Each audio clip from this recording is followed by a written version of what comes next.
In an instant, reality unraveled. Buildings crumbled to dust, lives were snuffed out one by one, and an unstoppable plague devoured the planet. At first, people refused to believe it, but denial didn't last long. Panic spread like wildfire. Markets crashed, governments collapsed, and trust between nations shattered overnight. Famine struck mercilessly. A single packet of instant noodles became worth a fortune. Streets overflowed with desperate masses, pleading, fighting, surviving. The world as humanity knew it was gone. But the real catastrophe? It wasn't human-made. Let's hit 100 likes. Want early access to episodes? Join our Patreon now. Without warning, creatures from myth and legend descended upon Earth. That was the true breaking point. As these beings emerged, humans began to change. Mysterious abilities awakened within them. Floating messages appeared in the air, offering guidance and resources to battle the invaders. Amid the smoldering wreckage of the world, one building stood untouched, a lone stronghold in a sea of destruction. Inside, a young man sat alone, idly munching on a snack. He wasn't deluded. He knew the world hadn't completely ended. After all, he was still alive. The familiar taste of food was a fragile link to the past, a fleeting reminder of normalcy in a broken world. Yet loneliness gnawed at him. His parents, grandparents, his entire family were somewhere out there, lost in the ruins. He had no idea if they had survived. The apartment he now called home had come at a steep cost. It had drained nearly 200 million won, stripping away both bank savings and family possessions. But ironically, he had only ended up here because of a legal technicality. Someone had to occupy the place for 2 years to receive certain tax benefits. A meaningless rule, yet now it had sealed his fate. And to top it off, his internet was barely working. The last fragile thread connecting him to the outside world was slipping from his grasp. As he exhaled, attempting to clear his thoughts, an unfamiliar noise broke through the silence. Something was coming. His gaze snapped to the window. A dark shape streaked toward the building, its screech cutting through the stillness like a blade. Then, boom! The impact sent vibrations through the entire structure, knocking him off balance. He hadn't been touched, yet the force was enough to make his heart slam against his ribs. The creature wasn't done. It circled back, preparing to strike again. He tensed, every muscle on edge, waiting for whatever came next. Then, an emotionless voice rang out. Unauthorized entry detected. Access denied. A wave of relief washed over him. The apartment's ultimate shut-in system had activated, enforcing its one unbreakable rule. No one could enter without the owner's permission. As he steadied himself, he finally grasped the truth. This was why he was still alive. His ability protected him from any invading creatures, but the sense of safety was short-lived. As he reached for the door, another realization struck. He wasn't just blocking others from coming in. He was also preventing himself from getting out. The truth hit him like a ton of bricks.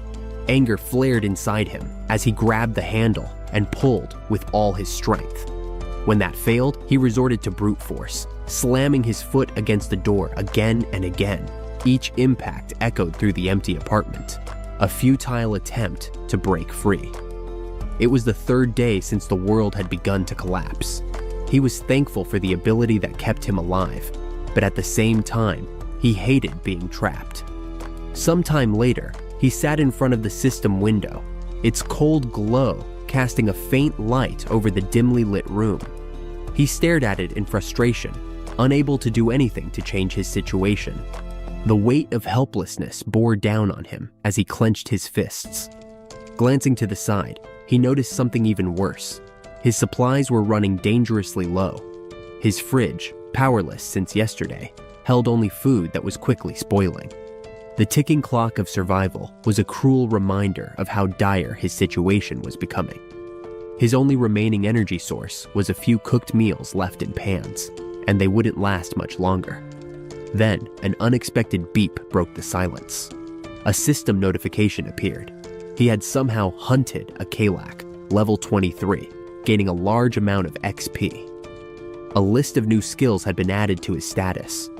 His attention locked onto the screen, mind racing to understand how this had happened. Looking out the window, his gaze fell to the ground floor. There, lying lifeless, was the same bird that had crashed into his window earlier. A group of goblins surrounded it, tearing into its corpse. That was when it clicked. Even though he hadn't attacked the creature, its death had still granted him experience. The system had credited him for it. Outside, the goblins' behavior seemed to shift. They grew restless, their actions more frantic. He couldn't tell why, but something had changed. The system chimed again, completing its calculations. 2,203,241 won has been deposited in your wallet. His eyes widened. The number on the screen didn't feel real. How did this even work? The logic behind it escaped him, but before he could think further, the apartment's power came back on. A hum filled the room as lights flickered to life. Appliances whirred, their familiar sounds cutting through the oppressive silence. He stood there, frozen. For days, he had rationed energy, adapting to the growing darkness. Now, everything was working as if nothing had happened. The system notification continued. House declaration evolved to level 3.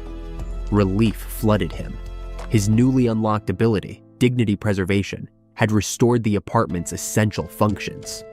Without hesitation, he ran to the refrigerator and yanked it open. Cool air rushed out. A laugh bubbled up in his throat. It was running. He darted to the sink, twisted the faucet, and watched clean water flow freely. The electric stove? Fully functional. A rare sense of joy surged through him. For just a moment, it felt like life had returned to normal. But that moment shattered when he grabbed his phone. The screen was unresponsive. The internet was still dead. Frustration gnawed at him again. His fingers clenched around the device. But then, something else caught his eye. A small object on the floor. A flash drive. Curious, he picked it up and plugged it into his computer. Files loaded. Photos appeared.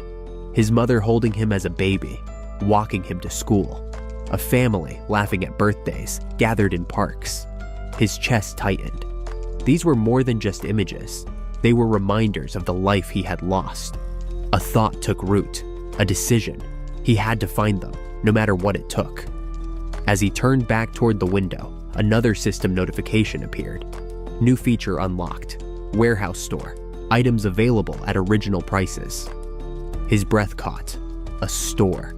This wasn't just about survival anymore. Hope stirred inside him. Without hesitation, he opened the store menu, determined to see what it had to offer. As he pondered his situation, he walked over to the window, staring out at the world beyond his confinement. The vast, empty landscape only served as a harsh reminder. He was still trapped. Frustration bubbled inside him. Despite leveling up and unlocking new abilities, the invisible wall that kept him locked inside remained unbreakable.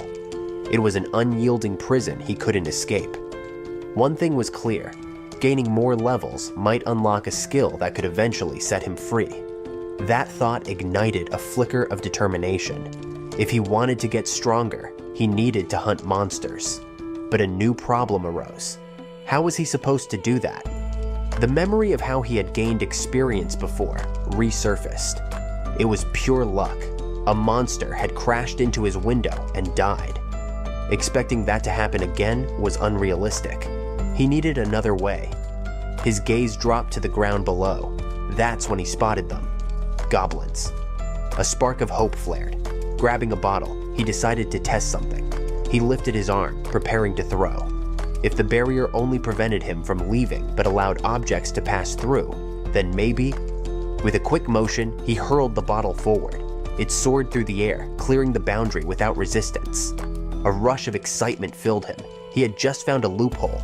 If objects could be thrown, then weapons could too. He needed something heavier, something with real impact. Scanning his apartment, his eyes landed on a dumbbell. Its solid weight made it the perfect choice.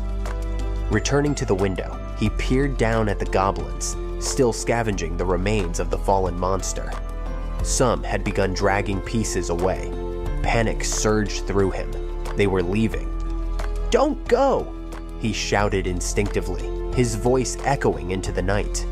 The goblins flinched, momentarily startled. Wasting no time, he lifted the dumbbell and sent it hurtling toward them. It struck with deadly precision. One goblin collapsed instantly, crushed by the impact. The others jumped back, confused, their shrill cries filling the air. Fear coursed through him. What if they retaliated? His heart pounded in his chest. He looked at his remaining supplies. Only one dumbbell left, not nearly enough. He needed alternatives, fast. His mind raced, considering everything in his apartment. Would throwing his TV work? His computer? A loud, guttural screech snapped him back to reality. The goblins below had taken notice. Their howls grew louder, more urgent. They weren't running away, they were gathering, charging. Terror should have overtaken him, but instead, a strange realization dawned. They were getting closer. That meant they were easier targets. This wasn't a setback, it was an opportunity. Determined, he rushed back to the store interface on his system. He needed more weapons, fast. His last dumbbell was registered in the store. The system processed it, displaying its stats and price. He compared the listed value to what he had originally paid before the world fell apart. It matched. Relief washed over him. If the system allowed him to purchase items at their original market price, then he had a way to restock. With no hesitation, he confirmed the purchase. The dumbbell materialized in front of him. A grin spread across his face. It worked. Now came the real test. He stepped back to the window, dumbbell in hand, and prepared for another throw. As it left his grip, time seemed to slow. The weight spiraled through the air. Another direct hit. The system responded instantly, displaying the XP gained and the 1 acquired from the goblin's death. The surviving goblins barely had time to react before more dumbbells rained down upon them. Some tried to flee, dodging wildly. He scowled. He couldn't afford to let them escape. Adjusting his strategy, he purchased 3 dumbbells at once, rapidly hurling them down. More direct hits, more XP, more rewards. Then another system notification appeared. The store now functions as a warehouse, allowing storage for later use. His mind reeled at the possibilities. Testing the new feature, he placed one of his remaining dumbbells into storage. Moments later, he withdrew it. Instant materialization. His pulse quickened. If he could store objects, then he could place them wherever he wanted. A plan formed. A better, smarter way to kill. Returning to the warehouse menu, he queued up multiple dumbbells and set their placement outside, above the goblins. They materialized mid-air and fell. The results were devastating. The goblins never stood a chance. A flood of system messages filled his screen. More kills, more XP, more 1. He had turned his prison into a fortress, and for the first time since the world ended, he felt in control. After finishing his hunt, the protagonist had already stocked his warehouse with various supplies. Many of them consisted of food and drinks, ensuring he could sustain himself for as long as necessary. Survival was his top priority. Additionally, by selling the items he had used to eliminate the goblins, he managed to accumulate more, 1. The influx of resources provided a sense of security, but that feeling didn't last long. A sudden realization struck him. His total, 1, had decreased by 1 unit. Confused, he began to wonder if the preservation of dignity ability was responsible for the deduction. Determined to find out, he meticulously inspected his apartment, carefully observing the status of his electricity, gas, and water usage. A growing sense of frustration crept over him as he discovered that the only appliance actively consuming energy was his refrigerator. Why just the refrigerator? Could it be draining his resources? The thought irritated him. His mind drifted back to the recent hunt, recalling how several goblins had fled their previous hideout. Since then, he had only managed to take down 2 more. The minimal progress gnawed at him, making him question whether all the effort was even worth it. His thoughts then shifted to other potential prey. Were there any other creatures he could hunt? He remembered the flying monster from before, the Sicken, a formidable foe that had nearly overwhelmed him. Yet, since that encounter, no similar creatures had appeared near his apartment. A new idea formed. If another Sicken were to pass by, it could offer a significant reward, if only he could find a way to bring one down. Then, almost as if the universe had heard his thoughts, movement in the sky caught his eye. A Sican. His pulse quickened. This was it. His moment of hesitation vanished as adrenaline kicked in. He needed to act, now. Thanking God for not abandoning him in this crucial moment, he scrambled to execute a plan. With a metal structure and a mirror attached, he positioned his makeshift tool to reflect a concentrated beam of light directly at the monster's eyes. It worked. The creature took notice. With an ear-splitting screech, the Sicken changed course, now fixated on him. The air trembled as the beast surged forward, its powerful wings creating a gust so strong that it knocked him off his feet. The sheer force reminded him all too well of the previous attack, but he wasn't afraid. He had anticipated this.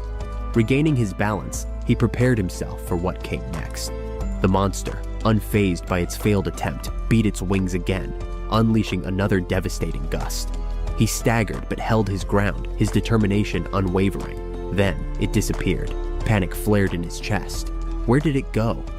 Seconds later, his question was answered. The Sican had repositioned itself, now attacking the building's structure, looking for an opening. The system alert chimed. Unauthorized entity attempting entry. He clenched his fists. Would the creature be strong enough to break through the ability's barrier? No time to dwell on the thought. He had to act fast. Opening his storage menu, he scanned through his inventory, knowing he needed a strategy. His mind raced through past experiences, recalling a critical detail. The system wouldn't register spoils unless they were within range. That had cost him before. Thank you to all our Patreon VIP members who support us and get access to up to 16 episodes early. Link in the description. When goblins had carried away their fallen, he hadn't received credit for the kills. He refused to let that happen again. He had to make this count. His eyes landed on an unexpected item in his storage. Canola oil. An idea formed. A risky but potentially devastating plan. Without hesitation, he purchased 10 bottles, his mind piecing together the steps. Once they materialized, he grabbed them and rushed to the kitchen, working quickly to heat the oil in a pan. While waiting, he tore a strip of cloth, wrapping it around a stick to create a makeshift torch. When the oil reached the right temperature, he soaked the cloth in the scalding liquid, storing the pan full of heated oil into his system's inventory. Every second mattered. Pouring the remaining oil into storage, he completed the setup. The system confirmed the listing, and with the final step, he ignited his torch with a lighter. Now, he was ready. Positioned at the window, he observed the Sican, waiting for the perfect moment. The monster flapped its wings violently, unknowingly sealing its own fate. As it hovered in the right position, he triggered the system. The canola oil rained down. The creature reacted instantly, its feathers becoming soaked in the slick substance. Then, with a swift flick of his torch, flames erupted. The Sican shrieked as fire consumed its body, its massive form spiraling downward. He watched, breathing heavily as the monster burned. A grim satisfaction settled in.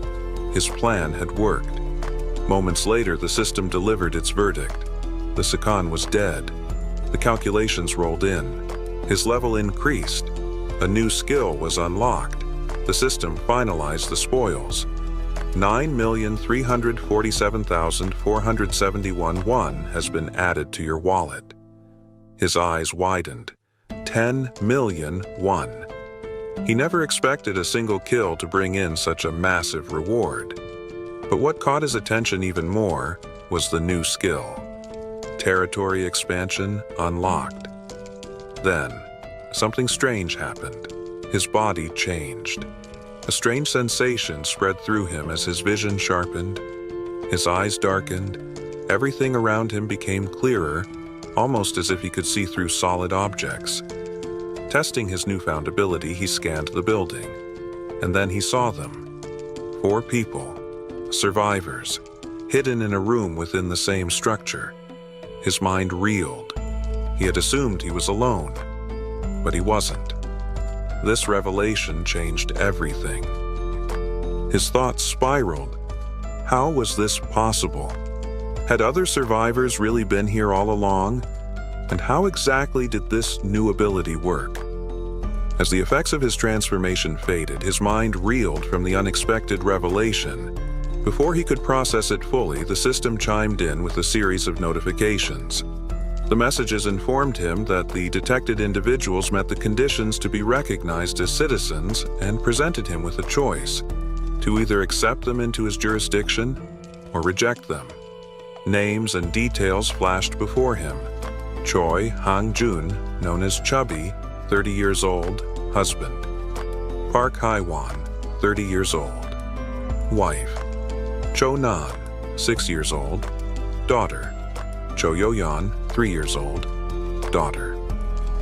A deep frown settled on his face as he turned to the system, still grappling with what this meant. What if he refused them? The system answered without hesitation. Those not accepted as citizens would be expelled from the residential zone. Expelled, thrown into the outside world, left to die. His breath caught in his throat. There was no way they would survive out there. The monstrous threats roaming the streets would tear them apart within minutes. Faced with the brutal reality of the situation, the decision was easy. He accepted them. One by one, the system registered their names, finalizing their addition to his domain. The protagonist couldn't help but wonder, would this unlock new abilities? Would managing citizens come with its own set of powers? Curious, he turned his attention back to the system, searching for answers. Details about his latest skill were revealed. Ultimate Eyes Level 1 ensures that nothing within the home remains undetected. That explained how he had suddenly perceived the presence of others. Delving deeper, he explored new system functions related to citizen management. A menu displayed a roster of names alongside various stats, including their current levels and trust scores. A number at the bottom caught his eye. Population, 4/600. His eyebrows shot up. 600 people? That was far more than he had expected. Curiosity pushed him to examine Chubby's profile in greater detail. Awakened skills: none.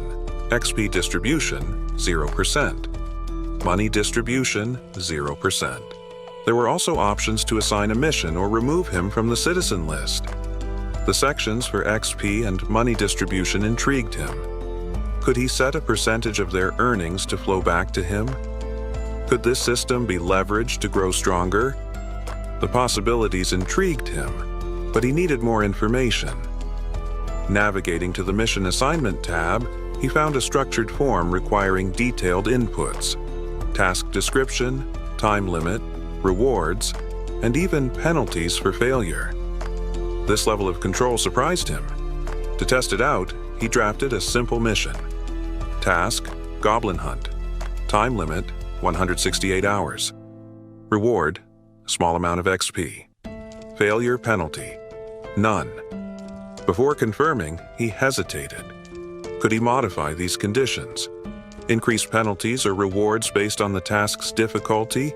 Even impose severe consequences like elimination? The idea disturbed him. At the confirmation screen, he canceled the assignment. Forcing a citizen into a dangerous task with the possibility of death felt reckless.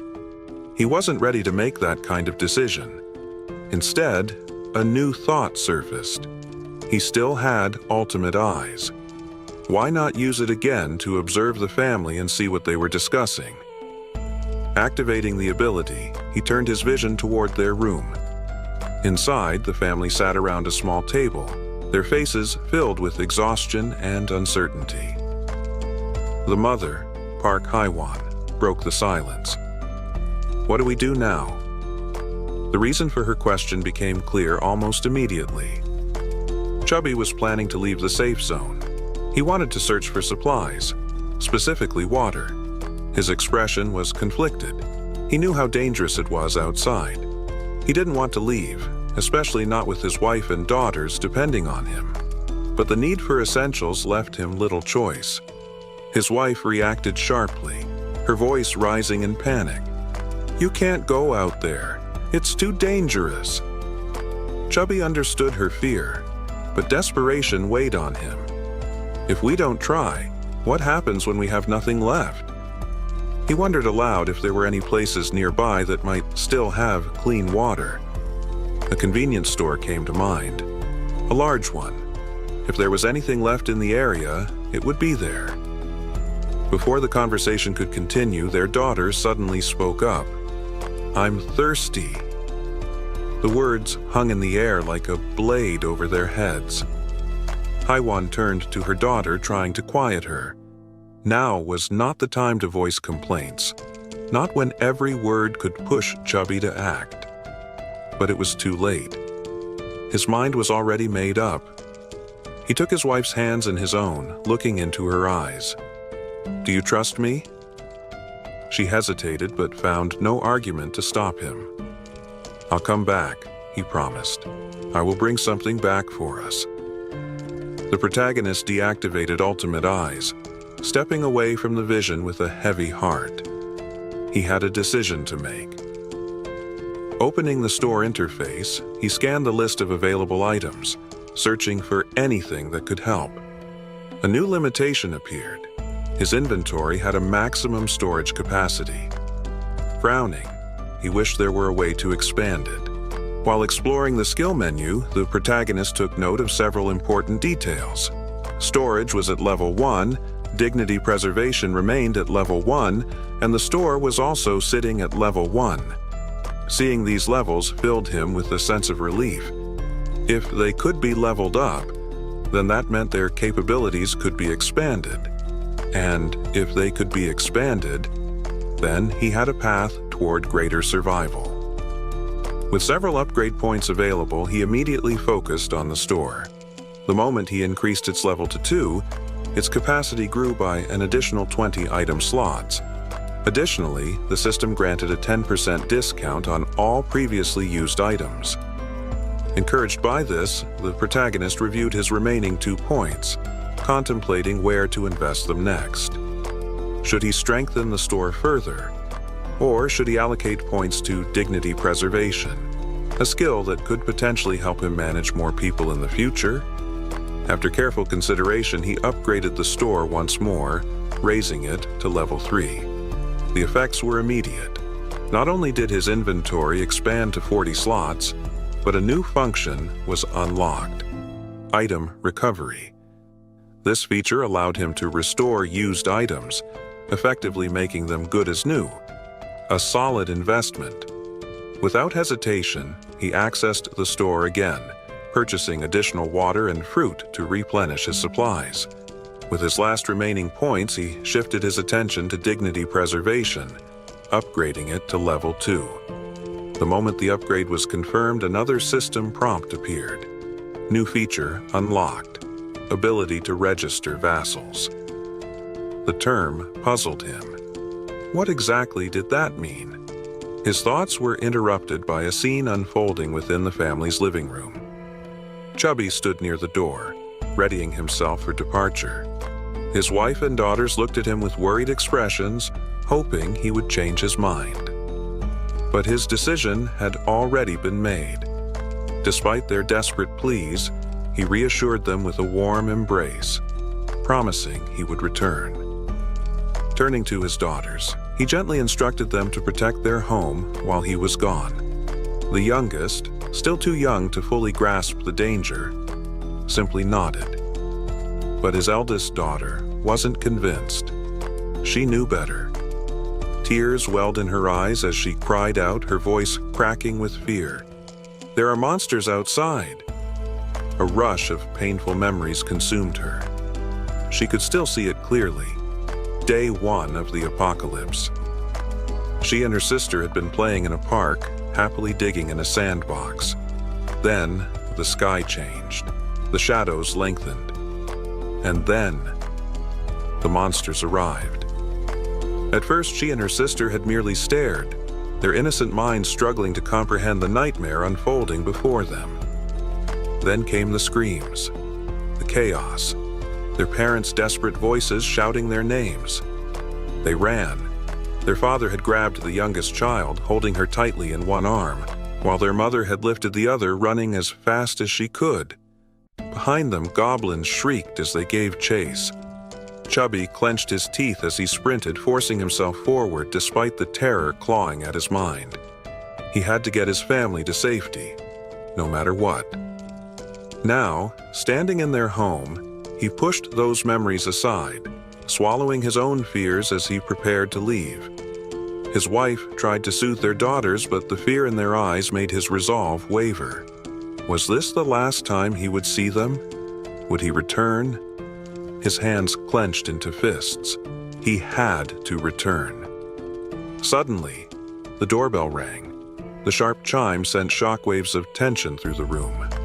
Everyone froze. A monster? Chubby's heart pounded. He grabbed whatever he could to use as a weapon, preparing for the worst. Then, a voice, muffled but unmistakably human. "Please, let me in." His breath caught. Was it really a person? Or was this some kind of trick? The voice continued, growing more urgent. He hesitated. The silence stretched. Then, click. The door opened. Chubby spun around, shielding his family, expecting an attack, but none came. Instead, standing before them was a lone figure, a young man. He held a bag in one hand, his posture calm, his expression unreadable. A stunned silence filled the room. Then came the inevitable question. Who are you? The stranger's name appeared in the system, Kim John. But from this moment forward, he would be known simply as June. He introduced himself briefly, explaining that he lived nearby.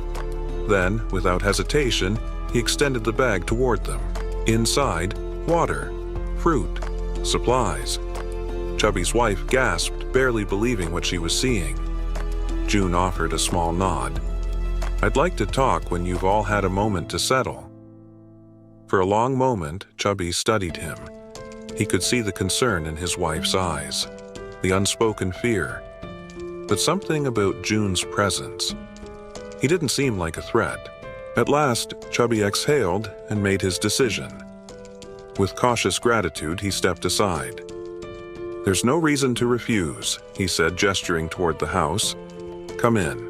Once everyone was seated, the children stared at the visitor with a mixture of curiosity and suspicion. June wondered if their surprise was due to his unexpected arrival, but quickly turned his attention to the dark curtains covering the windows. He recognized this as a smart decision. Keeping the room dark reduced the risk of monster attacks. However, the darkness also meant they needed light. So, June activated his skill, restoring power to the room where they were conversing. As he organized his bag, the family, still in shock, was stunned by the sudden return of power to their apartment. June then decided to break the ice by offering water to everyone, starting with the children. Chubby expressed his gratitude and passed the bottles to his daughters, who eagerly drank. The youngest, Shaw, guzzled her water so quickly that she briefly choked, worrying her mother. June watched with concern and immediately offered her a tangerine, which she accepted hesitantly. The mother intervened, asking Shaw to hand over the fruit so she could peel it. After taking a piece, the mother returned it to her daughter, who quickly devoured it with a delighted expression. The mother asked if it was good, and Shaw enthusiastically confirmed it. The elder sister, seeing this, also asked for a piece, which she too enjoyed, showing similar delight. As June observed this interaction, the system notified him that the family's trust levels had increased. Shaw's trust score had risen to 50 points, and her loyalty level had exceeded 30 points, qualifying her to become a vassal. With her trust at 57 points, she now had new missions available to her. Though, at her young age, June decided she was not yet ready for such responsibilities.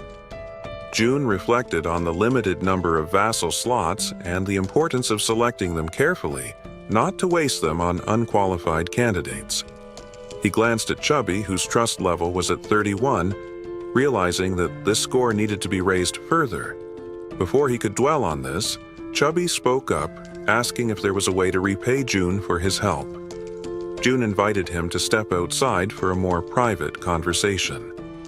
Once in the hallway, June asked if Chubby had received the invitation to become a citizen. Chubby checked his notification window and confirmed that the entire family had received the invitation about 30 minutes ago. June then asked if anything unusual had happened during that time. Chubby explained that they had been immobilized for a short period, which June understood. He reassured Chubby that life would soon return to normal, though Chubby was understandably shocked by this statement and asked if it was truly possible. June confidently replied that it was, thanks to his abilities. Chubby processed this and, knowing there would be a cost, asked what he would need to do. June explained the risks involved, hinting that Chubby could lose his life during the mission he would be given. He asked if Chubby was truly ready to take such a risk. After a brief pause, Chubby firmly confirmed that he was prepared to do whatever it took. He revealed that he had already been considering stepping out of his comfort zone to seek food and water before June's arrival. With conviction, Chubby declared that he was ready to risk everything. Suddenly, June interrupted, curious about the golf club Chubby was carrying. Chubby, confused, explained that it had cost around $400,000 to $500,000, which struck June as a considerable sum. He realized the importance of saving money for future needs, but dismissed the question as unimportant and steered the conversation back to the monsters. June asked Chubby if he remembered the day the monsters first appeared. Chubby recalled the terror of that weekend when the monsters attacked. June reflected that those who stayed indoors during the attack likely survived, as goblins weren't particularly strong, and their conditions were unfavorable compared to those of an adult human. Their strength lay in their strategy of always attacking in groups. However, humans had the strategic advantage of forming armies, and that was exactly what June intended to build. Chubby would be the first member of this army, and together they would search for other survivors to join their cause. After some time, back in his apartment, June reviews the system, which informs him that his trust level with Chubby has increased. He checks the list of citizens, and the system shows Chubby's trust level at 40 points. Reflecting on the idea of having an entire family as citizens, June considers the possibility of registering his own family. As he continues to develop the system, a loud screech from a goblin catches his attention. Rushing to the window, June looks down to see a large group of goblins attacking humans. He watches carefully, pondering how he could help and how difficult it might be. June formulates a plan while observing the chaotic battle. One human, armed with a baseball, steps up and hurls it at a goblin. The ball hits the goblin square in the face, knocking it out instantly, sending it flying with its skull bursting in a gory display. June is left astonished by the sheer power of the attack. Meanwhile, another human, a young woman, draws her bow and shoots 2 arrows in quick succession. Each arrow hits a goblin in the chest, taking them down. Nearby, a man armed with a baseball bat attacks another goblin. He leaps and smashes the bat into the creature, reducing it to a green pulp. Seeing the overwhelming strength of the humans, the remaining goblins begin to retreat, fearful for their lives. The young woman, still on alert after the battle, notices something unusual moving. She quickly aims her bow at the object and, after a moment, realizes it's just a food package. This causes her some confusion. June, from his position on the building's top floor, catches her attention. He waves his arms and calls out frantically to get the group's notice. As he does so, someone knocks on June's door. Looking through the peephole, June sees Chubby holding a box. He invites Chubby in. Chubby, following June's instructions, approaches the entrance but is stopped by a system barrier that prevents him from entering. The system states that Chubby is not qualified to enter, and June wonders what this means. Could the system stop anyone from entering his apartment? While pondering this, June considers registering Chubby as a vassal to see if it resolves the issue. However, he decides to focus on receiving the box first. Inside the box, he finds a toolbox and several knives. June quickly accesses the system and orders 5 bottles of water and 5 packs of instant noodles, which arrive from the system's store. Chubby is stunned by this, not understanding how something like this is possible. June proceeds to pack the requested items into the box and hands it back to Chubby. He tells him to take it to the building's entrance on the first floor. Chubby accepts the box, but he is concerned about the potential danger. June reassures him that the goblins seem to be more active during the day, and that the humans below might be valuable additions to his group of citizens. The food box will serve as a way to gain their trust and loyalty. June emphasizes that it's a simple task. Just leave the box at the entrance and return. Chubby, still a bit unsure, agrees to carry out the mission. As he heads downstairs, June watches him go, reflecting on the importance of rewarding Chubby's trust. The system details the mission. Deliver the box containing water bottles and instant noodles to the first floor and return within 24 hours. The task offers a small amount of experience points with no penalties for failure. Chubby, now realizing he will gain experience from completing the mission, wonders if this is like a leveling system in a game. June confirms it, explaining that Chubby's current level is 9. As Chubby levels up, he will gain rewards. June assures Chubby that he's relying on him, and Chubby heads downstairs, armed with the box and a golf club for protection. As Chubby reaches the first floor, he begins to place the box on the ground, but something catches his eye. He sees movement nearby, and a wave of panic hits him. It's getting darker, and he suspects goblins are nearby. In a hurry to escape, he twists his ankle and falls, sending the contents of the box spilling across the floor. As the goblins draw closer, Chubby scrambles to regain his composure. He shields himself with his arms and tightly shuts his eyes, bracing for the worst. Suddenly, a voice calls out to him. Opening his eyes, Chubby sees a group of humans approaching, asking if he's okay. As June was relaxing in his apartment, an alert suddenly blared, notifying him of a potential breach. He quickly started theorizing the cause, wondering if it was an attack from a group of invaders. Activating his enhanced vision, he scanned the area and immediately noticed Chubby leading a small group. They were discussing an unusual event. Someone had thrown a packet of noodles, sparking their hope that the building might still have resources left, something they were desperately lacking. Once June turned off his power, he recognized every face in the group. The system then chimed in, suggesting that these individuals met the criteria to become citizens of his zone, encouraging him to extend an invitation. However, June hesitated. He was cautious, knowing the risks of letting outsiders in. His mind raced with doubts about their willingness to accept the offer, adding to his stress. While he was still deliberating, Chubby's voice called out to him, snapping him from his thoughts. June responded, and the system notified him that Chubby was now on a mission. It suggested editing the task, to which June quickly agreed. The updated task included providing the newcomers with some food. After finalizing everything, June gave Chubby the go-ahead to deliver the meals to the group. Chubby took action right away, instructing the group to wait outside the safe zone's barrier while explaining the situation.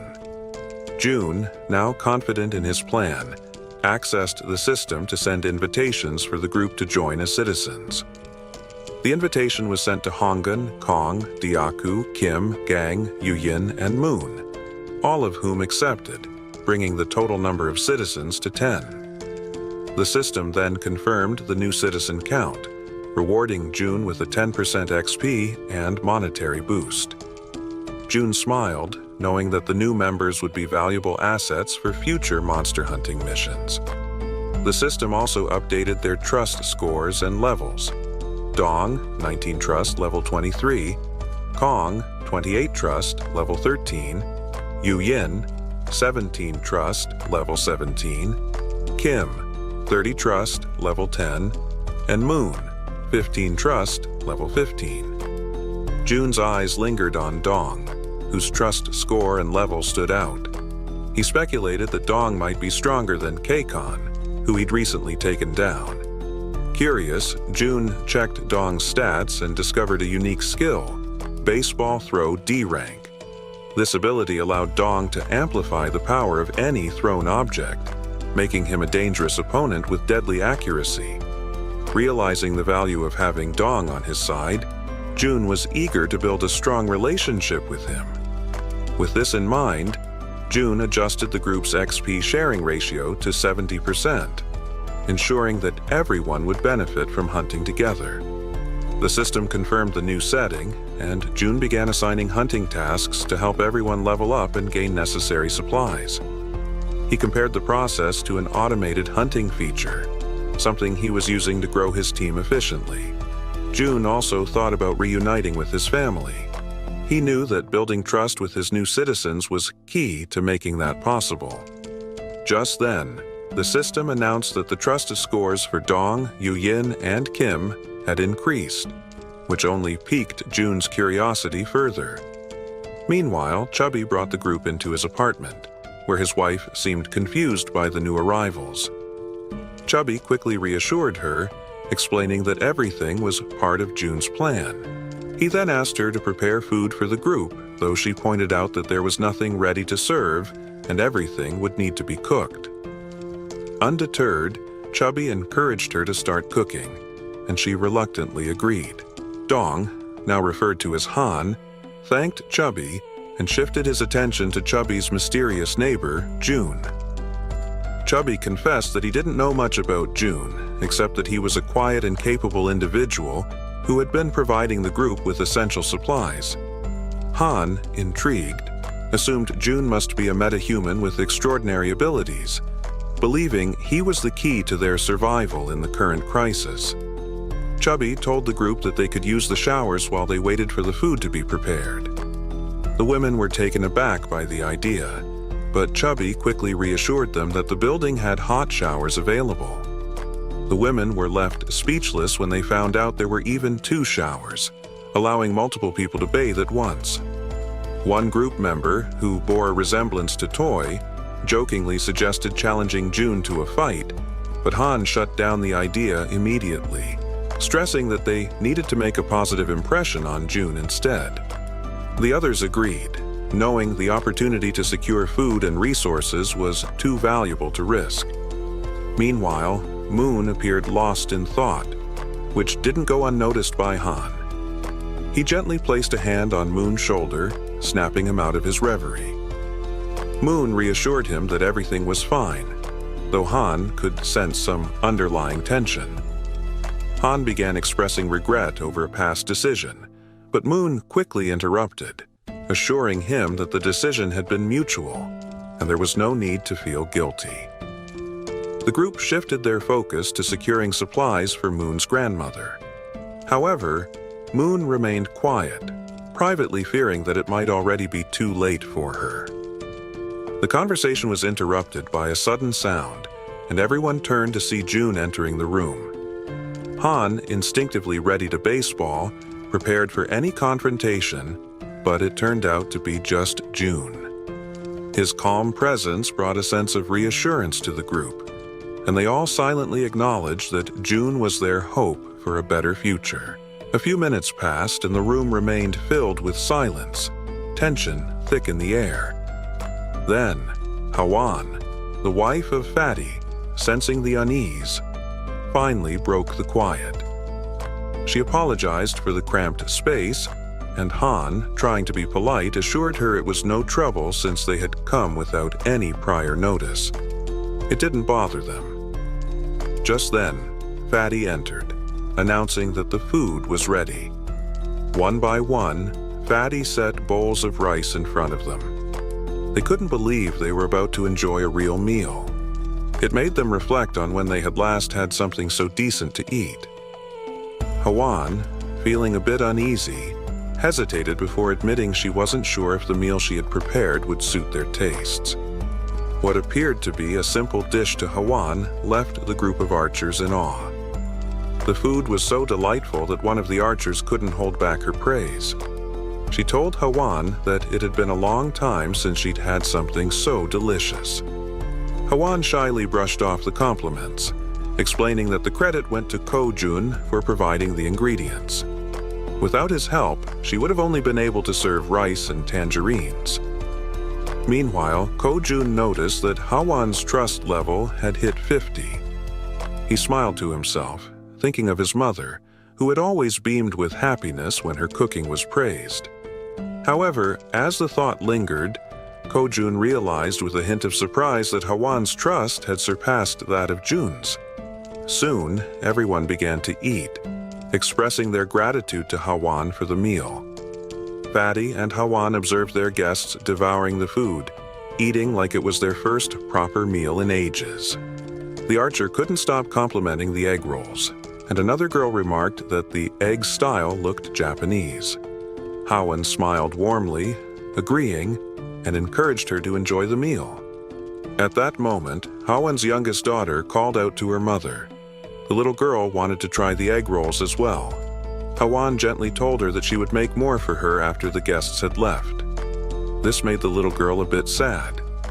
Noticing this, the archer kindly asked if the child wanted to share the egg rolls with her. The little girl's face lit up immediately with excitement. She eagerly ran over and climbed onto the archer's lap, her joy evident. The archer smiled at her enthusiasm and fed her a piece of the egg roll, asking gently for her to open her mouth. The little girl beamed, her happiness lighting up the room.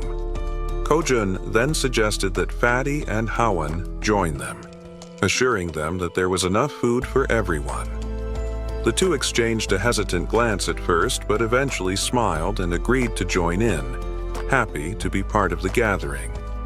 As they all ate together, the room filled with laughter and friendly chatter.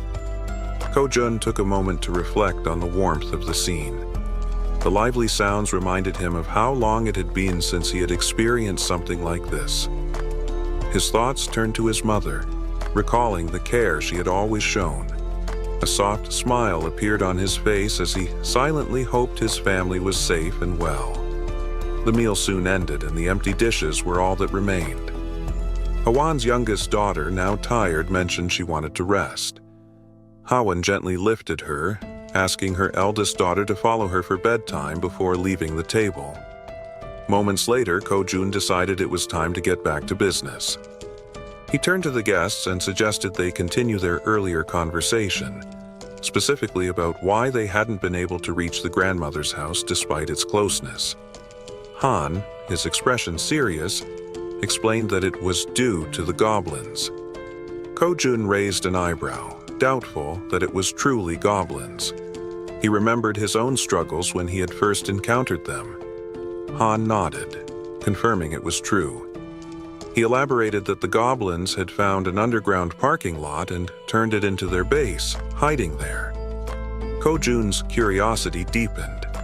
He asked if they had any idea how many goblins were hiding in that underground space.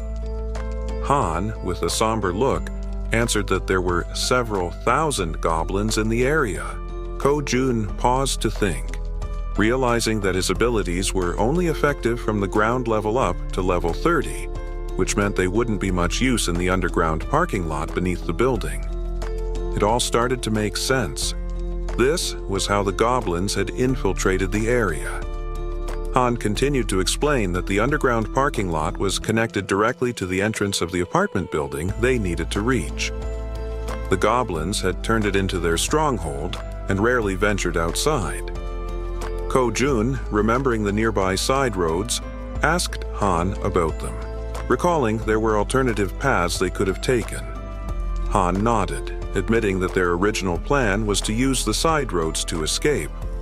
But they had encountered something far worse than the goblins. Intrigued, Ko-jun pressed Han to explain what could possibly be more dangerous than an army of goblins. Han recalled seeing a massive shadow, describing it as resembling a bear. He explained that they had managed to escape the apartment building because the bear had been fighting the goblins, creating a brief window for their escape. Ko-jun, pondering how to deal with such a large creature, asked Han for more details. Han admitted that he wasn't entirely sure it was a bear, as the darkness had obscured his view. Ko-jun, firm in his resolve, stated that eventually they would have to face both the goblins and the shadowy figure. Han agreed, but his expression darkened. He acknowledged that their group had limitations and wasn't equipped to handle both threats at the same time. Curious about these limitations, Ko-jun asked for clarification. The archer spoke up, explaining that both she and Han relied on items like arrows and baseballs for combat, but they were running low and couldn't replenish their supplies easily. Despite the challenges, Han remained composed and suggested he could find a solution. He asked to inspect their current weapons, the arrow and baseball bat. Without hesitation, the archer handed over her equipment. The system then prompted Ko-jun, asking if he wanted to list the new items. Ko-jun agreed, and the system began scanning them. Moments later, it displayed the cost to replicate the items. When asked if he was certain, Ko-jun confirmed. Ko-jun glanced around the table and asked if everyone could use the archer's weapon. The group nodded silently, understanding there was only one available. Ko-jun took their silence as agreement. Turning back to the system, he requested 5 sets of the archer's weapon and arrows. The newly created items appeared on the table, and Ko-jun addressed the group, encouraging anyone unfamiliar with the weapons to take this opportunity to learn. "These will be your primary weapons from now on," he stated firmly. As the items materialized, the system notified Ko-jun that several members of Han's group had increased their trust in him. Meanwhile, Moon's gaze was fixed on the weapons. He couldn't help but marvel at Ko-jun's resourcefulness, realizing that with him on their side, they might actually save his grandmother. The system confirmed that Moon's trust in Ko-jun had grown significantly. Han broke the silence, commenting that with Ko-jun's support, their hunting speed would improve dramatically. Another girl chimed in, noting that Ko-jun's assistance would make their tasks safer, as they wouldn't have to risk themselves to collect arrows anymore. Ko-jun then gathered everyone's attention and announced that before they could move forward, they needed to reduce the number of goblins in the area. Han agreed and asked when they would begin hunting. Ko-jun replied decisively, "Tomorrow." Han seemed hesitant, questioning the urgency, but Ko-jun explained that the sooner they acted, the better their chances of success. Han eventually nodded, though he still appeared uncertain. Ko-jun turned to Moon and assured him, "Tomorrow, we're going to rescue your grandmother." Moon's face lit up with hope and excitement at the thought of seeing his grandmother again. Han, still wary, voiced his concerns about how they would manage with so many obstacles in their way. Ko-jun smiled confidently and revealed his plan. "We'll use a bait strategy to lure the goblins." After Ko-jun spoke, everyone at the table turned their attention to him, waiting for more details about his plan. Han and the archer girl remained pensive, wondering if the idea could truly work. The boy with glasses voiced his concern, saying the plan would only succeed if everything went exactly as planned. As they deliberated, the system notified Ko-jun that the mission previously assigned to Fatty had been completed, along with a reward of 30,001. Reading the message, Ko-jun was surprised. He hadn't realized that payment was given for every completed mission. He reread the notification to confirm, and it was true. Ko-jun quickly realized that with money, he could assign missions to his citizens, allowing them to level up. The more money he had, the more power he could accumulate. While this seemed like a strong long-term strategy, he hoped not to rely on it too heavily.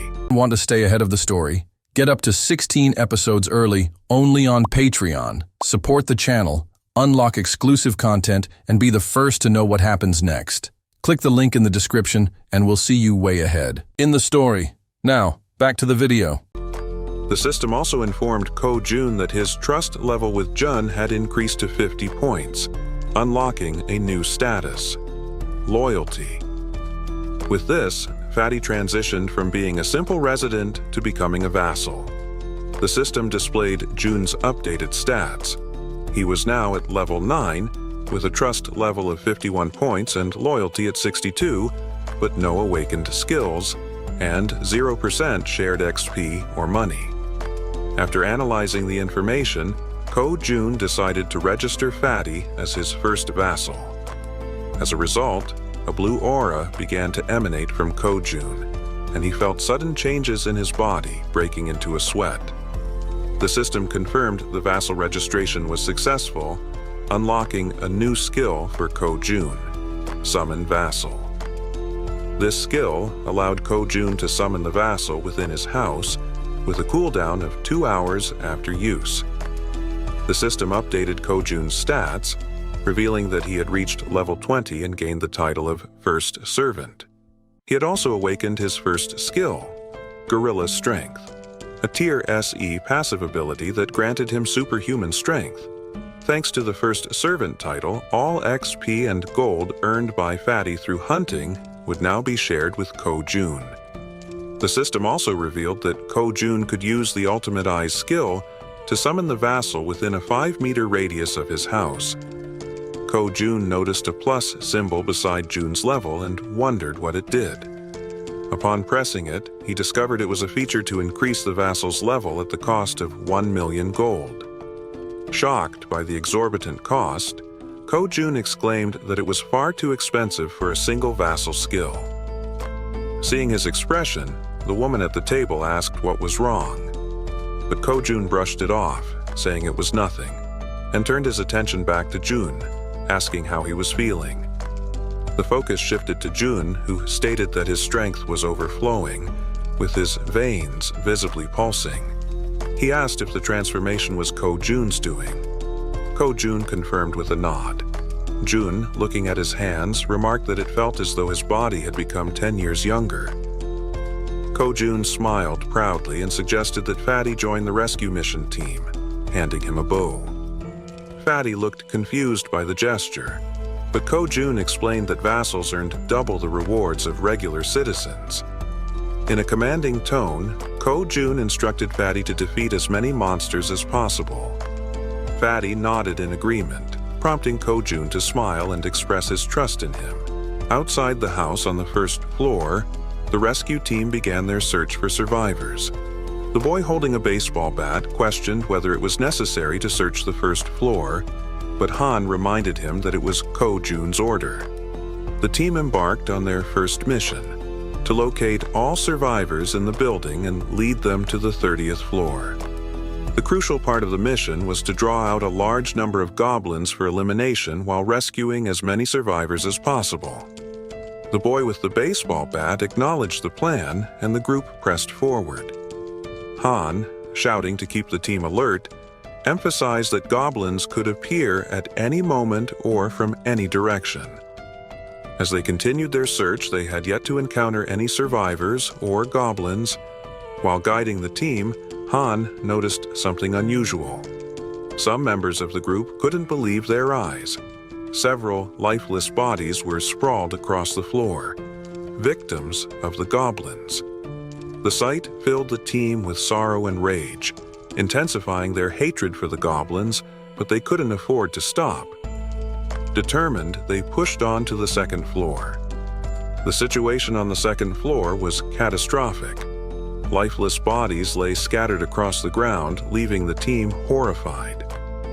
As they continued to the third floor, everything appeared calm. The team leader knocked on the doors, calling out to see if anyone was inside. The rest of the team followed suit, hoping to find survivors. After several unsuccessful attempts, the team lowered their heads, burdened by a sense of sadness. However, the boy with the baseball bat refused to give up, encouraging the team to press on to the next floor. On the 4th floor, they resumed knocking on doors, announcing themselves as the rescue team. Suddenly, a door creaked open, revealing a man with a tired expression. He asked if they were truly part of the rescue team, mentioning that he was extremely thirsty and begging for water. Han quickly pulled out a bottle and handed it to him. The man, still skeptical, asked again if they were really from the rescue team. Han reassured him, confirming their purpose and explaining that, as a resident of the building, he was helping to lead all survivors to a safe location. The man seemed surprised to hear this, closed the door momentarily, but reopened it shortly after, revealing 2 others inside. Introducing himself as Hongyong-soo, he stated that he would rely on the team.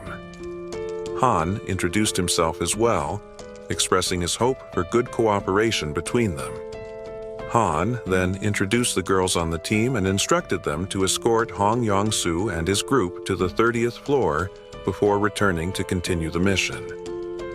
Hong Yong-soo hesitated, questioning the safety of the 30th floor and expressing his reluctance to leave his son. However, he admitted he had been hoping for a rescue and suggested there might even be a helicopter waiting for them. The girl clarified there wasn't a helicopter, but assured them there was hot food and the chance to take a bath.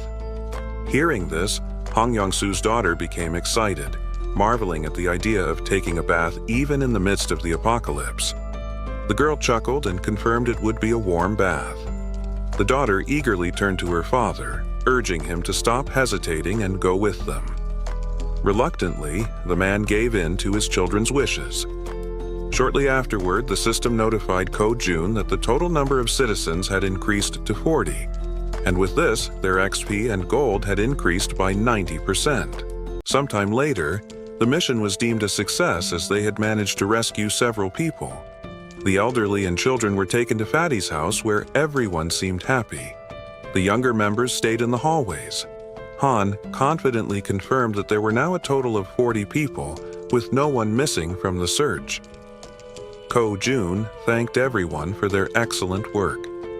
Ko-jun then activated his skill, Absolute Eye, causing his eyes to turn black as he carefully observed every movement of his citizens. He saw them carrying chairs, working with cables on the stairs, hauling ropes, and even climbing the stairs with heavy objects. After ending the skill, his eyes returned to normal, and with a smile, he told Han it was time to begin Phase 2 of the goblin hunting operation. In the hallway, Han, along with the other members, called for focus and explained the plan. Everyone listened patiently as Han outlined how they would lure out all the goblins hiding in the basement. Initially, they would start on the first underground floor, B1. The group would divide into 2 teams with the goal of attracting and clearing out the goblins on B1. Afterward, they would proceed to B2 to eliminate all the goblins there as well. A boy with glasses raised his hand and voiced a question, asking what they would do if more goblins appeared than anticipated. He also mentioned that if the goblins counterattacked, the bodies on the floor might obstruct their escape. The archer and Han confidently assured him they could handle all the goblins on their own, as they now had plenty of arrows, unlike before. The boy with glasses nodded in agreement and said he trusted them. Suddenly, they heard a strange noise. Turning toward the source of the sound, they noticed a small group of 3 goblins ready to attack. Without giving the goblins a chance to make the first move, the archer drew her bow and, with 2 quick shots, hit the heads of 2 goblins, leaving only 1 alive. Without hesitation, the man with the bat charged forward and, with a single blow, smashed the remaining goblin's head. The 3 goblins now lay lifeless on the ground. The boy with glasses questioned the man with the bat. asking why he was using the bat when he had previously said he would need a bow to defeat goblins. The senior admitted they were right. Meanwhile, the archer pointed to the goblin bodies, noting that they were disappearing shortly after being defeated. The newcomer wondered if this phenomenon was also a skill of Ko-jun's.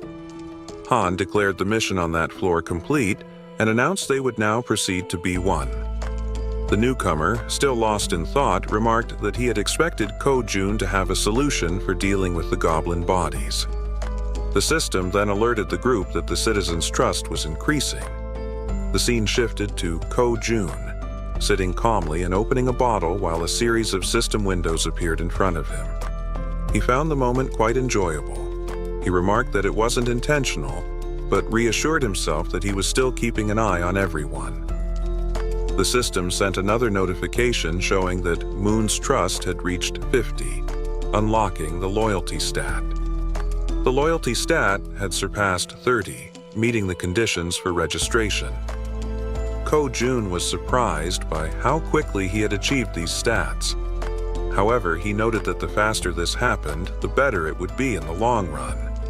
Sitting on the floor and staring thoughtfully at the system window, Ko-jun reviewed Moon's stats: 55 in trust and an impressive 88 in loyalty, along with other attributes. Ko-jun was surprised by the 88 loyalty, but remained calm, considering it a positive outcome. With a sly smile, he pressed a button on the system window, marking the end of the retention registration. Back on basement level B1, the group was locked in a fierce battle with the goblins. Suddenly, the newcomer began to emit a blue light, similar to the burst Fatty had triggered earlier. Holding his Bao Moon, the newcomer stood stunned as lightning surrounded him. The rest of the group was equally confused, unable to comprehend what was happening, while the goblins seemed just as baffled, unable to see through the intense glow emanating from Moon. As the newcomer revealed his red eyes, the goblins struggled to bear the brightness, leaving them temporarily blinded. Han, seizing the opportunity, shouted that they couldn't afford to miss this chance. A part of the group rushed forward to gain some distance while the others stayed behind, taking out goblins with their bows from afar. Both archers demonstrated incredible precision, aiming straight for the goblins' heads. In a fit of fury, the archer executed a quick maneuver, taking down several more goblins. The goblins, now enraged, charged forward, seemingly undeterred by the growing number of their fallen comrades. As they ran, the group realized just how relentless their opponents were, remarking that they hadn't expected such ferocity. The archer yelled for everyone to retreat to the emergency stairwell, while the man with the baseball bat speculated that all the goblins from floor B2 had likely gathered at their location. Upon reaching the emergency stairs, the group ascended frantically, not daring to look back. To slow the goblins' advance, Han pressed the door shut. One goblin managed to wedge its hand through the gap, sarcastically asking Han if he was holding the door alone. Hearing this, the boy with glasses and the man with the bat quickly joined Han, pushing with all their strength to keep the door shut. But the goblins were slowly overpowering them, forcing the door open despite their efforts. The group admitted it was becoming harder to hold the door due to the overwhelming number of goblins. Suddenly, a voice from behind reassured them that help had arrived. It was Fatty, using the gorilla strength ability that Ko-jun had granted him. Fatty, channeling the power, managed to single-handedly hold the door and block the goblins' advance. Han asked if Fatty would be all right, to which Fatty urged them to hurry up the stairs. Despite his superhuman strength, Fatty was sweating and straining to keep the door closed, but he remained focused, saying it was his duty, a duty he had to fulfill. Finally, Han called out to Fatty, letting him know everyone was safe and telling him to come up the stairs as well. Without hesitation, Fatty turned and began running up the stairs. However, halfway up, he tripped and fell, just as the goblins were closing in on him. Lying on the ground, nearly within their reach, Fatty shouted for his friends to leave him behind and continue the evacuation. Han hesitated, unsure of what to do, but before he could act, someone rushed down the stairs without hesitation. It was the boy with the baseball bat. With a single powerful swing, he struck down the goblin threatening Fatty. He called out to Jun, urging him to hurry, and extended his hand to help.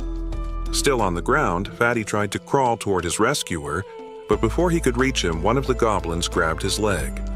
In an instant, Fatty vanished without a trace, leaving his rescuer stunned and speechless, unable to comprehend what had just happened. As the goblins continued to advance relentlessly, one leaped toward the boy with the bat. Without missing a beat, he swung his weapon and took it down mid-air. Meanwhile, the other group members continued providing support with their bows, urging Dyaku, the boy with the bat, to move faster. As the goblins closed in, Han and the archer shouted frantically, pleading with Dyaku to hurry. Clutching his bat and without looking back, Dyaku pushed forward, racing up the stairs. Under the eerie glow of a full moon, the scene unfolds. A monstrous bear-like creature with glowing red eyes feasts on a goblin, its agonized screams cutting through the night. The creature radiates a sinister aura, finishing its grisly meal. Its sharp fangs and burning eyes make it clear that its hunger is far from satisfied. A growl rumbles from deep within as it turns its attention toward a distant sound. The source of the noise comes from a massive building behind the creature. The top floor is still illuminated. Its bloodlust grows stronger as it snarls, promising to devour everyone inside. Just then, a swirling purple portal opens and Fatty falls through it. But don't worry, he's not dead. Instead, he was teleported to safety by Ko-jun, who had been watching from afar. Ko-jun's timely intervention saves Fatty just before the beast can reach him. Fatty lands in an unsteady hero's pose, confused yet relieved. Ko-jun, standing nearby, remarks that it was a close call. Fatty rubs his eyes, unsure if he's imagining things, and sees Ko-jun offering a hand to help him up. Ko-jun explains that he had kept an eye on the situation using his absolute eye ability, ensuring the Vassal summoning worked perfectly. Fatty tries to stand, but a sharp pain shoots through his leg. He realizes the goblin had managed to cut him during their earlier struggle. He hadn't even noticed how quickly it happened. Ko-jun immediately asks if Fatty is all right, but Fatty brushes it off, assuring him that the wound will heal faster than expected. Ko-jun, however, notices that his medical supplies are running low and suggests registering some new medicine into the system. He asks Fatty to wait for a moment. Fatty, still confused, agrees. Inside, Ko-jun searches his inventory for medical supplies and finds a first aid kit. As he looks at it, memories of his childhood flood his mind, memories of his mother leaving him temporarily.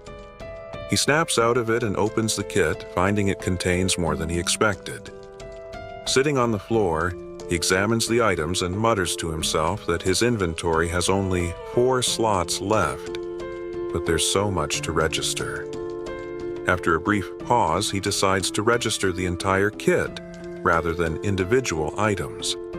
The system begins the registration process, scanning the kit, and a notification pops up confirming it's a standard first aid kit worth 77,331. Ko-jun accepts it without hesitation. Back in the corridor, Ko-jun hands the kit to Fatty, who notices Ko-jun's genuine concern for him, someone he barely knows. Kneeling down, Ko-jun asks to examine the goblin-inflicted wound. Fatty rolls up his pant leg, revealing a cut near his calf. Ko-jun warns him that he's going to disinfect the wound and carefully dabs the cotton onto it. Though Fatty winces in pain, he reassures Ko-jun that he can endure it. The system notifies Ko-jun that Fatty's trust and loyalty have increased after the interaction.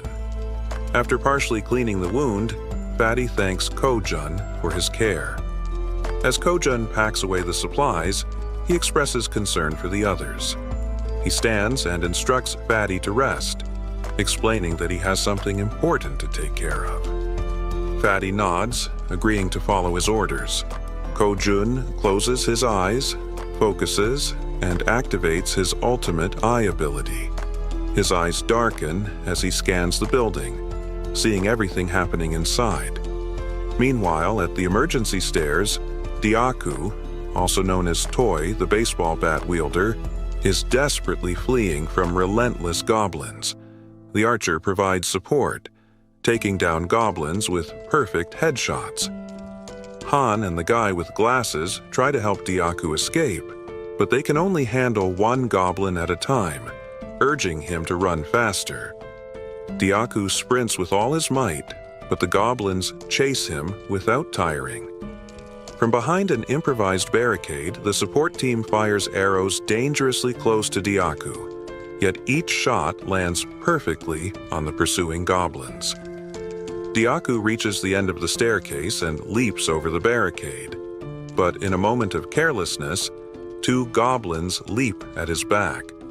Reacting instinctively, the rookie Moon charges forward, determined to protect his comrade. With a single, powerful blow from his bow at close range, he takes down the 2 goblins. Moon stands with a serious expression, his eyes glowing blue, filled with determination. Without hesitation, he leaps back into the stairwell, plunging into the swarm of goblins. Han is left speechless as Moon delivers rapid, precise strikes, significantly thinning the goblin horde. The rest of the group, witnessing the scene, asks in disbelief if Moon has always been this skilled in combat, remarking that his actions are utterly insane. From afar, Kojun observes everything and comments that the rookie is performing exceptionally well. The system screen appears, displaying Moon's status. Full name, Moon Bango. Second Vassal, with a confidence level of 55 and a loyalty of 88. His ability is teleportation, consuming mental energy to move within his line of sight, with the cost increasing based on the number of companions and distance traveled. Kojun smirks, commenting that registering Moon as a vassal was a brilliant decision. Back at the stairwell, Moon decimates the goblins, each of his blows landing with deadly accuracy.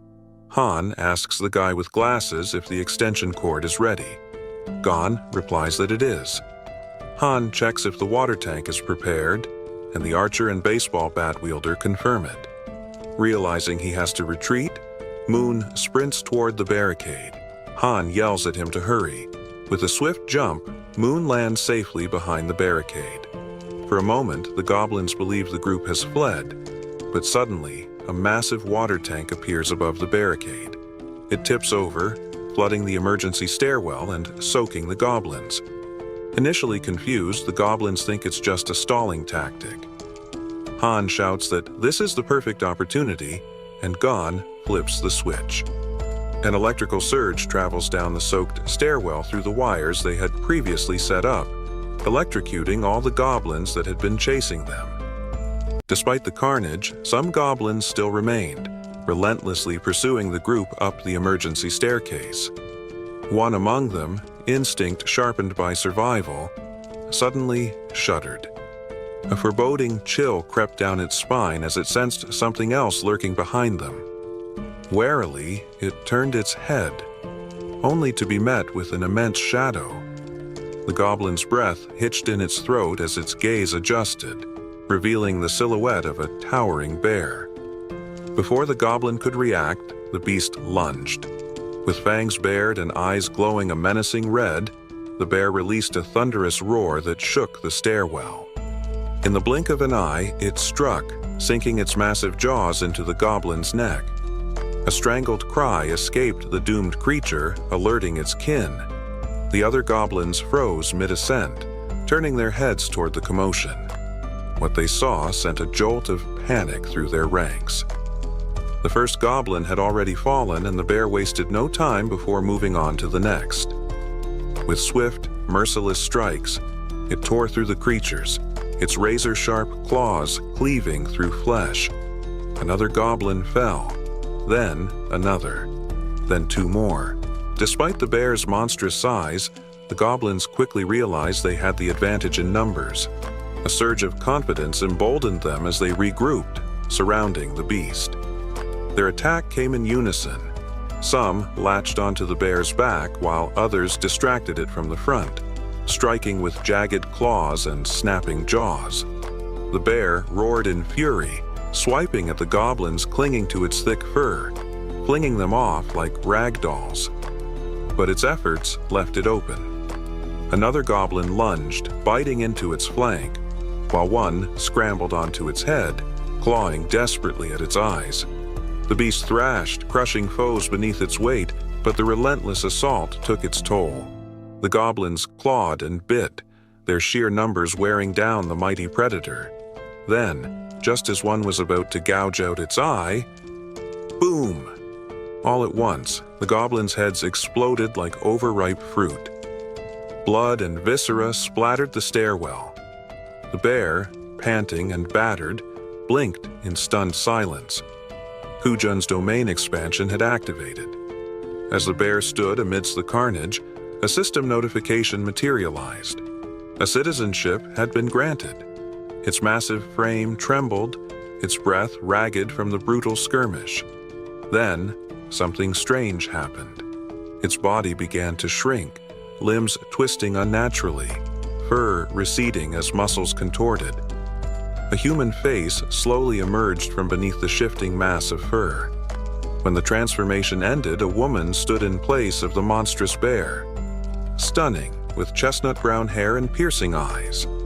Her body, drained from the intense battle, gave out beneath her, and she collapsed onto the cold concrete, surrounded by the remains of her foes. Meanwhile, Kujun grimaced, his ultimate eye's ability straining him as he observed the scene. His gaze lingered on the unconscious woman. A system prompt provided her details.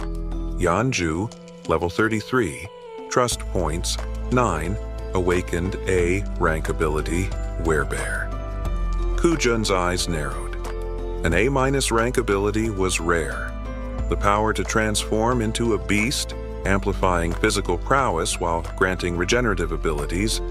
She was a valuable asset. At the same time, another system message notified him of his allies' progress. Dongan and Hiran had reached 50 trust points, unlocking full loyalty.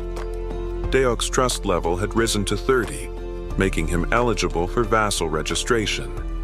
Without hesitation, Kujun assigned Deok as his third vassal. The system confirmed his new title, Vassal level 25, ability Iron Knight B rank. His new ability allowed him to summon full steel armor and a halberd. As Kujun processed this, a realization struck him.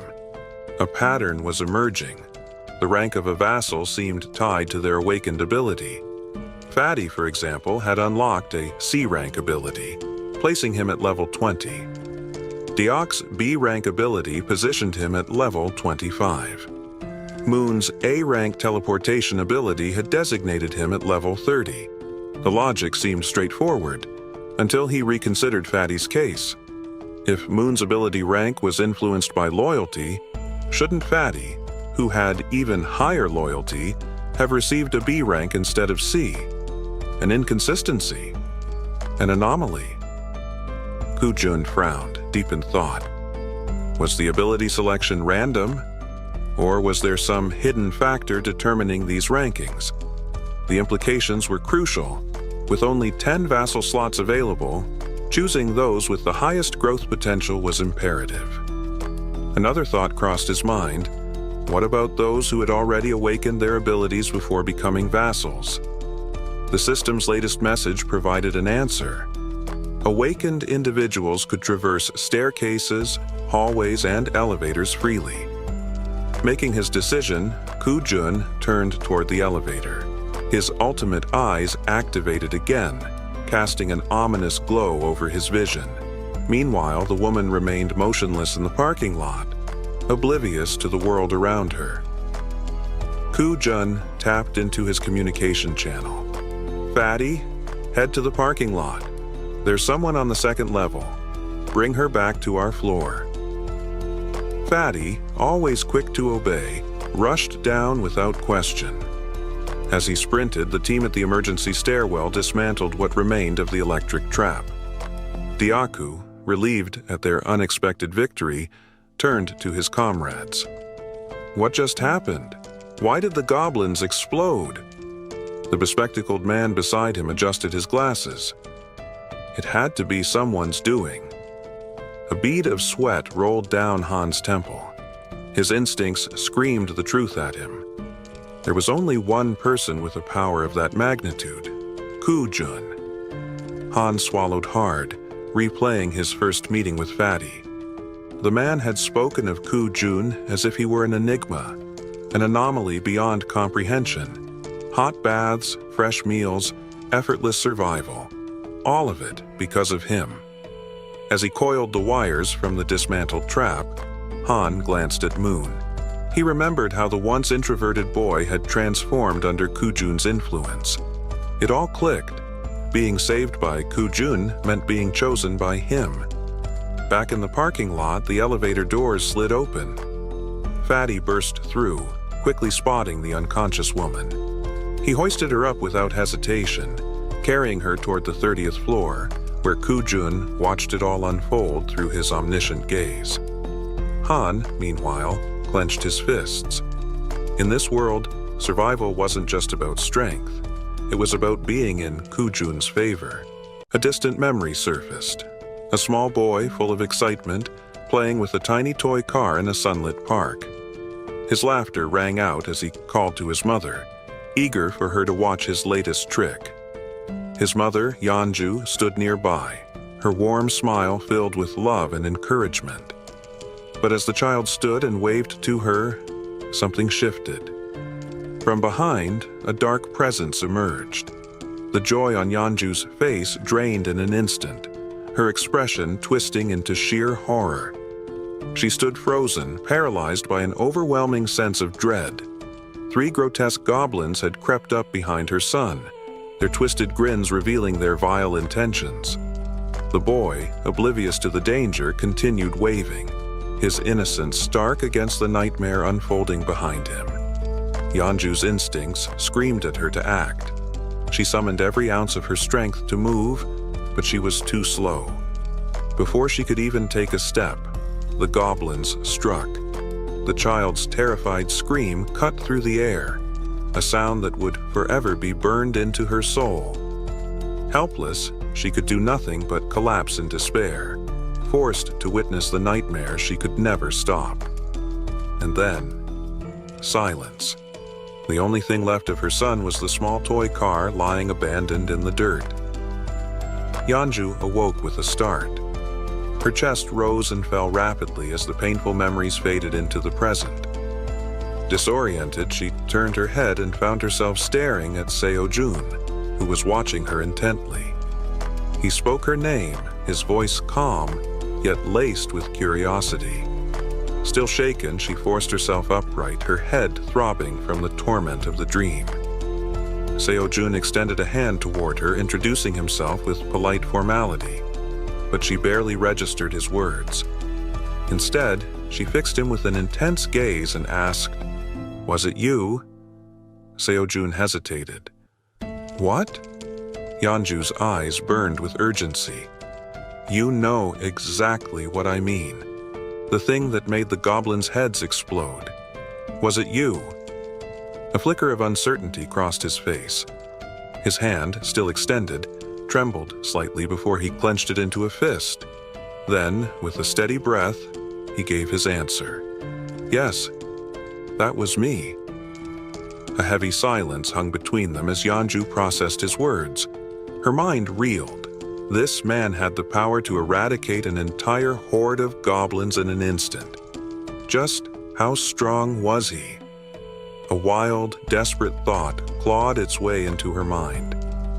If he could do something that impossible, then maybe, just maybe, her entire body trembled. Tears welled up in her eyes as she spoke, her voice cracking under the weight of her emotions. "Please, Seo-jun tensed. "Please, bring my son back." Her words shattered the room's quiet. "Just one day," she sobbed. "That's all I ask, just one day, to see him again." She looked at him with unbearable pain etched across her tear-streaked face. It was the face of a mother who had lost her child in the cruelest way imaginable. Seo-jun clenched his jaw, anger surging within him at the injustice of it all. Yeonju was sobbing so hard she could barely breathe, her entire frame shaking uncontrollably. Seo-jun stood motionless, grappling with the crushing truth that there was nothing he could do. Or was there? A desperate thought formed in his mind. Without hesitation, he called upon the system. New mission: hunt down 1,000 goblins. No time limit, no penalty for failure. Reward: resurrection of the lost child. Seconds passed. Then, mission request denied. Seo-jun's heart pounded. The system's cold response sent frustration surging through him. Resurrection requires immense power and resources. Before he could fully process the disappointment, another notification appeared. Insufficient funds for resurrection mission. Increase funds and try again. Seo-jun stared at the message, stunned. His pulse raced. Resurrection was possible. His breath caught in his throat. Could he really do this? Could he truly bring someone back to life? The answer was right in front of him. All he needed was more power, more resources. Determined, he turned back to Yeonju, who was still drowning in sorrow. "Listen to me," he said firmly. She lifted her tear-filled eyes to him, desperate for any glimmer of hope. "I think I can help you," he continued. "I don't know how long it will take, but there is a way." Yeonju inhaled sharply, gripping the bedsheet as if it were the only thing keeping her from falling apart. Are you serious? Or is this just some kind of cruel joke?" Seo-jun met her gaze without hesitation. "I would never joke about something like this." The weight of his words settled over her. She wiped her eyes, nodding slowly. "What do I have to do?" she asked. Seo-jun considered his options. His team was already strong: H, Moon, Toy, and Fatty, all wielding formidable abilities. But adding Yeonju, a level 33 fighter, would take their strength to another level. His lips curled into a small, knowing smile. "First, let's get you introduced to the others." Shortly after, the group gathered. Yeonju met Han, who greeted her politely. When she recognized him as the one who had been throwing baseballs at goblins, Han was visibly startled. She then turned to the archer, pointing out that she had seen her firing arrows at the goblins as well. The archer stiffened. "Wait, how do you know that?"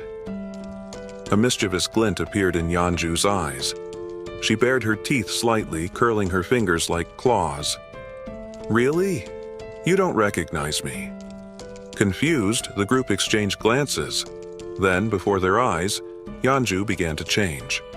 Her transformation was gradual, fur sprouting along her arms, her fingers thickening, her snout elongating. In seconds, where Yeonju had once stood, a towering brown bear now loomed before them. The archer gawked, pointing in disbelief. That's the beast from the alley." Yeonju chuckled, a deep, rumbling sound. "Not a beast, a bear." Han crossed his arms. "So, our meeting really wasn't a coincidence?" "Not at all," Yeonju confirmed. "Anyone who fights goblins is a friend of mine." Before the group could fully process this revelation, Seo-jun stepped forward. His expression turned serious. "We're moving forward with the plan," he announced. "Tomorrow, we rescue Moon's grandmother." The group immediately straightened, listening intently. Seo-jun explained that goblin numbers had decreased significantly, making this their best chance. However, Fatty would sit this one out due to his injuries.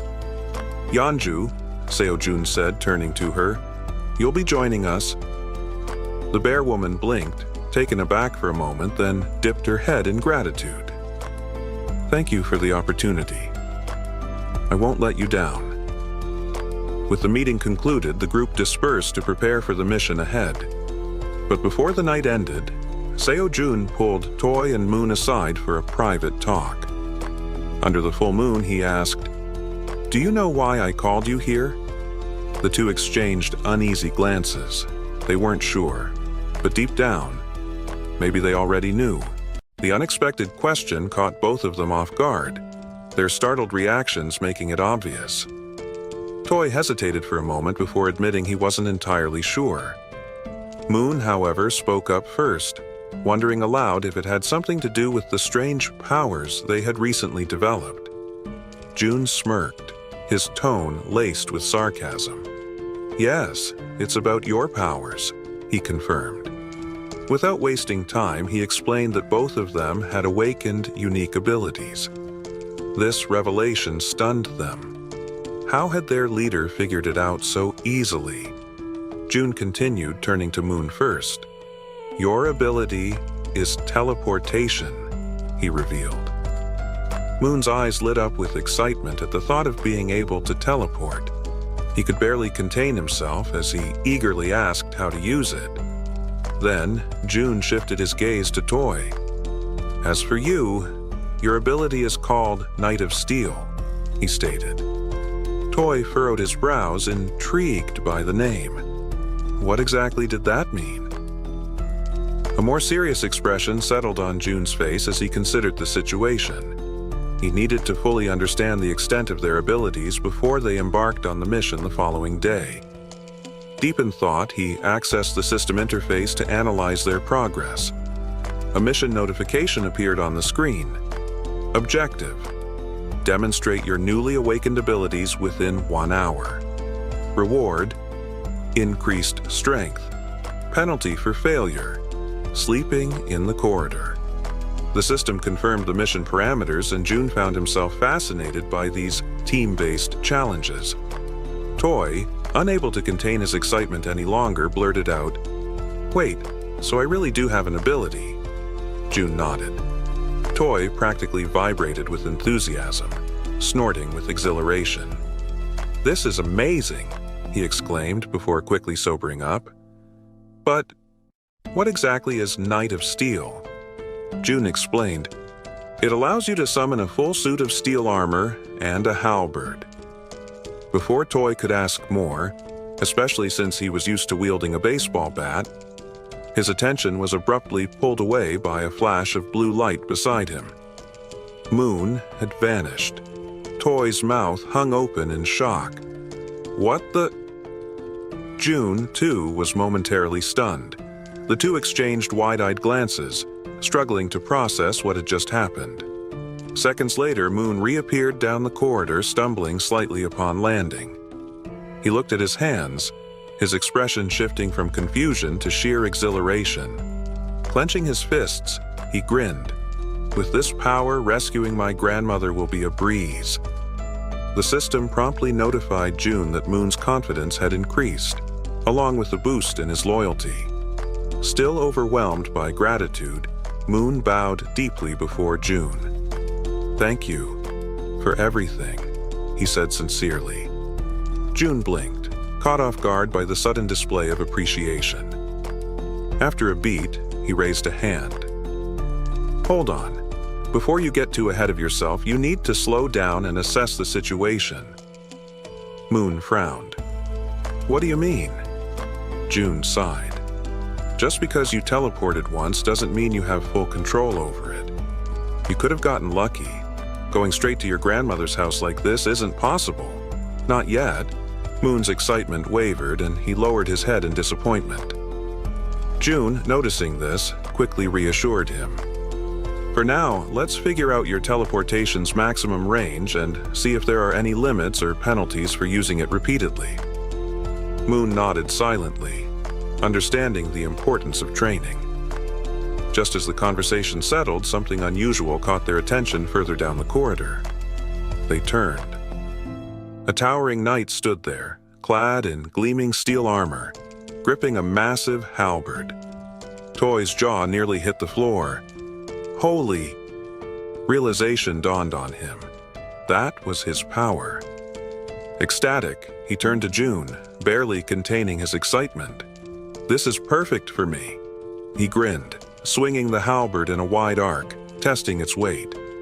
Another system notification popped up. Toy's confidence and loyalty had increased as well. While Toy reveled in his newfound strength, June focused on Moon again. He pointed toward a nearby building. "Try teleporting to that rooftop." Moon studied the target, calculating the distance. He exhaled. "I don't know if I can make it, but I'll try." The system issued a new mission. Objective: teleport to the rooftop of Building 113 within 3 minutes.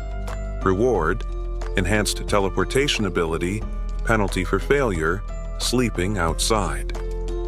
Moon took a deep breath, positioning his hands in a stance similar to a Kamehameha as he concentrated.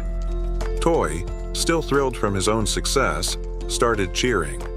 "Come on, you got this." Moon shut his eyes, focusing. Then, a burst of blue light engulfed him and he vanished. The sheer force of the teleportation sent out a shockwave, causing Toy to instinctively raise an arm to shield himself. On the rooftop of Building 113, Moon reappeared. He landed in a dramatic superhero pose, but as soon as he did, a sharp pain shot through his body. His eyes turned completely white, his vision fading in and out. Down below, both June and Toy froze. Their previous excitement vanished in an instant, replaced by immediate concern. June muttered before acting fast. He summoned a servant using his ability, retrieving Moon's unconscious body within moments. Back in the corridor, they laid Moon down on a bed. Toy hovered nearby, his voice laced with worry. "Is he gonna be okay?" June scanned the system readout, his expression unreadable. Finally, he nodded. "Yeah, he's just unconscious. The teleportation must have drained him. With enough rest, he'll be fine." The system confirmed June's assessment. Moon was healthy but in a deep sleep. Toy let out a relieved sigh. "Good. I was worried for a second." June, however, wasn't done. He turned to Toy, his expression suddenly sharp. "Now it's your turn," he announced. Toy blinked. "Wait, my turn." The system displayed a new mission for him. Objective: perform 100 push-ups and 100 squats while wearing the steel armor. Time limit: 10 minutes. Reward: increased strength. Penalty for failure: sleeping outside. Toy swallowed hard but wasted no time. He immediately dropped to the ground and started the push-ups, the sheer weight of the armor making every movement feel agonizingly slow. Sweat dripped onto the floor as he pushed himself to his limit. His arms trembled. His muscles burned. Yet, he refused to stop. With gritted teeth and unwavering determination, he pressed forward, moving on to the squats as his body screamed in protest. He would finish this.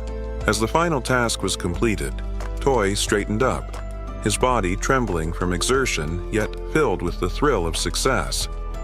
A victorious grin spread across his face as he threw his fists into the air, shouting, "Mission accomplished!" "I did it!"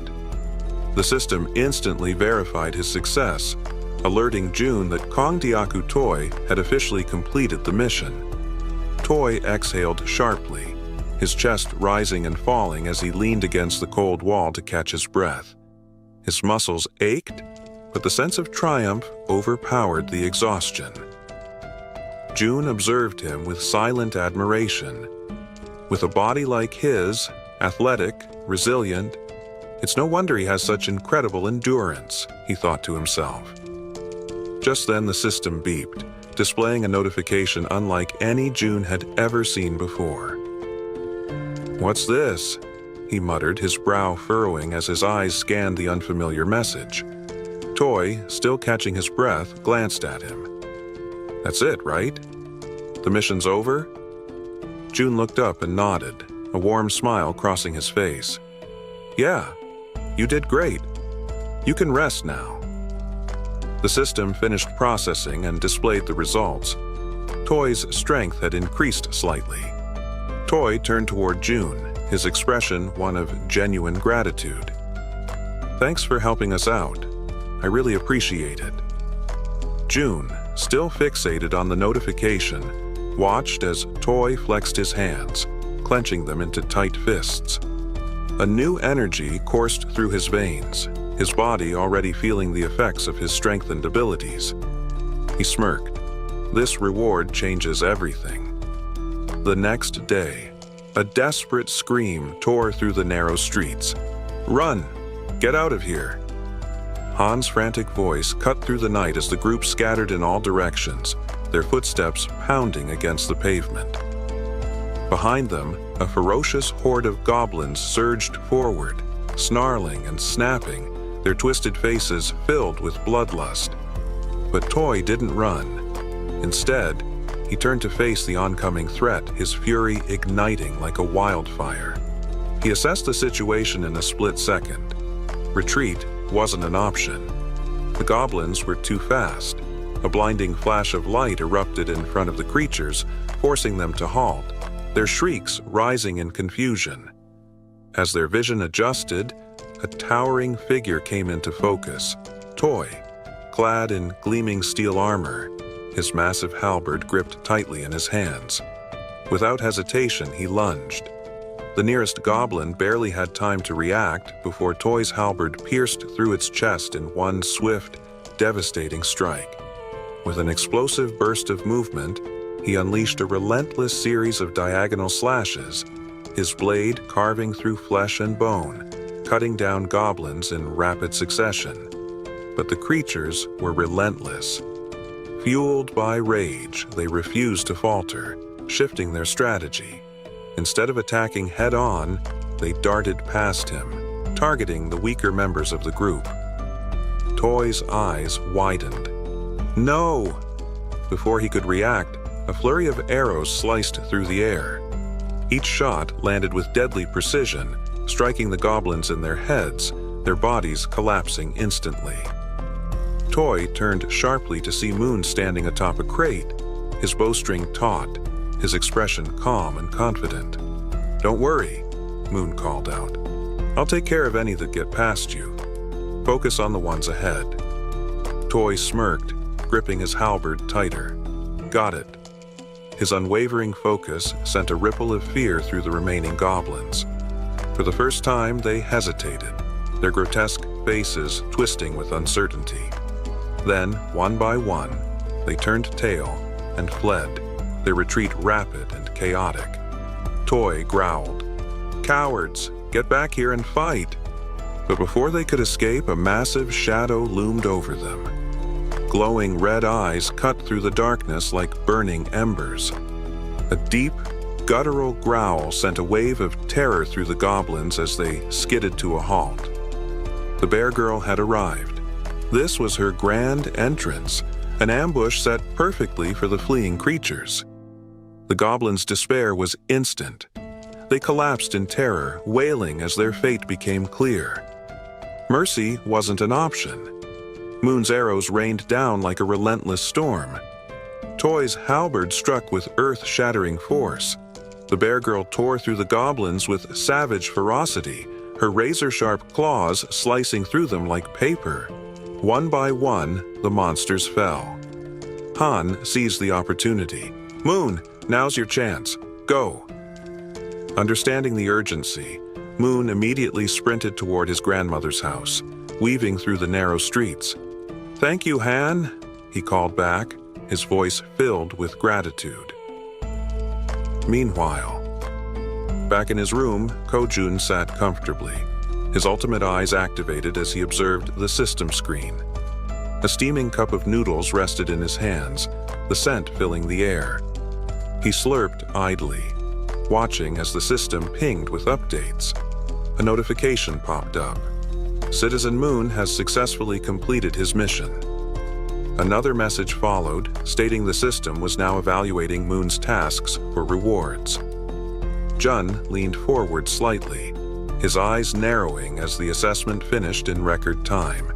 The system displayed the results: 132,133 XP awarded. Another chime. All available missions for Citizen Moon have been completed. Jun exhaled through his nose, shifting his attention back to his noodles. All right, let's see what the reward is. The system's next message made him freeze. Congratulations, you've hit the jackpot. The text blinked in bold, glowing letters. A footnote clarified for those unfamiliar. A jackpot was the highest possible prize accumulated in games of chance, like slot machines or lotteries. Jun's breath caught in his throat. He was paralyzed. Eyes locked onto the screen, hands gripping his noodles mid-bite, he waited, anticipation mounting. What kind of reward was powerful enough to be classified as a jackpot? Still fixated on the system notification, Jun remained frozen in shock. His cup noodles hung halfway to his mouth, forgotten, as he struggled to process what hitting the jackpot could actually mean. Then, the system displayed his reward. A single skill point.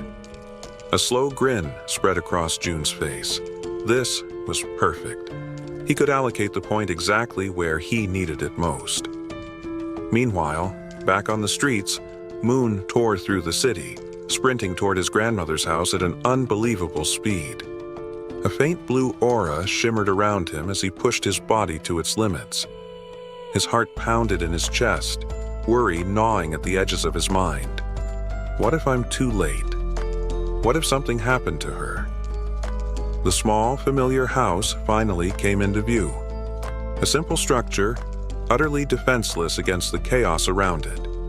No barriers, no fortifications, just an ordinary home, standing alone in a world overrun by monsters.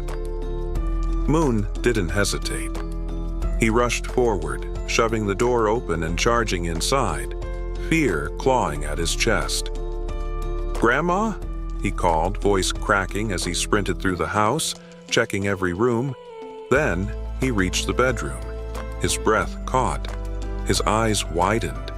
There she was, resting peacefully on a futon, her frail frame rising and falling with each steady breath. Moon's legs nearly gave out as relief flooded through him. He stepped forward cautiously, his hand shaking as he gently touched her shoulder. "Grandma," he whispered, voice thick with emotion, giving her a light shake. Her eyelids fluttered open and she reached out with trembling fingers, brushing them against his hand. "Moon," she murmured weakly, "is that you?" At that moment, Moon felt his composure crack. His chest tightened and tears blurred his vision. The sheer relief of seeing her alive overwhelmed him. Without thinking, he collapsed beside her, wrapping his arms around her fragile frame, his body trembling with sobs.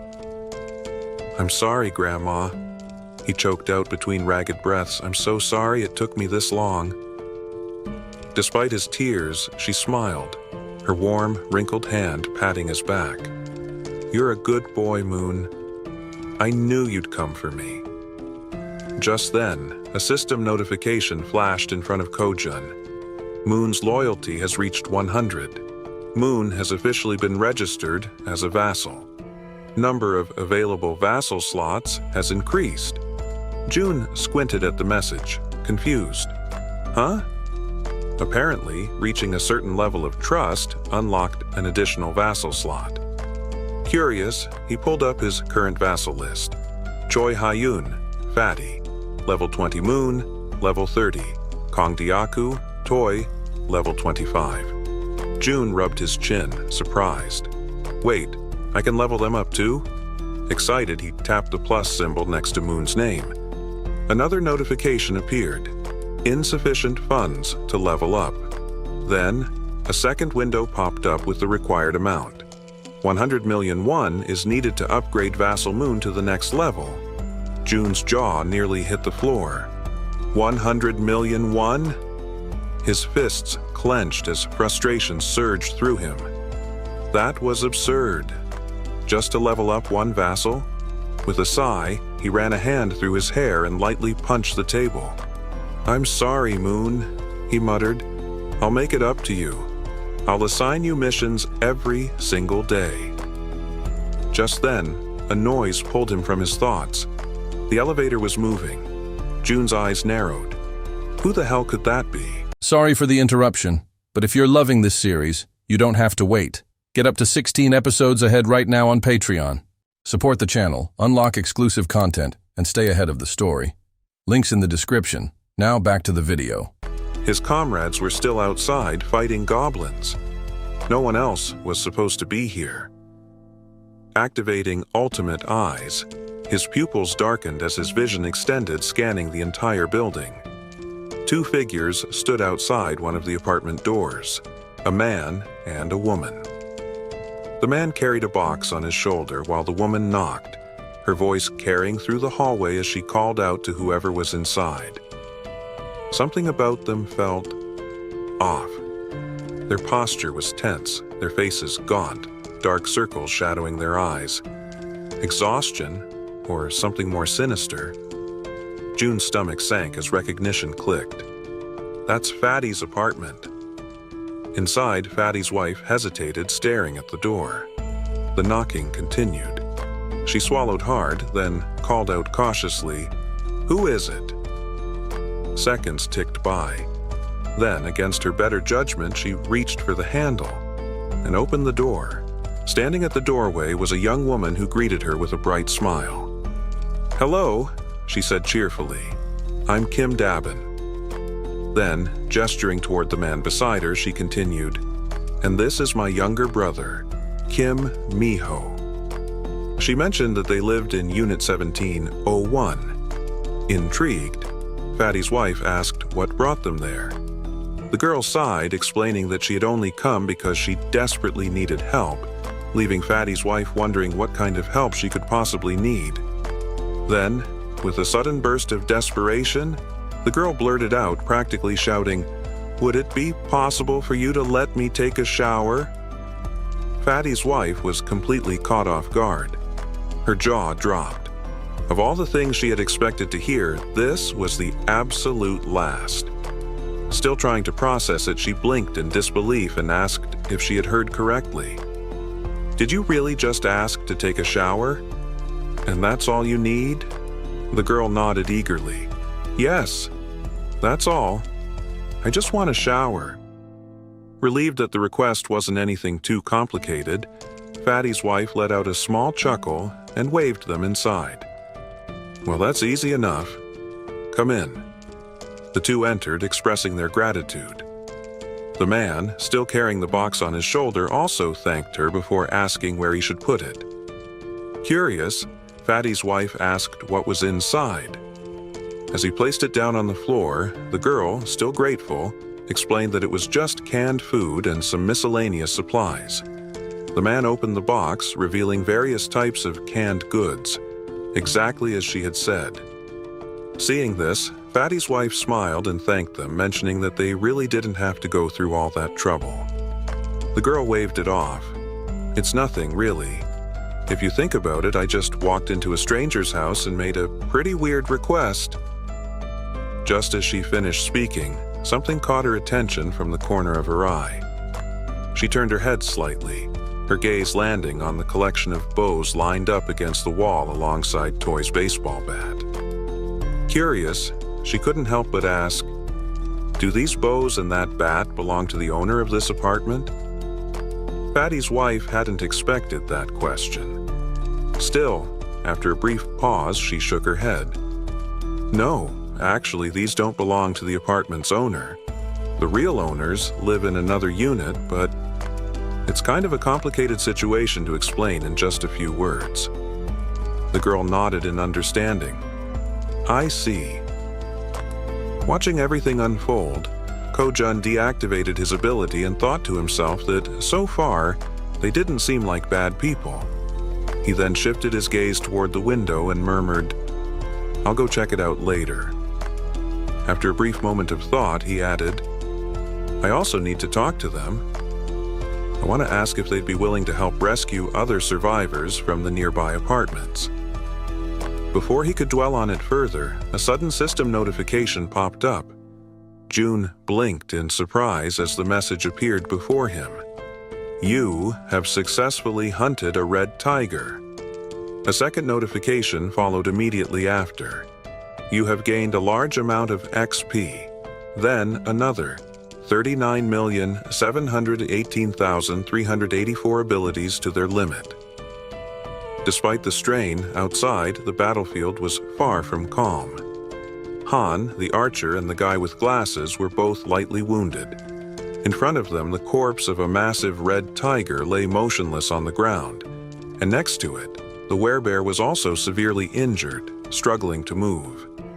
The rest of the group stood frozen, unsure of what to do next. June observed everything, but a strange feeling crept up on him. His stomach twisted, and his chest tightened as a wave of unease washed over him. What the hell just happened? Suddenly, a sharp pain shot through his body. His muscles spasmed, cold sweat dripping down his face as an overwhelming pressure gripped his chest. He groaned in agony, barely able to keep himself upright. Then, the system sent another notification. You have discovered individuals who are eligible to receive citizenship. Through the pain, June barely managed to process the message. There were still people who weren't citizens yet. His breathing was ragged, but he forced himself to speak. System, grant them citizenship. A new notification appeared instantly. A list of names flashed across the screen. Citizenship has been granted. And then another alert. You have officially reached 50 citizens. An additional message followed. The amount of XP and money that citizens can earn has increased by 100%. But the surprises didn't stop there.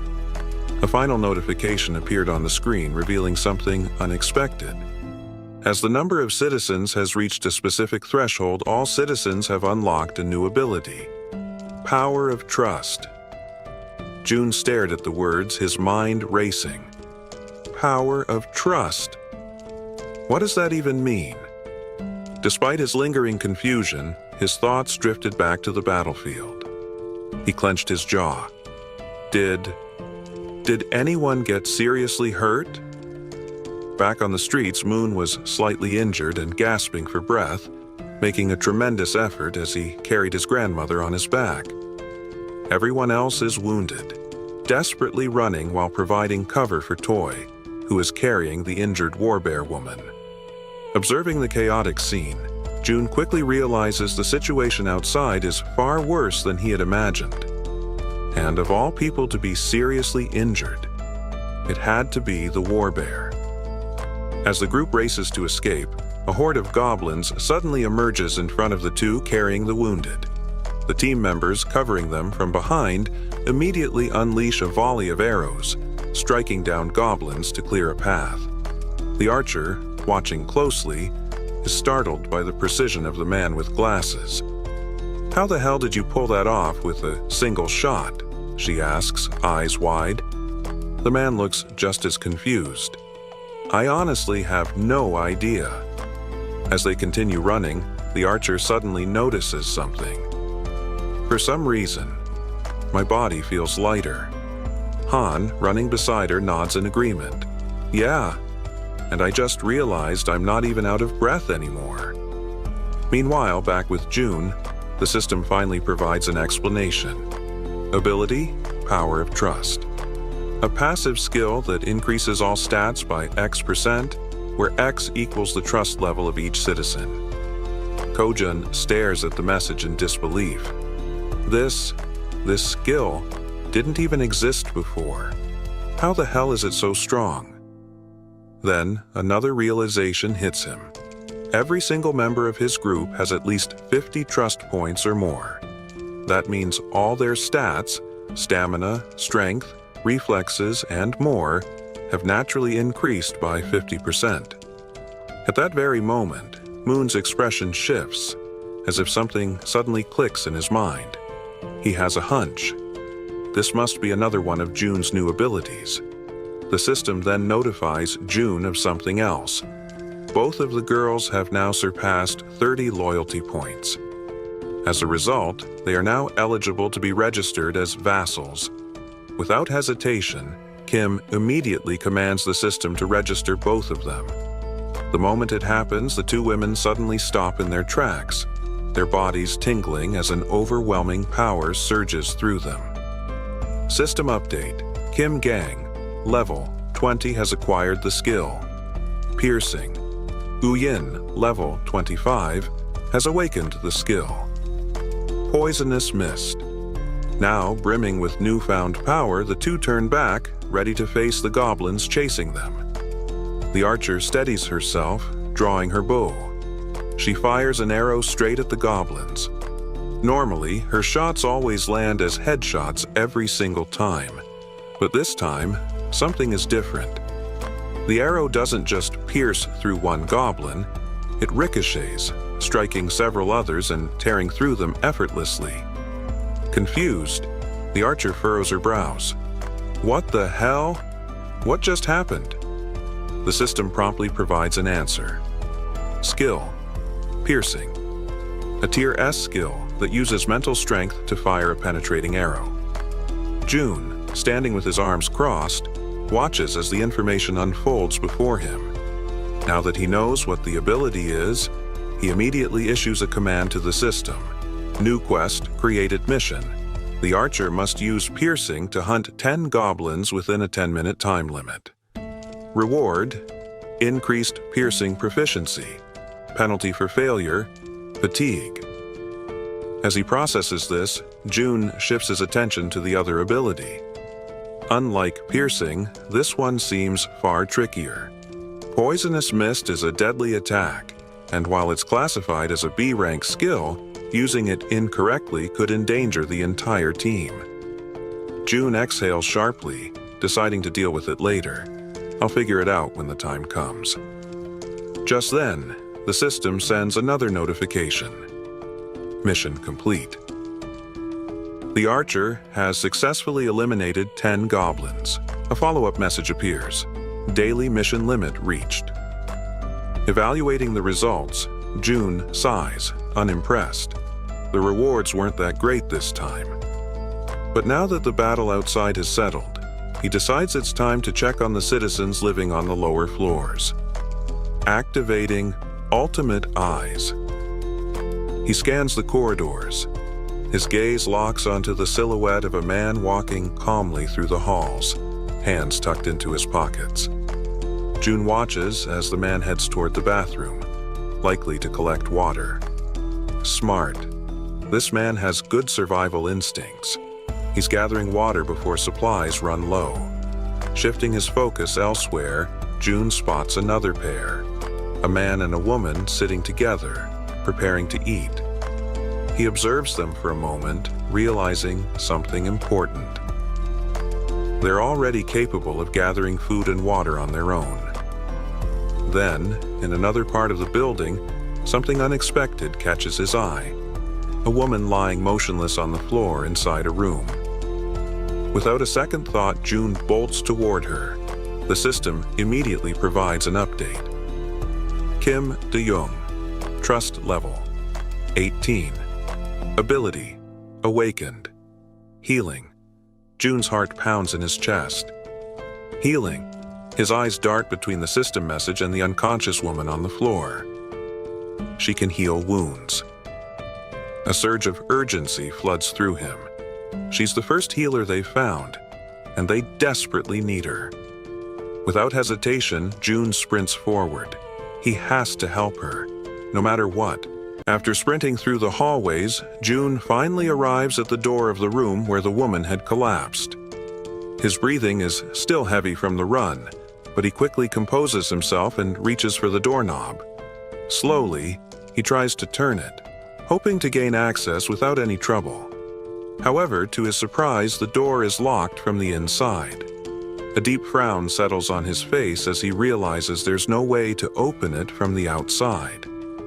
Frustration creeps into his thoughts, his shoulders slumping slightly. Just as he starts contemplating another course of action, something unexpected happens. His eyes widen as a new system notification appears before him. By sheer coincidence, or perhaps fate itself, he has just acquired a new skill. New ability acquired, Invisible Hand, Level 1. The system promptly displays its details. The ability allows him to summon and control an invisible hand at will. Reading the notification, a surge of newfound determination fills his chest. His grip tightens into fists as he mentally acknowledges the absurd yet undeniable reality of his new power. Silently, he expresses his gratitude for this sudden stroke of fortune. Closing his eyes for a brief moment, Jun focuses entirely on the locked door before him. He visualizes himself breaking the lock, willing it to yield under his command. When he opens his eyes, he is met with an unexpected yet welcome sight. Right before him, materialized from sheer energy, is a lock-breaking tool, a sturdy bolt cutter formed entirely of the strange energy he has come to rely on. Without hesitation, he reaches forward, taking hold of the newly formed tool. The cold sensation of the manifested object in his grip confirms its existence. Without wasting another second, he positions it against the lock and applies pressure. A sharp snap echoes through the quiet hallway as the lock gives way effortlessly. With a swift motion, he pushes the door open and rushes inside. The moment he steps into the dimly lit room, his gaze immediately lands on the unmoving woman lying on the floor. Now that he is seeing her up close, the eerie stillness of her body makes the entire scene feel unsettling. Jun quickly kneels beside her, concern evident in his expression. Reaching out, he gently nudges her shoulder, his voice calm yet firm as he speaks. "Can you hear me? Are you all right?" There is no response. A deep sense of unease washes over him. Carefully, he observes her condition, scanning for any visible injuries. But what he notices instead sends a wave of worry through him. Her face is unnaturally pale, her lips dry and cracked. Severe dehydration. His mind races. Dehydration this extreme could be dangerous. She needs help immediately. Quickly, his eyes dart around the room, searching for anything that might assist in stabilizing her condition. Then, something catches his attention, making him pause. There's water in the room. Yet despite the presence of water, she is still in this critical state. It makes no sense. The contradiction unsettles him, sending a cold shiver down his spine. Glancing back at the woman, he forces himself to push aside the troubling thoughts. Now is not the time to question the situation. The priority is saving her. A sudden idea forms in his mind. Without hesitation, he opens the system interface. There's a chance this might work. Mission assigned. Breathe. Objective. Breathe. Reward. Immediate recovery from dehydration. The system processes the command, deducting 10-point Westert 1 as the cost for activating the mission. Almost instantly, a soft blue aura begins to envelop the woman's body. Jun watches intently, his pulse quickening as the energy works through her. Then, faint sounds escape her lips, a weak, breathy noise, but a clear sign that she is beginning to stir. Relief floods through him. It worked. Slowly, her eyelids flutter open. Her gaze is hazy and unfocused. A blurred silhouette of a figure stands before her, a voice reaching her ears asking if she is awake. Her mind struggles to process the situation. Her voice, weak but laced with confusion, manages to form a question. Who are you?" Jun straightens slightly, meeting her dazed gaze. He introduces himself, explaining that he lives in a unit just above hers in the building. She blinks, her expression still foggy with exhaustion. The information doesn't seem to register right away. Still lying on the floor, she questions him again, her voice laced with uncertainty. How did you get inside?" Seeing no reason to hide the truth, Jun states it plainly. "I saw that you were unwell. I broke the door open to reach you." A moment of silence lingers between them. Then, her breath hitches. Her expression shifts as realization dawns. Without warning, tears begin streaming down her face. And yet she does not say a word. She simply cries, as if the weight of everything she had been enduring had finally caught up with her. She raises her hands to her face, wiping away the tears in an attempt to hide them. Her shoulders tremble slightly as she struggles to compose herself. June, watching her closely, immediately senses that something is wrong. There is an uneasiness in the way she reacts, something beyond just exhaustion or confusion. Taking a deep breath, he calls her name. Kim De-young. His voice is firm, yet gentle. She slowly pushes herself up from the floor, still visibly shaken. He speaks again, apologizing for being so abrupt, for barging into her life so suddenly. But he makes it clear. He needs her help. There is urgency in his tone, something that makes her pause despite her lingering distress. Now sitting upright, her tear-filled eyes meet his. Though her expression remains guarded, her lips, still cracked from dehydration, barely part as she listens to him speak. June wastes no time explaining. One of my allies is severely injured. The words seem to take a moment to register. De-young slowly turns her body toward him, staring as if trying to process what he just said. Silence stretches between them. She blinks, her mind racing, trying to make sense of his words. His ally. Someone severely injured. Why is he telling her this? She doesn't understand. She doesn't even know this man. Panic begins to rise in her chest. He wants her to save someone. Why her? Doubt and fear intertwine within her thoughts. Her hands tremble slightly as she lowers them to her lap. It seems impossible, an absurd request thrown at her out of nowhere. He's putting his faith in the wrong person. And then, another realization strikes her, like a bolt of lightning. How does he know she's a nurse? Her breath catches. She's never told him that. No one in this building should even know. A wave of unease washes over her. Yet at the same time, something about the way he speaks, the way he asks for help, doesn't feel threatening. There is no malice in his words, no ill intent in his eyes. Still hesitant, still uncertain, she makes a decision. She has to see for herself. Slowly, she turns to face him completely. Though suspicion lingers in her gaze, she swallows down her doubts and agrees to help.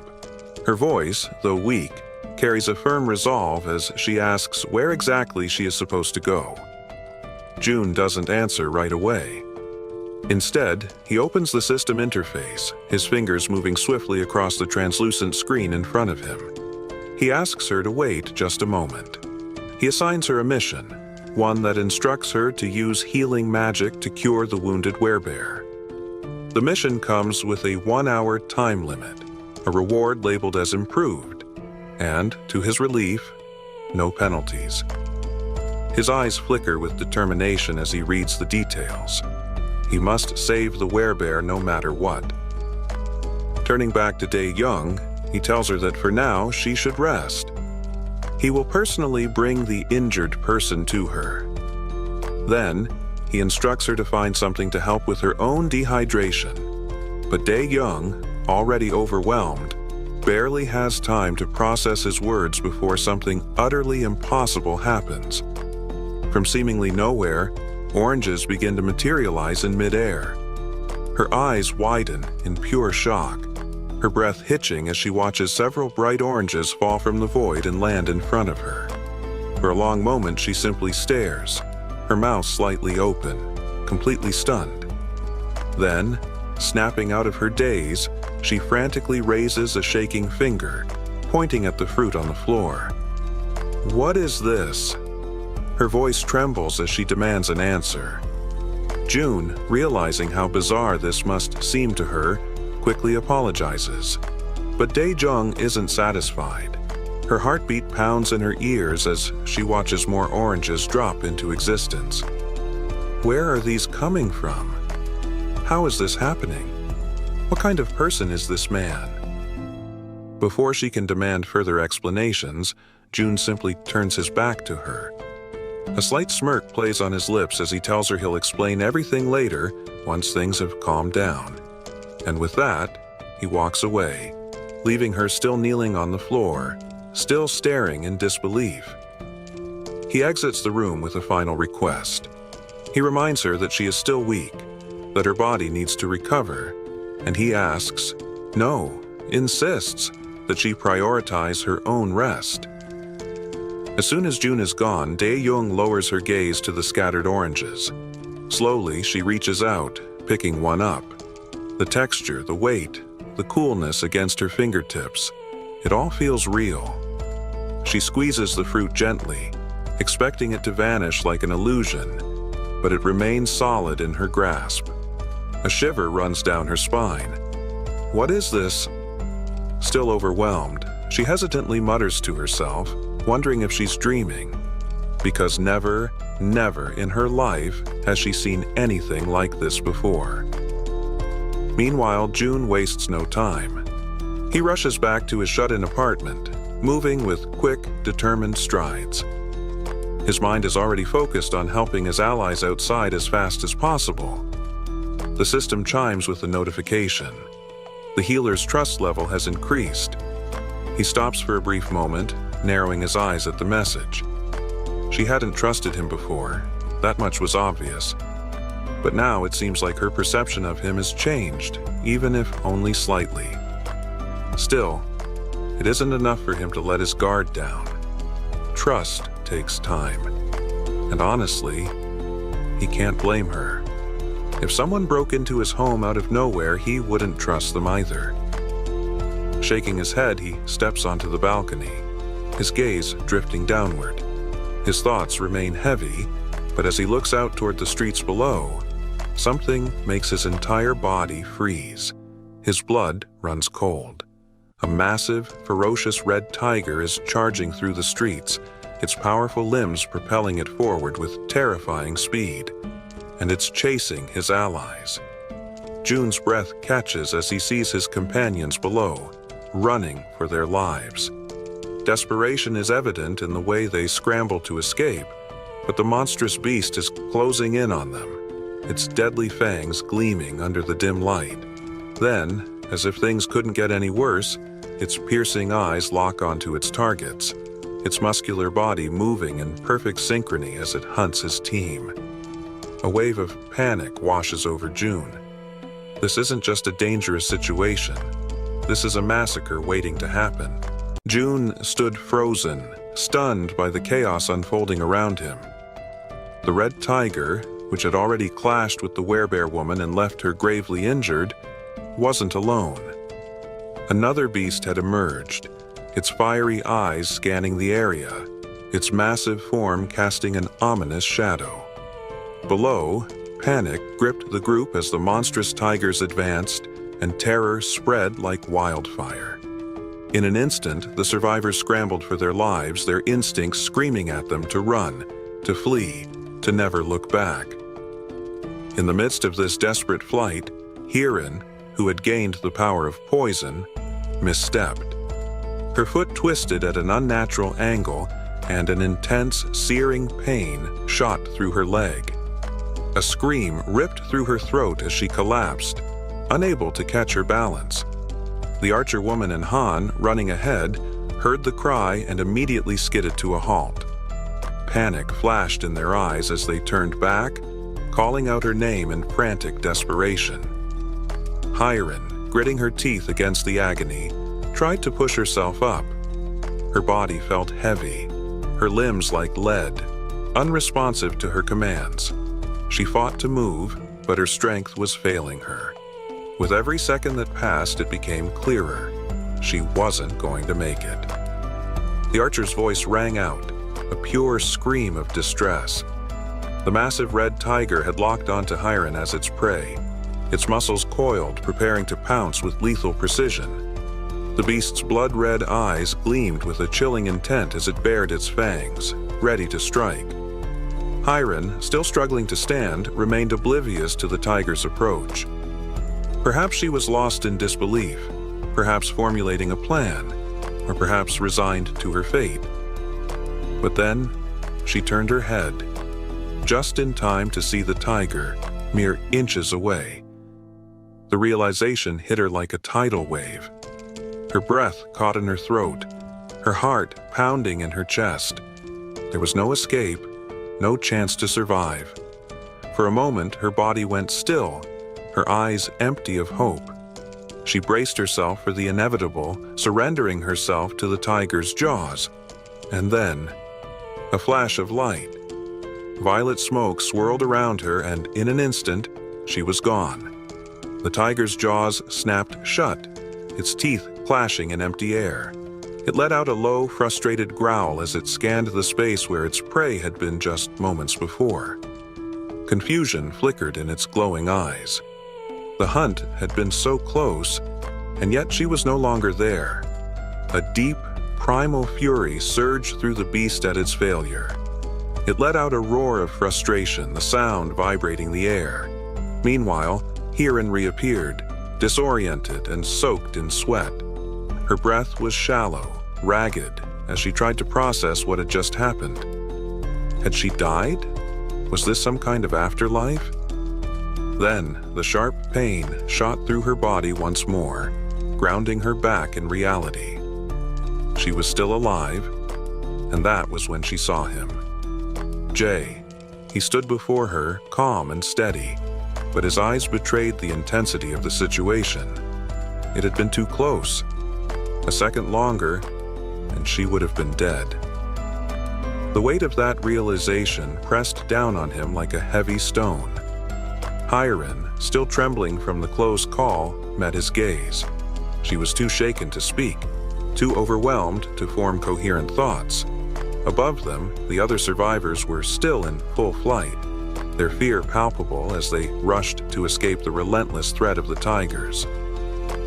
June took a steadying breath, his mind racing with calculations. At least, he thought, he had bought them some time. With Hiren no longer in immediate danger, there was a slim chance the others below could make it out alive. Suddenly, his system screen flashed, pulling his attention away from the chaos around him. You have discovered individuals who meet the criteria for citizenship. Do you wish to approve their status? Before he could process the notification, a sudden movement caught his eye. Moon appeared out of nowhere, his teleportation ability dropping him into the room with a flash. In his arms was the frail form of his grandmother, her body limp but still alive. Moon's breathing was labored, but his grip on her was strong and firm. His eyes, wide with urgency, locked onto June. "Take care of her," Moon pleaded, his voice thick with desperation. June's gaze flicked between Moon and the elderly woman, his mind quickly weighing the situation. Moon's concern was evident, but there was no time to waste. A far greater danger loomed. Raising a hand, June motioned for him to stop. "Wait." Moon opened his mouth, ready to argue, to insist that June help his grandmother immediately. But then he saw it, the expression in June's eyes, the sheer gravity of the situation. Without a word, Moon's shoulders slumped. He understood now. Whatever was happening here, it was far worse than anything he had anticipated. There was no time for distractions, no time for anything but survival. Below, the red tiger continued its relentless pursuit, refusing to let up. The battle for survival raged on, and June knew that the choices he made in the next few moments would determine the fate of everyone involved. The red tiger, driven by a primal fury, relentlessly pursued the scattered group, each step thunderous as it closed the distance. June's heart raced, his fists clenched tight as he mentally braced for what he had to do. His new ability, Invisible Hand, pulsed with energy within him. He couldn't let this beast escape. It needed to die, and he was the one who would make it happen. Down below, chaos reigned. The archer, Han, and Togi, still carrying the injured werebear, fled with all their strength. They were fast, but no matter how much ground they gained, the tiger was gaining too. Han dared a quick glance back, his stomach twisting with dread. It was closing in on them. If they didn't do something soon, they would be the next meal. Without thinking, Han dug in his heels and skidded to a stop, his focus narrowing to a single action. His hand gripped one of his baseballs tightly, his fingers tingling with anticipation. A faint blue light flared around him, flickering and building in intensity as he poured everything into the throw. Then, he launched the ball with all the force he could muster, watching as it cut through the air toward the beast. For an instant, hope flickered in his chest. Maybe this would be the shot. But in the blink of an eye, the tiger moved, swift, too swift, and the ball whistled past, smashing harmlessly against the pavement. The tiger's deafening growl filled the air, and with one spine-chilling roar, it made its presence known. It was faster than any of them could keep up with, and it wasn't slowing down. The archer's frantic voice rang out, her words distorted by panic. "Run!" she screamed, her face filled with terror. But it was too late. The tiger was already locking onto Han, its eyes burning with the hunger of a predator. The beast leapt. Han's heart pounded in his chest as he turned, knowing there was no way to stop the tiger. But he had one choice left. He could run, and maybe, just maybe, he could buy the others time.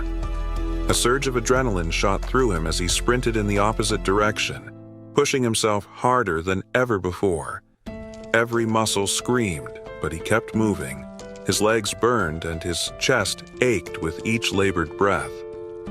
He pushed himself toward the parking lot, praying for a miracle.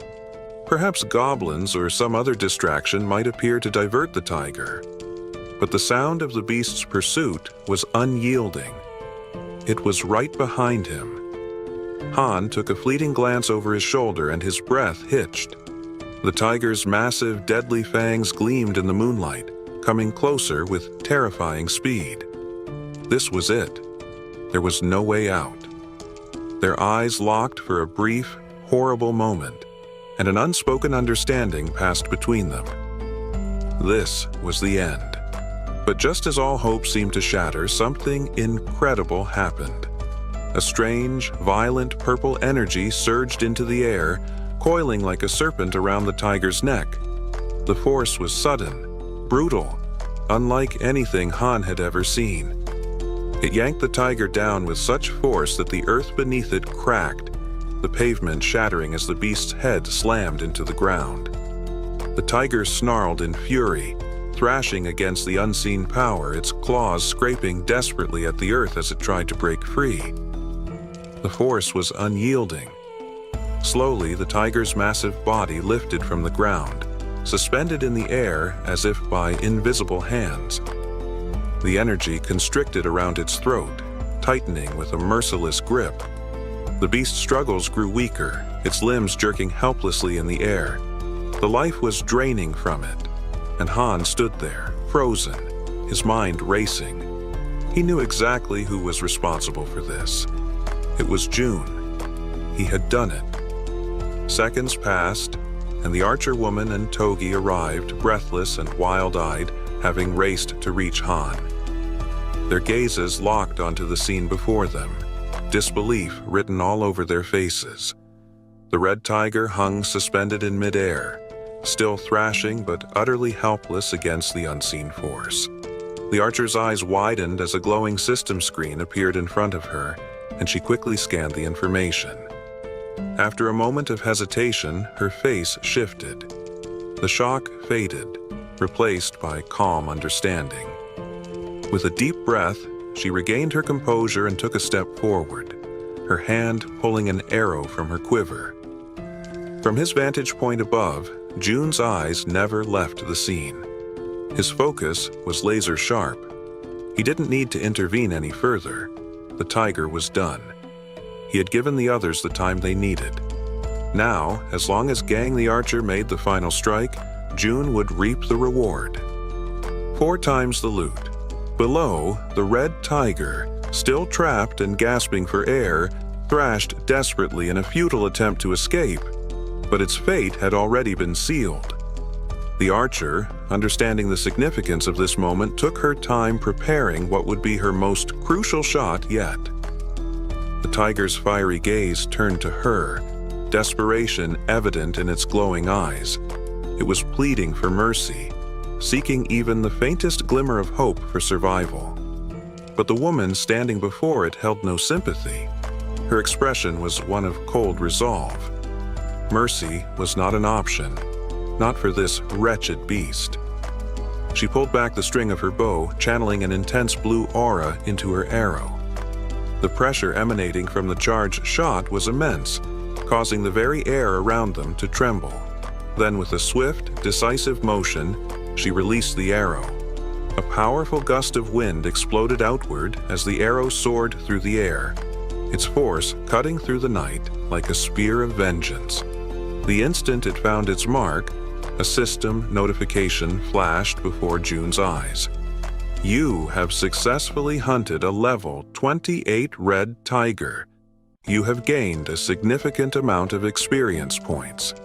62,311,776. One has been deposited into your shut-in wallet. As the tiger's body collapsed lifelessly onto the ground, another notification appeared, this one highlighting the growing dynamics among the group. Team trust and loyalty levels have increased. Another notification followed shortly after. Han's loyalty level has exceeded 30. He now meets the requirements to be registered as a vassal. A satisfied smile played on June's lips. Everything had gone exactly as planned. He nodded to himself before selecting the prompt to accept Han's registration as his vassal. A few moments later, the scene shifted to another part of the building, where someone was being healed. It was the healer, the woman who had previously collapsed in exhaustion within one of the rooms, now fully conscious. She focused her energy, her hands glowing faintly as she tended to the wounded. The injuries of the others faded rapidly under her care, not even leaving scars behind. The first person she prioritized was the werebear woman, whose body had suffered severe damage during the brutal encounter with the red tiger. June, watching from afar, reflected on the sheer luck they all had, him included, in having found a healer in a situation like this. Han approached, still catching his breath. Without wasting any time, June turned to him and asked what had happened below, particularly why the red tigers had suddenly appeared. Han, his voice still carrying traces of exhaustion and gratitude, explained that the location where Moon's grandmother's house had once stood was likely territory belonging to the red tigers. They had managed to take one down, but another had soon appeared, proving that the area was far more dangerous than they had initially assumed. Hearing this, June processed the information carefully. It made sense. There was no reason to believe that only goblins would inhabit this region. And now that he thought about it, there hadn't been any goblins in this area. That meant the goblins had probably already invaded the buildings nearby. If that was the case, Moon's grandmother wouldn't have been safe if she had remained inside. Despite everything, the only reason she had survived was that she had unknowingly been within the red tiger's territory. June exhaled slowly, shaking his head. The sheer luck involved in this entire ordeal was truly something extraordinary. Just then, another system notification appeared before him. Healer's performance is being evaluated. 73,321 has been deducted for the mission. The healer let out a relieved sigh upon realizing that her task had been successfully completed. Seeing her reaction, June stepped forward and acknowledged her efforts, telling her that she had done a great job. However, she quickly waved off his praise and instead asked if she could finally return home. Before anyone could respond, a voice interrupted, "Wait a moment." It was Fatty, who had finally reappeared after spending some time resting and recovering from the ordeal. Scratching the back of his head, he looked around awkwardly before addressing the group. "I know this might not be the best time to bring this up, but are you guys seriously planning on gathering in my apartment all the time?" June turned his attention to Fatty and, for the first time, truly took in the number of people currently occupying the space. The realization dawned on him, and at that moment, everyone around them wore equally amused and sheepish expressions. With a small chuckle, June reassured him that there was no need to worry. He had already made all the necessary arrangements. Unit 291 stood empty and ready for occupancy. Everything needed for daily life, electricity, water, and all other essentials, would be available, and the group was free to settle in. The news was met with immediate excitement as the entire group erupted in joy. June, not wasting a moment, turned to Dabin and informed her that 2 more units, 2101 and 2102, were also available. He assured her that he would ensure the supply of electricity to these units as well, and requested that she notify the other survivors about the availability of the bathrooms and showers in those apartments. Dabin, still processing the information, exchanged a quick glance with her brother before nodding in agreement. They promised to take care of the message. June, noticing their reaction, continued by offering them something unexpected. He told them that out of the 2 available units, they could choose one for themselves. The offer took Dabin and her brother by surprise, their expressions showing pure shock. For a moment, they could barely believe what they were hearing. However, June, ever calm, maintained his composure and told them to let the others know that they could claim the other unit. Once that matter was settled, June shifted his focus to something else. He told Dabin that he had a favor to ask of her. Dabin, still taken aback by the offer, encouraged him to go ahead without hesitation. June explained that he needed her to act as the intermediary between himself and the rest of the survivors. As soon as the words left his mouth, Dabin paused, a confused expression crossing her face. She repeated his request, incredulous, "Did you mean messenger?" With unwavering seriousness, June confirmed it. He then laid out the details of his plan. He asked Dabin to inform the others that whichever team was able to hunt down 100 goblins the fastest would be rewarded with one of the empty units. But there was more. June emphasized that this was not just about gaining a place to stay. The winning team would also receive crucial supplies, unlimited electricity, running water, gas, and food, ensuring their comfort and survival. And on top of that, he proposed that if the winning team agreed to take in 10 additional survivors, those individuals would also benefit from these same resources. The room grew silent for a moment, the gravity of his proposal sinking in. June could feel the weight of his words pressing down on everyone. It wasn't just a competition, it was a challenge that would change the dynamics of their survival. Then, almost as if anticipating the hesitation that would follow, June added one final note. He told Dabin to make sure to inform everyone that the distribution of these resources might take a little longer depending on the floor of their new residence. As he observed the group's reactions, June realized that from now on, every decision would be like a move in a high-stakes game of strategy. Only those who truly proved their worth would have access to the resources they desperately needed. At that exact moment, a system notification popped up before him. A new quest had appeared, an official mission to hunt down goblins. The quest had a strict time limit of 168 hours, offering only a modest reward in experience points but with a severe penalty for failure: losing access to any shared facilities. A final message appeared before his eyes, the decision clear. Will you accept this quest? Yes or no? After June's efforts, the residents he had helped began taking matters into their own hands, hunting the goblins outside the city walls. Among them was a young man in a red jacket, running for his life as a massive horde of goblins chased after him with relentless fury. His breath came in ragged gasps, and his legs screamed in exhaustion. But there was no stopping now. The goblins were closing in, shrieking in anger, their eyes glowing with an insatiable hunger. The young man's stamina was quickly running out. Regret gnawed at him. He cursed himself for getting into this mess, but pushed the thoughts aside, repeating in his mind that he just needed to hang on a little longer. Ahead, he saw it. The door into the parking lot, his last chance for survival. With a final burst of energy, he hurled himself forward, sliding across the ground in a desperate attempt to escape. His body narrowly squeezed through the doorway just as the goblin's claws swiped at him. Gasping for air, he screamed with panic, urging the others to attack now. His voice rang with fear as he warned them that the goblin's ambush was bigger than they had anticipated. A trap. 3 men armed with spears stepped forward, their faces set with grim determination.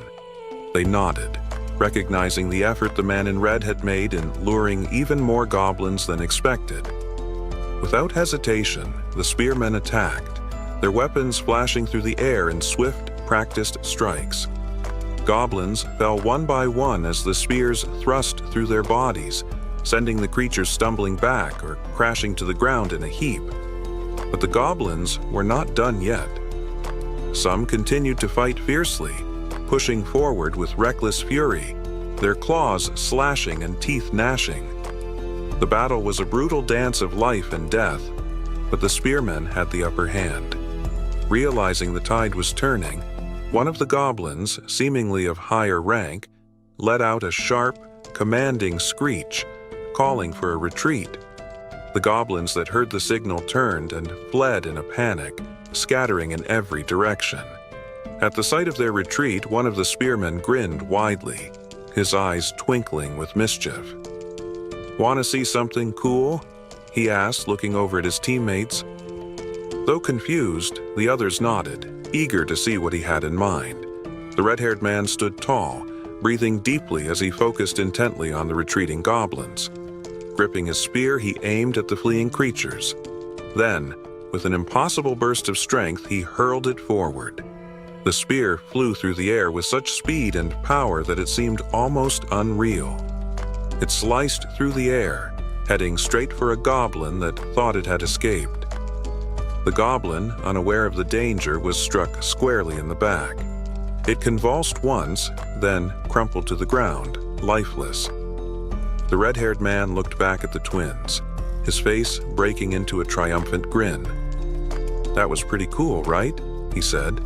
The twins, eyes wide with amazement, nodded eagerly.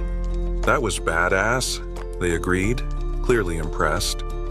Stretching his arms, the red-haired man casually asked how many goblins each of them had taken down. The twin on the left proudly declared, "I got 22. The twin on the right, with a smug smirk, said, "I got 23. The red-haired man chuckled, clearly pleased with the results. "Well, between the 3 of us, we've killed over 100 goblins. Mission complete," he said, his grin widening. The twins exchanged glances, surprised at how quickly they had reached their goal. They had expected it to take much longer to eliminate so many goblins. But just then, Min, the young man in the red jacket, stormed up to them, clearly angry and frustrated. "Hey!" Min snapped, glaring at the red-haired man. "You said there were only about 10 goblins. I barely made it out alive." His voice was filled with irritation. The red-haired man's expression hardened. Veins bulged on his forehead as he snapped back, "What's your problem now? We succeeded, didn't we? You're alive and the mission's over. What's there to complain about?" Min fumed, still seething. "You seriously can't think that many goblins were just 10. You nearly got me killed." Rolling his eyes, the red-haired man waved off Min's complaints. "Well, we killed a lot of goblins, and now we're about to get a new place to live. So, quit whining. Irritated, the red-haired man turned to Min, his voice laced with frustration. "Pay attention, bro," he snapped, the use of bro suggesting a deeper connection, possibly even siblings. His face flushed, the veins bulging more as his anger mounted. Wait, before we continue, did you know you can watch up to 16 episodes ahead right now? Join our Patreon to unlock exclusive early access and support the series. Don't miss out. The link's in the description. All right, back to the action. I came up with this entire hunting strategy myself. There was never any chance of failure. I also suggested the spears, which the twins crafted. All you had to do was run, something you should be very good at. Min, exasperated, let out a heavy sigh. The red-haired man, still simmering, offered him an ultimatum. "If you're so dissatisfied, then leave. Your presence is hardly making any difference at this point." Sensing the rising tension between the two men, the twins quickly intervened to prevent things from escalating further. One of them stepped forward, speaking in a calm voice. "Relax, man. Min did his part too," he reminded the red-haired man. The other twin, with a playful grin, turned to Min and said, "You did great, bro. You ran faster than I thought possible." The red-haired man clicked his tongue, clearly irritated. "Men always know how to get under my skin," he muttered, his tone thick with annoyance. Then he demanded, "How dare you talk back to me like that?" The twin who had been grinning urged Min to apologize, hoping to defuse the situation. Realizing that continuing the argument would get him nowhere, Min let out another sigh and reluctantly muttered an apology. The red-haired man huffed in response, then turned his back on Min, dismissing the entire incident. "Whatever. Let's move on. We need to get to the 21st floor to claim our new home." As they made their way to the 21st floor, ready to collect their reward, they were greeted by unexpected news. Dabin, her expression tinged with apology, informed them that another team had already beaten them to it and claimed the reward. The group froze, disbelief and shock overtaking them. They had been quick. There was no way another team could have completed the mission before them. The red-haired man's face darkened, irritation flaring once more. "Are you telling me someone beat us to slaying 100 goblins?" he demanded, his voice low and dangerous. Dabin nodded, confirming it. The red-haired man could hardly believe it. His brow furrowed and he snapped, "Stop joking around, Dabin. Hand over the house already." But Dabin's serious expression made it clear that she was not kidding. "It's no joke," she said firmly. "The team that finished first is already here." Just as she finished speaking, the group that had managed to finish the hunt even faster arrived. Seeing who they were only made the red-haired man even more frustrated. The group was led by Dabin's brother and an elderly couple, both of whom appeared unusually cheerful, as if nothing was out of the ordinary. Dabin turned to her brother, her voice curious. "How did things go with June?" Her brother explained, "We made a deal. In exchange for giving up the new house, we've secured food, electricity, and other necessities for both our own home and the elderly couples. Additionally, their daughters won't have to take part in missions anymore." Dabin frowned, immediately pointing out the flaw in the arrangement. "But their daughters are minors. They should have been exempt from missions in the first place." The elderly couple, however, maintained their pleasant smiles, unfazed by the comment. The elderly man explained, "Our daughters may look young, but they're actually adults. They're older than they appear." The elderly woman added with a chuckle, "They're likely skilled with bows and arrows. My husband worries about them too much, but they're more than capable." Dabin's brother further clarified, "As part of the agreement, we'll be providing them with bows and arrows." Dabin's expression darkened. "Wait a minute. Are they planning to keep hunting goblins?" she asked, her voice laced with suspicion. Her brother nodded, confirming that they planned to continue hunting goblins, but he clarified that June had only requested the goblins in the nearby areas. The goblins were relentless, constantly emerging no matter how many were killed, and it was essential to keep their numbers under control. As he absorbed this information, the red-haired man's frustration only grew. He waved his hand dismissively. "Enough with the pointless chatter," he snapped. Then in a sharp voice, he questioned whether they were giving themselves special treatment simply because they were in charge. "Isn't that a bit unfair to the rest of us?" Dabin's brother nodded in agreement. "That's why June had a plan," he explained. The second and third groups were tasked with killing 100 goblins and heading to the 30th floor for their rewards. A genuine smile spread across Dabin's face as she reassured the group. "Everything's been sorted out. You can head to the 30th floor now. Ku Jun will be waiting for you there." Despite the reassurance, the red-haired man remained visibly bitter, still annoyed at not being the first group. As they ascended in the elevator, his irritation boiled over and he suddenly asked, "Is his name really June? He looks younger than all of us." With a sarcastic laugh, he added, "It's almost laughable hearing you speak so highly of him." One of the twins joined in on the sarcasm, teasing, "Maybe you think June's some kind of god or something." The other twin scoffed, chiming in, "God? Please. At best, he's just the leader of some cult." He then paused as if pondering the idea before asking, "Do you think this Kujun guy is even sane?" Min, who had been silent up until that moment, spoke up quietly, his tone calm but firm. "You're all protected because of June's abilities. Maybe you don't have the right to talk about him like that." The moment Min's words left his mouth, the atmosphere in the elevator shifted. Tension thickened the air, and the others seemed visibly irritated. The red-haired man, his frustration peaking, shot a glare at Min. "Are you all trying to get on June's good side?" He spat, his voice filled with contempt. An uncomfortable silence settled over the group. All eyes were now on Min. The red-haired man, seething, muttered curses under his breath and turned to glare over his shoulder at Min.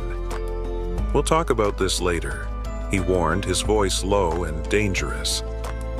Just then, the twins noticed something unusual. June was approaching them, walking at an unhurried pace, one hand casually tucked into his pocket. As he drew nearer, he flashed them a small, relaxed smile and greeted them with a simple, "Hello." The casualness of the greeting, combined with the way June carried himself, sent a wave of shock through the group. A nervous feeling crept up on the red-haired man, and, hesitantly, he extended his hand. "Beck Sanjob," he introduced himself. June shook his hand firmly but casually, acknowledging him with a brief nod. "I've been watching how you and your team hunted," he remarked casually. "You made excellent use of the barrier, and your strategy was very effective." Hearing this sent a chill down Sanjob's spine. His voice trembled slightly as he asked, "How do you know that?" June didn't answer. Instead, he simply smiled and shifted the conversation. "From now on, I'll be providing electricity, water, and gas to units 1301 and 1502. Sanjob, still trying to wrap his mind around everything, managed to mutter a thank you but couldn't help himself from asking, "How is any of this possible? How are you doing all of this?" For the second time, June ignored the question. He simply reminded them, "Since you've successfully hunted 100 goblins, you're now eligible for these benefits." But just as the situation couldn't get any more unsettling, June's expression shifted into something darker. A disturbingly eerie smile spread across his face, and his tone turned chilling as he added, "By the way, I'm not some cult leader." His eyes glinted with amusement, and he continued, "I certainly don't have any intention of becoming a god." The words hung in the air, leaving the group frozen, paralyzed by an overwhelming sense of fear. They stood motionless, unable to react to the unnerving shift in the atmosphere. With that same eerie smile, June raised his hand near his mouth as if about to share a secret. "There's just one more thing," he said, his voice carrying an unsettling undertone. "I have a request to make of you." Not long after, the group is seen sprinting at full speed, their breaths ragged as they flee from an unseen threat. As the perspective shifts to the front, it becomes clear. They aren't escaping from goblins this time. Towering, bloodthirsty orcs are in pursuit, their heavy footfalls shaking the ground. The four desperately weave through the streets, taking sharp turns in an attempt to put as much distance as possible between themselves and the rampaging monsters. Up ahead, Han stands, calmly gripping several spears. A faint smirk plays on his lips as he acknowledges their effort. With the orcs still fixated on their fleeing targets, Han takes his time, channeling his energy into a spear. A blue aura flares around the weapon, pulsating with raw power. Just then, a system notification appears. Han, level 33. Title, 6th Knight. Trust, 70. Loyalty, 78. His awakened ability, throwing, is displayed. Han's throws were already devastating, but with the consumption of mental energy, he can now magnify his attack strength by up to 5 times. As he steadies himself, energy visibly gathers along the spear's blade. The system provides additional information. His physical stats increase relative to his loyalty. All experience points and loot from monsters are tripled, and knights possess an accelerated growth rate. Without hesitation, Han launches the spear with immense force, striking one of the leading orcs directly. The instant the spear impales its target, another orc lets out a furious roar. Gripping an enormous machete, it charges at Han, intent on delivering a fatal blow. Yet Han remains unfazed. From the backline, an arrow infused with energy is already cutting through the air. It finds its mark, embedding itself deep into the orc's skull. With a heavy thud, the beast collapses. The archer had been covering Han all along. This was why he never wavered. As the second orc crumples to the ground, Han wastes no time. He draws another spear and hurls it at the third orc.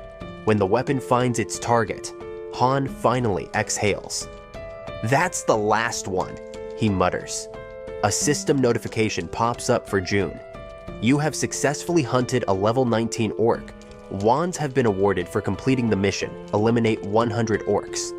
With the task now finished, 3 individuals who had been hiding nearby cautiously emerge. Han approaches them, assuring them of a safe place to go.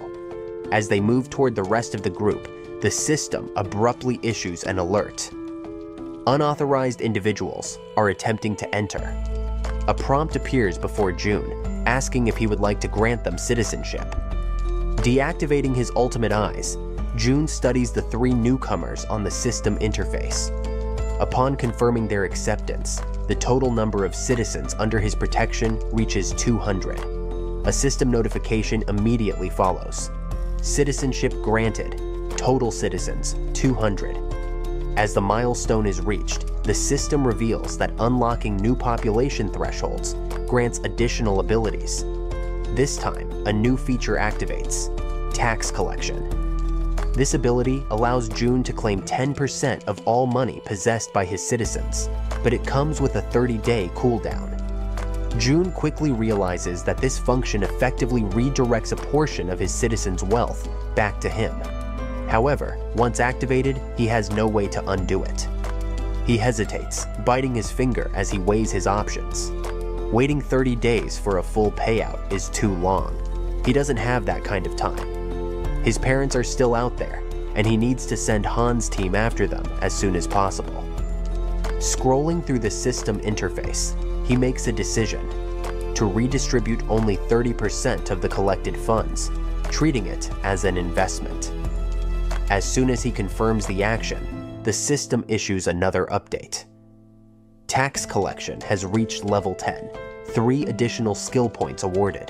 A sudden, crushing pain grips June's chest, sharp and overwhelming.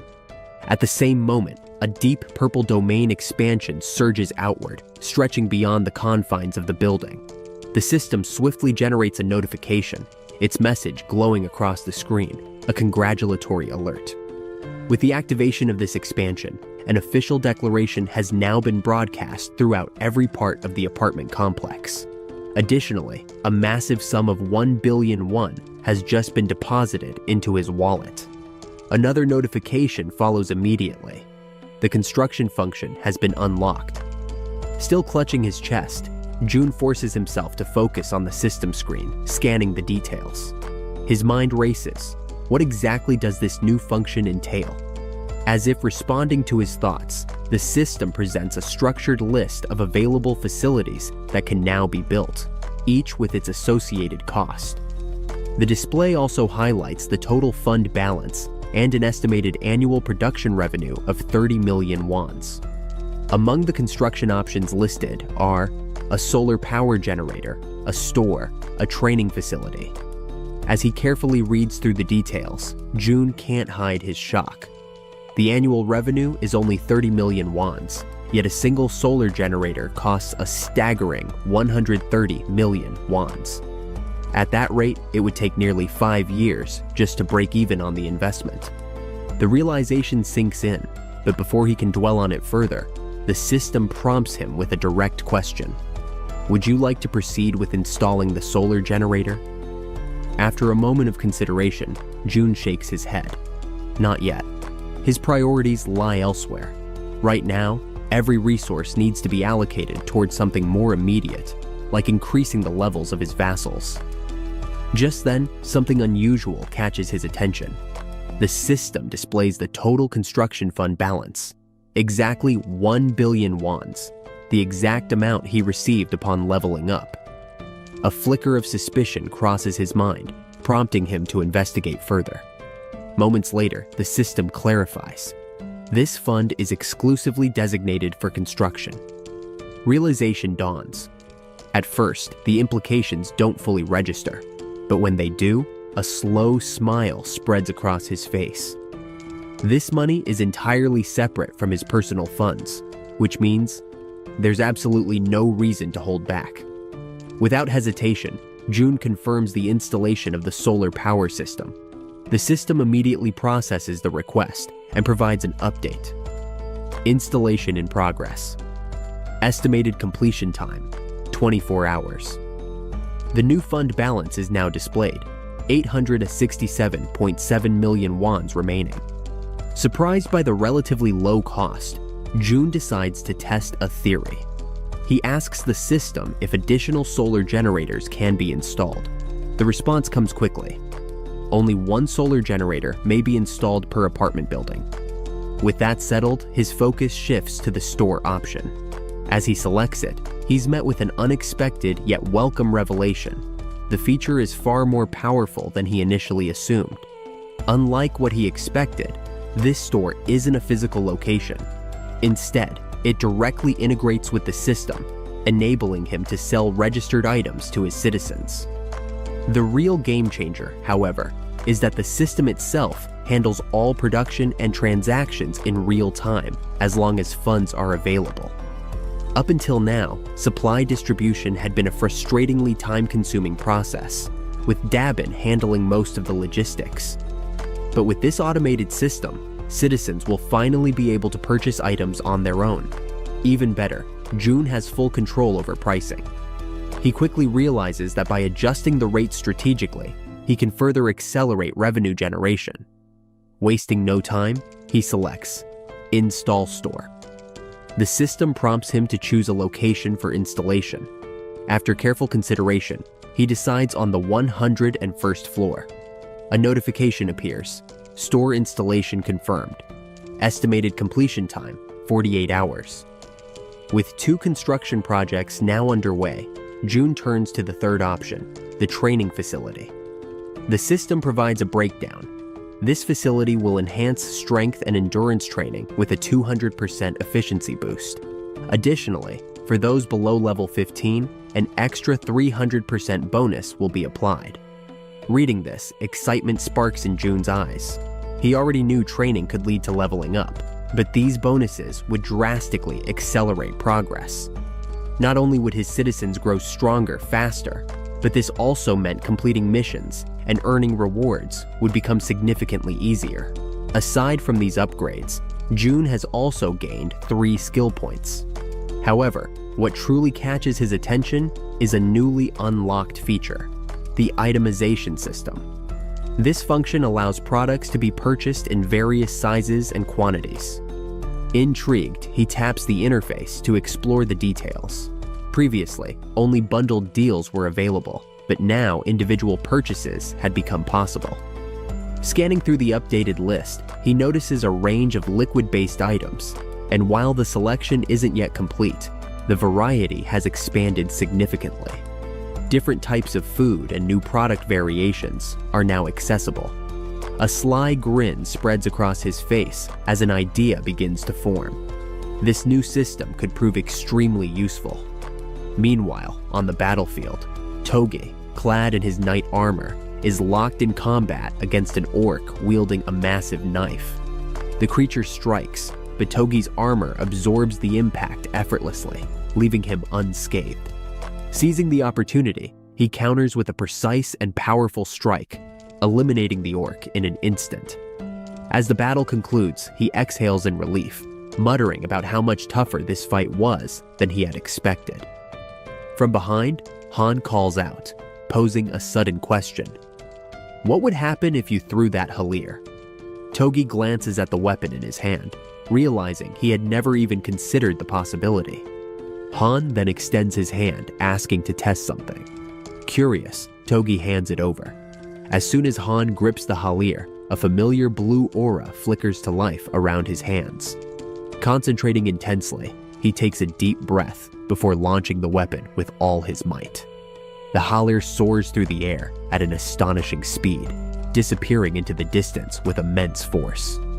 Togi, stunned, watches in disbelief before finally speaking. He had assumed Han was joking when he suggested throwing the weapon, but now it was gone, far beyond their reach. Han, unfazed, crosses his arms. Well, it's thrown now, he says casually, before suggesting that Togi deactivate the weapon's summoning ability and call it back. Only then does Togi grasp Han's intention. Refocusing, he channels his energy, cancels the weapon's summoning, and instantly reactivates it. A new halir materializes in his grip. His initial shock transforms into exhilaration. Turning to Han, he exclaims, "You're a genius!" Han, however, remains modest. "Don't exaggerate," he replies. Just then, the female archer arrives, looking tense. She informs them that they need to move. Her supply of arrows is nearly depleted. However, before she can finish speaking, something unexpected catches her eye. Glancing down, she spots something unusual. Confused, she asks what it is. Right before them, a brand new quiver filled with fresh arrows materializes out of nowhere. It was as if June himself was signaling that the mission must continue. Retreat was not an option. Make sure to like the video if you want more episodes. The moment the arrow materialized before her, the female archer's eyes widened in shock. Without hesitation, she grabbed it, instinct taking over. A notification flickered in June's vision. He could now multitask his skills.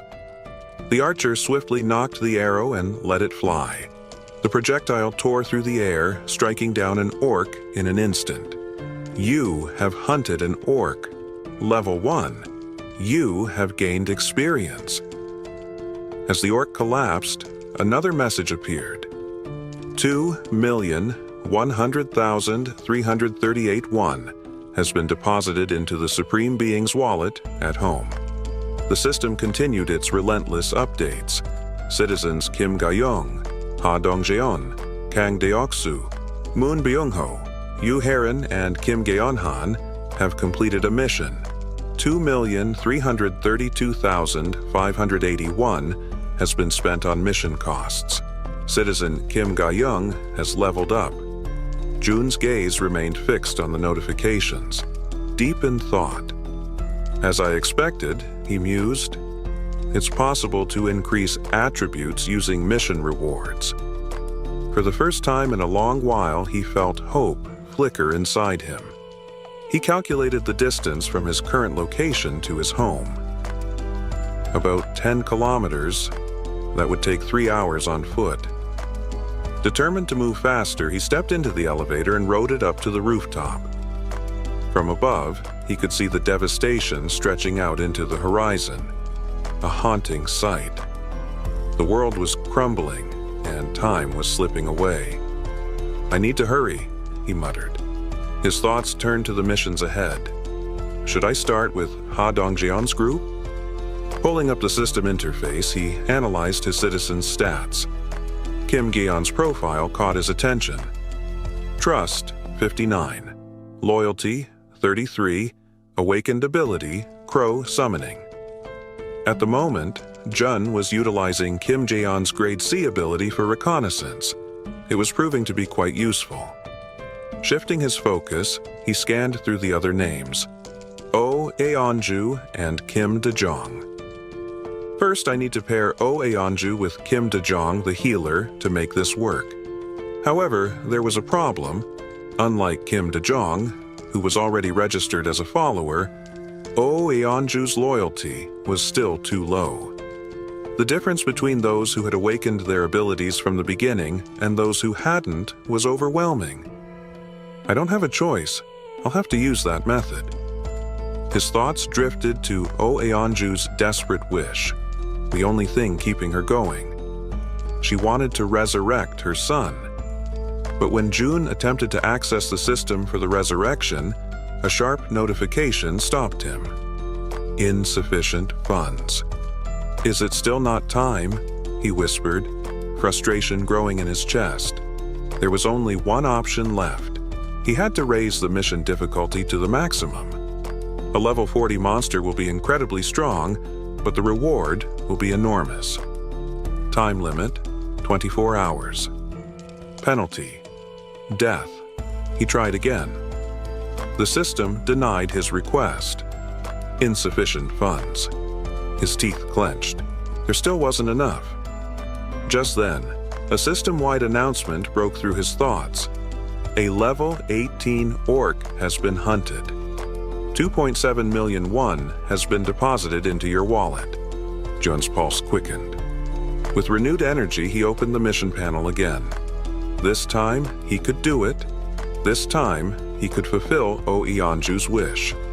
Assign mission objective. Hunt one level 40 or higher monster. Time limit, 24 hours. Reward, resurrection of the sun for 1 day. Penalty for failure. Death. Do you wish to assign this mission as is? Yes. No. Without hesitation, Jun selected yes. Just then, a desperate shout rang out from outside his room. Open the gate! He turned swiftly, unlocking the door. As soon as it slid open, Oh Aeonju burst inside. Her face was pale, her breathing ragged. Tears welled in her eyes as she clutched his arm. Is it true? She asked, her voice trembling. Jun met her gaze. Even with the time limit, it's possible, he assured her. Tears streamed down her face. Even if it's just for 1 day. Her voice cracked, raw with emotion. If I can see him again. She broke down, sobbing. And in that moment, Jun knew. This mission was no longer just about survival. It was about restoring hope. A notification popped up in front of Jun's eyes. Oh, Aeonju's loyalty has exceeded 30 points. This meant she had finally met the conditions for follower registration. Jun smirked. Things were progressing smoothly. He looked up at the sky, feeling an unfamiliar sense of satisfaction. Everything was moving according to plan. Opening his fountain, he examined the swirling liquid inside, reflecting his own determined gaze. Electricity, water, gas. He had secured control over all three, solidifying his hold over the apartment complex. With these fundamental resources under his command, it truly felt like he was some kind of modern-day mage, bending the world to his will. Then, another notification arrived. Daily store sales have been settled. 320,981 won has been deposited into the Supreme Being's wallet at home. Jun's eyes flickered with interest. He did a quick mental calculation. If 320,000 won was only 20% of the earnings, that meant today's total store sales had exceeded 1.5 million won. He chuckled. The store was turning into an essential part of the kingdom's economy. Activating Supreme Being's eye, Jun scanned the streets below. Near the entrance of the store, a group of survivors stood in a tense discussion. A young man in a beanie crossed his arms, frowning. How much more do we need to save? Another man flipped through a small notebook. The bow costs 150,000 won. Today, we managed to gather about 10,000 won. So maybe another 2 weeks? The guy in the beanie scoffed. Idiot! Have you even considered the cost of water and instant noodles for those 2 weeks? The other man scowled. If you're so smart, why don't you calculate it yourself, Hyung? Jun smirked. Just from distributing profits, the entire atmosphere has changed. Ever since the mysterious store appeared on the first floor of the apartment complex, money had become a powerful motivator. The small amounts they earned from hunting goblins fueled their desire to keep going. At first, people had hesitated to leave the safety of the complex. But once they realized that goblin hunting provided actual income, things shifted. Now hunting was no longer about survival. It was a profession. Another notification popped up. Current population, 789 citizens. Jun's kingdom was growing. What had started as a makeshift survival camp was quickly evolving into a structured society, and at this rate it would only continue to expand. Then, another system message. You have hunted an orc, level 18.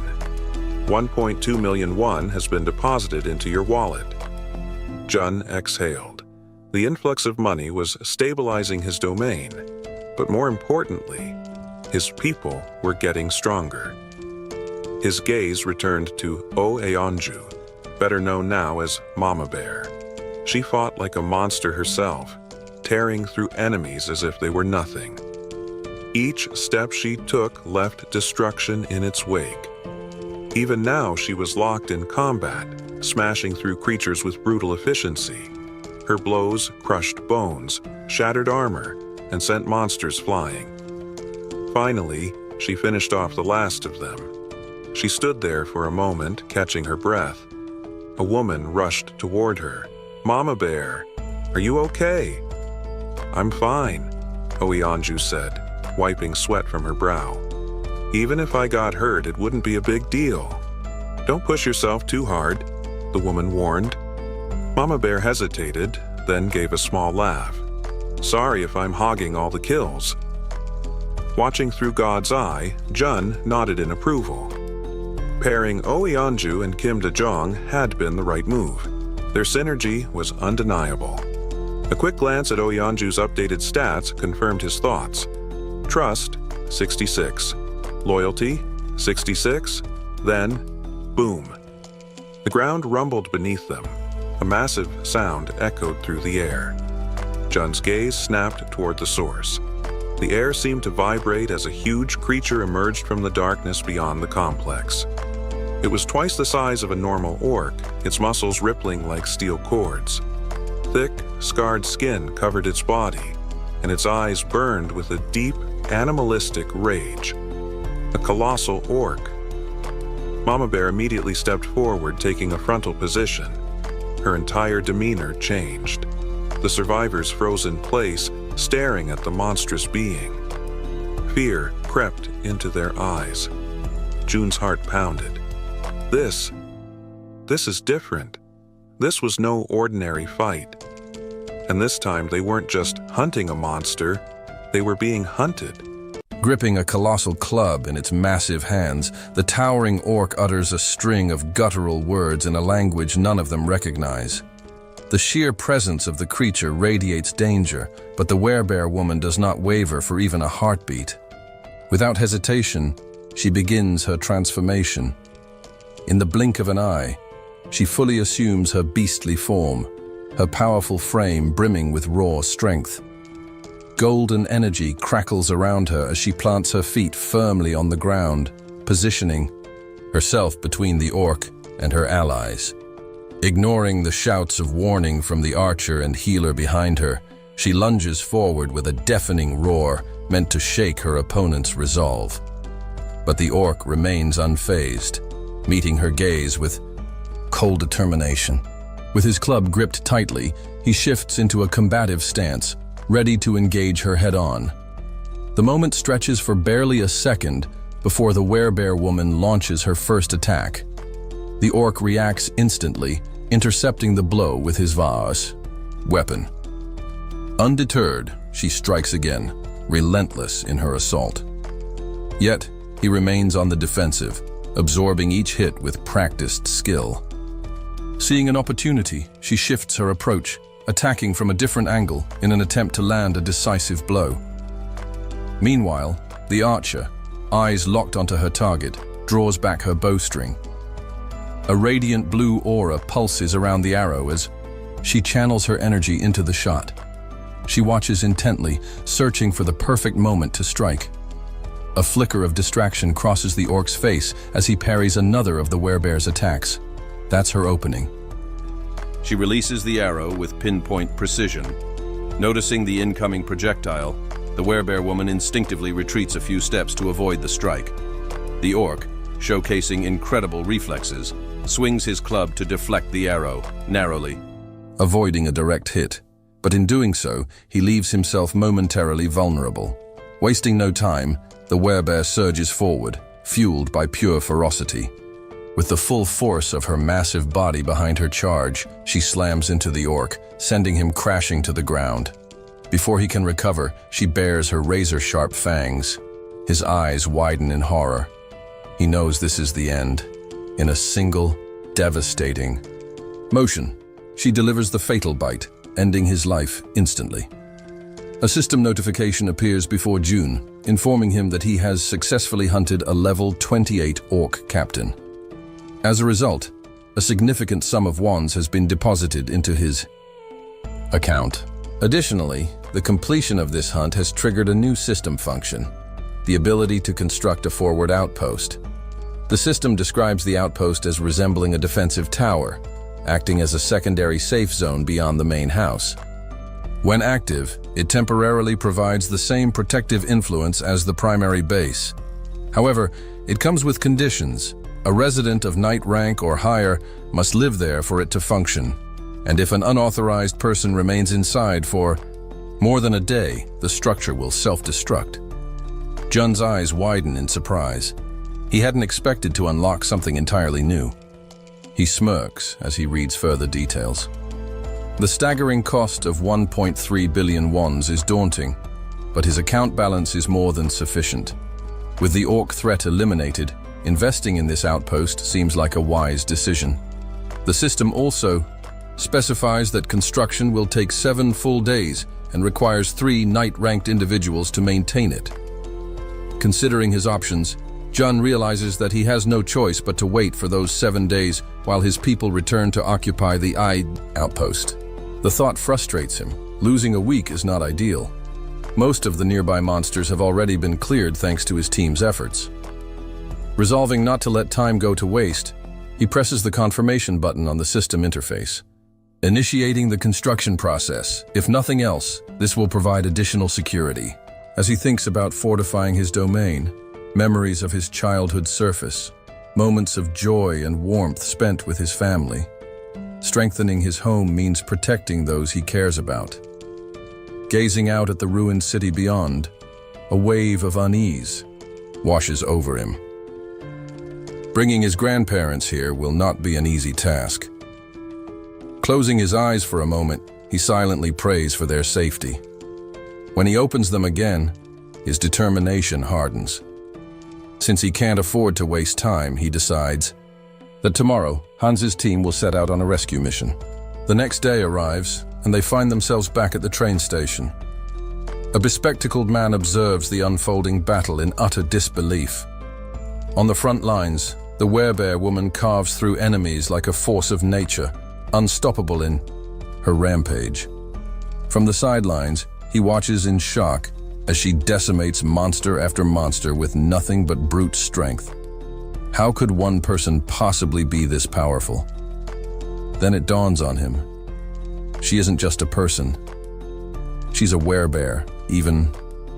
Before Jun's blessing, she had already been formidable. But now she is something else entirely. With each orc she crushes, the bespectacled man can't shake a nagging thought. How in the world did Jun manage to win her over? Not long ago, she had been obsessed with hunting goblins. Had she gained new abilities? His train of thought is interrupted by a sudden system notification.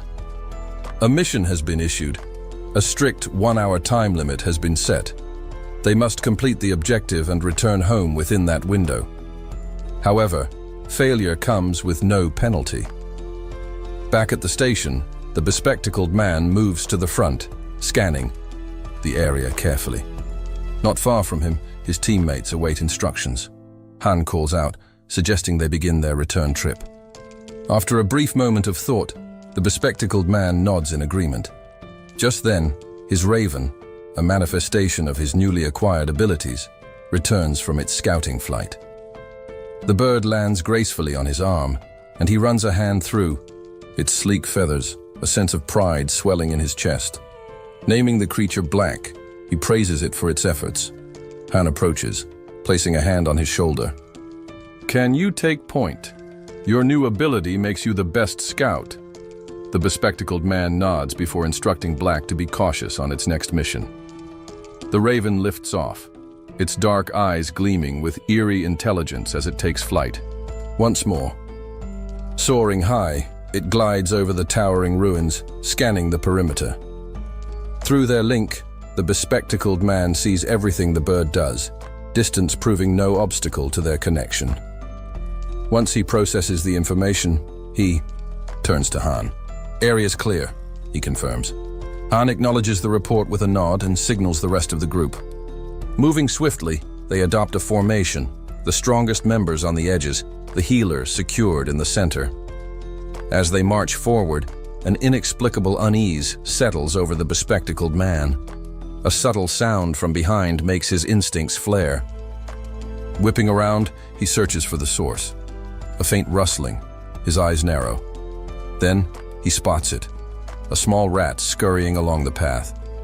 Not wanting to obstruct the others, he steps onto a platform, distancing himself from the tracks.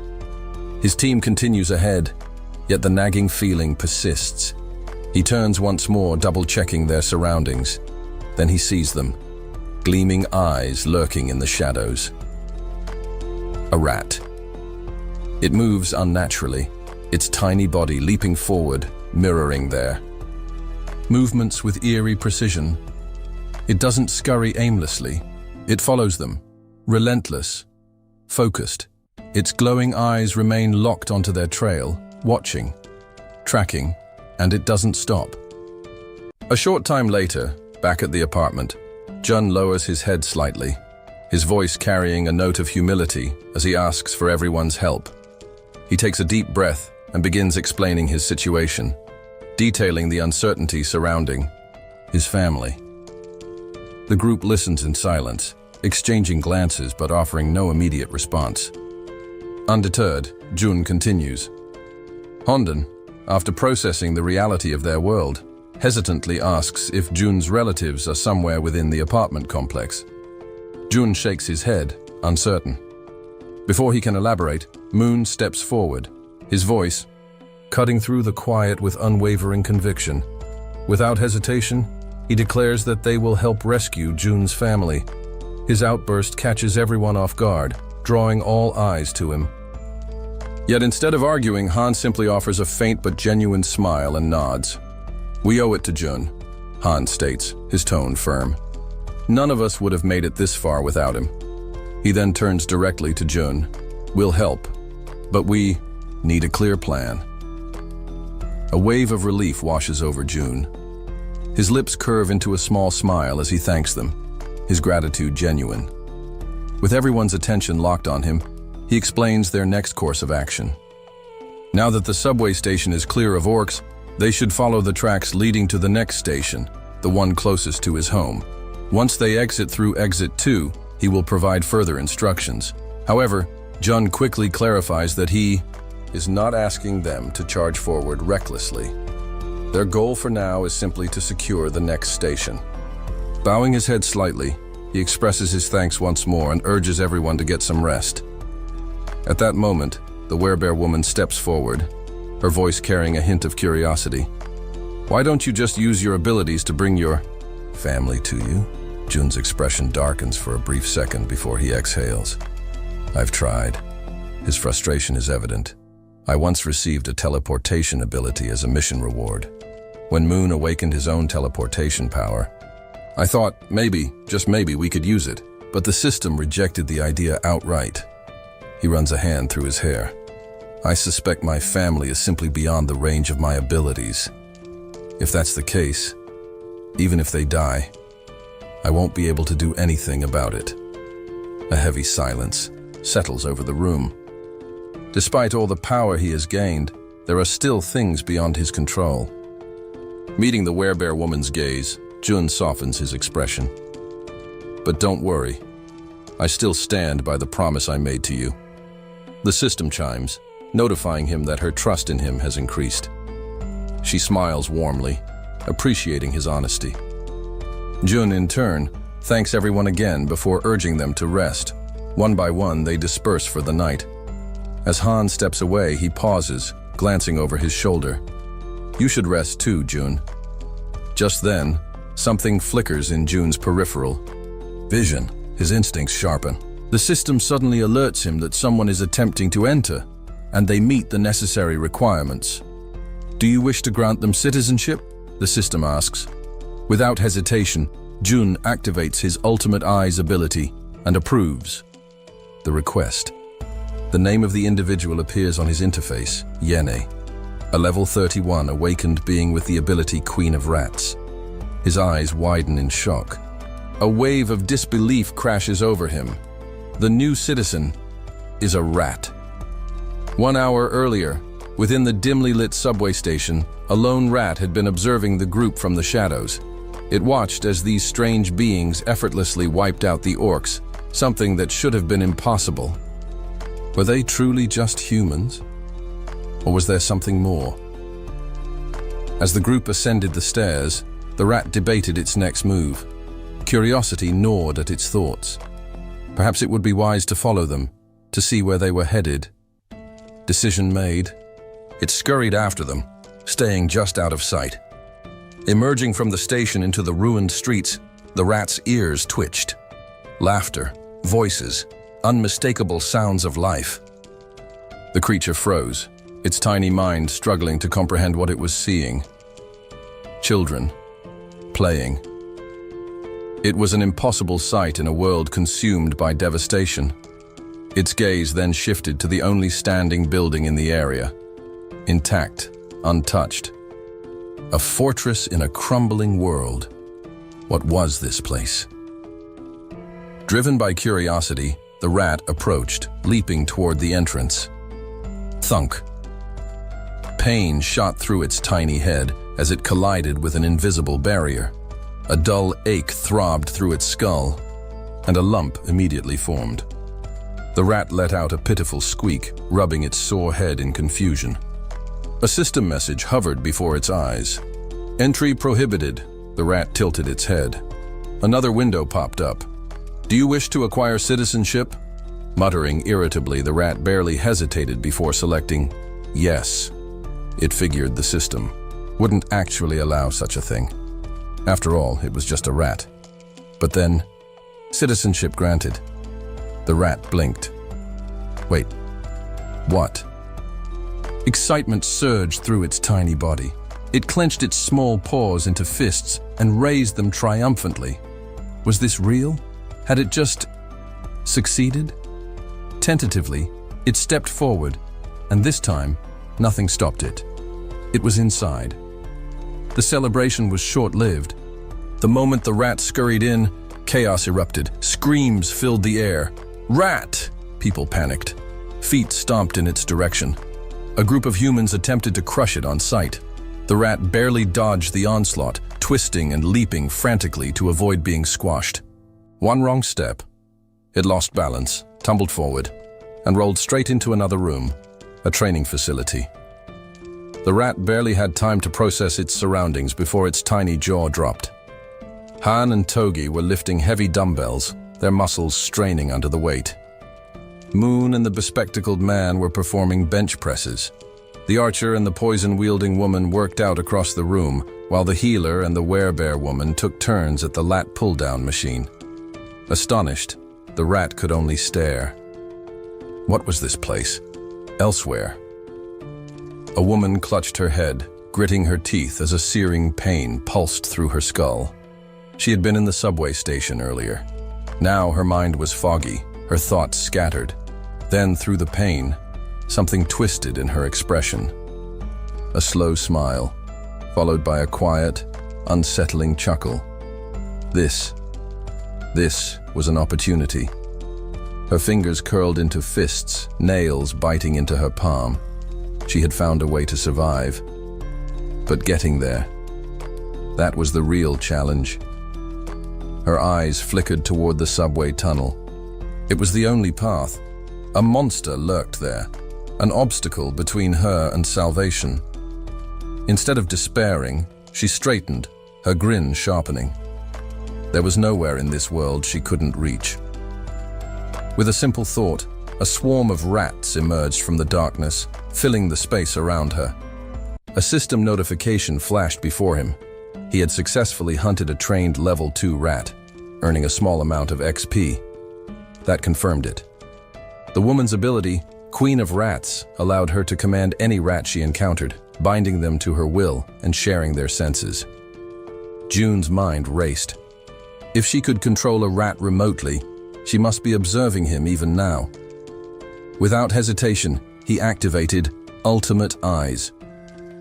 Someone with an awakened TR ability had approached of their own accord, meaning he had to acknowledge them no matter the circumstances.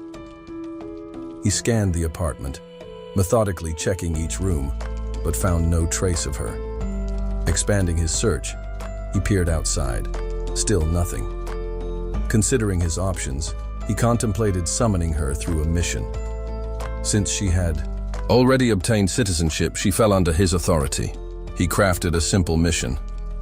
Visit the apartment within 48 hours. The reward, a can of cola and a chocolate bar. Just before confirming it, a thought struck him. He was forgetting something. A conversation resurfaced in his memory. The werebear woman had once asked if he could directly summon people using his abilities.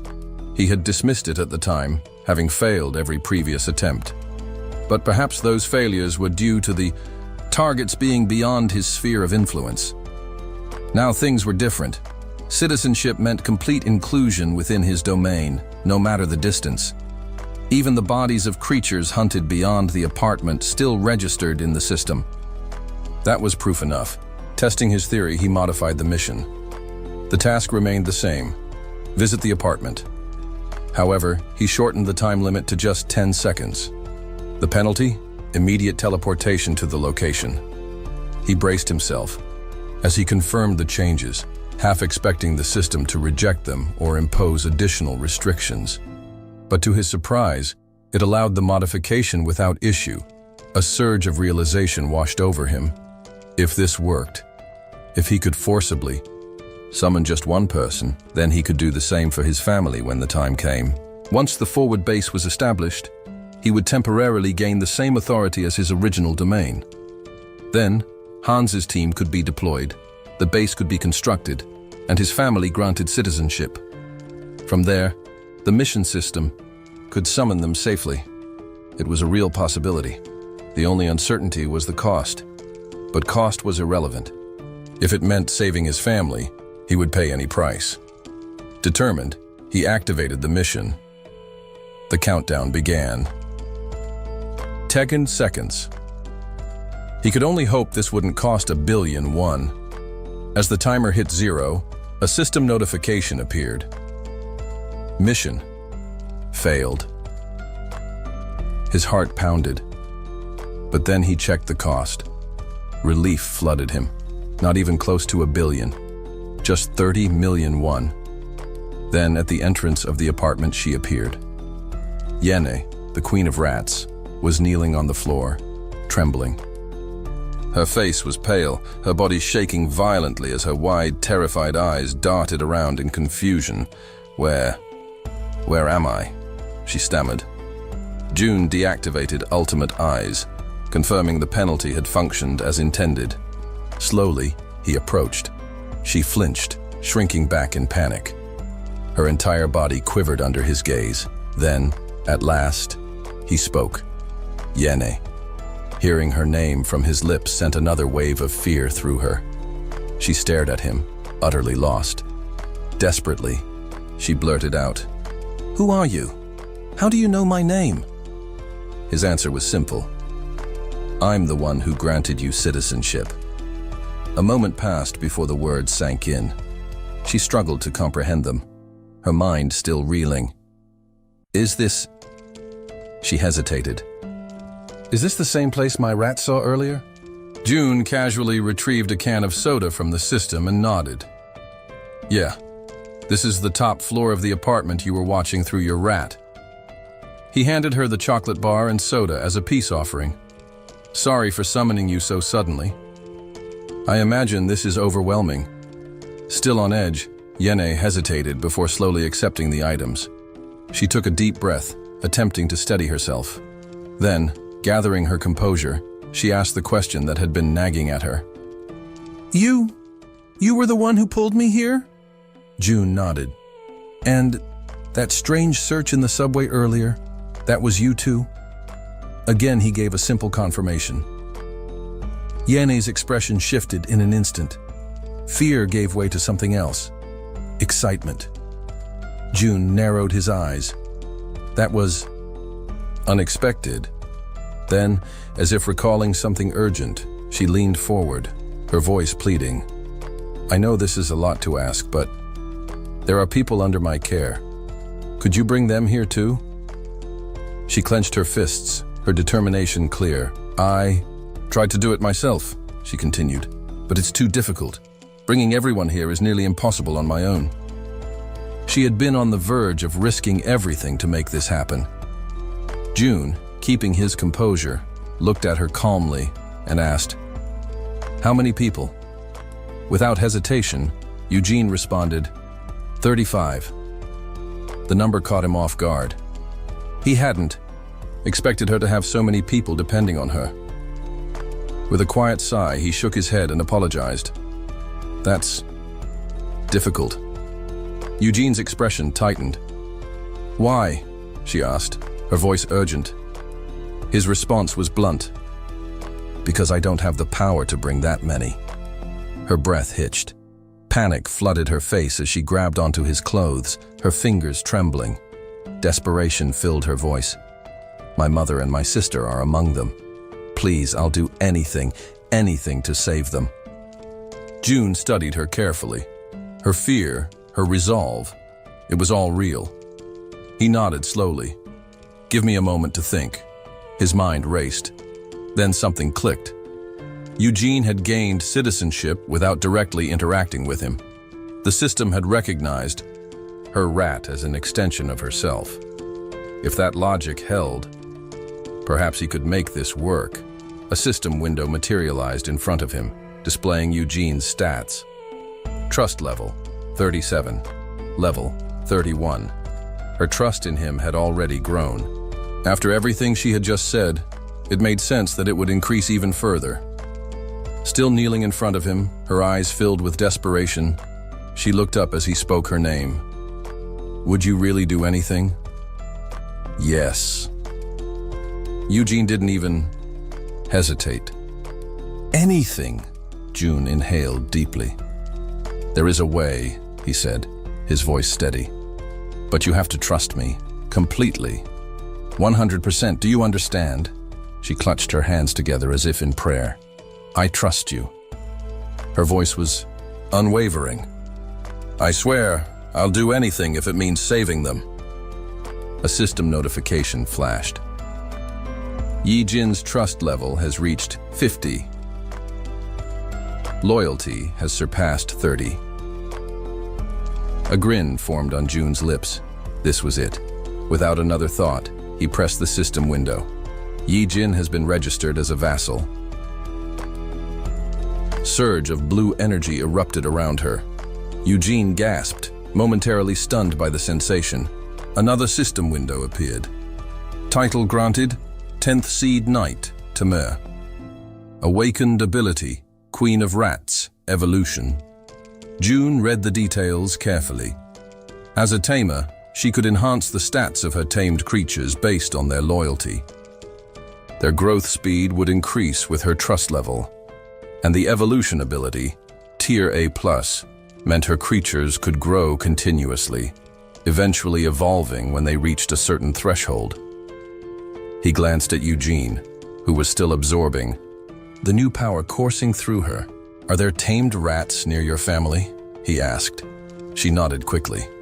"Good. Send them to where your family is. Now." Without hesitation, she dropped into a cross-legged position, eyes shutting in concentration. Her mind extended outward, commanding. Her rats. June didn't waste a second. Activating. Ultimate eyes. His vision expanded, shifting. He was no longer looking through his own eyes. Instead, he saw through the eyes of one of her rats. The system registered it as an extension of Eugene herself. A window appeared. T-Mouse, Level 2. The rat scurried forward, stopping in front of a cluster of people. Their gazes fixed on it, recognition flashing across their faces. Whispers spread. "Is this one of Yi Jin's rats?" Then, something extraordinary happened. A system window materialized above the rat. The sight left them frozen. And then, out of nowhere, supplies began to appear. Food, water, essentials, all manifesting in front of them. The people stared, stunned into silence. Someone finally murmured, "Was this Yi Jin's doing?" Another notification appeared. Yi Jin's trust level has skyrocketed. June smirked as he watched. This was exactly what he had planned, but something else dawned on him. The combination of Yi Jin's ability and his ultimate eyes was perfect. The tens of thousands of rats lurking in the sewers, they weren't just her tamed creatures anymore. They were now his eyes. His smirk widened. This was insane. He had just acquired the ultimate scout. "Hey guys, the story wraps up around here, but we've got something exciting for you. We've decided to keep the journey going using AI and other cool resources. So, here's the next part. Stay tuned. You won't want to miss what happens next."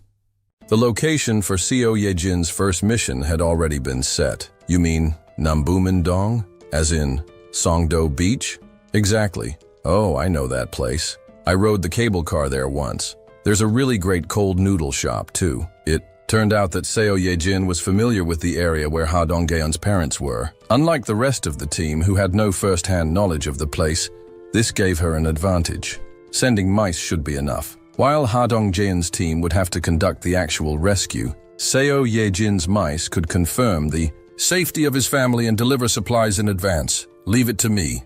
Citizen Seo Ye-jin's trust has increased. Citizen Seo Ye-jin's loyalty has increased. I studied the system messages curiously. It's rising again. Lately, both trust and loyalty were increasing in real time, even without me actively doing anything. I knew face-to-face interactions helped, but this much? A sudden thought struck me. Could this be because of that skill? The Absolute Dweller's Spirit, passive Levot Max. Complete immunity to all mental interference. It was a passive skill I acquired when my dignity maintenance reached level 3. Honestly, I thought it was useless. Since I was bound to my home territory, mental attacks were never a real concern. Any hostile intruders were instantly dealt with, as seen during the Goblin expansion incident. At the time, investing in dignity maintenance felt like a waste, but now I might have stumbled upon an unexpected benefit. Maybe raising its level boosted the effect. Regardless of the reason, Increasing trust and loyalty so effortlessly was a welcome development. Can you start now?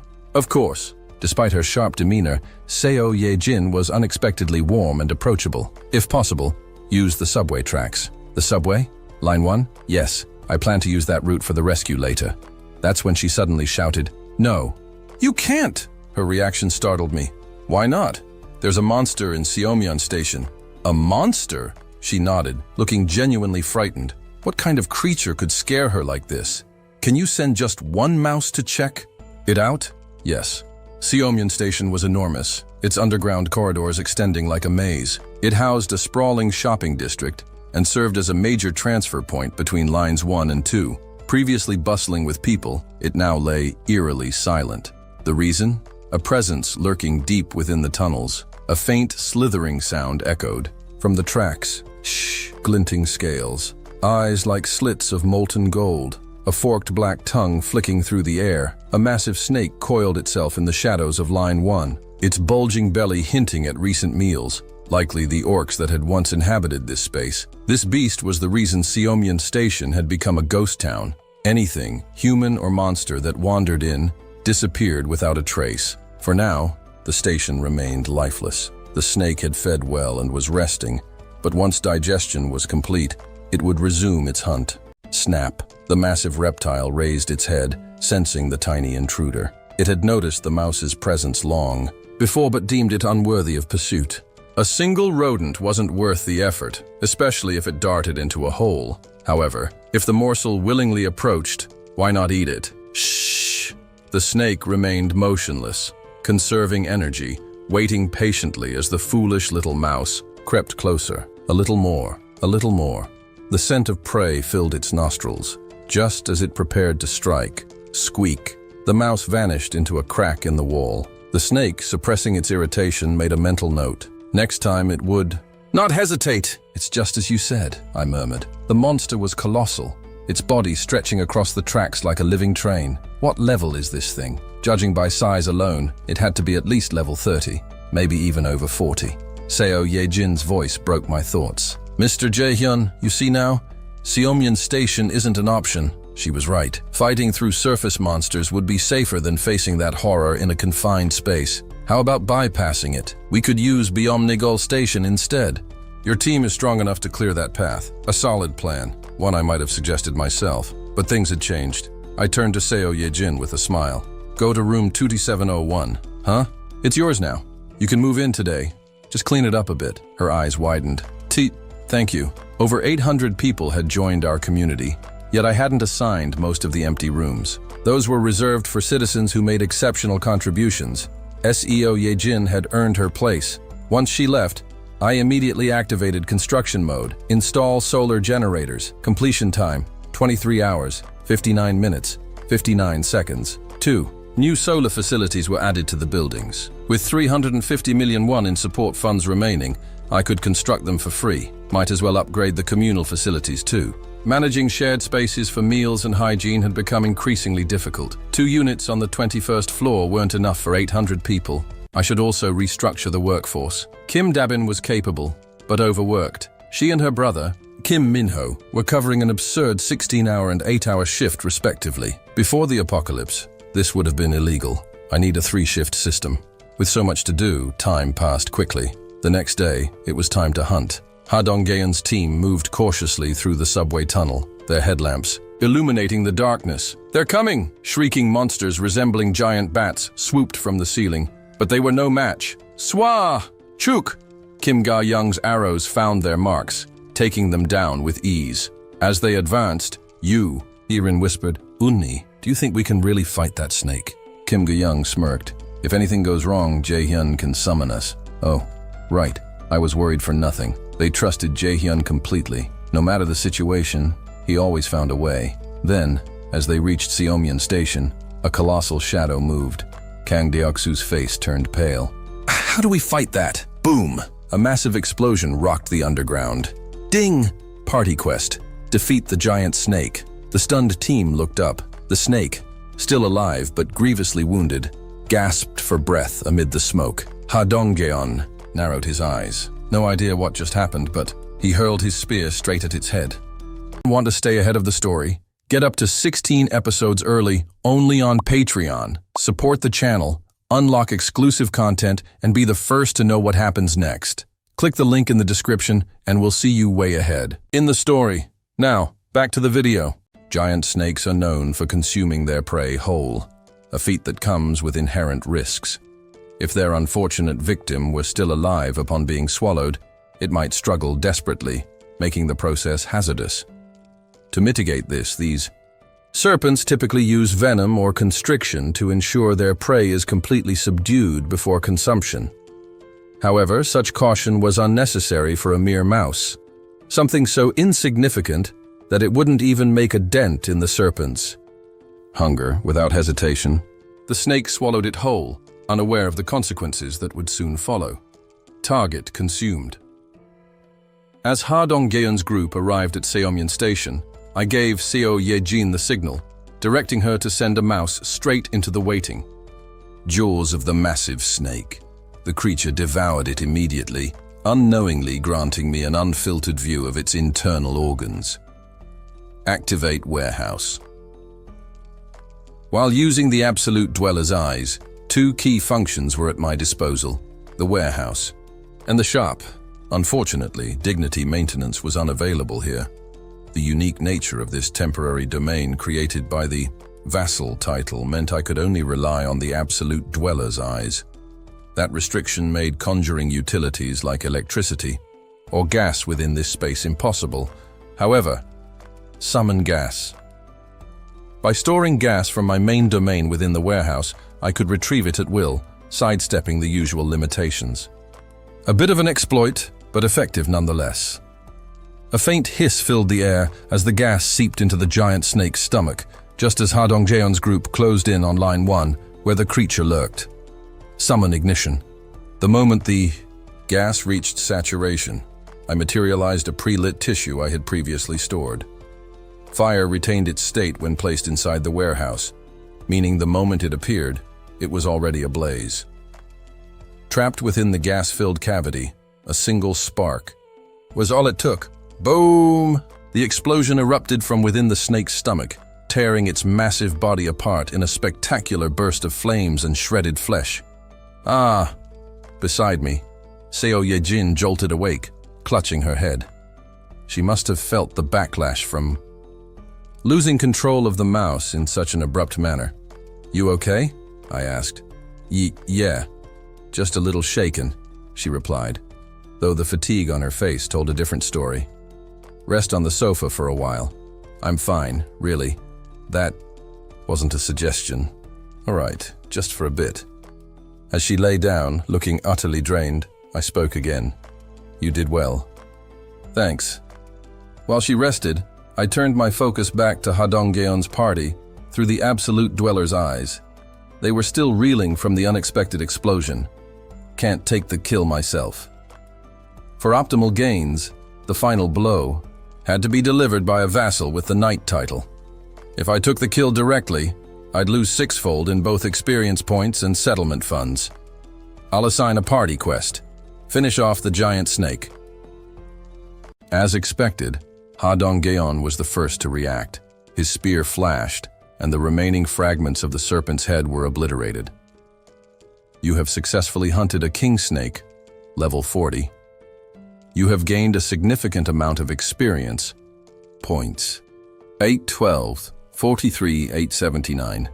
1 has been deposited into the absolute dweller's wallet. Citizen Ha Dongyeon has defeated the ruler of Seomyeon Station. Outpost construction at Seomyeon Station is now possible. A staggering 1.8 billion won in earnings. Skill level has increased. Skill level has increased. Skill level has increased. Absolute Dweller's Declaration has reached level 15. You have gained 3 skill points. 3 levels gained in one go, and with it, the familiar searing pain of expansion. The homebound area stretched outward, consuming 10 additional residential buildings before stabilizing. The only silver lining was that the expansion process seemed to be accelerating. Just a little more to go. Of the 25 buildings, In Block 1, 13 were now under my control, over half of the sector secured. A being meeting the criteria for citizenship has been detected. Grant citizenship? Expanding my domain had unearthed more survivors than anticipated. Over 200, in fact. 214 to be precise. Grant all. Total citizens 1,000. New milestone reached. The skill Basic Salary is now available to all citizens. Basic Salary, passive.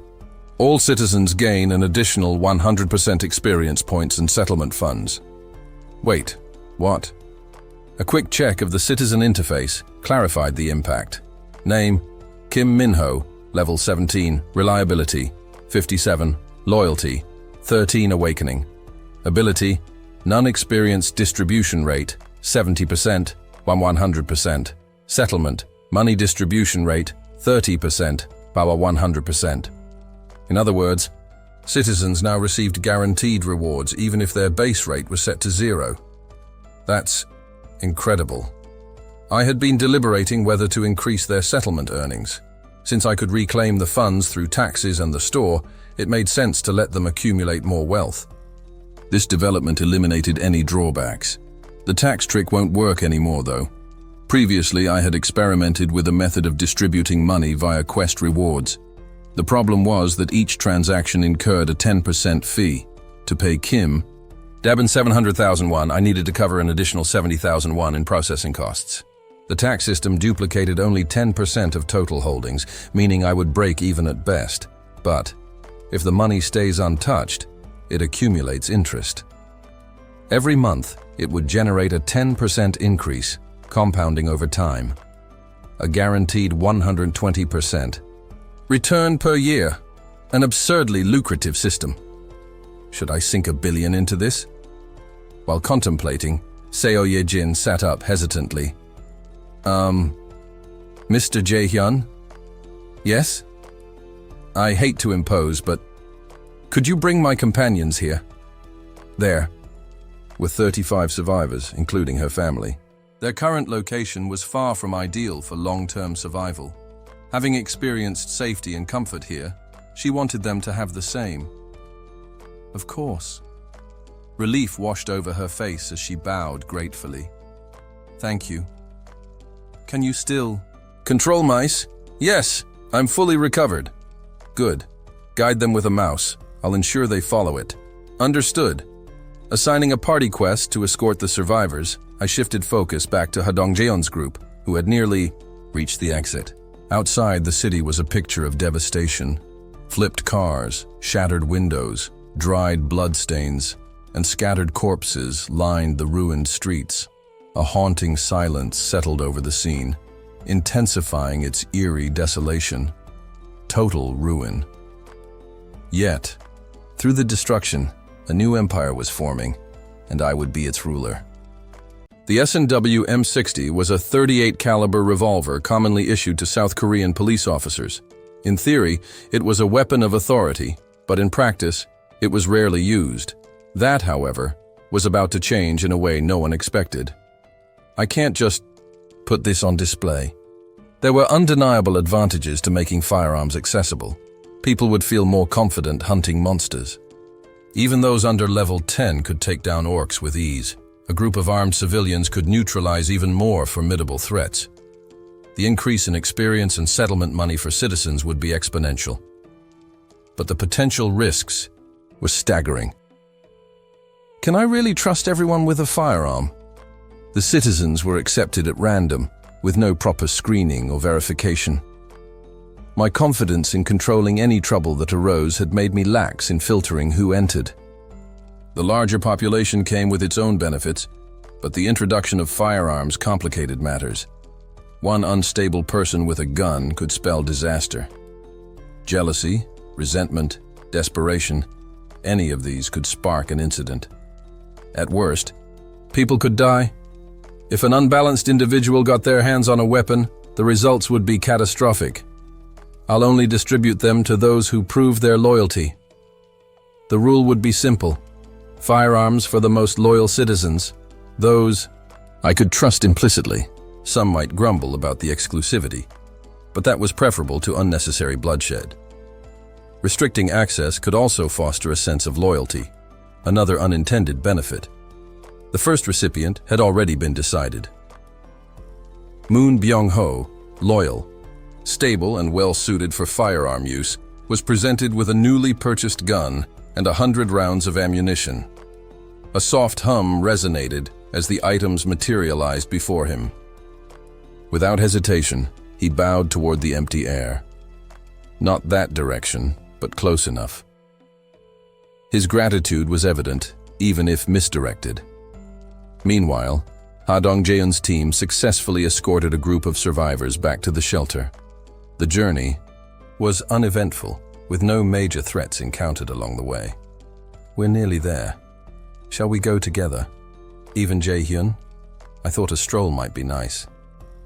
Walking beside Seo Ye-jin, I inhaled deeply, savoring the crisp air. The expansion of the protected area had included a scenic promenade, a welcome sight after nearly a month, unauthorized entity attempting entry. The notification signaled the arrival of Ha Dong-jaeun's party and the 35 survivors at the main gate. A candidate meets the criteria for citizenship. Offer status? Yes, grant it. 35 new citizens were added, but once again, no awakened individuals were among them. Across all recent expansions and new recruits, not a single one had been an awakened. Individuals with natural abilities, especially those ranked as high as Seo Ye-jin's, were exceedingly rare. Even quest rewards can't grant awakened abilities. I had already tested that theory, attempting to award Nam Ji-ho, one of the most capable citizens, an awakening through the system. The response had been clear. Impossible quest reward. It wasn't about lacking funds, it was fundamentally not allowed. Some things are beyond my control. The only method of turning an ordinary person into an awakened was through Vassal registration.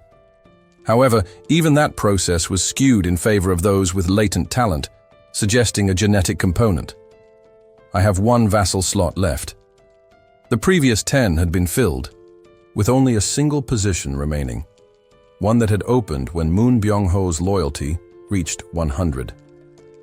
But getting someone else to that threshold was proving difficult. Despite prolonged direct interaction with Ha Dong-jaeun's party, their loyalty had hit a plateau. Unless something drastic happened, it seemed unlikely anyone else would reach full loyalty soon. As the new citizens entered the settlement, they glanced around, clearly overwhelmed by their new surroundings. Mom. Yo, Jin! Seo Ye-jin rushed forward, embracing her mother tightly. Ye-jin, where did you go without telling me? I was worried sick. Sorry, Mom. Though only a day had passed since their separation, their reunion was an emotional one.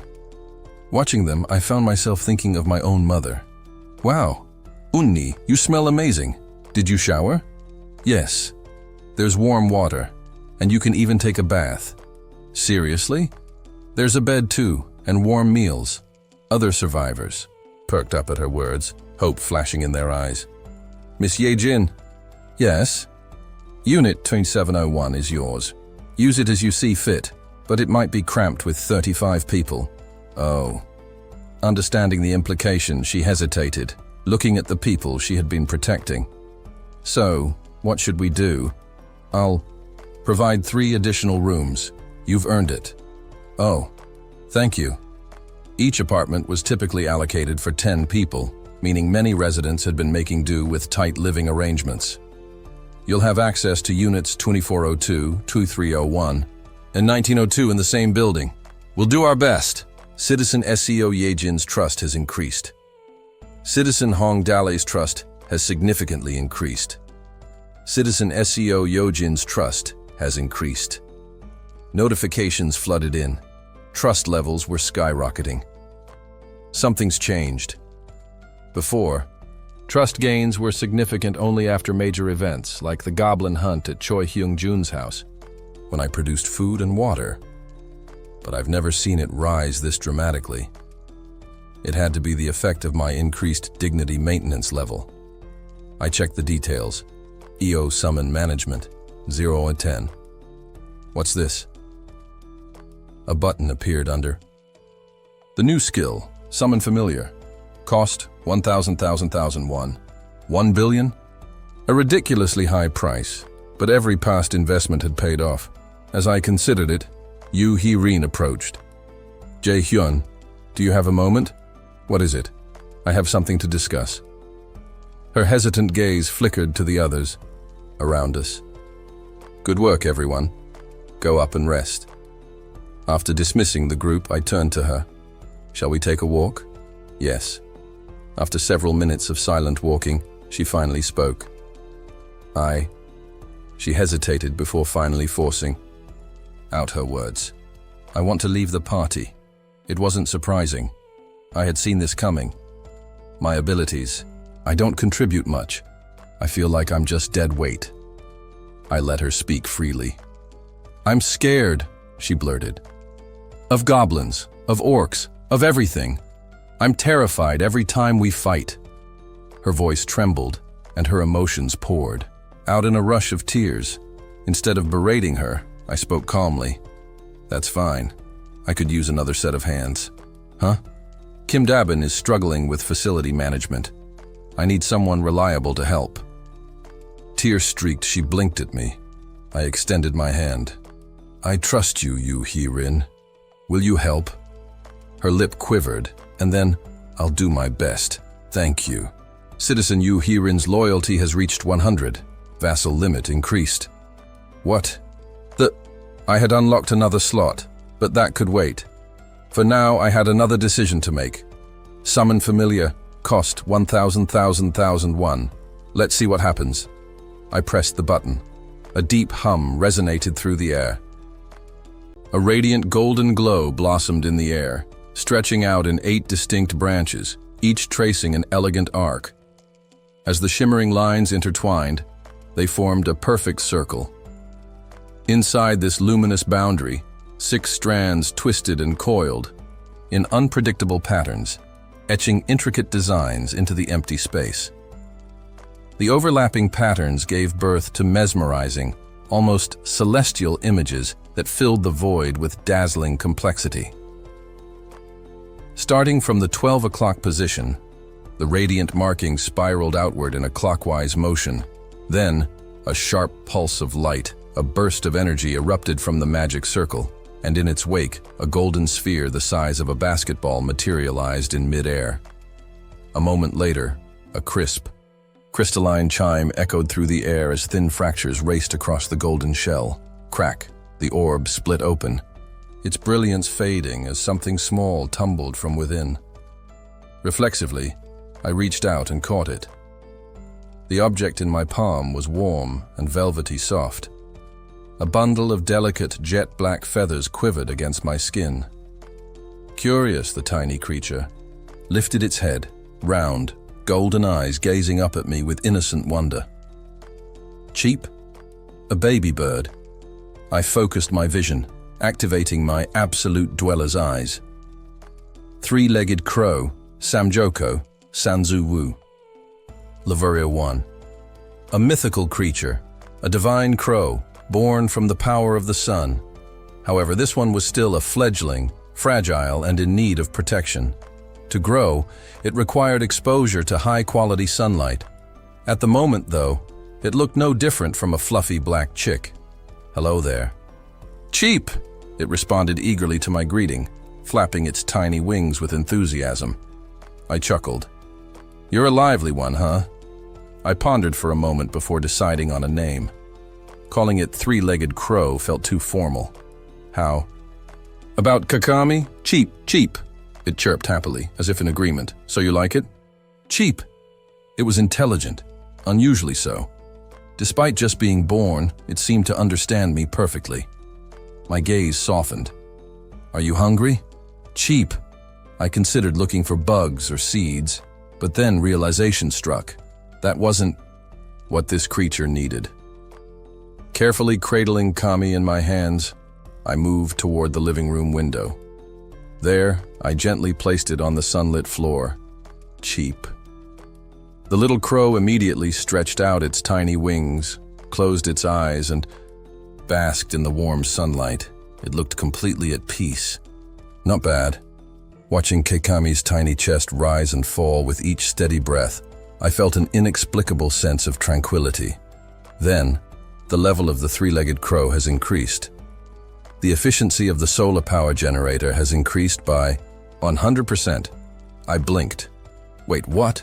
It made sense that Kami's level would rise when absorbing sunlight, but why was my solar power generator affected? Opening my system interface, I checked the facility details. Solar power generator, a facility that produces electricity using solar energy. Generates 80,000 to 100,000, 100%, one worth of electricity per day depending on sunlight. Any surplus electricity is refunded to the absolute dweller's wallet. My jaw nearly dropped. The efficiency has doubled? Up until now, I had hesitated to install solar power generators in the 10 buildings I had recently acquired. The investment seemed too steep, 130 million won for a facility that only generated 30 million won per year. But now, if Kami's level-ups continued increasing efficiency, another notification popped up. The level of the three-legged crow has increased. The efficiency of the solar power generator has increased by 100%. The effect stacked again. My solar power generator was now operating at 3 times its original efficiency. That meant an annual return of 90 million won. This changes everything. Without hesitation, I made my decision. Install solar power generators in all 10 buildings. Ding. Remaining time until completion, 23 hours 59 minutes 59 seconds. I exited construction mode. Kami was still fast asleep, basking in the sun. While it napped, I had work to do. I headed to apartment 3001, where Choi Hyung-jun resided. Need your help with something, I told him. Yes, Mr. Jae-hyun. What can I do for you? I'd like you to manage 1 billion won for me. Excuse me? I had been analyzing my tax collection skill and realized something. If I entrusted money to a reliable citizen, it could yield a steady 10% return every month, despite the initial 10% transfer fee. After careful consideration, I chose Choi Hyung-jun. Name, Choi Hyung-jun, level 25. Title, First Vassal. Trust, 89. Loyalty, 98. His trust and loyalty stats were exceptionally high. Given our frequent interactions, they had increased steadily over time. If there was anyone I could trust with this sum, it was him. Quest cost, 130,000 won. The moment I transferred the funds, new notifications appeared. Citizen Choi Hyung-jun's trust has increased. Citizen Choi Hyung-jun's loyalty has reached 100. Citizen Choi Hyung-jun is now officially a vassal. The vassal registration limit has increased. Choi Hyung-jun stared at me, visibly overwhelmed. I shouldn't spend it, right? He stammered. That had been my original intention. But with loyalty at 100, I reconsidered. You can use it within reason. Really? Thank you. I won't let you down. I nodded, satisfied. This was just the beginning. Next, I visited Kim Dabin and assigned her full control over public facility staffing. You can hire whoever you think is best, I told her. Her eyes widened. Really? Yes. You're the team leader now. Your salary is doubled. Citizen Kim Dabin's loyalty has increased. Thank you. I won't let you down. With the public facilities and financial management taken care of, my next priority was security. I identified 3 trustworthy individuals, Kim Min-ho, Nam Ji-ho, and Shin Yu-ra, and prepared to arm them with firearms. As for Baek Sung-yup, his personality made him an unreliable candidate. For now, I made a mental note to distribute the weapons when the time was right. Finally, I turned my attention to Ha Dong-jeon's team, waiting in room 2901. Tomorrow, they would set out for Jagalchi Station. I had a responsibility to my people, to this community, and I wasn't going to let them down. The first golden rays of dawn crept over the horizon, washing the sky in soft hues of pink and orange. A small square pillow rested on the floor by the living room window, cradling a compact ball of black fur. It was an ideal spot. Perfectly. positioned to soak in the sunlight as it spilled through the glass. As the warmth spread across the room, the creature nestled atop the pillow stirred. A pair of gleaming, intelligent eyes fluttered open. The black-furred being stretched its body leisurely, absorbing the sun's energy with deliberate satisfaction. The level of the three-legged crow has increased. The efficiency of the solar power generator has increased by 100%. Already at level 5, huh? Sipping my coffee, I observed Kakami's progress with a satisfied smirk. The efficiency of the solar power generator had already multiplied 5-fold, making it a far more lucrative investment than I'd initially anticipated. At this rate, it wouldn't take long to recoup the 1 billion I had poured into the project. Whether it was worth the full billion is debatable, but it's not a loss by any means. It's only a matter of time before the profits start rolling in. But that wasn't the only unexpected development. The three-legged crow partially releases the power of the sun. You have inherited a portion of your familiar's abilities. Basics. Magic attribute, fire, has awakened. A peculiar sensation settled over me as the notification scrolled before my eyes. My mind instinctively grasped the meaning behind basic magic attribute, fire. This feels natural. The knowledge embedded itself seamlessly within me. I understood it as though I had wielded this ability all my life. Testing the sensation, I raised my index finger and imagined a flickering flame. With a soft whoosh, a small fire ignited at my fingertip. It's familiar, almost like generating electricity or controlling gas with my dignity maintenance ability. Curious, I snuffed out the tiny flame and extended my palm. This time I envisioned something larger, something akin to a baseball. Walala. The flames obeyed without resistance, forming a sphere of fire that pulsed with warmth. The heat radiating from it was far more intense than I expected. Not bad, but let's push it further. Turning toward an empty stretch of road, I focused on conjuring a flame large enough to engulf a house. Waruruk. Yet the result was only a modest bonfire. That seems to be my current limit. Individually, this power wasn't particularly impressive. However, an idea formed in my mind. Let's see what happens if I combine it with dignity maintenance. Releasing. A controlled stream of gas into the air, I willed the flames to ignite. Waruruk. The explosion that followed sent a rush of fire surging outward. The two abilities complemented each other perfectly. While the fire magic lacked power on its own, pairing it with an external fuel source made it devastating. No more. Need for makeshift gas bombs.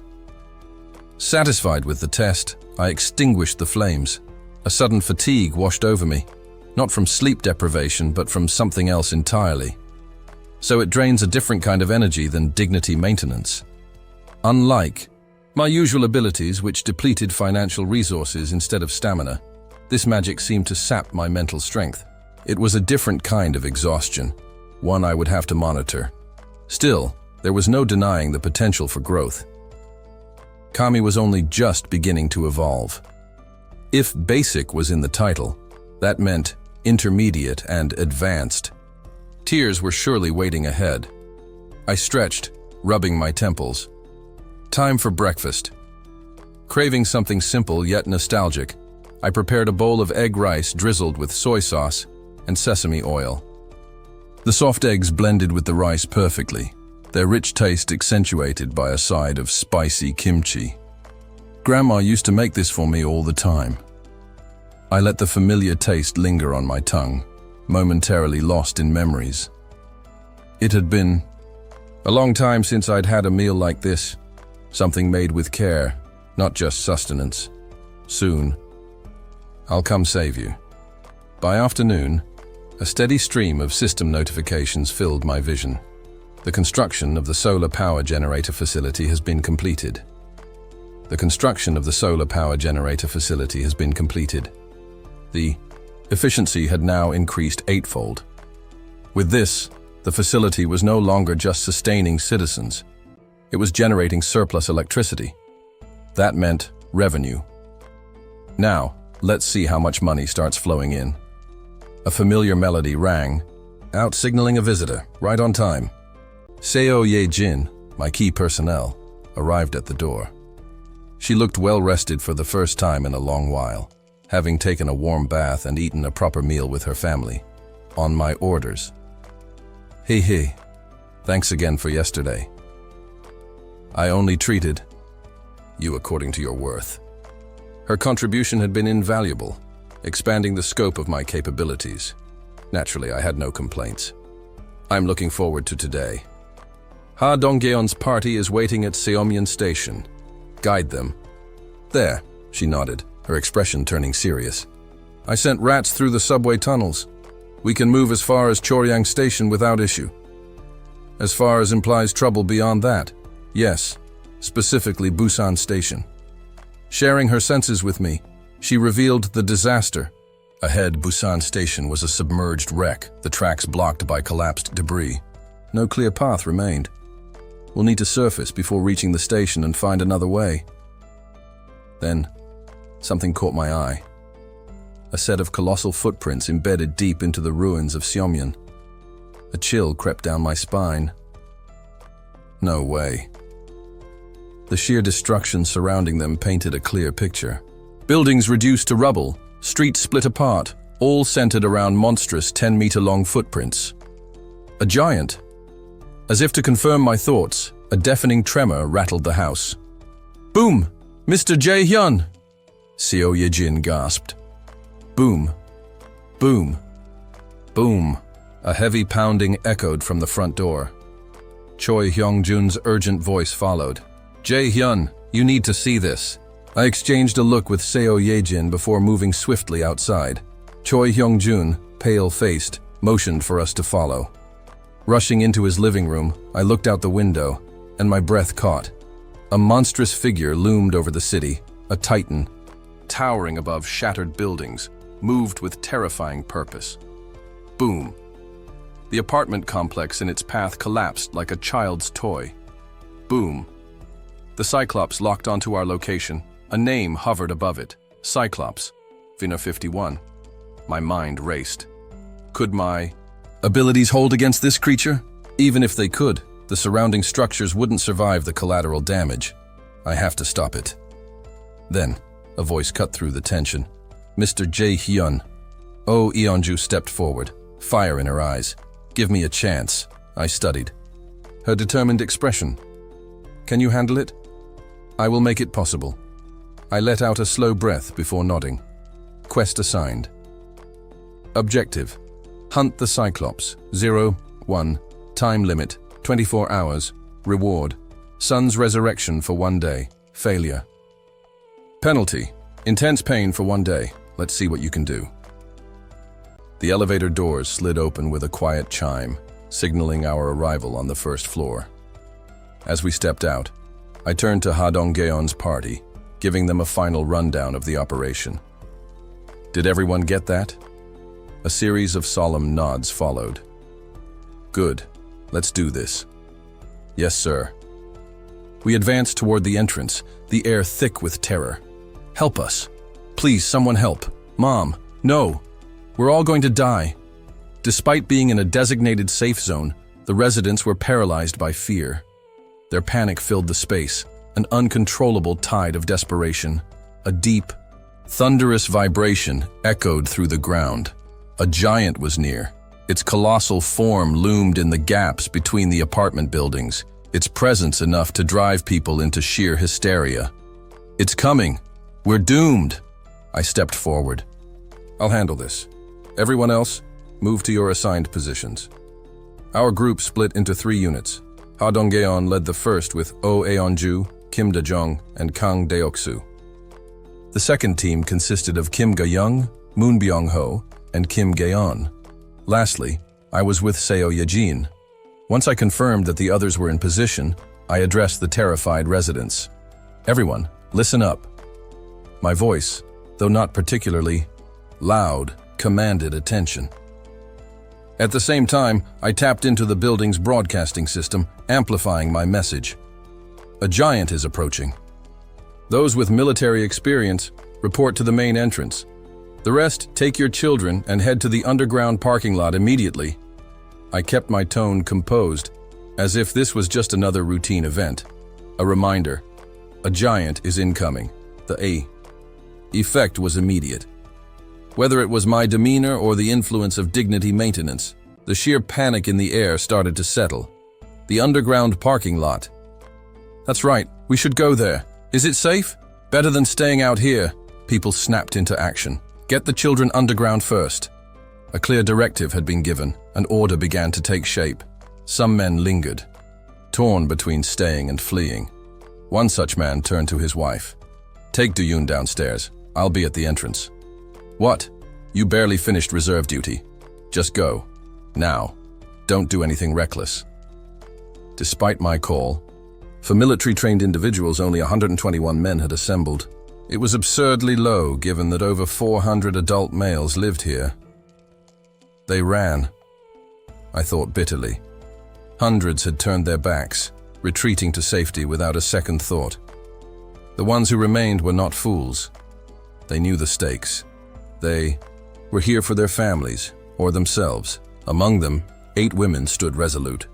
Shin Yu-ra and her entire team, Moon Hai-ri from Kim Minho's group, and Yu Hye-rin. I turned to her. Hye-rin, you didn't serve, did you? No, but I couldn't just sit back. Satisfied, I nodded. Good. A shorter man raised his hand. Baek Sung-min. Where's Baek Sung-yup? I asked. He hesitated. He left. Silence fell. Some were stunned, others regretted staying. Time to filter out the hesitant ones. I spoke again. I'll be honest, I don't know if we can kill that thing. We might all die. At the mention of death, a ripple of unease spread through the group. I won't stop anyone from leaving. If you want to run, now is the time. I turned toward the entrance. I'll count to 10. After that, there's no turning back. Boom. The giant demolished another building, sending debris. Crashing down. 10, 9, 8. Bang! The ground trembled. Someone bolted. Then another. 3, 2, 1. When I turned back, the group had shrunk from 121 to 101. Despite their shaking limbs and nervous eyes, these were the ones who stayed. More than I expected, someone murmured. Fear hadn't vanished, but they stood firm, and that mattered. I retrieved supplies from the store, handing each of them a handgun with ammunition. Guns? Real ones. They weren't enough to kill the giant, but the mere presence of weapons kindled a spark of hope.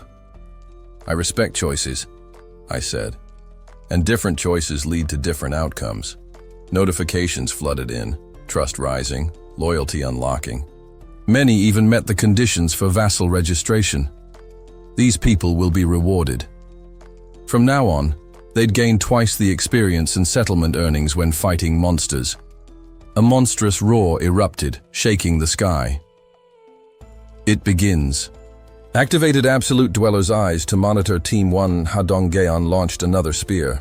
It sliced through the air, embedding itself deep into the Cyclops' calf. The beast shrieked, its massive eye locking onto him. Hadonggeon sprinted, weaving through the buildings. The Cyclops thundered after him, only for Aeonju, transformed, into her werebear form, to strike its Achilles tendon. Blood trickled from the wound, sending her into a frenzy. She lunged again, but the giant's foot shot up, then slammed down. Aeonju barely escaped direct impact, but was flung like a ragdoll, crashing through a wall, before the monster could finish her off. Hey! Ugly! Kang Deok-su's amplified voice rang out. His gleaming spear caught the giant's attention. It roared, stomping toward him, limping, thanks to Aeonju's wound, but still dangerously fast. Kim Da-jong dashed toward the rubble where Aeonju lay. Meanwhile, Kang Deok-su bolted toward the entrance, the Cyclops in pursuit. Our trap was set. Kim Gyeon's crow, Kaman, swooped at the giant's eye. It flinched, momentarily blinded, and Kim Gae-young's arrow struck. Bullseye. The Cyclops howled, clutching its bleeding eye. Its mouth opened wide in agony. Moon Byung-ho seized the moment, throwing a small, seemingly harmless mouse into its maw. The plan was working. I turned to Seo Yejin. She had already synced with the mouse.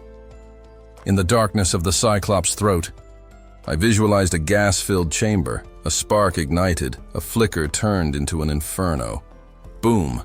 The explosion rocked the battlefield. A deep rumbling shook the air. The Cyclops unleashed a torrent of fire. The inferno blasted forward before surging high into the sky, a wall of heat washing over everything in its path. But then, nothing. The blazing air, which should have incinerated, everything was suddenly contained. It's controlling the airflow. The homebound area had restricted the extreme heat, preventing it from spreading. The massive creature, its flames exhausted, sank to its knees. Thud. And then, like a crumbling tower, it began to lean forward. Its looming shadow darkened the ground. Huh? Wait, what? It's falling our way. Run for your lives. Panic spread among the citizens as they scrambled to escape. But I remained steady, my voice cutting through the chaos. Hold your positions. Everything was proceeding as planned. Now, with the giant collapsed, the citizens could focus all their firepower on its exposed head, pressed against the defensive barrier. A guaranteed kill. I hope the Vassals deliver the final blow. Ha Donggeon, or Oeonju, were the best candidates, but they still hadn't arrived.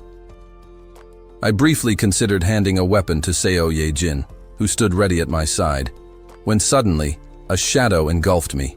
I braced myself, expecting the deafening crash of the giant skull smashing into the barrier. But nothing came.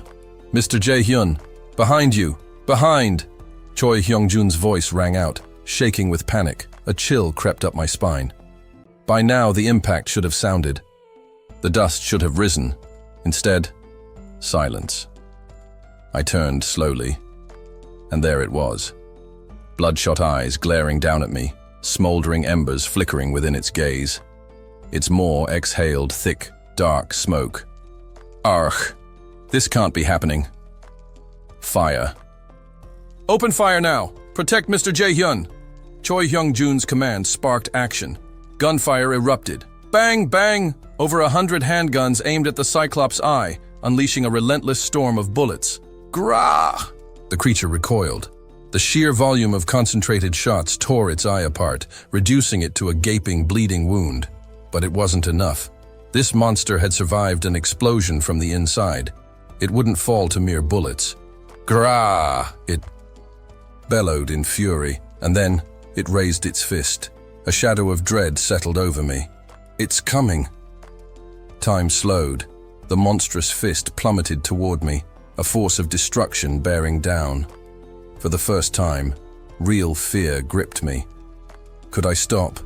Would my abilities be enough? Invisible Hand. As a last resort, I activated my trump card. Gigantification. The invisible hand, once unseen, surged forward, swelling in size to meet the descending blow. And then, Quang! Unauthorized entity attempting entry. The Ya. Defensive barrier held firm. It blocked it. The Cyclops' mighty strike had no effect, the barrier remaining unshaken.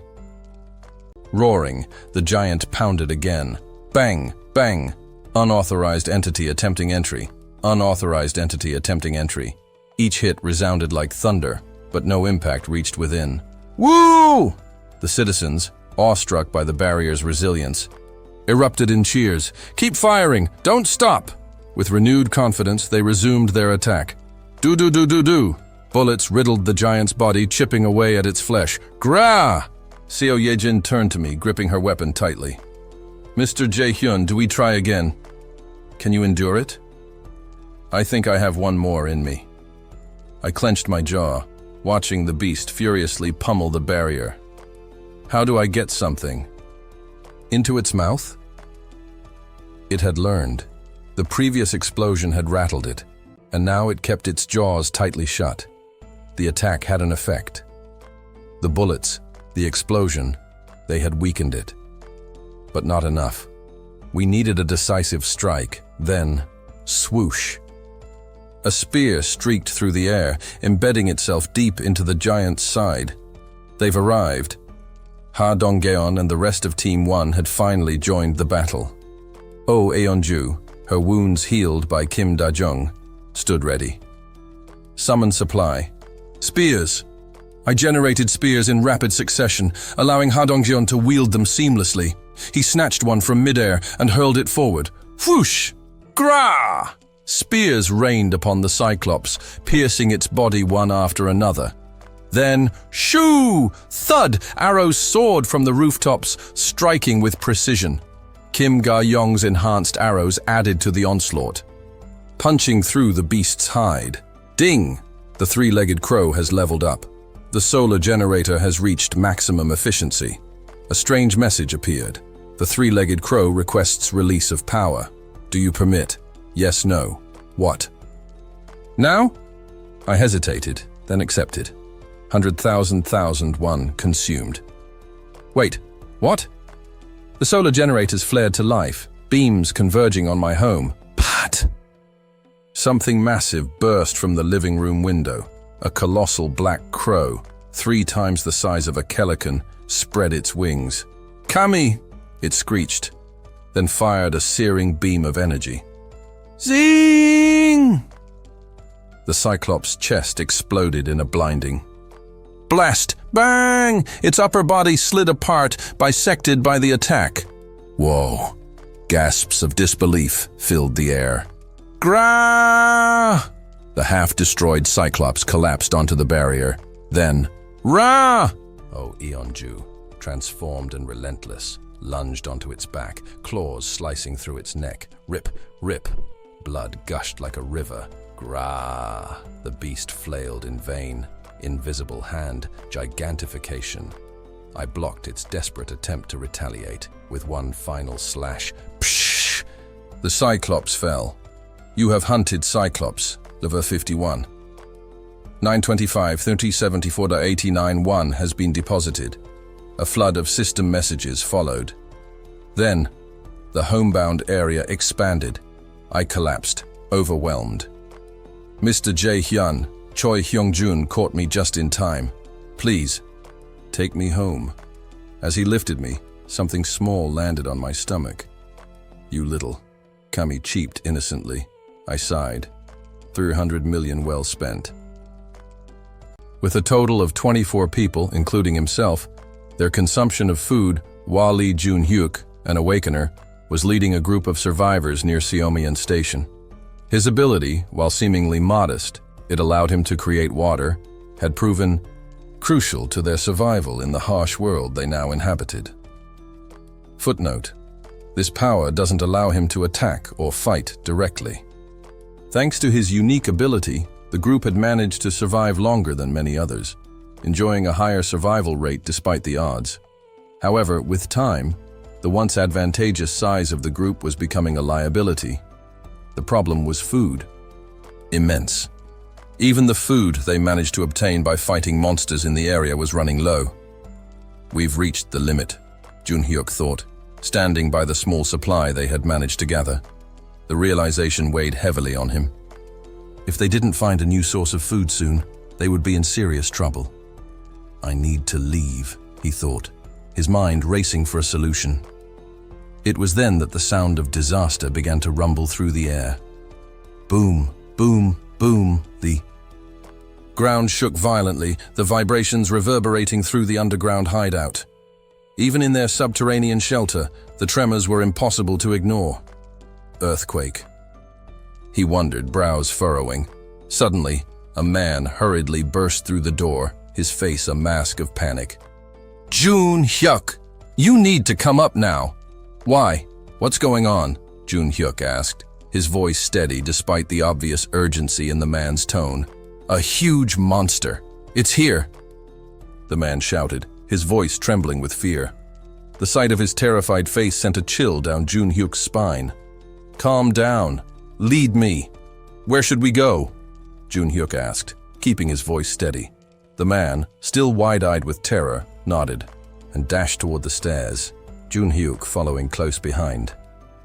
As they climbed, the ground trembled again, and the vibrations grew stronger. This isn't just an earthquake, Junhyuk realized, unease settling in his stomach. By the time they reached the third floor, Junhyuk could see the source of the chaos, a towering figure visible even from a distance. Between the buildings, the giant creature loomed, its immense size evident from its massive form. "What is that?" Junhyuk muttered, his voice barely a whisper as he took in the sight of the destruction. The monster was so massive that its mere presence was enough to destroy buildings in its path. "Junhyuk, what do we do now?" The man beside him stammered, panic evident in his voice. Junhyuk stared at the monstrous figure for a moment, his expression grim. "Hyung," he began. What? The man stammered in reply. "What can we do against that?" Junhyuk asked, his words carrying an air of finality. It was clear there was nothing they could do. "Tell everyone to move underground and hide," Junhyuk ordered, his voice firm. "Beep! But!" the man protested, clearly frightened. "Don't!" "You see, there's nothing we can do. The best thing we can hope for is that it doesn't come here. Just tell them to hide." When facing a predator, there were only two choices: flee or hide. However, fleeing wasn't an option for Junhyuk. "Where else can we go?" he asked. "There are goblins and orcs outside. Running won't help. If we fight them and attract the giant's attention, we're finished." The man seemed to understand the gravity of the situation. "I'll tell them," he said, hesitating. "But what about you?" "I'll keep watch. I need to see where that thing is heading." Junhyuk replied, "All right." After the man left, Junhyuk made his way to the rooftop of the building, hoping for a better vantage point. As he reached the roof, he heard a familiar screech. "Keek!" A goblin rushed toward him, and Junhyuk reacted without hesitation. Gripping a nearby baseball bat, he swung it at the creature with practiced ease. Thunk! The goblin crumpled, its body falling lifeless to the ground in a single blow. "I don't even feel it anymore," Junhyuk thought, wiping the sweat from his brow. The more monsters he hunted, the less satisfying it became. Goblins, once a significant threat, had become little more than a nuisance. Maybe it's time to hunt something bigger, like an orc. Hunting goblins no longer provided him the sense of growth it once had. His power had reached a plateau. "If only I had a combat-related ability like others," he mused. Looking back at the giant, he realized he wasn't the only one with aspirations. "I wonder what it would be like to fight something that big," he thought wistfully. But it was just a daydream, one he had no intention of acting on. Then, a horrible roar cut through the air, pulling him from his thoughts. "Gra!" Junhyuk's gaze snapped back to the giant. Someone was fighting it. Is that insane? He wondered. The thought of someone taking on such a creature seemed reckless. An awakener, no doubt. They must be one, he concluded. The kind of person who would fight a monster of that scale could only be another awakener. For a moment, Junhyuk scorned the unknown individual, thinking them to be driven by greed for experience points. Pathetic, he thought. They don't know their limits. Then, something unexpected happened. Graaah! The giant let out another cry, but this time it was different. Its steps had become staggered. It was limping. What? Did they actually hurt it? The thought was almost too unbelievable. How could a single awakener stand their ground against such a monster? What kind of power does this person have? Junhyuk thought, his mind racing. He had always believed he was growing stronger, but now he realized there were others who surpassed him in ways he couldn't fathom. Just then, the giant's movements became even more erratic. It reared back, its giant mouth glowing ominously before, whoosh! A massive stream of fire shot out, aimed at the battlefield below. Junhyuk could feel the intense heat even from where he stood. Is that another awakener's ability? He wondered, his eyes wide with disbelief. The power was immense. Whoever was responsible was on an entirely different level than him. Then, something truly incredible happened. Sorry for the interruption, but if you're loving this series, you don't have to wait. Get up to 16 episodes ahead right now on Patreon. Support the channel, unlock exclusive content, and stay ahead of the story. Links in the description. Now back to the video. With a flash of light, the giant's upper body was severed from its lower half, and its massive form began to disintegrate. Junhyuk watched in stunned silence, unable to process what had just occurred. That's them, he thought, realizing the implications. I need to find them. With determination flooding his chest, Junhyuk raced back underground to inform his group. No time for a long discussion, he said. We need to go now. His words were met with immediate agreement. If Junhyuk says we should go, then we go, one man said. The rest of the group nodded in unanimous agreement. They knew they had survived this long because of Junhyuk's leadership, and they trusted him implicitly. Let's go, Junhyuk said, his tone resolute. Surprisingly, the journey to the apartment complex where the giant had been defeated wasn't as perilous as they expected. No monsters appeared along the way, perhaps due to the giant's earlier destruction. In under an hour, they arrived at their destination. Is it over there?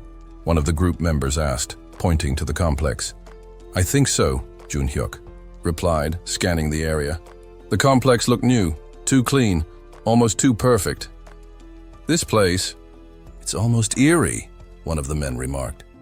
Indeed, everything appeared unnaturally pristine. There were no signs of conflict, no monster bodies or traces of blood.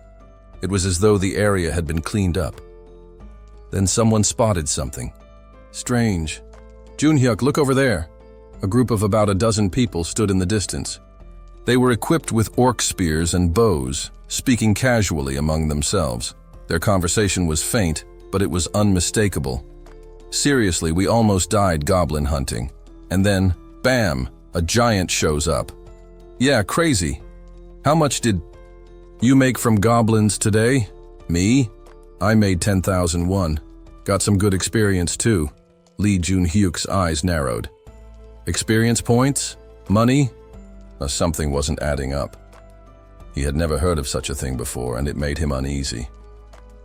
Wait, are they all awakeners? He realized, suddenly aware of how calm they seemed. No fear, no desperation. There was no tension, no urgency. Unlike his own group, the more he observed, the more certain he became. They were connected to the awakener who had defeated the giant. We need to follow them, Junhyuk said, his voice low. The group nodded, and they began to follow the others into the complex. But just as they reached the entrance, bang! A transparent barrier appeared, blocking their way. Entry not allowed. And then a strange message appeared in front of them. Would you like to obtain citizenship? Yes. No. Junhyuk stared at the message, bewildered. Yes, he said without hesitation. A moment later, the barrier dissolved, and they were allowed inside. As they entered, a new window appeared. Party quest details. Come to 114 in 3002. Time limit. 1 hour reward. Small amount of experience points. Failure penalty. None. What's going on here? One of the group members asked. Junhyuk just shrugged. Let's go. With no time to waste, they moved toward the designated area, ready to face whatever awaited them. Upon arrival, Junhyuk felt it, an overwhelming presence. It's him, he thought, recognizing the man standing before him. This was the one who had made the giant kneel. I'm Kim Jae-hyun, the man said, his voice exuding power and confidence. In that moment, Junhyuk felt something he had never experienced before, a deep instinctual respect. I'm Lee Junhyuk, he replied, bowing deeply. Pleased to meet you. Lee Junhyuk stood before me, bowing slightly as he checked his citizen status. Name, Lee Junhyuk, level 33, Trust, 48 Awakening ability, Water creation, experience, Distribution rate, 0%, about 100%. Settlement, money distribution rate, 0%, 100%. Quest. Assignment expulsion. His ability, water creation, grade B, allowed him to generate water by consuming mental energy. Despite being a mid-tier ability, his level was impressive. Seo Yejin is level 31, yet he's higher. If he started around level 25, that meant he had gained at least 8 levels since awakening.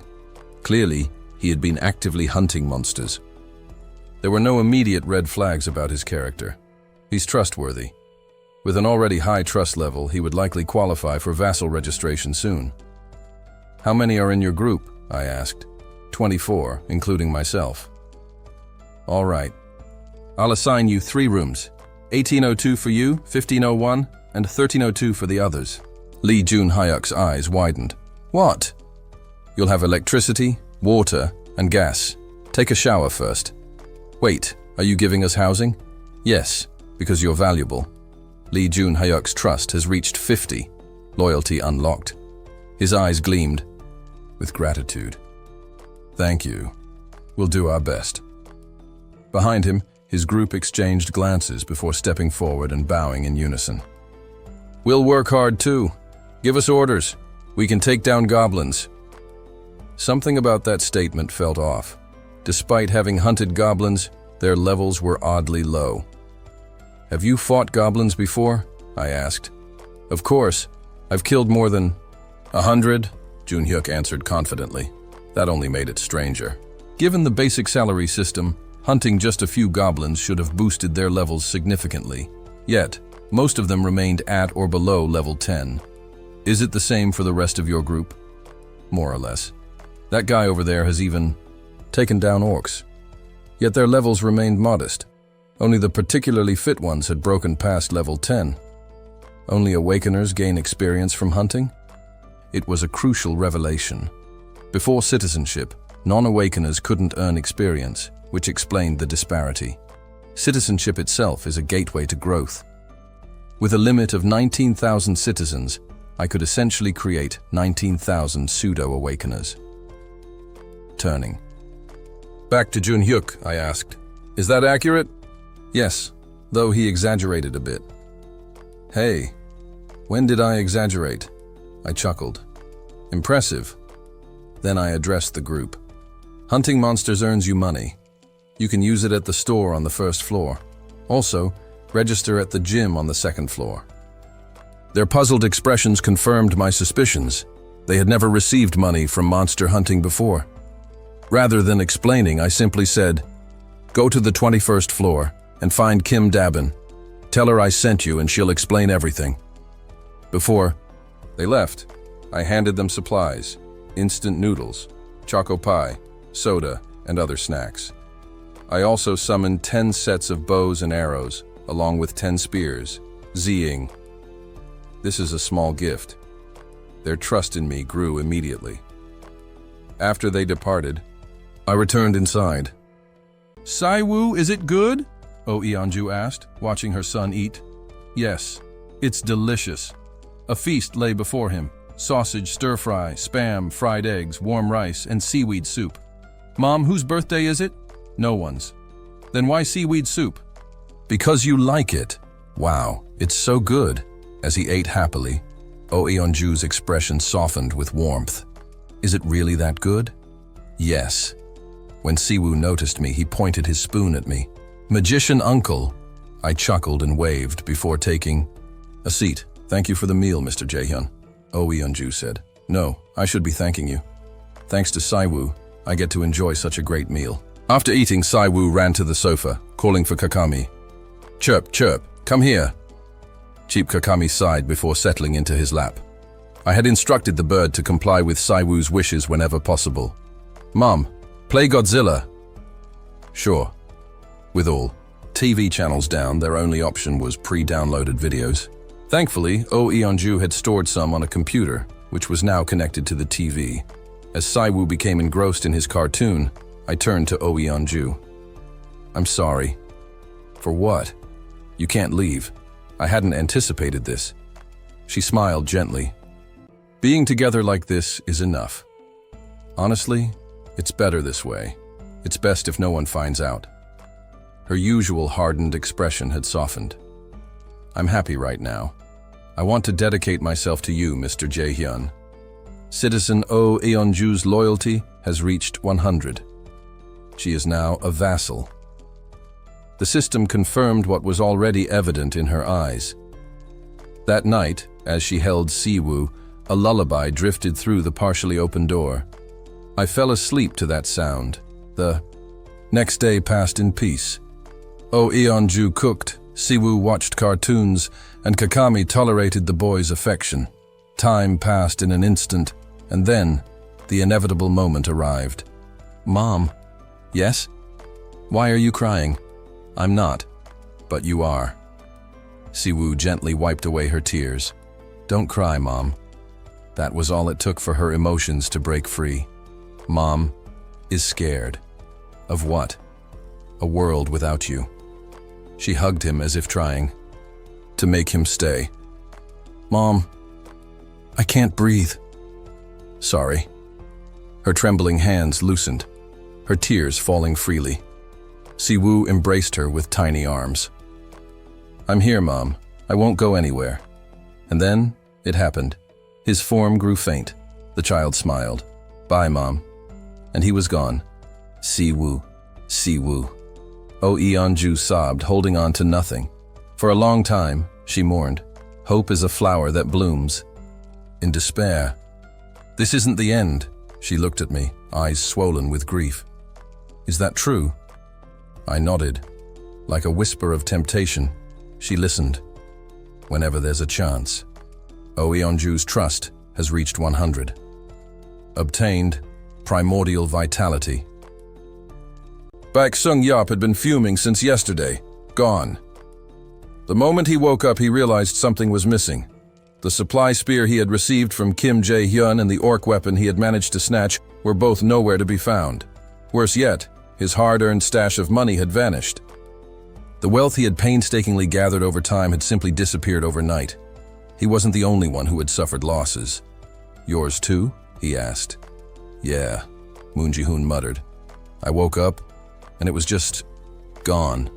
Moon Ji-hoon and his twin, Moon Sang-hoon, had also lost their weapons and money without a trace. Frustration seeped into Ji-hoon's voice as he spoke. A lot of people got hit. But you know what's strange? Everyone who lost their stuff has something in common. Baek. Sung-yup narrowed his eyes. What is it?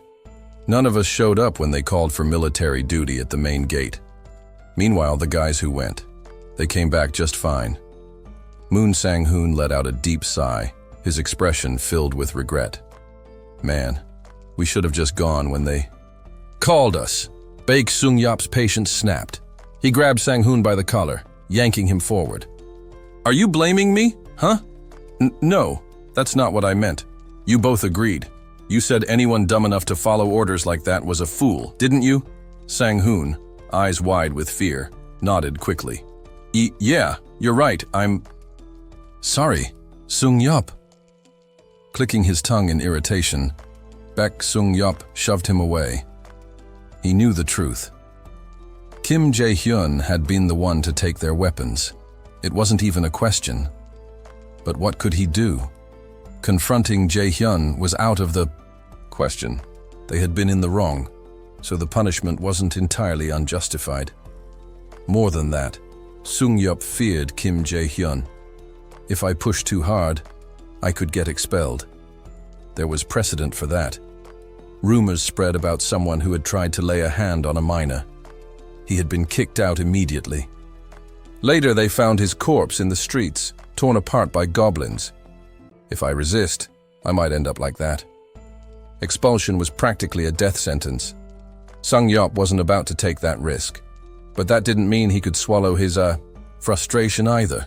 So he vented on the twin brothers instead.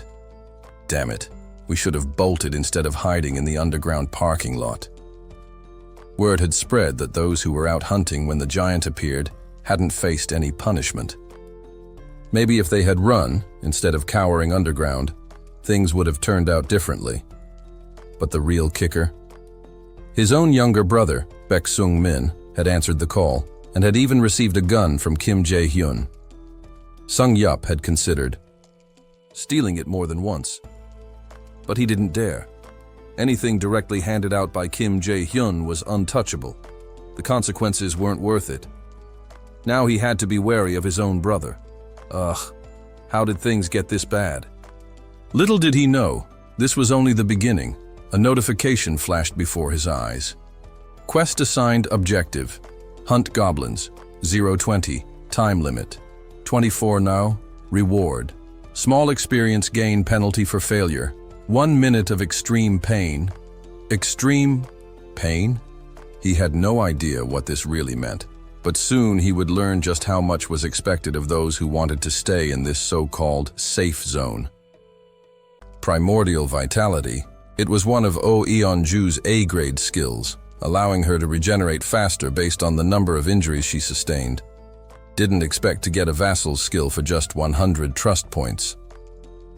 Right now, it wasn't particularly useful. I wasn't planning to engage in direct combat, and I couldn't leave the building. It was unlikely I'd get injured anytime soon. But this discovery was important for another reason. Moon Byung-ho's trust is also close to 100. If I could, acquire his ability, teleportation, a skill that allowed instant movement to any visible location. If I set up an outpost and use absolute dweller's eyes, could I teleport to it? In theory, with enough mental strength, it should be possible. I need to boost my mental strength. Rather than focusing on skill proficiency alone, I should start offering mental strength boosts as quest rewards. That way, I could gradually increase my own power through daily tasks. Just then, Oh Eon-ju, having finally stopped crying, spoke with renewed determination. Mr. Jae-hyun, send me now. I'll go save your family. Right now? Yes. The mission should have started yesterday. But you allowed me this extra time. I want to repay your kindness. Her understanding of my intentions left me both grateful and slightly embarrassed. Did I seem impatient? No.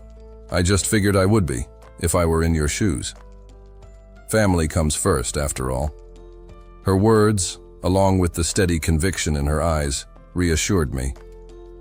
That's why I appreciate what you've given me. Thank you. Again, I smiled. Thank you for understanding. Please wait with Ha Dong-jeon's team in room 2901. I'll be down soon. Understood. There was a reason I hadn't sent them to Seomyeon Station yet. The tracks there collapsed when the giant passed through. The entire underground area was in ruins. We needed another way. To that end, Seo Ye-jin had been guiding her mice all day scouting for a new route. Using absolute dweller's eyes, I switched to her perspective. Huh? One of the mice was acting strangely. Squeak. It was running, as if being chased. And its size, wait, it's bigger now? Its name had even changed. Tamed Giant Mouse, level 7. It evolved. One of Seo Ye-jin's new abilities was evolution. It must have triggered, but the mouse wasn't alone. Behind it. Damn. Dozens of figures shambled after it. Bloodied bodies, lifeless eyes, limbs twisted at unnatural angles. Zombies. Zombie. Lover 11. Zombie. Lover 13. Zombie. Love 9. That's a lot of them. The horde cornered the giant mouse. No escape. It's over. Just as I considered triggering a gas explosion to wipe out the undead, the mouse did something unexpected. Instead of panicking, it dashed forward, squeezing through zombie legs and breaking the encirclement. Smart. Little thing. It sprinted up the stairs toward an exit sign. 5 Nampo. Recognition clicked. Lotte Department Store, Gwangbok. No wonder there were so many zombies. It had been a weekend. The place must have been packed when the outbreak started.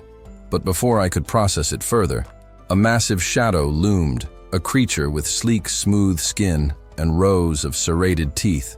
Shark on land. Land shark, Livera 23. Snap! The giant mouse never stood a chance, and just like that, my vision cut to black. This just got a lot more complicated. From the moment yesterday began until now, Kim Dabin had barely found a second to breathe. As soon as she was appointed team leader, she swiftly recruited 14 individuals she had been keeping an eye on. Among them was Yoo Hee-rin, personally, recommended by Kim Jae-hyun. With this team of 15, operations commenced immediately, teaching them essential tasks such as facility maintenance, supervision, and sanitation was done in record time.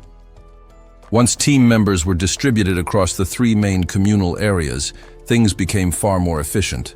Just as she thought she might catch a moment's respite, a colossal figure appeared yesterday, throwing everything into turmoil. Ever since then, waves of newcomers had continued to pour in, pestering her non-stop. "There are 6 of you, right?" "Yes, that's correct." "All right, head to room 503 in building 113. As the newcomers departed, Kim Dabin made a quick calculation in her head. That brings the total in room 503 to 49. Any more, and it might become a problem. The so-called communal areas had effectively become emergency shelters. Calling them communal spaces was almost laughable now, considering the sheer number of people crammed into them. Dozens of individuals lay side by side in narrow rooms, barely able to stretch out. That was when a familiar voice called out, "Dabin, the 6th floor's been cleaned." Turning, she saw Choi Hyung-jun approaching with his usual energy. Perfect timing. Room 503 was already bursting at the seams. Great work. Now, tackle the 4th, 6th, and 7th floors of Building 110. Building 110, 4th, 6th, and 7th floors. Got it. Thanks. Thank you too. His role was straightforward but crucial, clearing out old furniture and unnecessary items to make space for more people. With his impressive strength, he handled it efficiently, even when working alone. Just as he left, the elevator chimed. The doors slid open, revealing another group of people stepping hesitantly onto the floor. Their eyes darted around warily, a clear sign that they were newcomers from beyond the apartment complex. "Excuse me, is Kim Dabin here?" "As expected, that would be me. Are you new arrivals?" "Yes. We were supposed to come yesterday, but we took some time to clean up and eat first." "Wait. You managed to wash up and eat?" Suspicion flickered in her mind until she noticed the weapons they carried, orc spears and bows. That meant only one thing. She immediately turned to the man who seemed to be their leader. "Did you meet Mr. Jae-hyun?" "Yes. He told us to find you if we had any questions." The fact that they had met Jae-hyun first spoke volumes. It meant he considered them valuable. Adjusting her expression to something more professional, Kim Dabin nodded. "All right, what do you need to know?" "We heard there's payment for killing monsters. How does that work?" "It's exactly what it sounds like. Killing monsters earns you a form of currency, which you can use to buy food, gear, and utilities like electricity and gas. You'll understand better if you experience it firsthand. Since you already have equipment, why not try hunting some yourself?" Though the man nodded, he made no move to leave.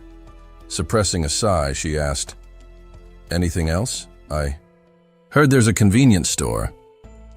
"Yes, it sells various supplies. What's unique about it is that when you place an order, the item materializes instantly, kind of like a kiosk. It's on the 1st floor, so you can spend your earnings there." "Huh, interesting." Still, the man lingered. Then with a casual smile, he extended his hand. "I'm Lee Jun-hyuk. Nice to meet you, Ms. Dabin." She had received enough unwanted male attention in her life to read his intentions instantly. He just wants an excuse to hold my hand.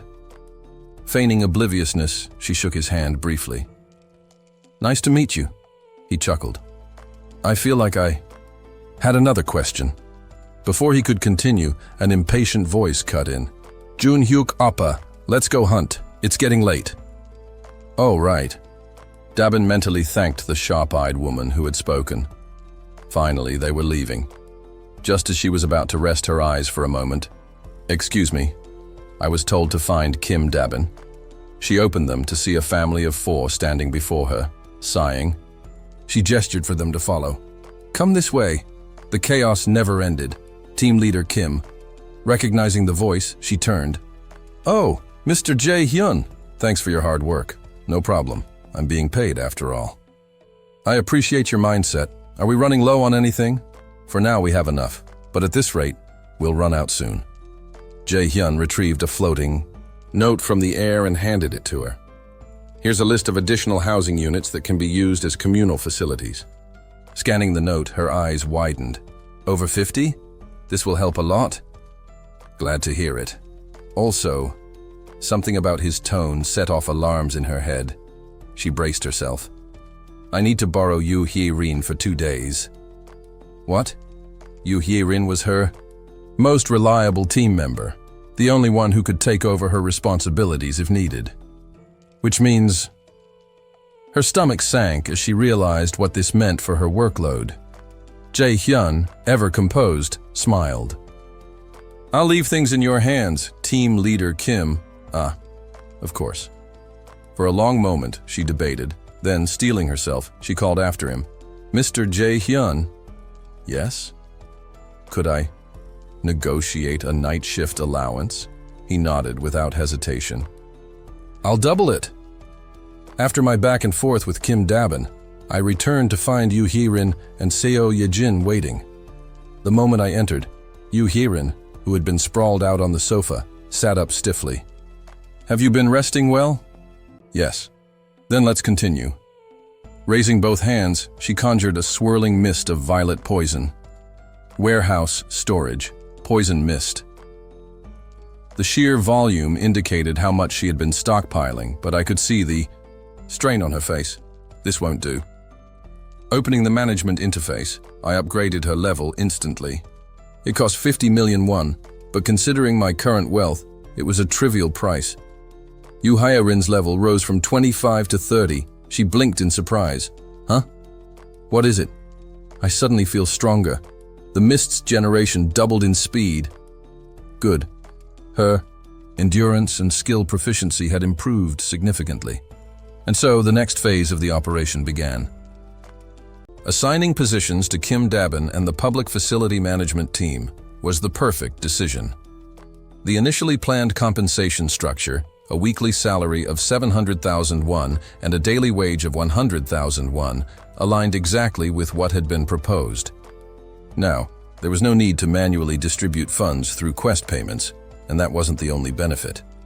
I need to expand the management personnel. The Economic Activity Population Support Fund covered these wages entirely, but the total expenditure was significant.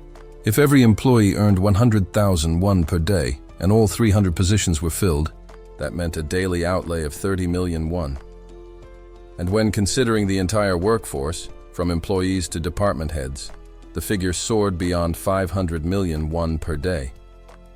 This accumulation not only boosted the amount of money I could retrieve through my tax collection skill, but a portion of it would also cycle back to me through spending at the convenience store. The more citizens I can assign, the better. However, for now, public facility management was the only available role. More structured duties were necessary. Facilities management, cleaning, and security. Those are the essentials for now.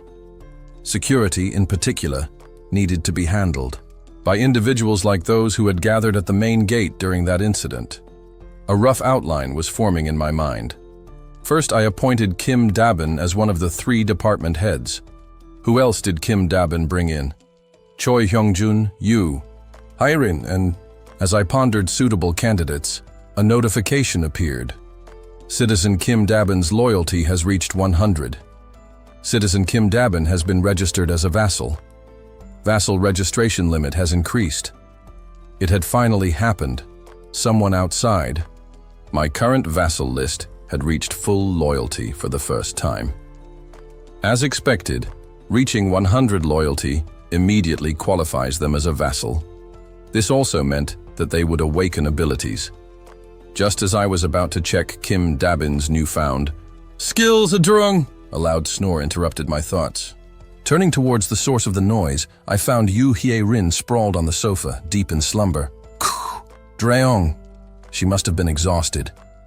Watching her sleep so soundly, I heard Seo Yejin's voice. Should I wake her up? No, let her rest. She had done her job well and deserved this break. Using Invisible Hand, I gently moved her to the bed in the next room.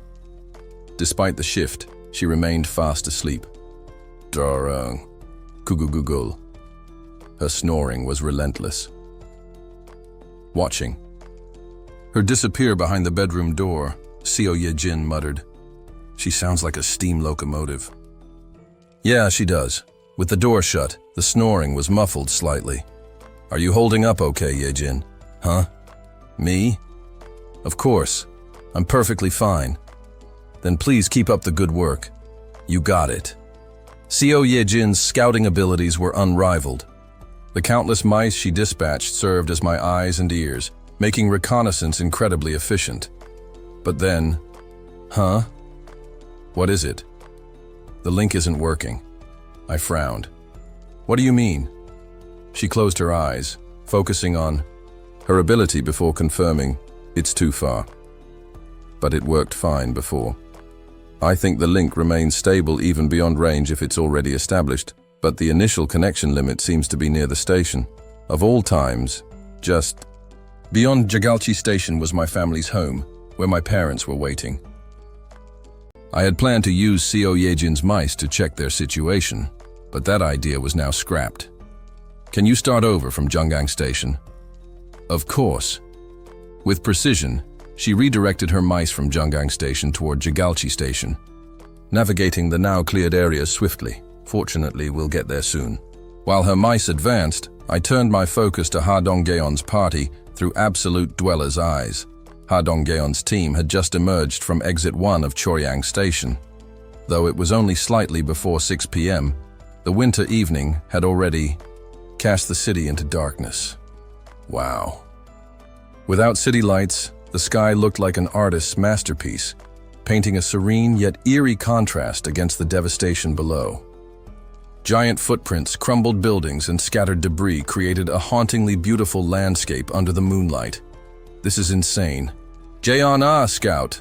Yes, sister. At Kim Ga-yong's command, Kim Gaeon sent common skyward. Kak. Scanning.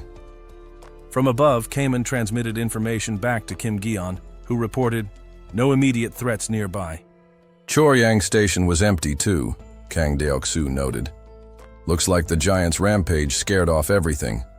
We should be able to pass through safely. Kim Gaeon nodded. Makes sense. The destruction alone marks this as dangerous territory. No, lesser creatures would dare linger. But Kim De-jong hesitated. Are we sure about this? It's nighttime. Wouldn't it be safer to move at dawn? On the contrary, Moon Byung-ho reassured her. Goblins tend to hide at night. That's why they only moved under cover of darkness in the apartment complex. After brief consideration, Ha Donggeon made the call. We move now. If anything goes wrong, Jae-hyun will summon us back. Their trust in me was absolute. Even in the worst-case scenario, they believed I would intervene. Just then, a small shape scurried toward them. Squeak. Seo Yejin's mouse. Let's follow it. As the team advanced, they reached Busan Station, where an enormous crater filled with water blocked their path. What the hell? Did the giant do this too? Probably. A collapsed building must have formed this basin. Floating chunks of concrete created miniature islands across the water. Then, splash, a figure rose from the water's depths. A woman, at least, from the waist up. Her lower body was covered in iridescent blue scales. A siren. Ah! High-pitched, unnatural shriek filled the air. Ugh! The sound paralyzed the team instantly. One by one, they were dragged into the water. Kim Da-jong reacted first. Magic armor! Oh Eonju's body was enveloped in glowing armor. Her form grew, and with a fierce expression, she lunged at the siren. The creature hesitated. That moment of confusion was all Ha Dongjeon needed. With a swift throw, his spear pierced the siren's heart. You have hunted a siren, Leverton 33. 350, 376, 203. 1 has been deposited into the Absolute Dweller's wallet. That was close. For a moment, I had considered recalling them. If not for Kim Da-jong's quick thinking, the outcome could have been disastrous. Monsters with special abilities are a real problem. Despite its level, the siren posed a severe threat. Thankfully, magic armor countered its paralysis effect, allowing Oh Eon-ju to attack. My faith in this team grew stronger. I could only trust and support them from afar. Your skill level has increased. The Absolute Dweller's declaration has reached level 20. You have gained 3 skill points. A sudden, sharp pain shot through me. Something new had awakened. Pain, unlike any he had ever felt before, raged through his body. The agony he had previously endured felt like his body swelling under immense pressure. But this was different. It was as if countless needles were piercing his skin from within, stretching and tearing him apart from the inside out. Mr. Jae-hyun, Mr. Jae-hyun, can you hear me? Seo Ye-jin's frantic voice echoed in his ears, but responding was impossible. His breathing came in ragged gasps, his body locked in a torment that overrode all other sensations. Mr. Jae-hyun, you have to breathe. Focus on breathing. The pain was unbearable. It consumed him entirely, lasting what felt like an eternity. And then, finally, the expansion was complete. With a shuddering exhale, he collapsed, drenched in cold sweat. Every muscle in his body, once clenched in agony, suddenly relaxed, leaving behind an overwhelming sense of exhaustion. His limbs felt heavy, his head light, and the pull of unconsciousness nearly irresistible. When he forced his eyes open, the first thing he saw was Seo Ye-jin hovering over him, her hands pressing against his chest. "What are you doing?" He managed to croak out. I was trying to do CPR, she admitted, looking flustered. With effort, he lifted his arms, limp and unresponsive like waterlogged fabric, and gently pushed her hands away. "I'm fine." Even Kami, who had been lounging on the sofa, had wandered over, concern evident in his small, beady eyes. "Cheap?" "I said I'm fine," Jae-hyun murmured, though his body clearly disagreed. Kami, apparently unconvinced, hopped onto his stomach and settled in, his warm weight oddly comforting. As Jae-hyun stroked his soft feathers, a haze of exhaustion threatened to pull him under again. He closed his eyes, focusing inward, activating the Absolute Dweller's eyes to assess the newly expanded territory. This is massive. The area had stretched far beyond his expectations. The boundaries now reached Seomyeon Station and Bujun Station, consuming every alleyway within a kilometer of his apartment complex. It was a staggering expansion. No wonder it hurt so much. The sheer scale of the growth explained the excruciating pain. His body had paid the price, and now all he wanted was a moment of rest. But he couldn't afford that luxury. Ha Dong-geon's team was still out there, carrying out their mission on his behalf. He needed to monitor them. With great effort, Jae-hyun pushed himself upright and turned to Seo Ye-jin. "Ms. Ye-jin, could you get me a glass of cold water?" "Right away," she responded without hesitation. Even the simplest action, using invisible hand to fetch it himself, was beyond him. At the moment, he had expended every ounce of strength enduring the expansion process. When she returned with the glass, he took it with a shaky hand and drank deeply, the cool liquid helping to clear the fog in his mind. "Are you okay?" Seo Ye-jin asked, concern still evident in her eyes. "Thanks to you." Refocusing on his Absolute Dweller's eyes, he surveyed Ha Dong-geon's party, checking their progress. At the same time, he opened his skill window. Reaching level 20 had granted him 3 skill points. He already knew where the first would go, the skill most crucial to his current plans. Upgrade Absolute Dweller's Eyes. Absolute Dweller's Eyes has reached level 4. Multi-perspective. Functionality unlocked. A new feature. Curious, he immediately tested it. As the name suggested, the ability now allowed him to view multiple locations simultaneously. His field of vision split into 3 separate perspectives. 3. That seems to be my limit for now. Even though using absolute dweller's eyes had become second nature, maintaining 3 viewpoints pushed his concentration to the edge. He closed his physical eyes, focusing solely on the skill. It's like watching 3 CCTV monitors at once. One screen showed Ha Dongjeon's group, another focused on Kim Dabin, who was moving through the city. The third displayed a street in the newly expanded territory. What the hell just happened? I don't know. The goblins' heads just exploded. The third perspective revealed a group of hunters, Lee Jun-hyuk's party. They had been hunting goblins in the area, but something unusual had happened. The goblins had collapsed, their heads detonating in grotesque bursts. A woman pointed at a nearby alley. "Look! The goblins can't enter this place!" Even as Lee Jun-hyuk approached the invisible boundary, the goblins remained helpless. Whenever they attempted to attack, their weapons bounced off an unseen wall. Meanwhile, his party had no such restrictions. Pwook!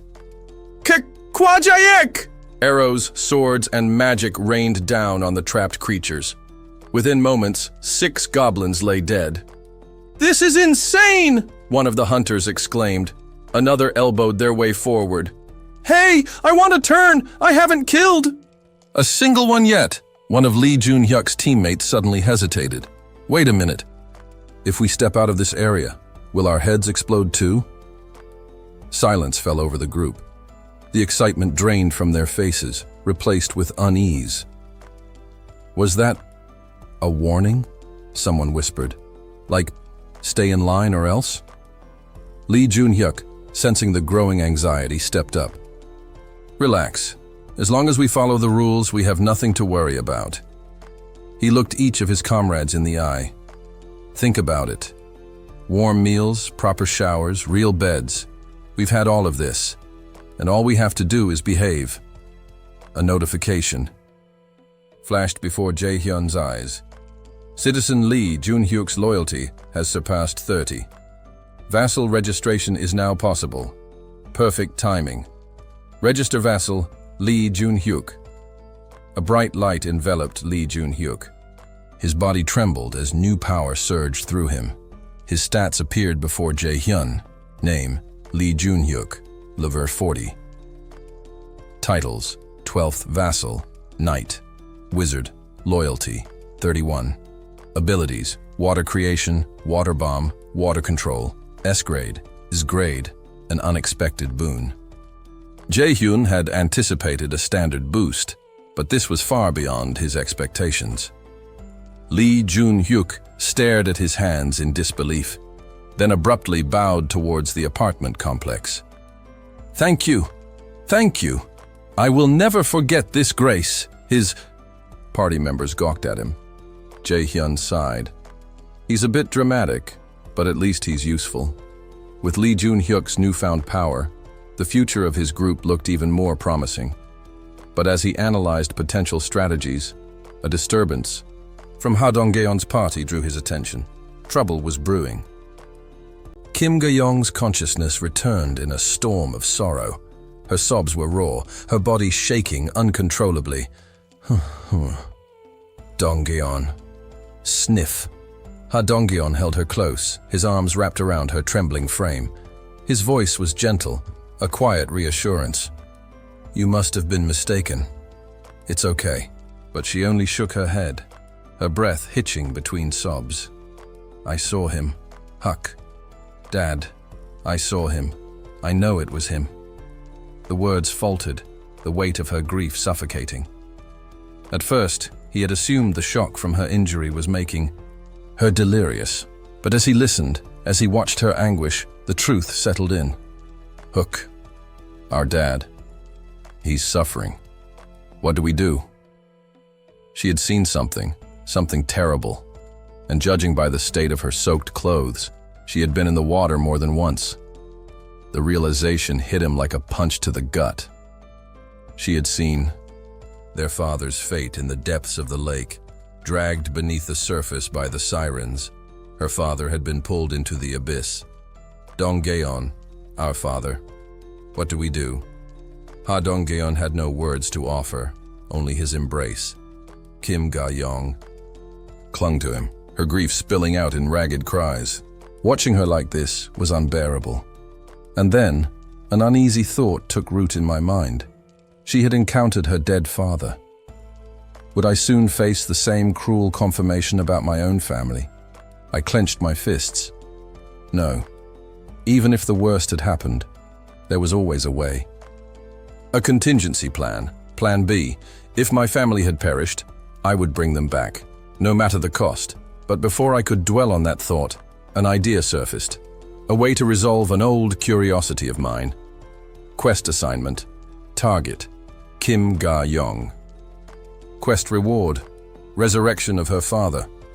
Yet, as soon as I issued the quest, a stark message appeared. Impossible quest reward.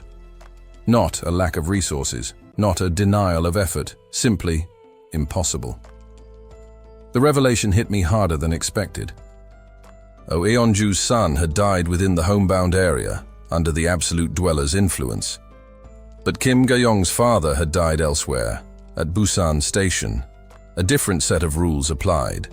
Not all deaths could be undone, only those lost. Within my domain, under the Absolute Dweller's declaration, could be revived, which meant, if my family was already gone, even limitless wealth and power wouldn't be enough to bring them back. A heavy silence stretched between us, broken only by Kim Ga-yong's sobs. I wanted to push forward, to move on, but how could I ask that? Of her? She had already lost so much. Then, through the quiet, Ha Dongjeon's voice rang out. Let's bring him back. He placed a comforting hand on her back. We'll bring him out of there. I'll go. Kim Ga-yong, eyes tightly shut, nodded. Her face was wet with fresh tears. Without hesitation, Ha Donggeon plunged into the lake. The beam of his headlamp cut through the murky darkness. The water swallowed him whole as he descended into the depths. The scene that unfolded before him was nightmarish. A graveyard beneath the surface. The remains of humans and monsters intertwined in a grotesque tapestry. Corpses dragged under by the sirens, their bodies twisted and lifeless. No wonder the area was eerily empty. This was their hunting ground. Then, he saw him. A man, half buried beneath debris, his swollen features unrecognizable. But there was one unmistakable identifier, the uniform, the name tag, Kim Deok-hoon, Kim Ga-yong's father. A heavy weight settled on Ha Dongjeon's shoulders. This was why. She had been so certain. Even in death, her father remained tethered to the rails he had once served. Ha Donggeon reached for the body, but it was wedged firmly between chunks of concrete and steel. Impossible to move alone. That's when I intervened. Warehouse. Storage. Kim Deok-hoon's body. A soft hum filled the water as the body vanished before his eyes. Ha Donggeon, understanding what had happened, resurfaced. Summon. The lifeless form appeared on the ground before us. Kim Ga-yong's breath hitched as she reached out a trembling hand. Dad. Her fingers brushed against the name tag. Then she collapsed into herself, muffling her cries behind her hands. The others watched in silence, their faces mirroring her grief. Oh Eonju, eyes red-rimmed. Kim Da-jong, expression bitter. Kang Deok-soo, stunned. Kim Gaeon, lips pressed tight. Ha Donggeon, silent. They understood, because we all shared the same fear, the same hope, the desperate wish to see our loved ones again. I had been so focused on my own mission, my own survival, that I had ignored the fact that everyone here was fighting for their families too. A sharp pang of guilt settled in my chest. Moon Byung-ho broke the silence. How about letting Jae-hyun keep the body for now? We can make a grave near the apartment complex later. Kim Ga-young shook her head. Dad would want to be here. What? He loved his job. Even in death, he'd want to be near the railway. Her voice trembled. If possible, I want to bury him on the tracks. I stored the body once more, helping facilitate the burial. Oh, Eon-ju hesitated before speaking. Maybe we should return after the mission? Had I rushed things? Misunderstandings needed to be cleared. I assigned a quest objective. Build a grave on the railroad tracks. Time limit, 1 hour. Reward, small experience gain. Penalty, none. Assign quest, yes. With the purpose clear, Ha Dongjeon's party moved to Busan Station. Jae-hyun R. You okay? You don't look well. I blinked and found Seo Ye-jin watching me with concern. For a second, I almost spoke my mind. Almost told her it must be nice to have her family safe, to be free from this pain. But I swallowed the words. Instead, I instructed, send mice to scout Busan Station. Report any threats to Ha Dongjeon immediately. She nodded, and I let out. A breath, jealousy in a moment like this. I was the worst. I refocused. The Lee Jun-hyuk party was returning from a hunt, and something clicked in my mind. I still had 2 skill points left. Without hesitation, I upgraded Dignity Maintenance. Amazing Draw unlocked. 100 crystals received. Curious, I activated the draw. A golden magic circle formed, pulsating with energy. A small object fell before me, a ring, a tool to convey my voice directly. Slipping it on, I tested it. Can you hear me? Ha Dongjeon's party stopped, eyes widening. Yes, we hear you. A real-time connection, a new advantage, and as we laid... Kim Dae-kun to rest, Kim Ga-young whispered. Thank you. I feel at peace now. The journey continued. 50 people crammed into one unit? Do they think we're livestock? It's just for now. Just for now? That's a joke, right? There are vacant houses everywhere. We've seen them. So what's the holdup? The room was a bubbling pot of frustration, people forming clusters of discontent. Kim Dabin stood at the center, shoulders tense, eyes wary. At least make sure the kids have a proper place to sleep. Look, just let us take a few empty rooms. We'll manage. I'm sorry, but we have rules. The tension thickened. I decided to act. Moving past Seo Ye-jin, who was seated cross-legged on the living room floor, I grasped the handle of the bedroom door. Yu Hyerin was sleeping inside, but that wasn't my real destination. I had something new to test. Absolute. Dweller's door, Lavender One links doorways within the designated homebound area. It had unlocked upon reaching Level 20, take me to the 21st floor.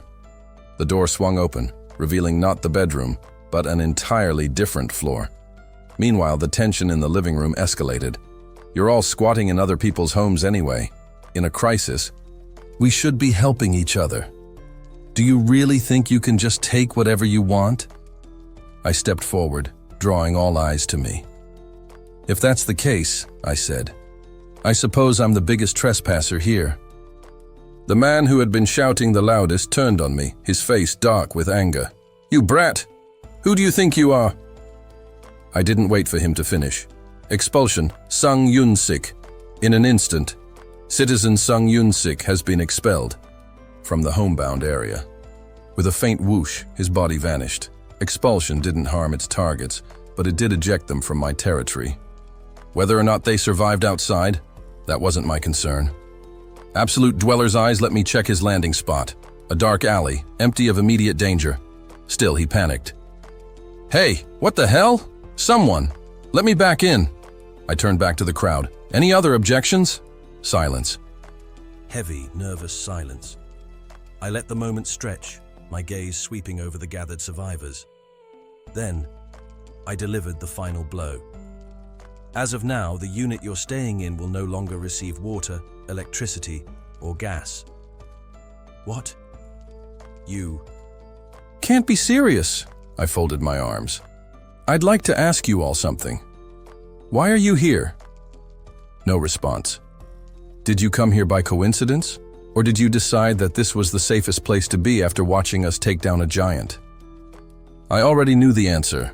A group of 157 survivors. Plenty of supplies, yet no awakeners among them. They had arrived because they saw a refuge, because they wanted protection. Hundreds of people come here every day, thinking just like you. You think we can house everyone? They wanted fairness, but fairness didn't exist anymore. If I give in now, what happens next? More people demand space, existing citizens grow resentful, and eventually, there won't be enough for anyone. I let the weight of my words settle before delivering my verdict. Your rights, your comforts, your benefits, they don't exist here. The government is gone. This isn't a democracy. If you want privileges, earn them. People averted their eyes, heads lowering in silent acceptance. Return to your assigned accommodations. Unless you want to lose even more. One by one, they dispersed, leaving only Kim Dabin standing beside me. Citizen Kim Dabin's trust greatly increases. She exhaled deeply. Thanks, Jae-hyun. I don't know what I would have done without you. I smiled and activated the communication. Ring. No need for thanks, just doing what needs to be done. Kim Dabin flinched, looking at me in confusion. What? Your mouth didn't move, but...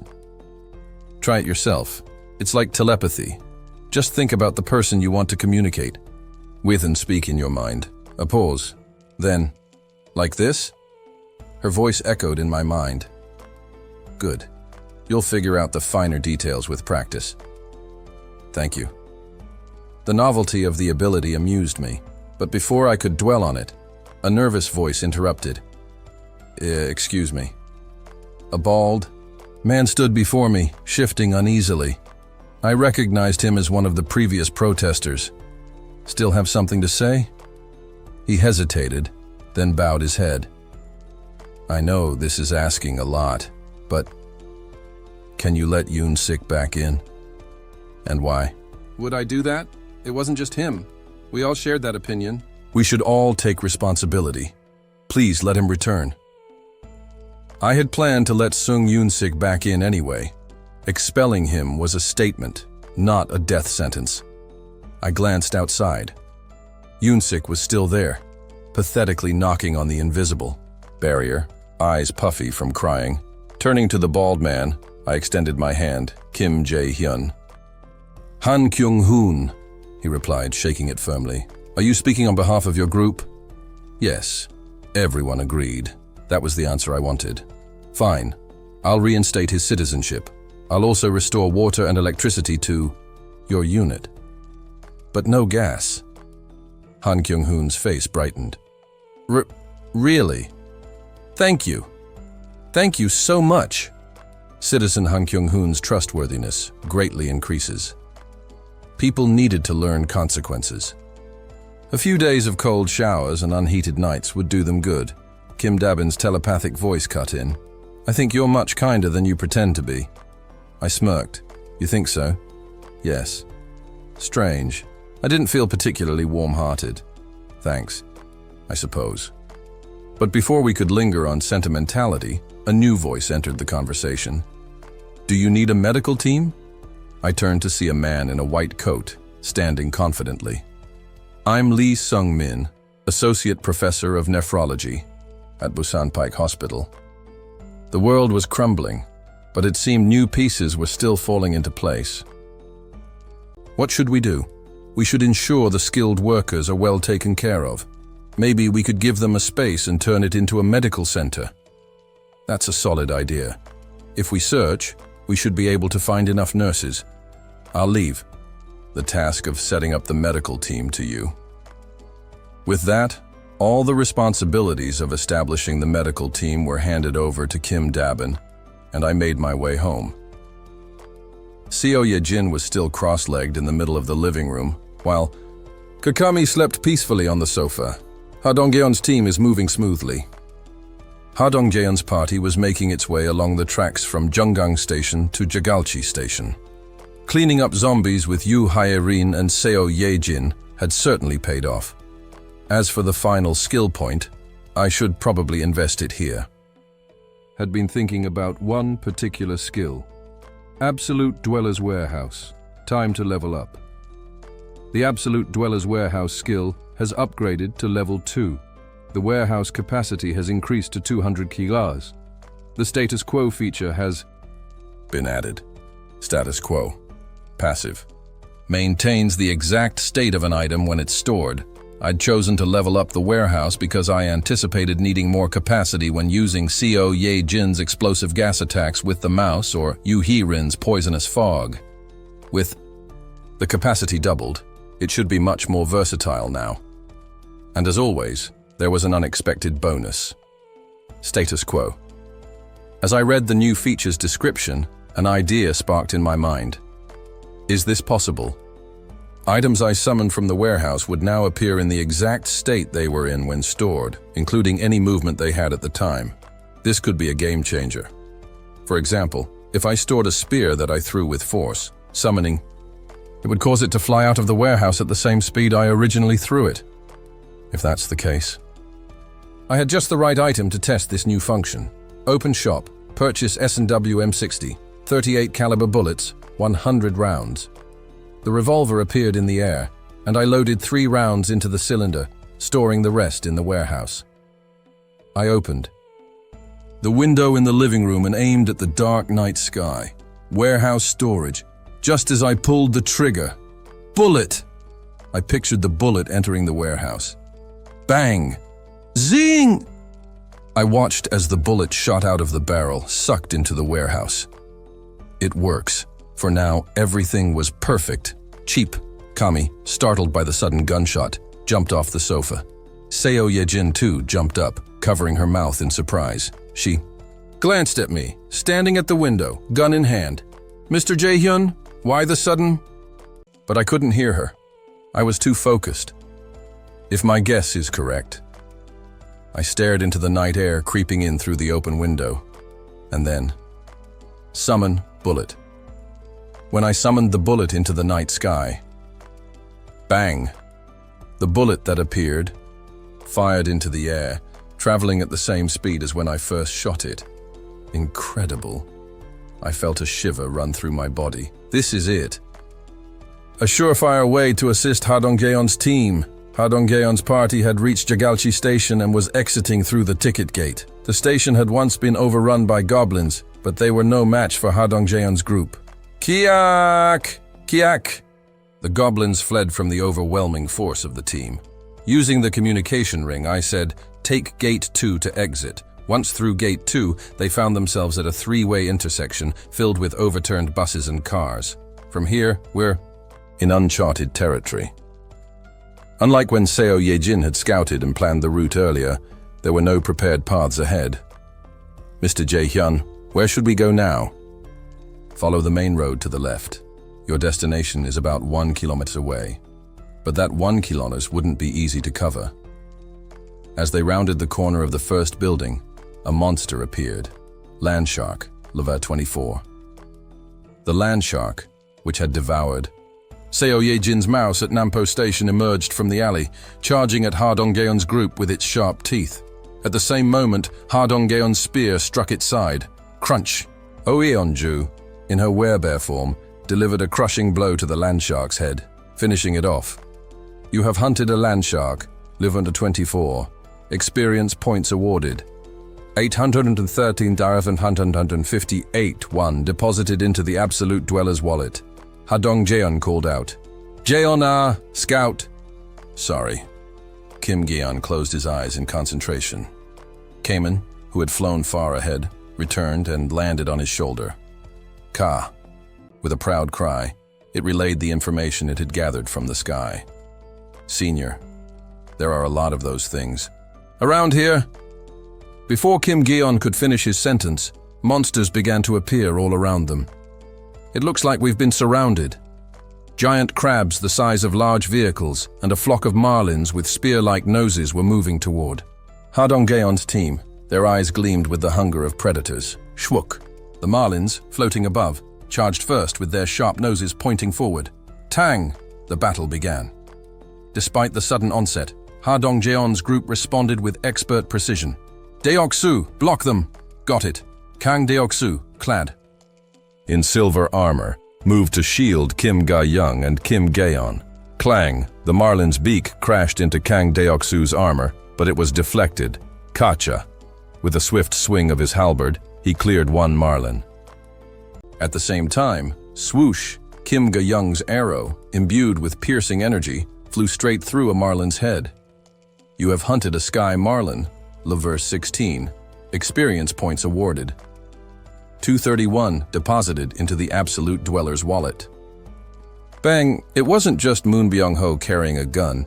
Kim Gaeon, who had never been known for his fighting skills, had been given a weapon, and his shooting accuracy was surprisingly sharp. You have hunted a sky marlin, level 17. Experience points awarded. 9,202 deposited into the absolute dweller's wallet. But there were too many marlins for their small group to handle, and a few began to target Kim Da-jong, who was further back.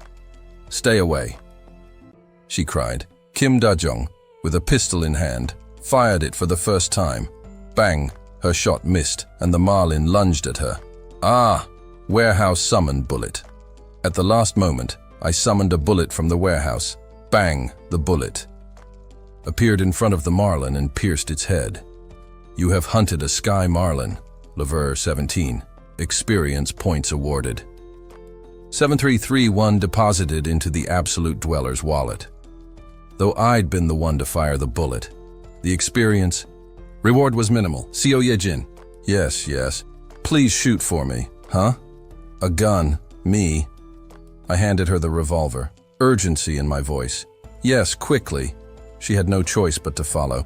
The location of Ha Dongjeon's group was beyond her sensory range now. Where? Should I shoot? It doesn't matter where. What? Hurry! Seo Ye-jin, with wide eyes, closed them tightly and fired at the living room wall. Warehouse storage, bullet! Bang! Bang! The bullets she fired immediately appeared. For combat, summon! You have hunted a sky marlin, level 17. Experience points awarded. 1393. 121 deposited into the absolute dweller's wallet. Even with the same method, using a bullet that was judged to have been fired by Seo Ye-jin was significantly more efficient. I've shot them all. Reload and go again. Quickly! Yes, I urged Seo Ye-jin to keep shooting to store as many bullets as possible. Bang! Bang! Bang! The sound of gunfire filled the room, and the smell of gunpowder lingered. Creak. What's going on? Yu Hyerin, who had been sound asleep, emerged from the master bedroom, looking dazed. Bang! She stared at Seo Ye-jin, who was firing at the living room wall, before slapping herself in disbelief. Why didn't I wake up? I didn't have time to explain. While storing the bullets, I kept helping Ha Dongjeon's team. Da-jong, blessing. Yes, Unnie. As I focused on assisting. From behind, Ha Dongjeon and Oh Eun-ju engaged a giant crab in the front. Giant crab, level 35. Kwong! The giant crab's massive claw swung toward them. Oh Eun-ju dodged and dove under the crab's arms, striking its joints. Crack! One of the crab's legs shattered, throwing it off balance. Shwook! Ha Dongjeon's spear pierced the crab's mouth. The crab struggled, its shattered jaw unable to strike back, but it still fought fiercely. Ha Dongjeon twisted in midair and threw his spear. Clang! The spear bounced off the crab's tough shell. Zing! I quickly summoned another spear from the warehouse and handed it to Ha Dongjeon. At the same time, Oh Eun-ju, who had climbed onto the crab's back, kicked with all her strength. Bang. Despite the internal damage, the crab's shell was still unbroken. Ki-young! Crack! Even! Oh Eun-ju's claws only scratched the shell. Shoo! Everyone move aside! Moon Byung-ho appeared with a teleportation and fired his gun at the giant. Bang, the bullets were ineffective against its shell. It's incredibly tough. It was clear that this wasn't just any ordinary shell. There had to be something special about it. We need more impact. Rather than scraping at the surface, we needed something like a hammer to strike it. Keo Eong. Oh Eun-ju gave up trying to break the shell and instead focused on destroying its legs.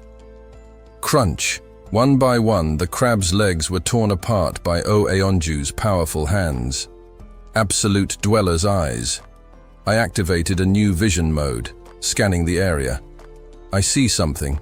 There, in Kim Minho's house, I spotted a familiar object, a massive barbell.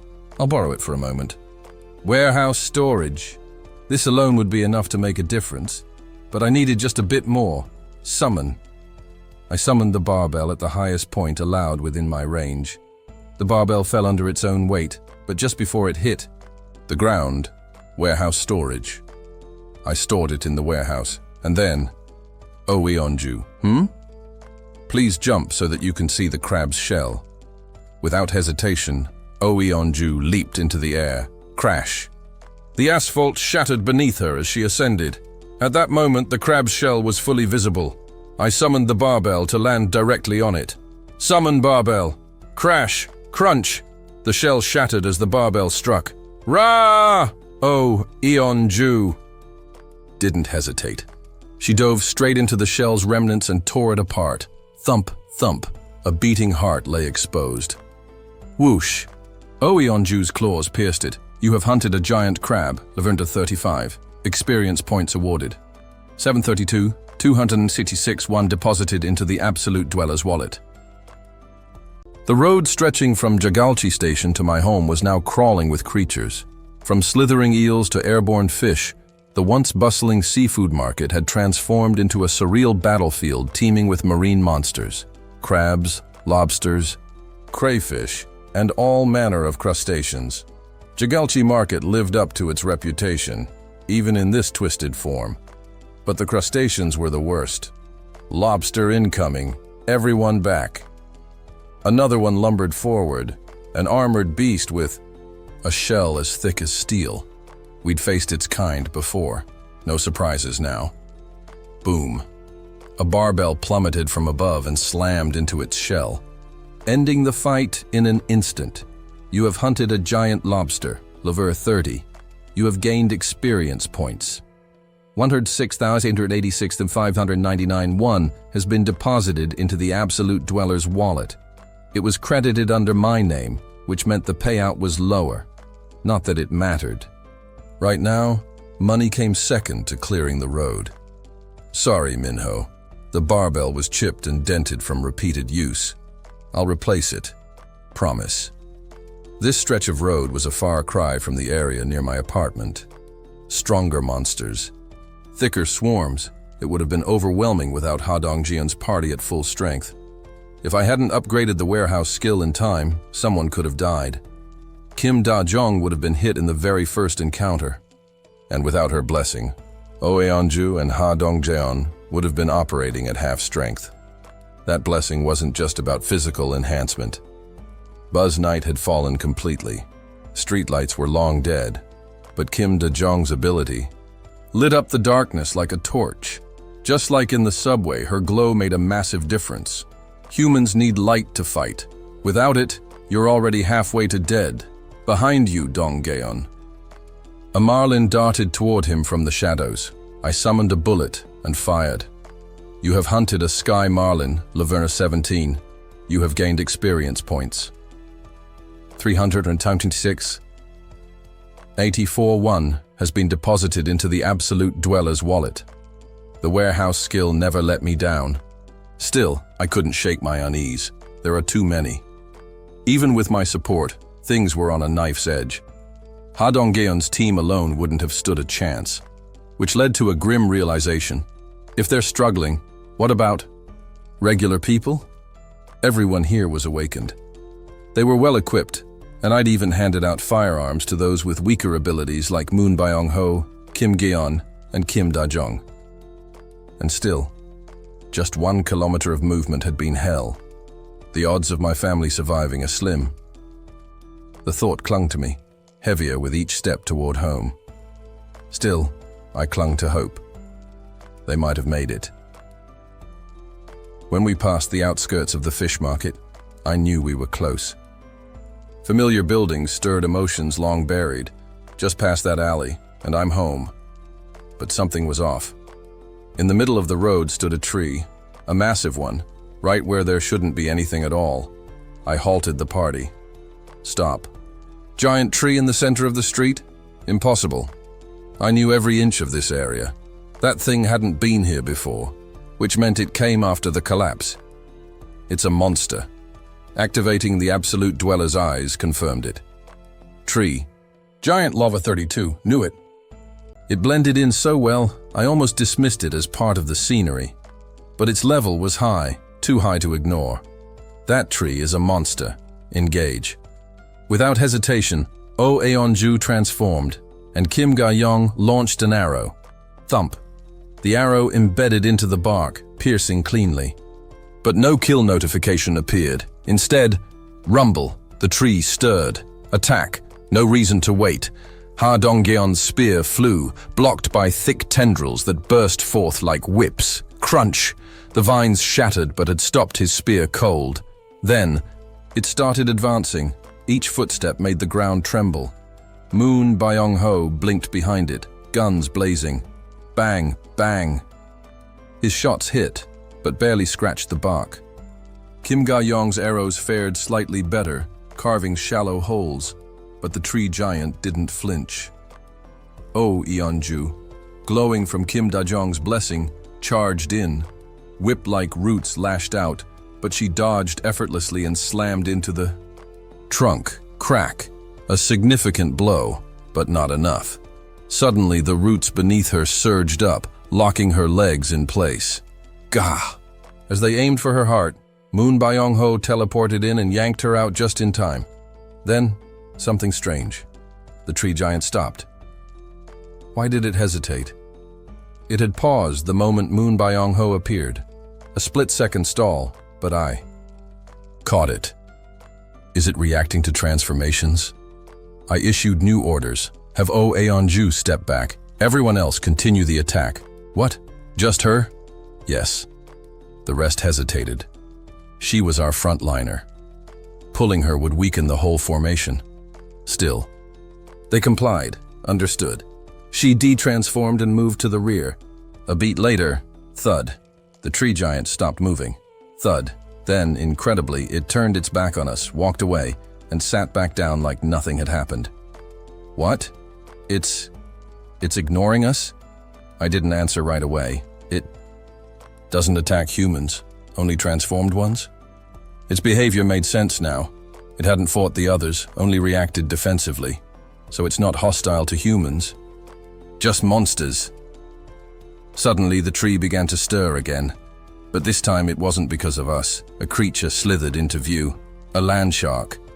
The tree giant's roots shot out, skewering the monster like a kebab. Thud. Thud. Once it was dealt. With the giant tree returned to its place, it's guarding the area? We'd seen monsters fight each other before. Orcs, goblins. It happened. But this one, it was like a warden. It doesn't attack us. It defends the territory from other monsters. Destroying it might be possible with fire magic, but let's leave it. It could serve as an unintentional ally. Ignore the tree giant, continue past the apartment building and enter the alley. Roger. The team moved slowly, careful not to provoke it.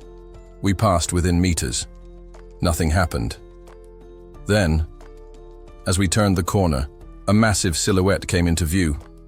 A tree. Towering at least 30 meters, glowing faintly. But what made my breath catch was its location. No. That's where my house was. A storm of rage erupted inside me. Every nerve burned. My jaw clenched so hard it hurt. My reflection in the window was monstrous, twisted with fury. I'll destroy it. I wasn't even thinking. I was ready. To blow it up, consequences be damned. The presence of blood relatives of the Absolute Dweller has been detected nearby. The system alert snapped me out of it. And then, who are you? A voice rang out from the shadows. Who's making a ruckus near our poppy? The beam from Ha Dongjeon's headlamp lit up the group ahead, revealing a cluster of men and women in their 50s. Huh? Turn that light off, will you? It's blinding. Ah, sorry about that. The strangers strolled over calmly. Their energy wasn't hostile, just surprised. They walked past Hadongjeon's team, noticing the damaged tree creature. Oh no, look at this mess. Poor thing, there's a hole in it. Is Poppy hurt? Then their attention turned back to Hadongjeon and his companions. Hey, are you the ones who did this? Yeah, that was us. You turned a peaceful tree into this disaster? We didn't know. Sorry. Before the tension could thicken, another voice called out excitedly. Hey, over here. Poppies. Done it again. The man who had been interrogating Hadongjeon turned toward the source of the voice. A few of the others were inspecting a land shark. Whoa, this guy's definitely put on weight. Still not the best tasting catch though. Oh, please. You think you get to be picky about cold rice versus hot rice in times like these? No, I just meant it'd be better if it was cooked a little longer. Unbelievable. Just eat it. As I listened to their familiar dialects through the absolute dweller's eyes, a comforting calm settled over me. So that's it. Suddenly, all the pieces began to fit. Tree monsters that didn't act aggressively, a massive living tree in our yard. Things that had confused me now had an answer. It's an awakener's doing. And the source of that power? I already knew. Grandpa. Our home had always been full of green. Ever since I was a kid, we'd had plants everywhere. The trees and flowers would change with the seasons, and fruits would ripen year-round on the rooftop. After Grandpa retired, he turned that rooftop into a full-fledged garden. He grew radishes, onions, lettuce, eggplants, you name it. And he took pride in serving them at our meals. I remember tending to the plants beside him, watering them every morning and evening. Could that tree be part of his awakening? A tree that doesn't attack people? It sounded absurd, until now. I never once considered that an awakening could explain it. With only 5 awakeners among thousands, the odds were microscopic. But an ability capable of controlling trees to such an extent, growing them tens of meters tall with unknown functions, only one person I knew had something remotely like that. Me. And yet, here was a tree far beyond what I could create. I was frustrated when I first saw it, furious even. Didn't know there could be someone else, let alone someone in my own family. The odds of that happening? Lower than winning the lottery twice in a row, American lottery odds too. But now, relief washed over me. Honestly, I had assumed the worst, with level 20 monsters prowling the streets and even stronger ones flying above. How could unarmed, untrained civilians survive? When I saw that massive tree where our house used to be, rage had nearly overtaken me. I'd been ready to blow, but now, it felt foolish. A short-lived anger, thankfully. I let out a quiet, almost embarrassed laugh. Ha! Seo Ye-jin and Yu Hye-rin turned to me, concern etched on their faces. Jae-hyun, are you all right? What's going on? They must have been unnerved by my sudden mood shift. I'm okay. Really, everyone's safe. By then, Hadongjeon's group had already started breaking down the land shark, handling it with practiced ease. Their strength and experience made the task effortless. Oh, to be young again. If only I were 20 years younger. Before long, they were moving naturally with the older folks, lending a hand. I used the communication ring. See that big tree to your left? That's where I live. Hadongjeon picked up on my intent right away. Excuse me, he said, but where exactly are we headed? Shouldn't we be going toward that big tree? Eh? You mean Gulu? Someone responded cheerfully. Another old man squinted at them. You know our village chief then? I spoke again through the ring, asked him the chief's name. Without missing a beat, Hadongjeon repeated the request. Our village chief? He writes it as Ija Bongja Yolja, I think. The moment I heard it, I broke into a grin. I knew it. Lee Bong Yol, my grandfather. My last name is different because he's from my mom's side, but I've lived with him and Grandma since birth. You're alive. I'm so glad. As we drew closer to the house, we passed more people, dozens, maybe hundreds. And the area? Pristine. No wrecked buildings, no signs of monster attacks. It looked like life had somehow continued on here, untouched. Let's pause here. The former parking lot had become a storage hub, full of marine monster remains, land sharks, sky marlins, and more. Some were being processed on the spot. There's a crowd, well over 100 people, mostly elders. Nambu Mindong had always been a place with an aging population. Few young people had stayed behind. Many here had backgrounds in fishing. They handled the marine creatures like pros. My stalls had been set up nearby. People were slicing sashimi, grilling fish, the savory scent thick in the air. It reminded me of Jagalchi Market. Set it down here. You caught another one? Sure did. Let's get some sashimi going. A man with a sashimi knife expertly carved the land shark and passed the slices into bowls. Here you go. Soy sauce, wasabi, red pepper paste, all served properly. Let's sit and eat. What about chopsticks? We're roughing it. Just use your hands. Delicious. I quietly summoned chopsticks from home for them. Ha Dongyeon's team took them without hesitation, but the elders stared, amazed. Where'd those come from? Are you a wizard? Incredible.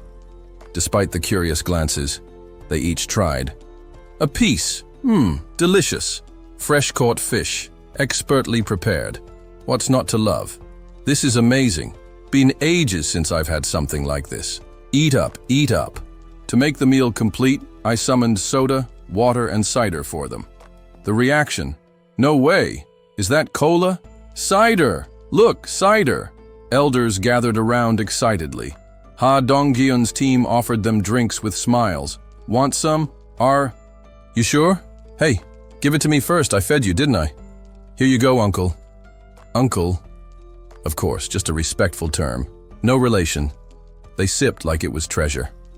Honestly, it was adorable. Seeing that, I couldn't help. Myself, I bought a huge supply of essentials. Cola, cider, ramen, eggs, rice, milk. What in the world? This is all for us? Ha Dongyeon nodded calmly. It's a gift from Mr. Jae-hyun. Who is this Mr. Jae-hyun? I need to bow to him. Where is he? Oh, he's not here. Not here? What, is he in heaven? Or something? Oh, Yeonju chuckled.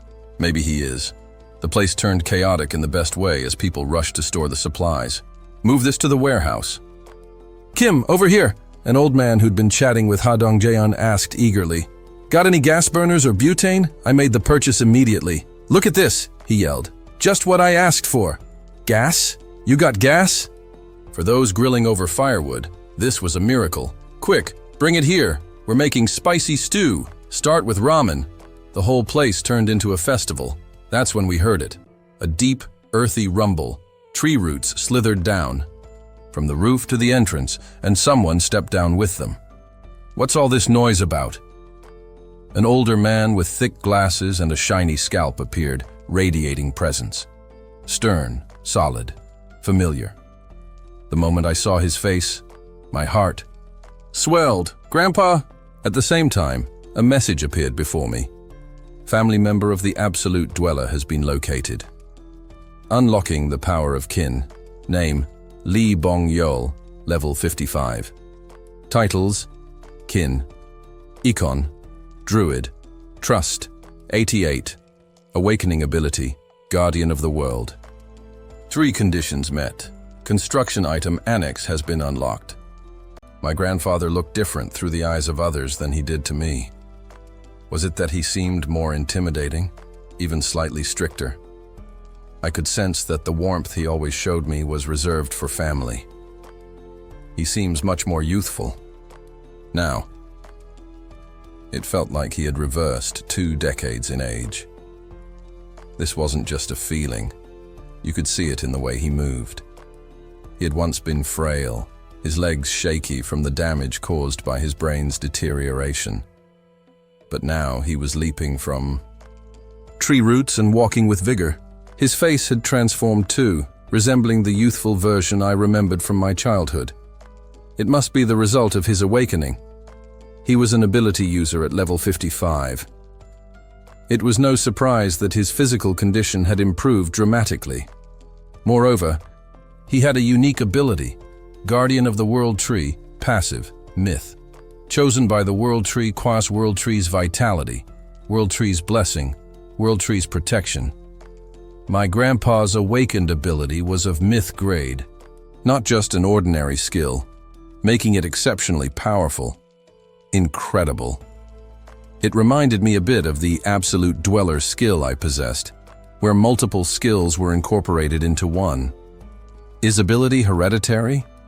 The thought crossed my mind, and a sense of hope stirred within me. Maybe my other relatives had also awakened abilities of a similar caliber.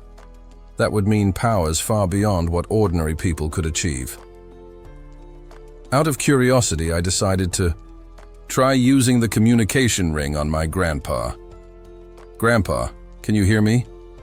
Unfortunately, since the ring was designed for vassals only, my voice didn't reach him. With no way to communicate, I changed the recipient of my message and asked Ha Dong-geon's group to pass it along. This is my grandfather. Please say hello for me. Just then, someone who had been friendly with Ha Dong-geon introduced them to Grandpa. This is a new guy, but you wouldn't believe how talented he is. He can create things out of nothing. Everything here, you guys made all of this, didn't you? Is that so? After briefly scanning the piled-up materials in the warehouse, my grandpa approached Ha Dong-geon's party. Ha Dong-geon stepped forward, offering a respectful bow. Nice to meet you, Chief. Chief? Am I the chief?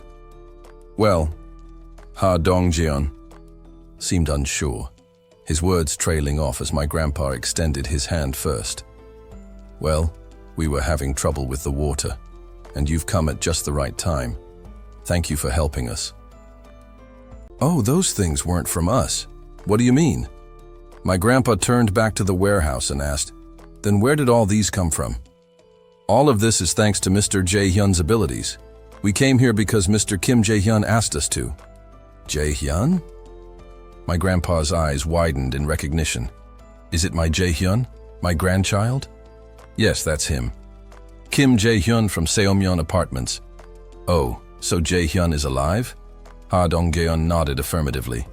Of course. At that, my grandpa spun around and said, then follow me. What? He strode over to the tree root he'd used when first arriving and gestured toward Ha Dong-geon's group. Whoa! Ha Dong-geon's party climbed onto the root, which immediately began moving toward the world tree. As they traveled, my heart swelled with excitement. I imagined my parents, my grandmother, waiting for me. Although I couldn't visit them yet, once the outpost was completed, I'd be able to use the Absolute Dweller's door to reach them. Then, it hit me. The message I'd seen when Grandpa first arrived.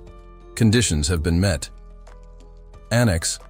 Added to the list of constructible items. That's right, a new construction option had appeared. The moment I saw my grandfather, the option for an annex became available. Quickly activated the Absolute Dweller's eyes and went into construction mode to check its cost and details. Annex, 10,000, 1,000, a safe area installed outside the homebound area. Its size increases in proportion to the homebound area. When activated, it temporarily exerts the same influence as the homebound area. However, it can only be activated when the Absolute Dweller's kin are present. The price was significantly higher than the outpost, but the difference was clear. Once built, the annex couldn't be destroyed. With the construction subsidy of 10 billion, one remaining from the extended homebound area, there was enough money for the project. I had no reason to hesitate. Build the annex. Once I made the decision, the image of the world tree and the annex's range appeared before me. The annex's scale far surpassed that of the outpost, in line with its massive cost. It was designed in a dome shape, several hundred meters in size, encompassing the world tree itself. This was a massive upgrade. Its size and structure resembled the one I stood in now, but the roads spread out like veins. Does this mean the annex will grow as I grow? Not bad. Considering the 10 billion won price, this was a worthwhile investment. This facility requires one absolute dweller's kin to be present during construction, 7 days. Are you sure you want to install it? Yes, no. I clicked yes. A hum filled the air as the construction countdown began. Time remaining until completion of the annex. 167 hours, 59 minutes, 59 seconds. The process had begun. Before I could even explain the situation to my grandfather, a new notification interrupted my thoughts. Vassals have encountered the absolute dweller's kin. Opening the power of kin. Name: Kim Min Sim. Levier 21. Titles: Kin, Icon Trust, 99 Awakening Ability, None Grandma. I found myself looking at an elderly woman resting on a stone bed in a room that felt all too familiar. She appeared to be in a deep sleep. What worried me was the timing. It wasn't bedtime yet, and Grandpa's sorrowful expression left me feeling uneasy. Honey, could you listen to them for a moment? Hearing Grandpa refer to Grandma so gently for the first time struck me. The atmosphere had turned grim. A faint green glow emanated from Grandpa's hand, flowing into Grandma's body. It started at her cheek and enveloped her, but she didn't stir. Grandpa, however, seemed accustomed to this. He muttered to himself as if reassuring someone. They say our Jae-hyun sent them. Jae-hyun is alive. I stood frozen, watching in silence as Grandpa continued. Jae-hyun is alive, he repeated softly, as if convincing himself. I used the communication ring. Please ask Grandpa what happened. Oh, Aeonju's voice came through. Sir, Mr. Jae-hyun is curious about what happened. How does Jae-hyun know? Grandpa asked. He's currently sharing our vision, Aeonju replied. I didn't bother to correct her. Time was of the essence. Grandpa sighed heavily. It's okay. Jae-hyun, your grandma's here with me. It was the first time I'd seen Grandpa so vulnerable. His stoic demeanor had cracked, and his voice trembled with sorrow. Grandma has just been traumatized. Aeonju asked, when did she stop waking up? Since that day. That day, the day the monsters arrived, and the world began to fall apart. So, could you tell us about Jae-hyun? Maybe hearing his voice, seeing his face, would help her wake up. I felt a lump in my throat as I watched Grandpa beside Grandma, both caught in this tragedy. Relief mixed with grief, frustration, and anger, emotions I couldn't fully understand, all stirred within me. At least she's alive.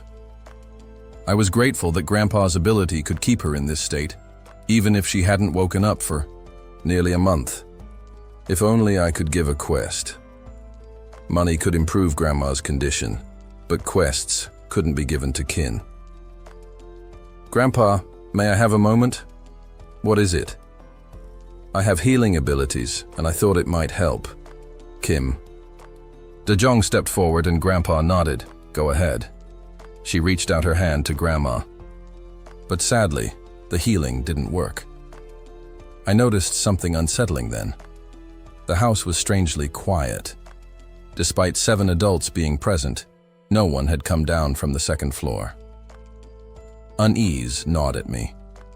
Ms. Aeonju, could you please ask Grandpa about my parents? All right. Oh, Aeonju hesitated before asking Grandpa. Sir, do you know where Mr. Jae-hyun's parents are? Grandpa stared at her, then replied, You said Jae-hyun is watching, right? Yes, that's correct.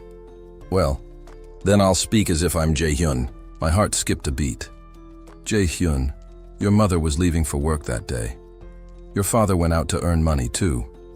I understood what he was implying. They're probably together, somewhere safe. Your father wouldn't be able to live without her. Grandpa's words struck me deeply.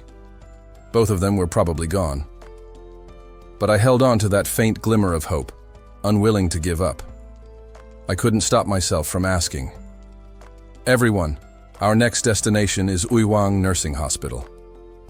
It's not far from here. Can we leave now? I had to keep moving. Even the smallest chance. Mr. Jae-hyun, I clung to the faintest hope. No, you've done a lot today. It's late. Stay and rest tonight. You can leave tomorrow. But just then, another message popped up. The presence of the kin of the Absolute Dweller has been detected nearby. No way. I knew immediately what it meant. Mom, Dad, they were coming toward us. I couldn't pinpoint their location, but it didn't matter. I knew they were near. Ye-jin! Yes, what is it? Command the mice. Find any survivors nearby. Now! The chaos intensified, and there was a sudden knock at the door. Chief, something terrible has happened. Grandpa, hearing the urgency in the voice, turned toward the front door. What's going on? A huge horde of monsters is coming! The monster wave had begun. The anomaly descended from the skies. Far in the distance, the heavens were swallowed in an unnatural darkness. Without the interference of human activity and artificial light, the city's night sky had reverted to something primal, a canvas of starlight and moonglow.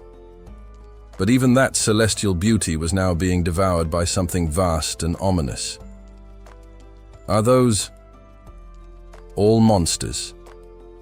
The trembling veil of night parted, revealing a colossal migration of creatures. Marine beasts of every variety soared through the air. Sky marlins darted with sleek grace, and immense sky whales cruised silently above. The firmament had become a roiling tide of monsters. Kwung, kwung. The scattered tree giants responded to Grandpa's call, gathering swiftly under his silent command. About 30 of them, strong enough to take down a land shark, stood at attention. Then, whoa! Grandpa raised his hand, releasing a stream of vivid green energy toward a wounded tree giant. It had been injured in a previous skirmish with Ha Dongjaean's group, but the moment Grandpa's vitality touched it, the wound sealed like time reversing. He turned, eyes sharp. You were the ones who did this?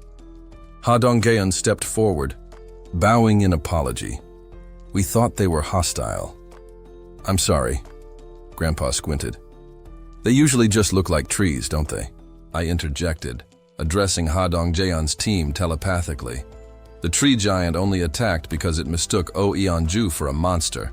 Please demonstrate her transformation for Grandpa. He needs to see it for himself. We'll be fighting together from now on. I understand. Oh Eonju nodded and moved forward. Please, take a look. Crack, crack. Bones shifted and reshaped as her body morphed into the form of a towering bear. The reaction from the tree giants was instant. Kwung, they tensed, but Grandpa's piercing gaze froze them in place. Slowly they relaxed and returned to their ranks. I see now. Our tree struck first, he acknowledged. But by then, the darkness had nearly arrived. As Ha Dongjaean readied his spear and Kim Ga-yong knocked an arrow, Grandpa spoke again calmly. Don't move. What? But do they look like they're coming to attack? At first glance, it had seemed like a full-on assault. But now, with Grandpa's words in mind, it became clearer. They weren't descending. The horde was flying high, just passing by hundreds of meters above. They're not here for us, Grandpa said, voice grave. They're running, fleeing something. But what could terrify them? Sure enough, the black tide of monsters streaked past overhead, their forms barely outlined in the faint illumination cast by the world tree. A soft light enveloped us. Blessing. What's this? It boosts your physical stats, someone explained. You all have powers? Grandpa asked, surprised. Thanks to Jae-hyun, came the reply. Seems his ability's something else, huh? Still, not all the skyfish passed peacefully. Flap, flap. Sky marlins skimmed close to the ground, their pointed noses piercing building walls and apartment windows. A few lost altitude entirely and crashed into the city. Take cover! Grandpa shouted. At once, armed survivors scattered. Some ran into a warehouse filled with stored fish. Others bolted for the underground garages, and then Woong! The calm. Before the storm vanished, Grandpa extended his arms, releasing another wave of energy that surged into the tree giants. Kwung! Kwong! They locked together, forming a living barricade. Grandpa snapped at Ha Dongjeon's team. "Why are you still?" Here, go. We're staying to help. I said there's no need. The ground trembled. Coo-goo-goo-goo-goo. A deep rumble signaled the arrival of the true threat. Even if they're not here for us, this is too much for Grandpa to handle alone. We have to help. I braced myself, nodding along with Ha Dongjeon's team. "We would stand our ground. Go inside," one of them shouted. "You'll get overwhelmed alone." Humph. You people. Their doubt vanished as the enemy revealed its full size. Goo goo goo goo goo. Then, boom. Grandpa stomped once, and the ground erupted. Boom, boom, boom, crack. Massive roots burst through the streets, splitting concrete and latching onto the swarming monsters. They became a twisting wall of life between the buildings. Monsters piled against it, driven by the stampede behind them, desperate to push through. But the roots were armed. Swish. Thorns exploded outward, impaling anything that touched them. Notifications filled the air. You have hunted a land shark, Lavina 24. You have gained experience. You have hunted a sawfish, Lavina 23. You have hunted a blue crab, Lavina 29. No loot. No bodies, only Grandpa's kill count rising. Kin all abilities, plus 110% based on trust. EXP from hunted monsters is multiplied tenfold and shared among kin, but monetary rewards go solely to the hunter. Grandpa raked in the rewards, but half the absurd EXP was shared with me. What is all this? Experience? Gold? Grandpa asked, blinking at the floating system messages. He'd never seen them before. Being newly registered as kin, the others stared, equally baffled. So this is the strength of someone at level 55. Trying to help him was laughable. He flattened monsters with a stomp. While Grandpa stood motionless, his giants carried out swift, brutal countermeasures. Their empowered roots shattered carapaces with ease. You have hunted a giant crab, Larv 31. You have gained experience. Your skill level has increased. A sudden surge of energy hit me. A level up? Already? My body screamed in protest. My field of vision shifted, zooming out. A dome of red energy expanded rapidly, swallowing roads and buildings in a 1-kilometer radius. Ah! The pain was blinding. Then silence. A being eligible for citizenship has been discovered. Grant citizenship? Thousands had qualified. So many I couldn't check one by one. Could Mom and Dad be among them? But no kin-related message appeared. That meant they were still outside my reach. Seo Yejin was out there looking. When she found them, I'd know. Grant citizenship. I accepted them all. Jae Hyun. Yu Hyerin caught me as I staggered, completely drained. I couldn't afford to collapse. Absolute Dweller's eyes. Activate. I checked Grandpa's position. Strange, he murmured. What's wrong, sir? Ha Dongjeon asked, noticeably more respectful now. Before, when I killed monsters, their meat would remain. Now, even the bones vanish. Ha Dongjeon nodded. That's because of Jae Hyun. Since we joined him, nothing remains after a kill. So. Those weird floating letters, that's him too? Yes, sir. Quite the power. Despite everything, we'd weathered the monster wave, not because it was easy, but because only a fraction had turned hostile. And because Grandpa was beyond incredible. Even with all the stat boosts and bonuses, this went beyond numbers. So your monsters vanish? Grandpa asked. Yeah. Then go fetch people. People? He pointed at writhing monsters caught in his roots. If you want meat, you need to kill them yourself. I'll get them. Turns out, if ordinary people struck the final blow, the corpse remained. How did I not think of that? We can eat them. I tried registering a sky marlin as an item. Zing. Item registered. Fish. 1 marlin could feed 10. Then, a message popped. Seo Yejin has found kin of the Absolute Dweller. Kin power has awakened. I focused my eyes on her, and there, standing alive and unharmed. Oppa, look! Our apartment's still standing? Yeah. Name, Lee Ji-suk, Laverne 50. Titles, kin. Icon. Trust, 97. Awakening. Ruler name, Kim Dong-hyuk, Laverne 42. Titles, Kin. Icon. Guardian Warrior. Trust, 93. Awakening. Self-defense, Spirit Mom. Dad! They were safe. Citizenship granted to 23 individuals under Kin, Lee Ji-suk. Huh? I turned to Seo Ye-jin, who was sitting beside me. Please follow them. My parents weren't far, just a few hundred meters from the edge of the homebound zone. I slipped on my shoes, grabbed the front door handle, and opened a path using the Absolute Dweller's door. Outside, the aftermath of the Giants' rampage was still everywhere. Shattered streets, collapsed buildings. But thankfully, the direction my parents were coming from had been spared the worst. When I reached the border, I spotted a group in the distance, my parents at the lead. I cupped my hands around my mouth and yelled, "Mom! Dad!" They were hard to make out with the naked eye, but with the Absolute Dweller's eyes, their faces were crystal clear. They looked confused at first. "It's me!" I called again, louder this time. The moment recognition hit, my mom broke into a sprint. Whether it was her being level 50 or just the power of family, she was fast, scary fast. Even though my own strength and endurance had improved through daily quests, I knew I wouldn't survive being bowled over by that kind of charge.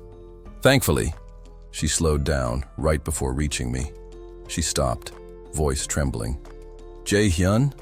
I let out a short laugh, surprised by my own calm. "Yeah, Mom, it's me." As soon as she stepped into the homebound zone, her hand reached up to my face, gently brushing it. The barrier no longer existed between us. Her tears flowed freely. "Don't cry," I whispered as she hugged me tight, her words coming in soft repetition like a prayer. "Thank you. Thank you, thank you." I patted her back gently. "I'm okay, Mom, really." Then Dad stepped forward, face steady. "You're not hurt?" "Nope, I'm fine." "Good." We exchanged simple words, but they meant everything. I turned to look at the others who had come with them. Most were women, probably nurses, judging from Mom's past work. One of them had 2 dogs in her arms. Animals like dogs and cats didn't automatically get citizenship, so I had to approve it manually. Bark. I granted both dogs permission right before they would have bounced off the invisible wall. Interesting. Their owner's ability was similar to Kim Gi-eun's. Maybe not all of them awakened on their own. Could it be Mom's doing?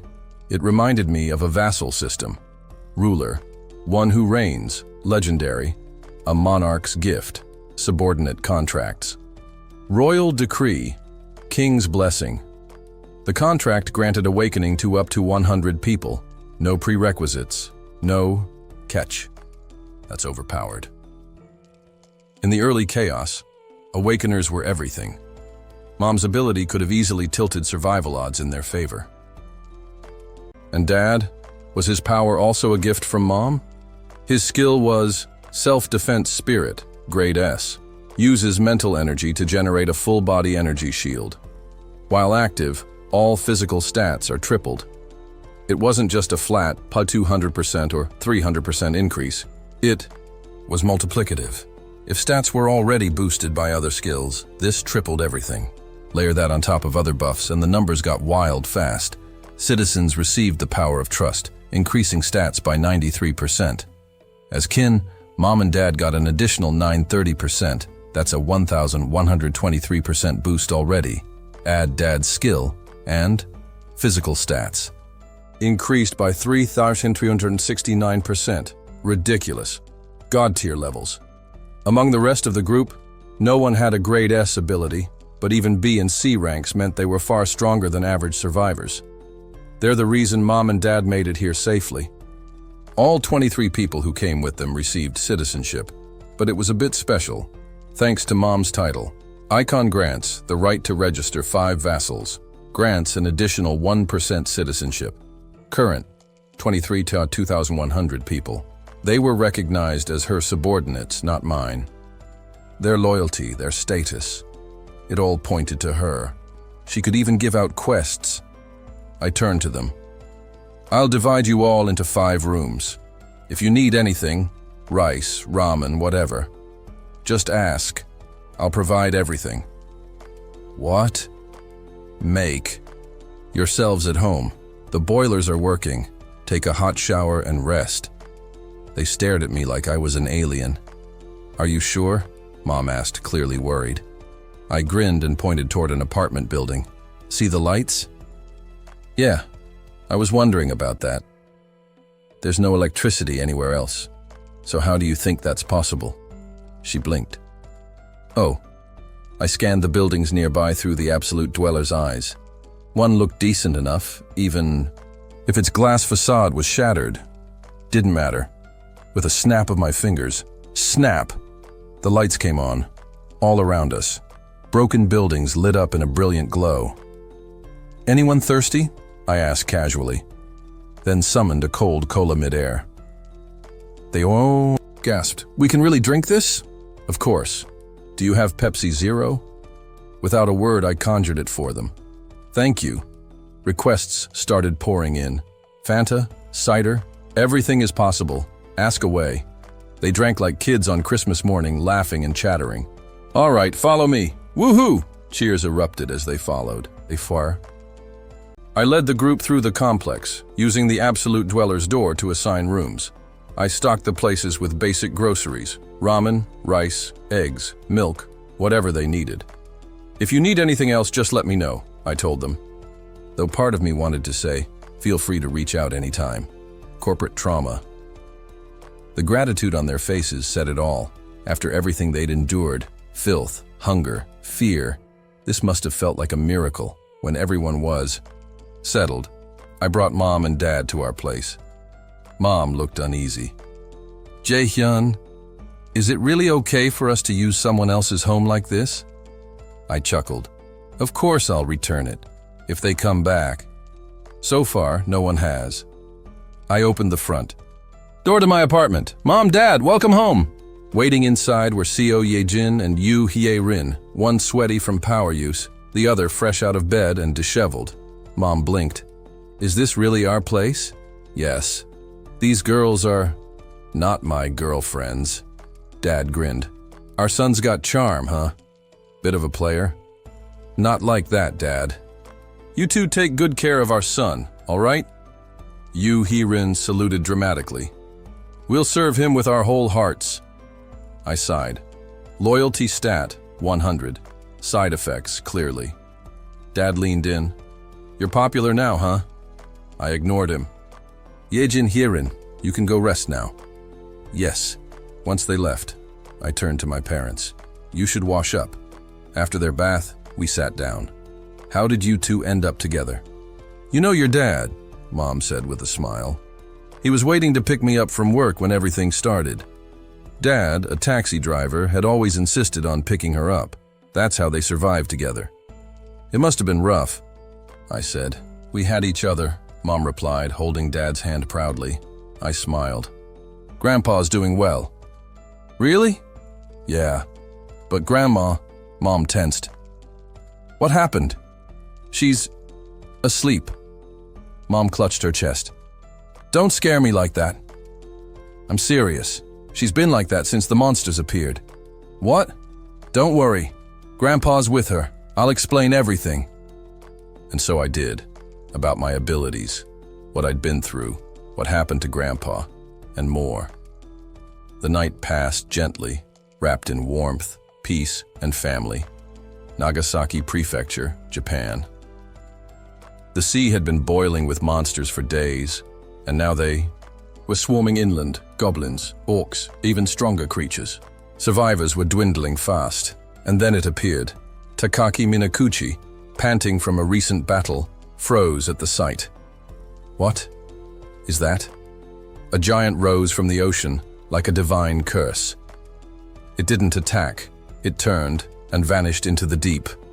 Only, when it was gone, could he breathe again?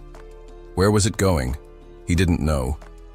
But wherever it went, disaster would follow.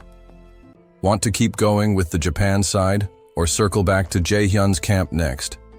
And also, I'm officially sending you a truckload of good luck. You got this.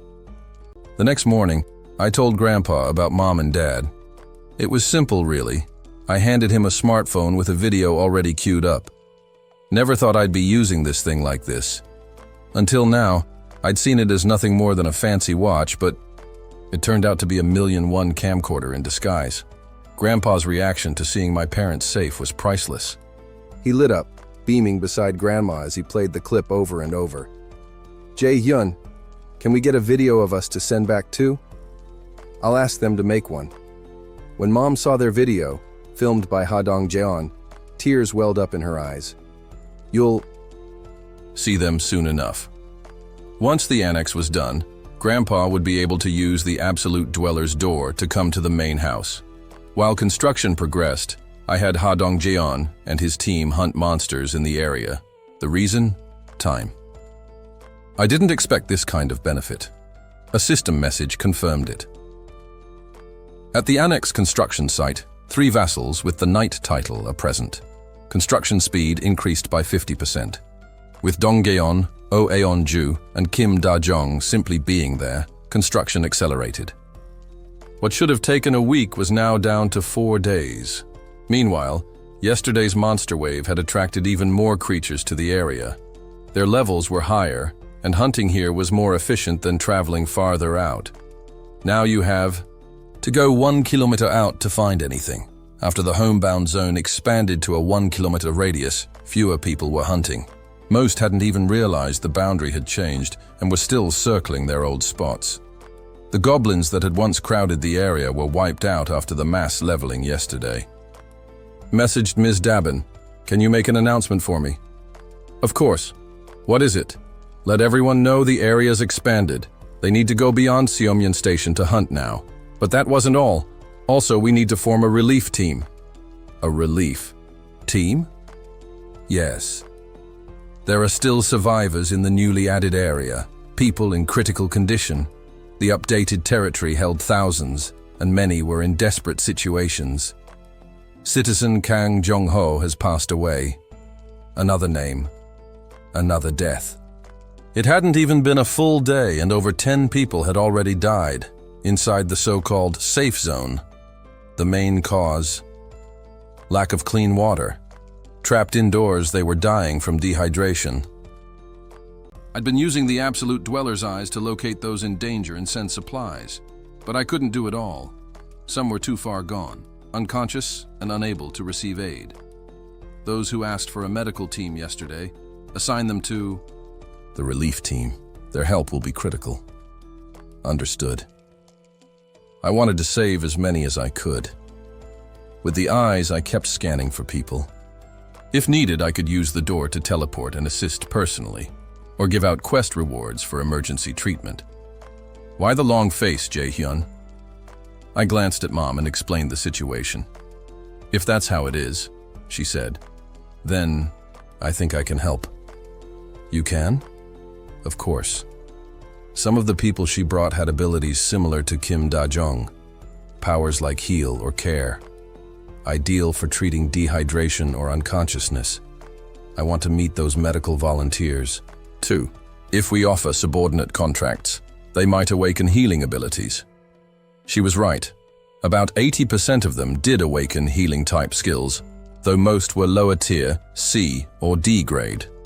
Still, even that will make a big difference. Once the relief team mobilized, things improved rapidly. SEO Yejin identified survivors.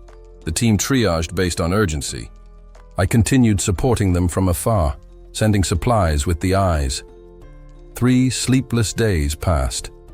By the end, we'd checked every building.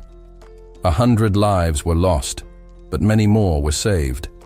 Finally, it's done. After inspecting the last home, I collapsed into bed and was out cold almost instantly. Barely an hour later, I was jolted awake by a system alert.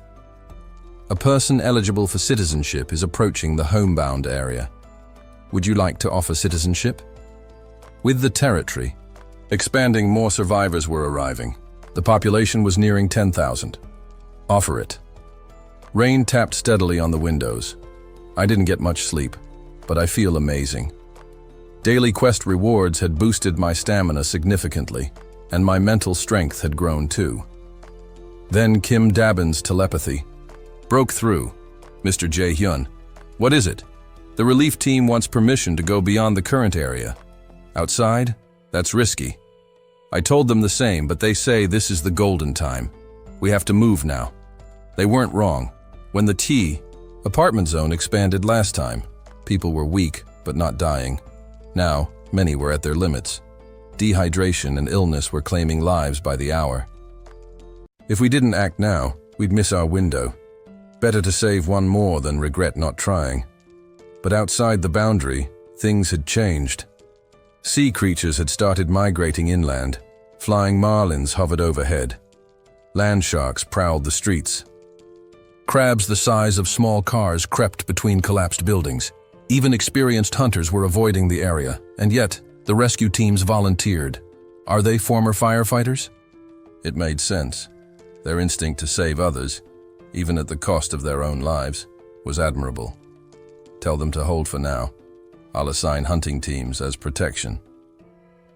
There were only two groups capable of handling what was out there. Lee Jun-hyuk's team and Dad's. Both could handle level 30 monsters, especially giant crustaceans. Jun-hyuk's water bombs shattered armored hides with ease. Dad was similarly powerful, just then. You have hunted a giant crab, Levin 33. Experience gained. Is Dad out there hunting in this weather? Since there was no loot, it had to be one of my kin. After awakening his strength, Dad had taken to hunting. I'd been worried at first, even had Seo Ye-jin attach a mouse to keep tabs on him. But after seeing him punch through crab armor, my fears disappeared. Suddenly, you have hunted a hammerhead shark, Levin 25. You have hunted a sawfish, Levin 22. You have hunted a blue crab, Levin 28. Rapid messages poured in. Too fast for Dad. Only one person could hunt at that speed. Grandpa. I activated the absolute dweller's eyes. Rain pounded the earth and lightning split the sky. What's happening? Ha Dongjian's voice came through. A monster wave. Wasarandi. Third one this week. Monsters swarmed, thicker than ever. At this rate, sea creatures will keep moving inland. Survival will only get harder. Up ahead, the world tree's roots surged again. Grandpa's wall of roots held firm as the sea monsters crashed into it. Tentacles whipped and slammed, impaling anything that got too close. Experience messages popped. Non-stop. But this time, there were just too many. With a shudder, a nearby concrete building gave out under pressure and crumbled, leaving a breach. Monsters poured through. Ha Dongjian's spear struck first. Kim Ge-young's arrows followed, cleanly executing anything that slipped through. Oh Eonju transformed into her werebear form, but the tree giants stepped in before she had to act. Vines whipped forward, restraining enemies. Roots surged to seal the breach. Just when it looked like balance had been restored. Boom! Lightning exploded overhead. What the? I blinked. In the distance, something stirred. A colossal shadow, barely visible through the rain, stared down at us. What is that? Then, it was gone. Was it just my imagination? But the earth rumbled. And then, quag-wag-wag-wag. The tremors tore through the land, toppling buildings.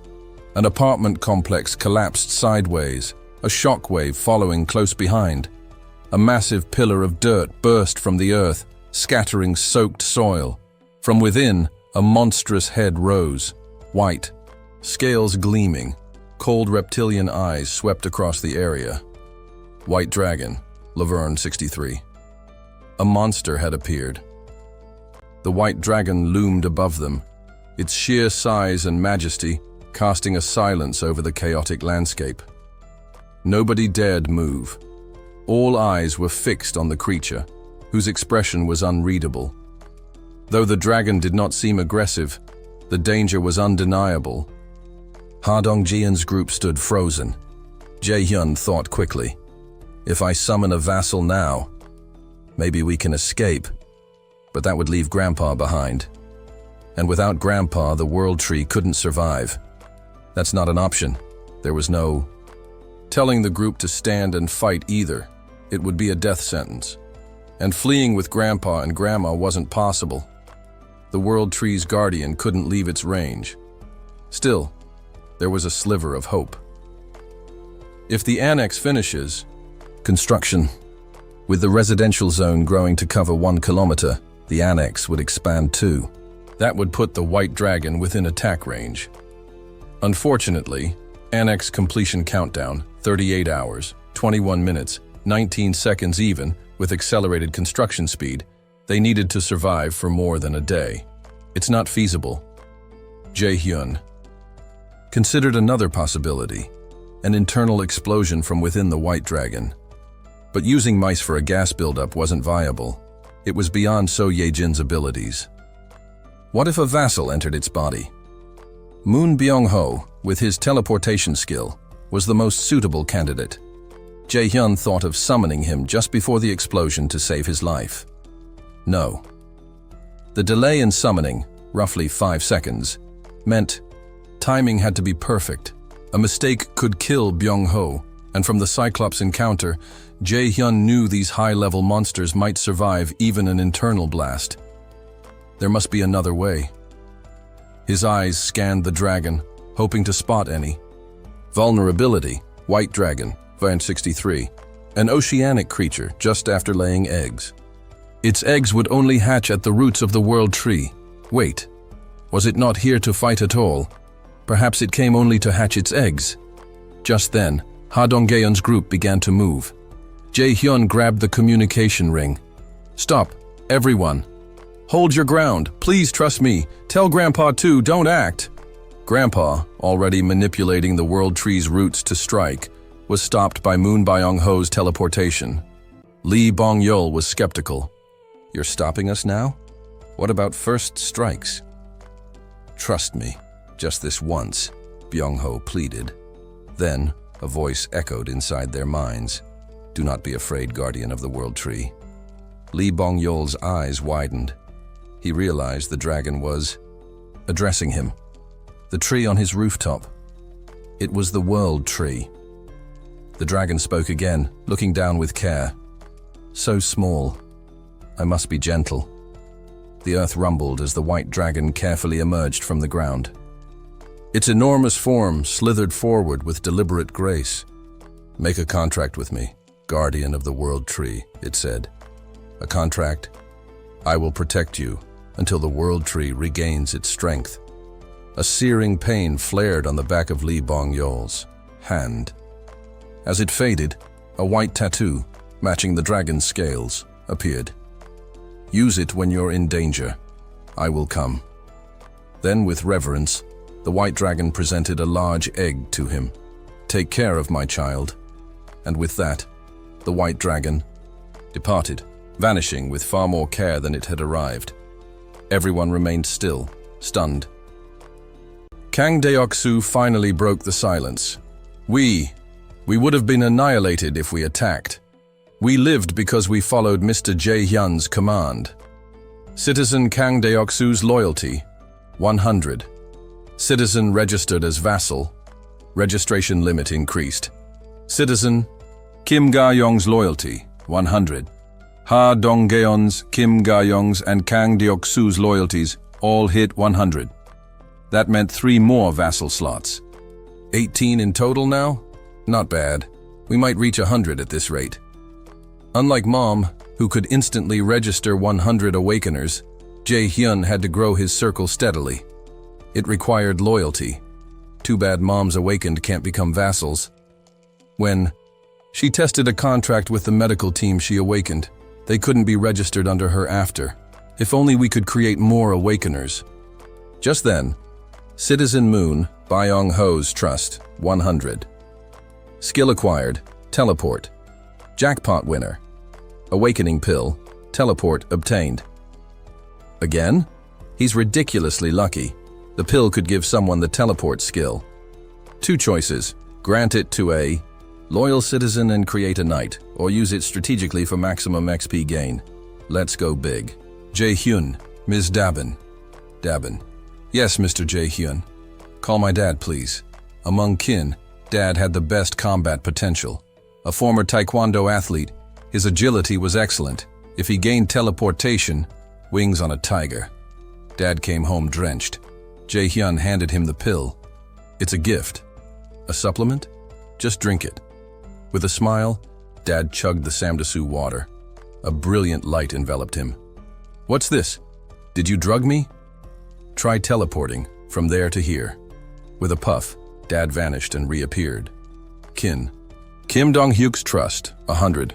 Skill acquired, self-defense. Spirit, Jae-hyun blinked. He gained Dad's skill. Wait. If I max out Mom's trust too, she could awaken 100 people. He raced to the kitchen. Mom. Yes? Her trust was at 97. Just 3 points more. Want anything to eat? Maybe tteokbokki? He set out to make it happen. Meanwhile, Dad hugged him tightly, but Jae-hyun shooed him toward the shower. Then head to Dabin's place on 21st. Got it. He then visited Choi Hyung-jun's apartment, asking Park Hee-won for help with the tteokbokki. Still, Mom's trust stayed at 97. It's okay. I've got one more card to play. Annex completed. Hostile entities detected. Eliminating. Dozens of system messages followed as monsters were hunted en masse. Though he only received the base XP rate, the sheer volume was overwhelming. Skill level increased. With expansion. Came another round of cleaning and a new prompt. A being eligible for citizenship has been found. Grant citizenship. Thousands were in the new area. He approved. Citizen count, 10,000. Job system unlocked. Job Research Institute available for construction. Notifications flew in, but Jae-hyun had one goal now. He grabbed Mom. Let's visit Grandpa and Grandma. Dad was out rescuing others. Jae-hyun took Mom to the annex and opened the Absolute Dweller's door. Grandpa, I'm here! The old man looked up from beside Grandma. Jae-hyun, it's me. Then, Dad! Mom ran forward and embraced her father. Lee Ji-suk's trust, 100. Skill acquired, subordinate contract. Bingo. After a short conversation, Grandpa excused himself, saying he had to get back to work, and made his way to the rooftop. Upstairs, the rooftop was a small sanctuary, a lush haven of greenery carefully tended over time. What caught the eye immediately was the massive trunk of the world tree, encircling the entire house like a protective barrier. Despite its towering presence, sunlight still filtered in effortlessly, casting a warm glow over the plants. How are you all doing up here? Grandpa asked softly, as though speaking to the plants themselves. A low hum, almost inaudible, vibrated through the air. I've been well, he murmured in response to the invisible reply, his voice full of quiet affection. Spreading his arms, Grandpa released a pulse of vibrant green energy, sending life to the plants. Without a working water system, it seemed this was how he'd been sustaining them, through pure vitality. Watching him work, I spoke up. Grandpa, want to see something cool? He looked over curiously. I pointed at one of the small garden beds he'd made. A hose was coiled beside it, once used to water the vegetables, now dry and useless. But as I raised my hand, a stream of water suddenly surged from the hose, sprinkling over the plants like nothing had changed. Well, what do you think? Grandpa frowned slightly, puzzled. Are you drawing from the water tank? Jae-hyun, we barely have enough left for basic needs. The old rooftop water tank, a relic of our aging home, had nearly run dry. Even the LPG gas we used instead of natural gas was depleted. I shook my head. No, Grandpa, I'm making it myself. I held out my palm. Droplets condensed in the air, slowly gathering into a shimmering sphere of clean water. He leaned closer, inspecting it with narrowed eyes. You're serious? Yeah. I filled the water tank and the gas reserves. Electricity, too. He looked stunned. This is all part of your ability? I nodded. From now on, we can live like normal again. No monsters, no shortages. Grandpa's eyes searched mine for a moment. What do you mean, no monsters? I explained my abilities to him, everything that had awakened in me. I even transferred over authority so he could act as chief over the people staying with him. If you increase their trust, their loyalty rises. Once it reaches 30, you can do something called Vassal registration. You can register up to 3 people. It was clear he was confused. I couldn't blame him. Grandpa never played games. He was still getting used to smartphones. Okay, I'll take it step by step. He returned to tending the plants without saying much more. I watched as he gently picked persimmons and harvested lettuce. I'll head back downstairs, I said. All right. I could have used the stairs, but instead, I activated a newly unlocked skill. Absolute Dweller's Eyes. Focusing on the living room, I whispered, "Teleport." A gentle breeze brushed past me, and suddenly, I was standing in front of Mom and Grandma. There was a slight sense of vertigo, but nothing serious, so it works like this. I grinned.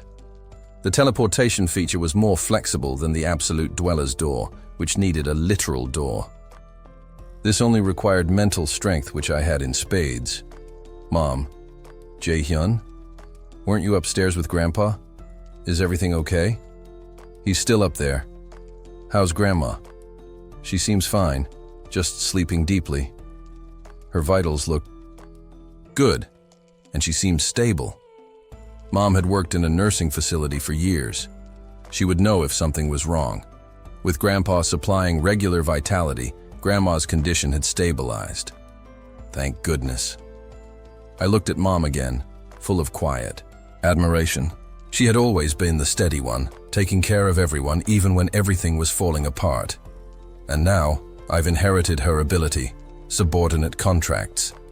Once her trust reached 100, her skill activated, allowing me to awaken up to 100.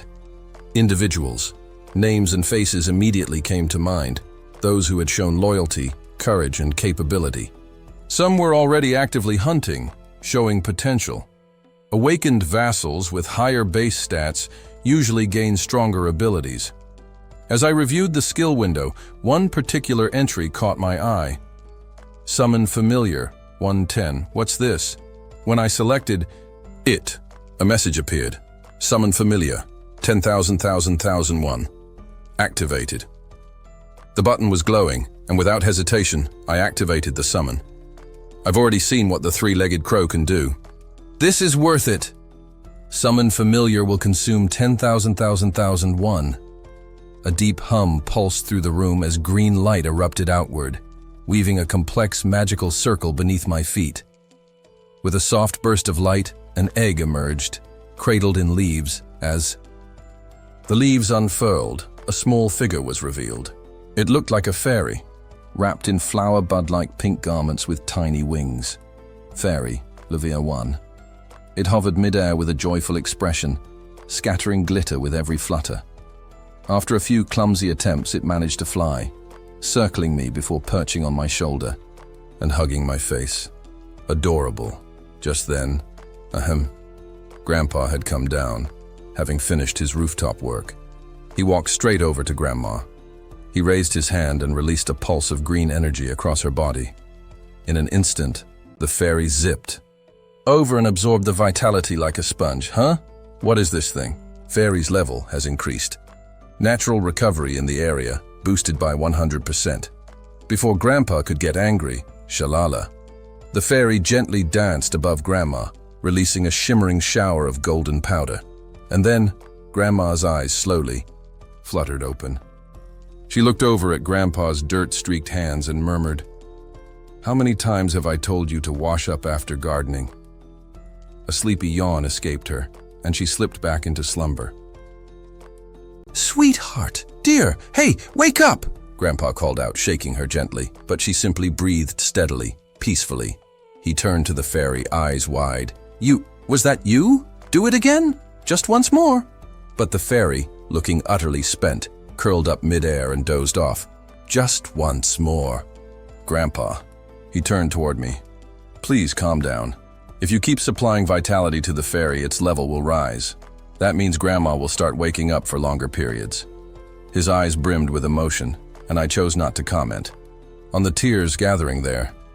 It was clear now, this fairy wasn't randomly summoned. It was deeply tied to the world tree, and maybe the other summons would be too. Citizen Shim Kyung Taik has died. More death messages appeared. Likely from the nearby annex, the relief teams had limited reach. People here were dying from injuries, monsters, even starvation. Why did this happen? That question had haunted me from the start. Why did the monsters come? Why were we given these powers? The world remained silent. But I had achieved my first goal, saving my family. Thanks to the fact that they were all awakened, we'd survived. If Grandma fully recovered, it would feel complete. Now the second goal. Why was I given such overwhelming power, far greater than others? Even compared to top-tier awakened individuals like Ha Dongjeon, Oh Eonju, and Seo Yejin, I stood far beyond. Only Grandpa came close, and even then, I surpassed him. It might not just be because they're my family, but if not, then why? No. Answer came, but I'd have to keep searching. There's a saying, with great power comes great responsibility. That old line from a superhero movie stuck with me. It still meant something.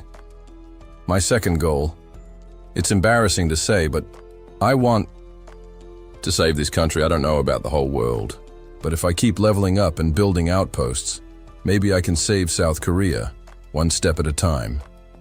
Right now, I can grant citizenship to 220,000 people. So far, only 10,000 slots have been filled, and with that milestone reached, wasn't there a message about jobs unlocking at 10,000? I checked the citizen management window. Nothing new yet. Do I need to build the Job Research Institute first? Opening the construction menu, I found it. Job Research Institute, W2 500,000. A facility that unlocks job acquisition for citizens. Currently, researchable job. Hunter. Collects byproducts from prey. It needed a large, open space. Luckily, the area torn apart by the Cyclops was now cleared. I visualized the institute there. Constructing Job Research Institute. Requires 30 citizens for 7 days. Daily wage, W200,000 per person. Proceed with construction? Yes. No, I'd need to. Talk to Kim Dabin soon and gather a crew. It was time to build a future from the ruins. Cultivate oneself, manage the household, govern the nation, and bring peace to the world. Fortunately, the idiom came with its Chinese characters. Thank goodness for that. The path to saving the world, or at least the country, began at home. You had to be willing to risk everything for your family first. That was why our immediate goal was simple in theory, but crucial. We need to track down the Vassal's families. It might seem absurd to prioritize family reunions in a crisis like this, but gathering the loved ones of key people wasn't just emotional, it was strategic. Our territory had to expand through leveling up, and no one contributed more to that than the Vassals. They'd fought for me up to now. It was only right that I stepped up for them. Absolute dweller's eyes. Currently, Ha Donggeon's team was stationed close to Jigalchi Station.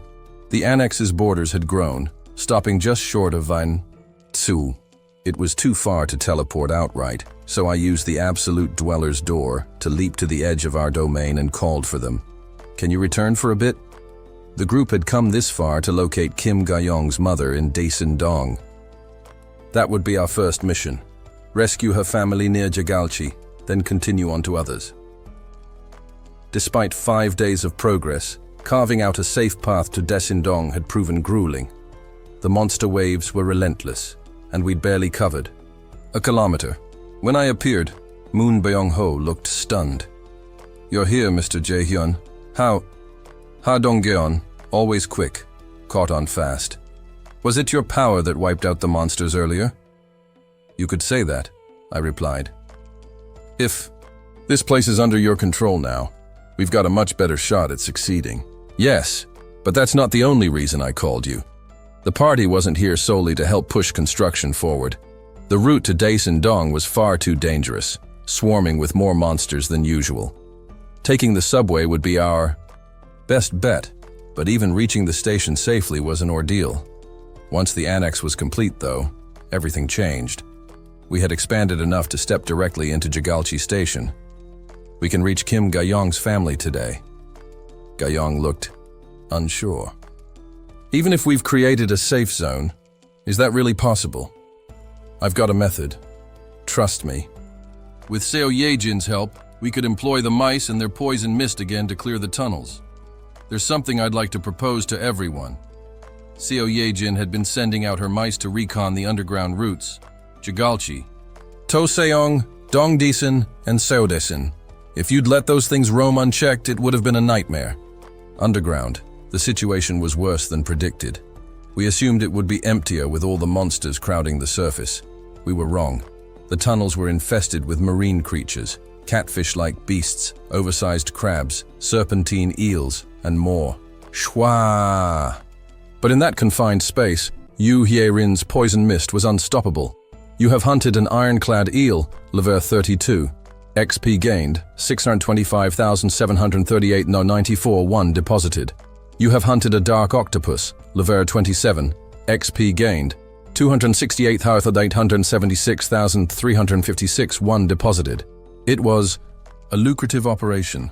Yu Hierin, now officially a knight after our contract, had leveled up dramatically.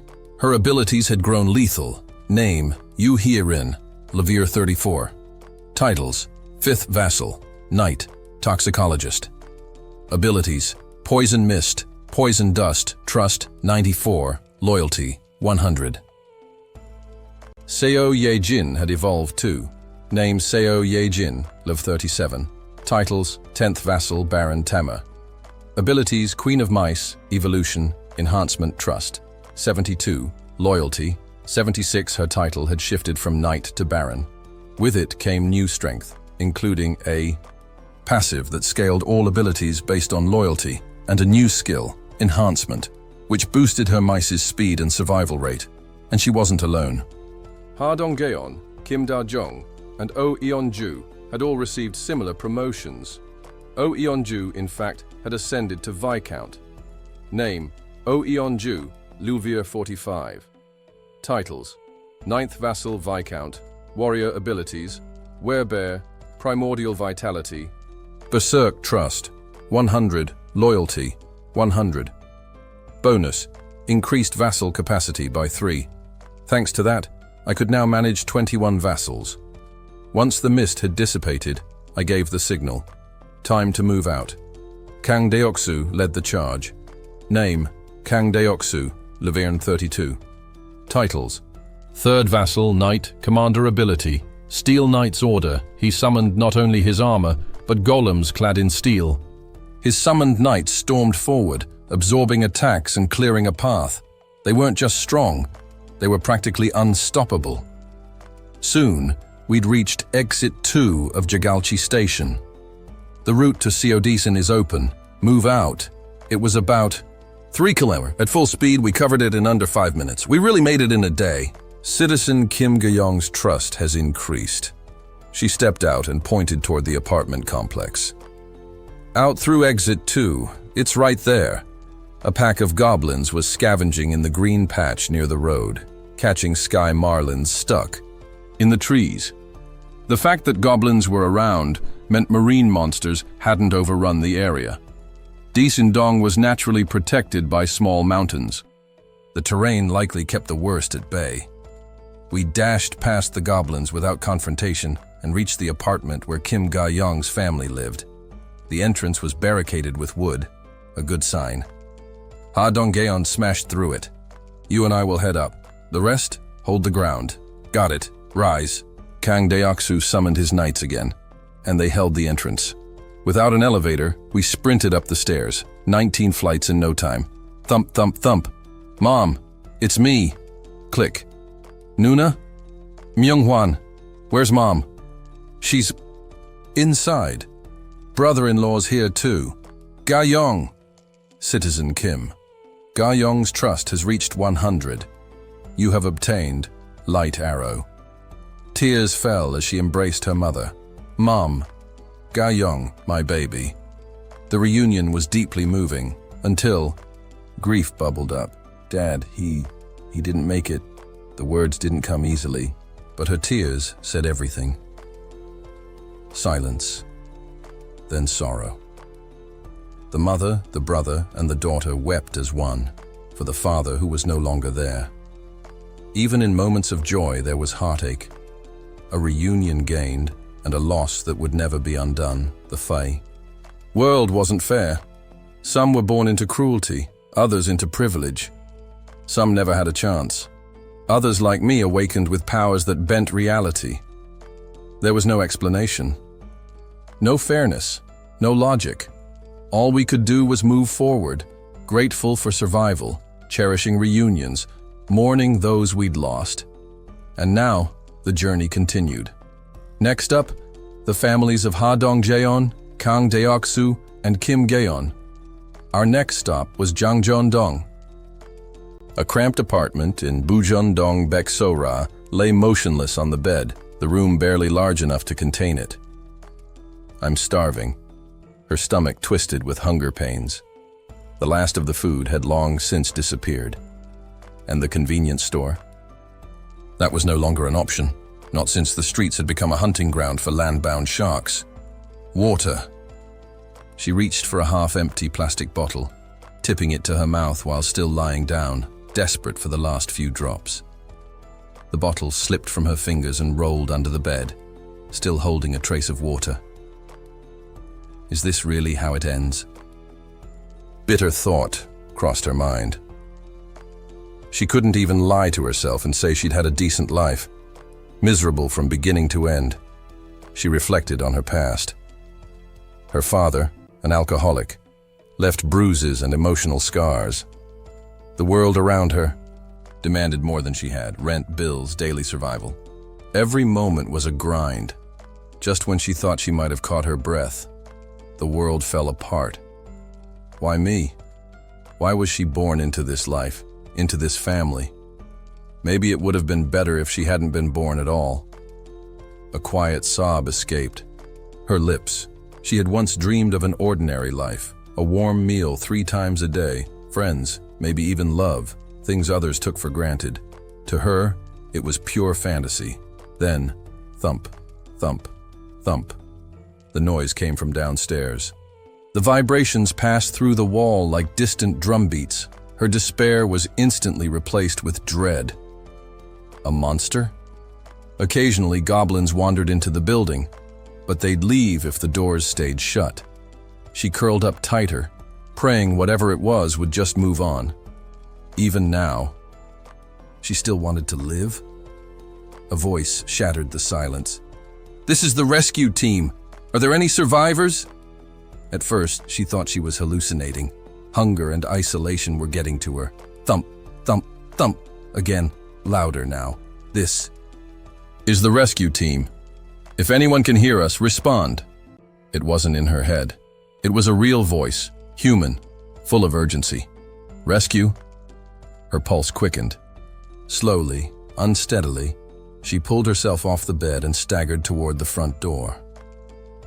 "I'm here," she croaked, her voice raspy from thirst. Just as her hand touched the doorknob, she froze. What if it's a trick? She'd seen it in movies. Monsters. Mimicking human voices to lure prey. Panicking, she called out through the door, "Are you really with the rescue team?" "Yes, you're safe now." The sincerity in the voice steadied her. Carefully, she opened the door. A man stood there wearing an orange uniform with 119 emblazoned across the back.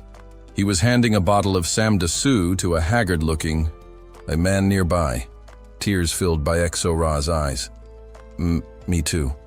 The rescuer turned and smiled gently, passing her a bottle of water. "Hello. We're here on orders from Kim Jae-hyun." "Huh?" "Rescue efforts are coordinated under Mr. Kim Jae-hyun's guidance." "What?" It was an odd way to introduce a rescue team, almost like they were following a leader more powerful than the government. Some even called them cultists in jest. But it worked. From now on, we'll escort you into Mr. Kim Jae-hyun's protected zone. You'll be safe there. Mentioning his name seemed to bring people back from the brink. Those on the verge of death found the strength to rise again. Everyone who can walk, please follow us. One rescuer led the survivors out of the building. Stretchers over here! Move fast! Baek So-ra followed behind the group, her steps shaky but determined. Then, bam! She bounced off an invisible wall as she approached a street littered with wrecked vehicles. Letters materialized in the air. Entry not permitted. What now? Before she could fully process it, a new prompt appeared. Would you like to acquire citizenship? Yes, no, a rescuer nearby explained. You need citizenship to enter. She hesitated, then selected yes ding. You have acquired citizenship. Immediately, energy coursed through her, clear and revitalizing, like a burst of spring. Water in her veins, what was that? It wasn't just physical. It felt like something awakened inside her. Kim Jae-hyun. Is this his power? What kind of person could create something like this? Soon she arrived with the others at a hospital on the 3rd floor of a nearby building, which buzzed with activity. Please line up, a worker instructed. People in critical condition were ushered to a separate area. The rest, like Baek So-ra, waited their turn. When her turn came, a doctor glanced at her. Any discomfort? No. All right. Please head downstairs and board the shuttle. Bus? The doctor didn't elaborate. Too busy. Next. Person. Downstairs, there really was a bus waiting. Some windows cracked, but it still ran. We're departing. The vehicle rolled forward. Outside, the streets began to transform. The destruction faded. Clean roads emerged. The smell of fresh bread wafted into the bus. Bread? Baek So-ra wasn't the only one whose stomach growled. Everyone's eyes locked on the same sight. A functioning bakery, a calm crowd, a cafe nearby. People waited in line like it was any other day. Where are the monsters? The goblins? They were gone. Completely.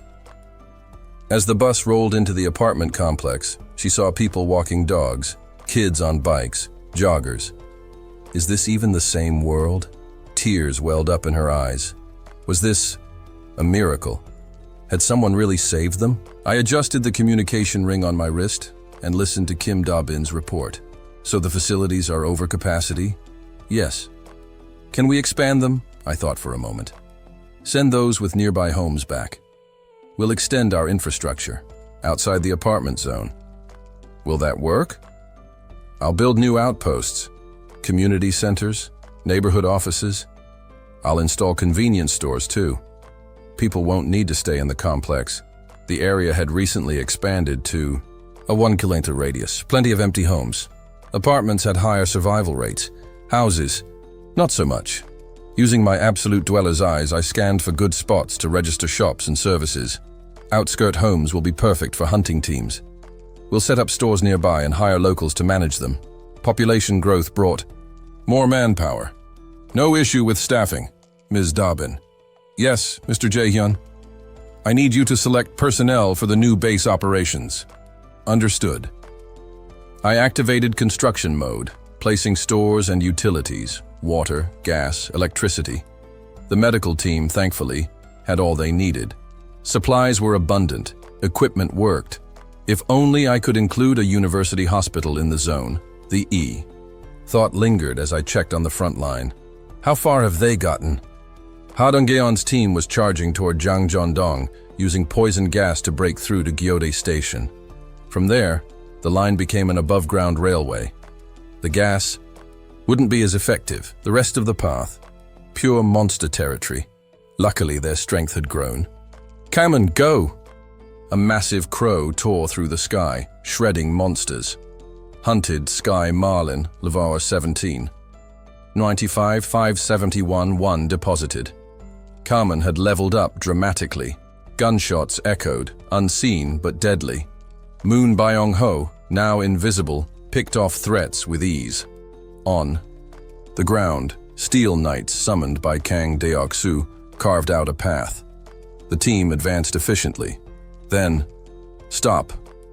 The railway bridge ahead had collapsed. The road forward was gone.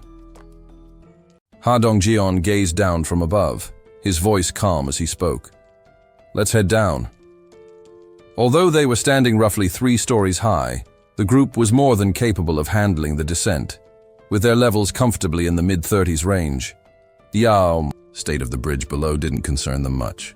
The real issue, however, was something else entirely. Who was behind this? Ha Dong-jeon pondered silently. How many creatures could be capable of breaking through a concrete bridge? It wasn't the Cyclops, no signs of giant footprints. The surrounding buildings were mostly intact, unlike areas that had been ravaged by the Cyclops. This meant the destruction had to have been caused by a different type of monster, which meant something powerful enough to destroy concrete bridges was nearby. Stay alert, everyone. The group landed near Dongnae Station. To reach their destination, in Jangjondong, they still had to pass through several areas: Myeongnyeon, Oncheonjang, Busan National University, and Jangjeon Station. They had about 4 kilometers to cover. As they descended from the elevated railway, monsters began to appear in greater numbers, but Ha Dong-jeon's group dealt with them efficiently, advancing steadily. The most notable support came from Kang Deok-soo, who summoned armored golems to serve as shields for the group. At this pace, we should be able to reach our destination safely. With their combined strength, there was little concern. They mentioned an apartment complex of the same type. From past experience, apartment complexes tended to offer the highest survival rate. They were difficult for the most common monsters like goblins to infiltrate. Plus, the higher population density made it easier for survivors to band together. Let's hope they're safe.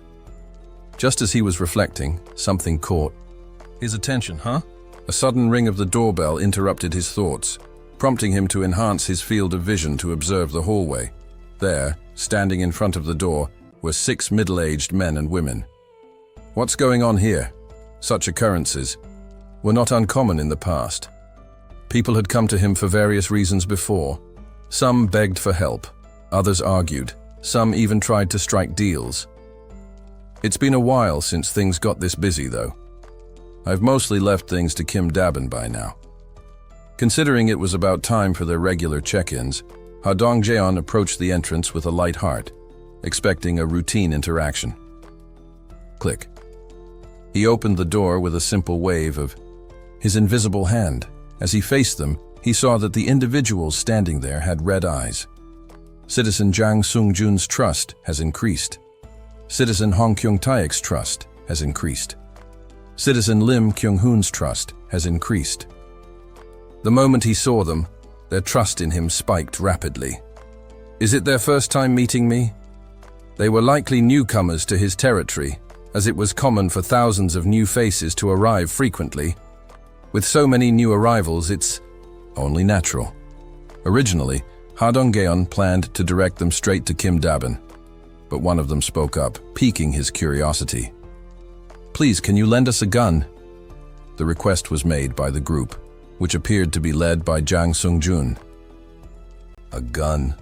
Ha Dong-jeon asked, raising an eyebrow. Yes, a gun, Jang Sung-jun confirmed, his tone firm. I'm afraid I can't just hand out firearms to anyone, Ha Dong-jeon replied. Even in a world overrun by monsters, there was a reason to keep a tight grip on weapons, because we don't need firearms in my domain.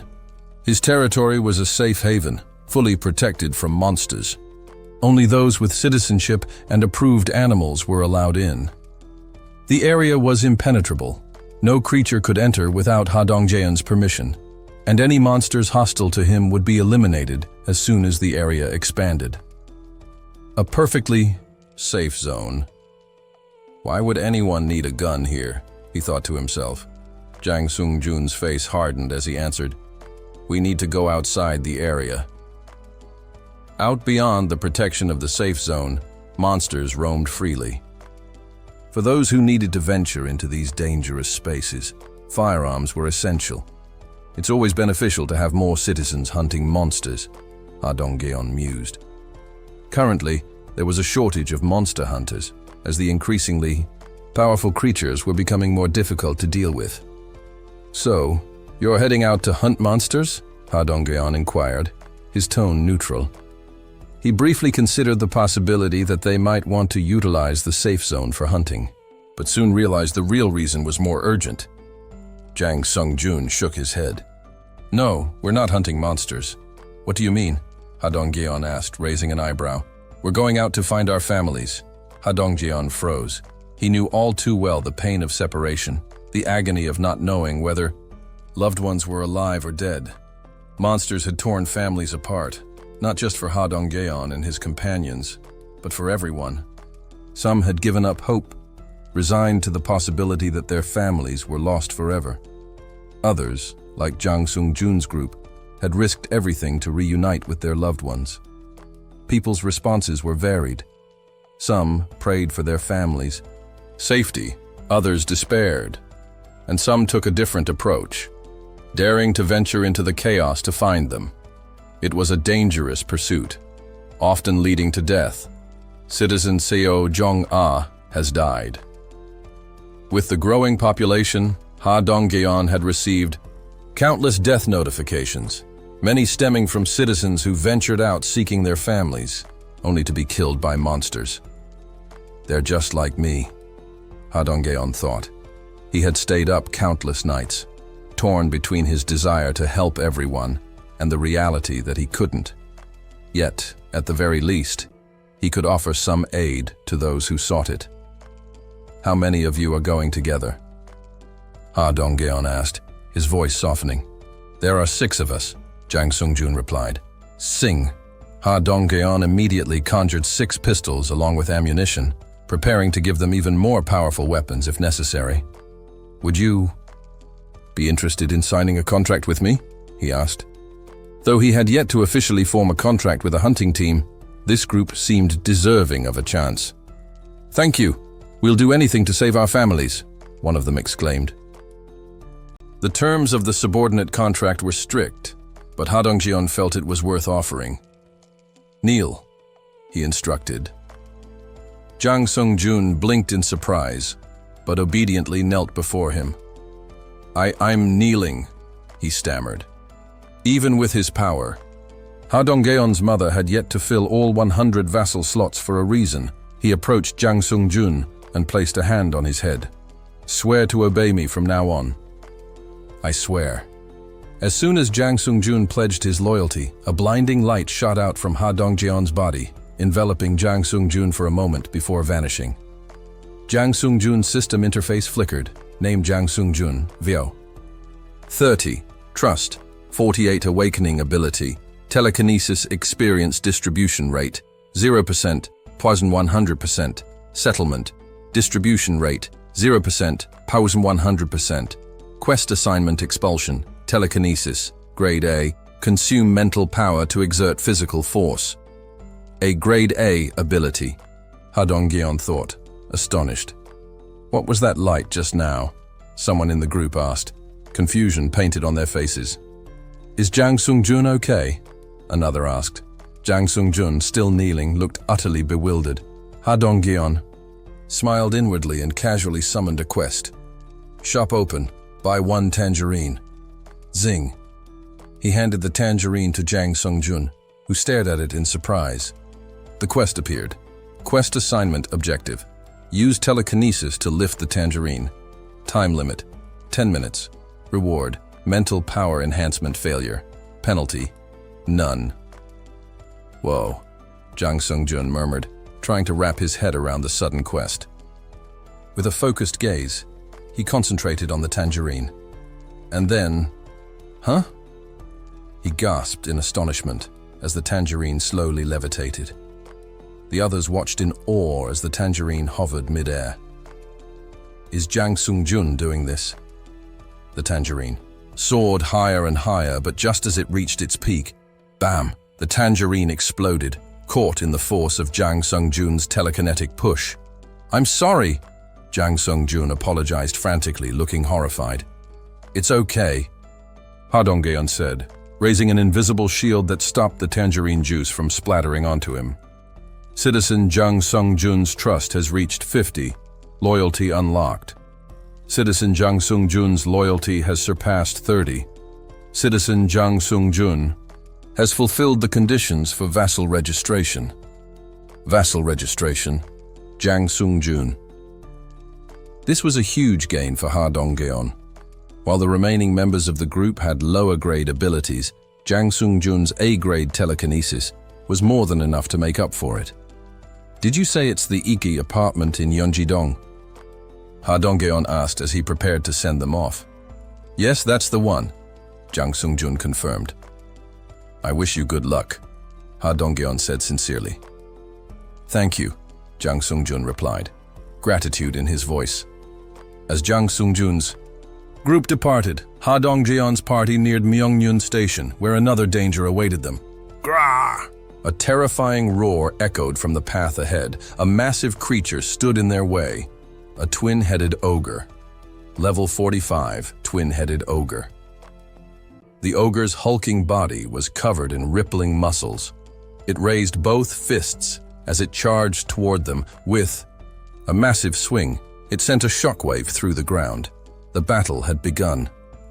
After the usual onslaught of beasts within the domain, their defeat translated into experience points, and with it, the people gained citizenship. The level up resulted in the domain's dome expanding outward. Naturally, the annex grew alongside. It's so far nothing out of the ordinary. But then came the unexpected. A dungeon has been found. This is your first dungeon discovery. Reward, 100 crystals. A dungeon had emerged in the newly added area. Receiving crystals as a reward must mean this dungeon has something to do with them. The location? Deep within the newly absorbed zone, somewhere near the middle of Hwangryongsan, tucked behind an apartment complex. I'll dispatch Lee Jun-hyuk's team for this one. Now that they were all bound by subordinate contracts, they had more than enough strength to handle the mission. With the newly enlarged domain, the relief team's operational perimeter had been fully absorbed, eliminating the need for further hunting parties. Activating the Absolute Dweller's Eyes, I focused on Lee Jun-hyuk's group. They stood scattered across an alley, the dust of battle still clinging to the air around them. A clear aftermath of a recent clash. The monsters in that section had likely been cleared out during the level up. I reached out to him mentally. "Mr. Jun-hyuk, please bring your party to me." "Yes, understood." Without question, he gathered his team and began moving toward the apartment complex. While watching them, I kept another vision trained on Ha Dong-geon's party. They required no intervention. Their combined strength had improved so much that they were carving their way through enemy forces with ease. The twin-headed ogre, the dominant threat in their area, had already been slain, leaving their path mostly unchallenged. They were now approaching the residential complex where the families of Ha Dong-geon, Kang Deok-soo, and Kim Gaeon resided. The apartment sign confirmed it. They were nearly there. Then, chwick! As they stepped into the complex entrance, they were met, not with relief, but a grim ambush. Scores of black-skinned orcs waiting to strike. These weren't the average orcs they'd fought before. Unlike the Jeonpo orcs who wielded only glaives, these ones carried an arsenal: spears, axes, bows, blades, hammers. Each one bore crimson tattoos marking them as elite. Their strength was undeniable. Black orc, Leversta 31. Even the weakest among them was stronger than the Jeonpo orc chief, Black. Orc warrior, Lever 35. The armored ones were even more formidable, and the worst part? Their numbers kept growing.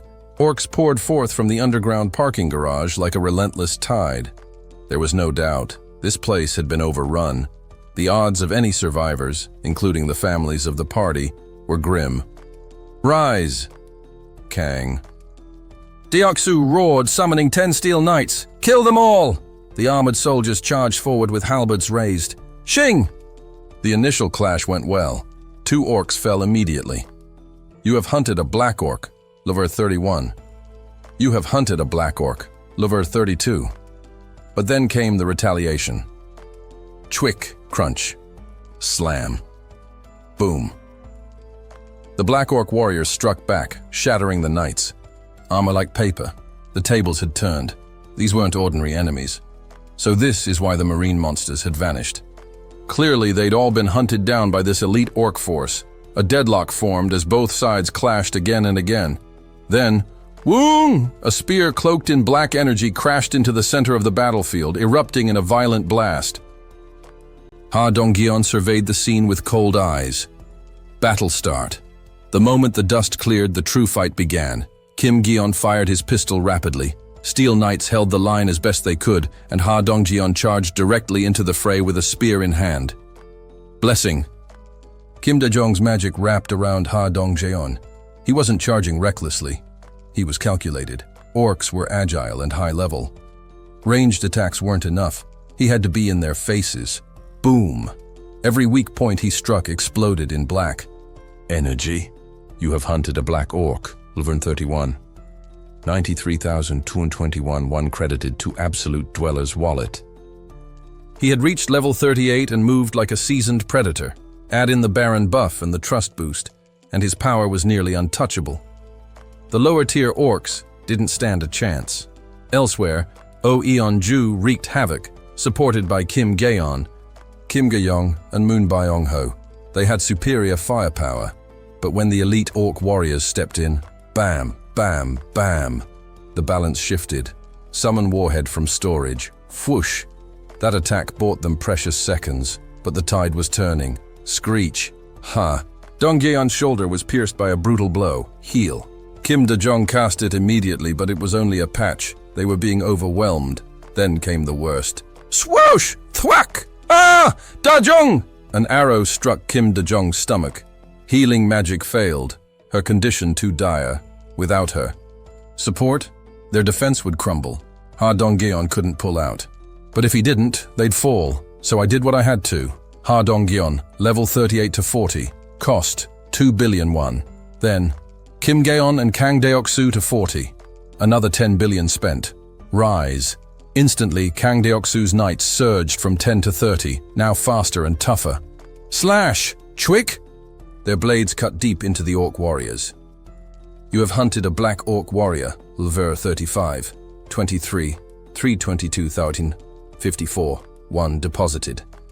Kim Gyeon's summoned crows became lethal, attacking orc archers with ruthless precision. Whoosh! Kim Ga-yong's arrow found its mark, one orc archer down. Meanwhile, Kim Dajong struggled. Assign quest. Reward, full recovery. Quest complete. Cost, 100,000 She stood up, healed, and ready. Level up, Kim Ga-yong, Moon Byong-ho, Kim Dajong. Now all level 40. Bang. Moon Byong-ho obliterated another orc archer. 43 to 34, 460, 1 earned. No more holding back. Raise Ha Dongyeon, Oh Eonju, and Kang Deoksu to 45.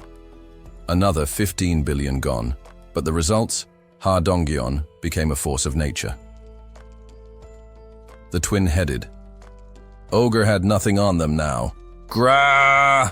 The orcs, pushed to the brink, glowed red with desperation, their tattoos ignited, muscles swelling. Black Orc Warrior, Leverd 37. Didn't matter. Boom! Ha Dongyeon's spear struck, a burst of black energy tearing through an orc's head. Sound 23, 546 down, 574, 1 deposited. The Steel Knights decapitated the rest with military precision. Oh Eonju, fueled by sheer physicality, ripped through armor and bone. There was no hesitation, no mercy. And finally, silence. Only Ha Dongjeon's party remained standing, victorious. Although the battle had ended in their favor, the atmosphere was heavy, devoid of any victory cheers. Ha Dongyeon and his group moved in silence, quietly tidying the surroundings before heading into the apartment complex. Inside, devastation awaited them. The lower levels were particularly grim, with shattered windows and wreckage strewn across rooms. Broken glass, overturned furniture, and dried blood whispered of the horrors that had taken place. What stood out was the complete absence of intact balcony windows. Did they smash their way up, floor by floor? The front doors, reinforced and seemingly secure, were not the entry points. The orcs, larger and more capable than goblins, had scaled the walls, breaching the building through balconies. Ha Dongyeon stared at the wreckage in silence. The first drops of rain began to fall. Dark clouds gave way to a steady downpour. Not a word was exchanged. The group simply followed him into Building 106. The sound of broken glass crunching beneath their feet echoed in the ruined lobby. The orcs had left destruction in their wake. Many doors had been completely ripped away. It was easy to imagine the terror those inside had faced. Without hesitation, Ha Dongjeon ascended the emergency staircase. He stopped on the 10th floor, pausing before room 101. Its door handle was twisted, barely hanging on. With a gentle tug, the door creaked open. There was no need to speculate what had happened. The terror and resistance were evident. Dong Gaeon. Kim Ga-young caught his wrist. He pulled away gently and stepped inside. Crimson footprints littered the floor. They belonged to the black-skinned orcs. The room was in chaos. A bloodied knife lay alone in the living room, a final act of defiance. Blood pooled in a corner, a mute witness to what had occurred. Expressionless, Ha Dongyeon followed the trail into the bedroom, the spare room, and the bathroom, moving without pause. "Let's go," he said. It was clear this had once been his home. Though no bodies remained, the evidence was overwhelming.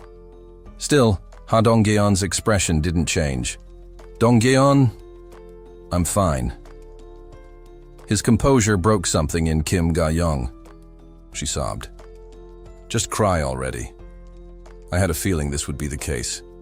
He held her quietly and added, "Let's go."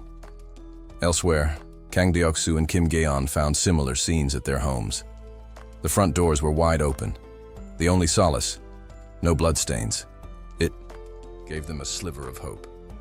Kim Gaeon finally spoke.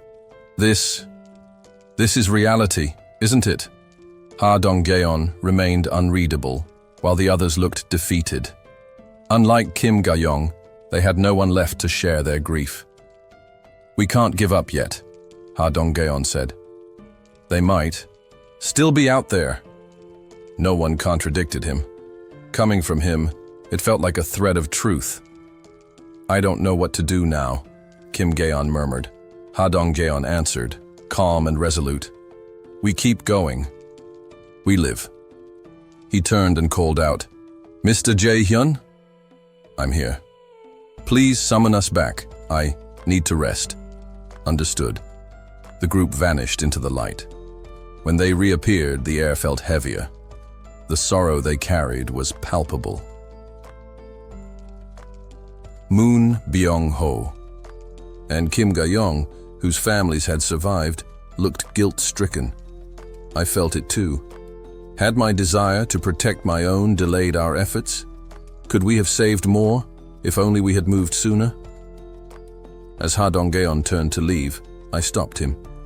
"I'm sorry," all eyes turned toward me. "It's my fault. I pushed too hard for my own goals." But Ha Dongyeon cut in. "No, Mr. Jae-hyun. You saved us." "What?" "Without you, we wouldn't have survived. You gave us safety, food, and the ability to fight back. You gave us a chance to grieve, to find closure. Even revenge." His voice quivered. "This sadness, it's not yours to carry. It's the world's cruelty, not your burden." He was stronger than I had ever imagined. "Just be there for us, like a tree that gives shade. We'll rest beneath your branches. That's enough." I was the one who should have been comforting him. "Thank you." Ha Dongyeon's trust has reached 100. Acquired skill. Throwing. It was strange. His trust had reached its peak just as mine had. He bowed and left. "Fight on," Kang Deoksu encouraged. "Thank you, really," Kim Gaeon added. "Thanks to you, I saved my grandma." Moon Byung-ho said. You saved me more than once, said Kim Da-jung. My life belongs to you now. Kim Da-jung's loyalty has reached 100. She is now a registered vassal. Vassal limit increased. Oh, Eon-ju was last to speak. Without you, I would have lost myself. They all left, offering support. I laughed quietly. So many good people. A savior? I wasn't one. I acted to protect my family. It was mutual. I helped them. They helped me. Anyone in my place would have done the same, yet they believed in me. A tree. That's what they wanted me to be. My name even meant something like that. To grow from ashes. After making sure my family was safe, I had felt aimless. The goal of saving Korea, it was too big. Too vague. No, I would focus on something tangible. Become a tree, a place where people could rest, a society where people could thrive using their strengths. Not just a refuge from monsters, but a place to live well. That's what I need to build. Less about combat. More about foundation. More people like Kim Da-bin. That's what we needed. Ha Dong-geon deserved better. So did everyone else. The cry click. When I swung open the front door, Lee Jun-hyuk and his group were already gathered, filling the hallway to the brim. We all came because you called, Lee Jun-hyuk said with a small nod. There were roughly 24 people in total, and with them packed into the narrow corridor, the space felt unbearably tight. We should probably move somewhere more comfortable. Only vassals were allowed inside my home after all. Citizens could only enter up to the area where the shoes were kept, so we had no choice but to relocate. I stepped outside and activated the Absolute Dweller's door on my front door. Take us to room 1802, Lee Jun-hyuk's residence. It was where Jun-hyuk and 6 of his core teammates lived, the heart of their party. Come on in. As I crossed the threshold, Lee Jun-hyuk hesitated, confusion written on his face. Didn't you just say we were moving? He asked. I smiled lightly. We have. See? One by one, they filed in behind me, their expressions shifting as realization dawned. Huh? This is our place, right? What the heck? How? Citizen Lee Hyun-chan's trust has increased. Citizen Lee Hyun-chan's loyalty has increased. Citizen Shin A-young's trust has increased. Citizen Shin A-young's loyalty has increased. Demonstrating my power always had a clear impact. Trust and loyalty surged. All of Jun-hyuk's party members had been growing their loyalty toward me steadily. Through consistent interaction, I'd nurtured it, leveraging the power of trust to accelerate the strength of their hunting teams. Murmurs of amazement circled the room. I gestured for them to gather around. Please make yourselves comfortable. Though the living room was fairly large, the sheer number of people made it feel cramped. These weren't ordinary citizens. Either, they were one of the strongest hunting groups in the area. While Jun-hyuk's leadership was vital, every member was actively contributing to monster hunts. Their average level hovered around the low 20s, with the core 7 pushing into the high 20s. Even though Jun-hyuk himself remained at level 40, the same as when he first awakened, it was understandable. Leveling up grew harder the higher one climbed. Most monsters they fought were between levels 18 and 25. Still, their progress had been nothing short of explosive. You've all been growing rapidly, I said, glancing around. I have a proposal for you. They straightened, listening intently. Want to offer you a contract. A contract? Someone echoed. Yes, a subordinate contract. I gave a brief rundown. If they pledged their loyalty to me, they'd receive awakening powers. At once, the room erupted.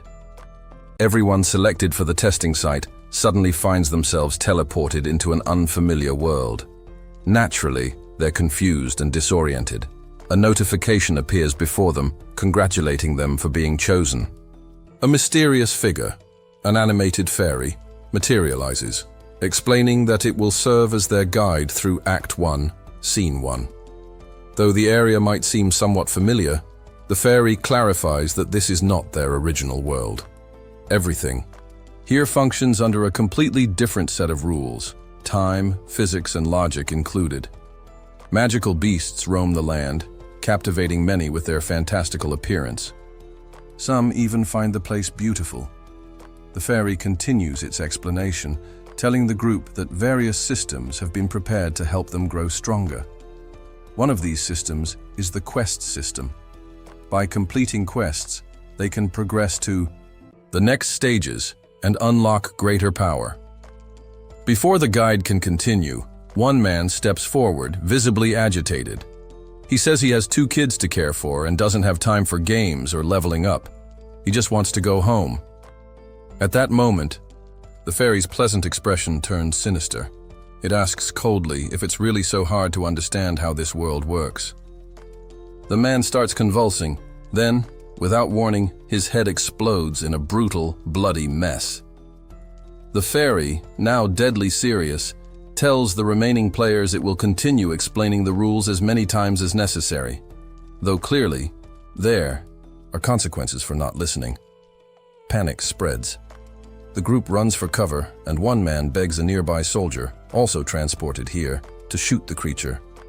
The soldier considers it, but quickly realizes something's off. Even though he still has his gear, none of it functions here. Guns are useless in this strange place. The group barricades themselves in a building. Some cry, others panic, and a few are simply frozen with confusion. Seeing the chaos, the soldier realizes he needs to maintain control. He stands up, commanding attention, and introduces himself as Lieutenant Lee Gubim of the 34th Infantry Division, White Skull Search Team. From now on, he says, he'll be taking command. He calls on anyone with military experience to step forward and tries to organize the group. He asks everyone to check their phones, hoping for any working signal or function. But someone in the crowd cuts in, saying it's pointless. This is a different world, and nothing electronic will work here. The soldier glares at the speaker and demands he identify himself before speaking again. The man responds calmly. His name is Kwan Su-il, and he wasn't trying to be disrespectful. He just wanted to clarify things. If the soldier truly wanted to lead, he should try to understand their new reality. He immediately straightened. Whatever it is, we'll do it. His party shifted smoothly back to serious mode, a sign of their professionalism. With the expansion of our territory, Hwangyongsan now falls within our borders. Hwangyongsan? Lee Junhyuk asked, surprised. The mountain behind us? Yes. And there seems to be a dungeon there. His face hardened. A dungeon? You mean like those? Everyone my age, and Junhyuk's, grew up familiar with dungeon lore from video games. We all understood what it implied. It's highly likely. Dungeons were dangerous by nature, unpredictable, filled with unknown threats. I'd like your team to scout it. Without hesitation, Junhyuk accepted. We'll take care of it. We'll rest today and head out first thing tomorrow. Thank you. After wrapping things up, I was just about to head home when a message popped up from Kim Dabin. Mr. Jae-hyun, I've gathered 10 skilled individuals as requested. On my way. Without a moment's pause, I activated the absolute dweller's door and stepped into the 21st floor public facility. Click. In the common area, 10 men and women stood, attention snapping toward me. I'm Kim Jae-hyun. Nice to meet you. Recognizing their faces, I glanced at Kim Dabin. These are your recommendations? Yes. I selected only those we've previously worked with. No strangers.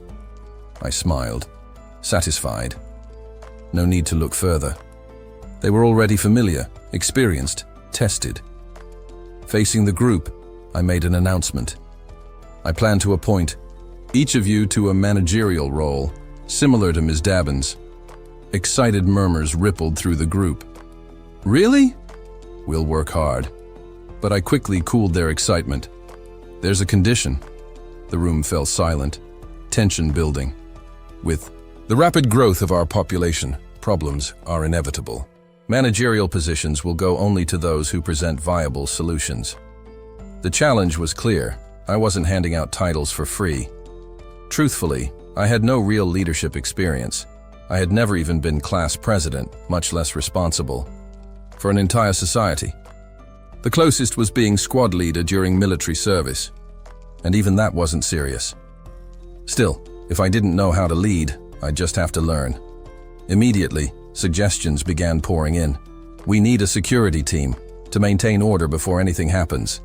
There's too much trash everywhere. We need waste management.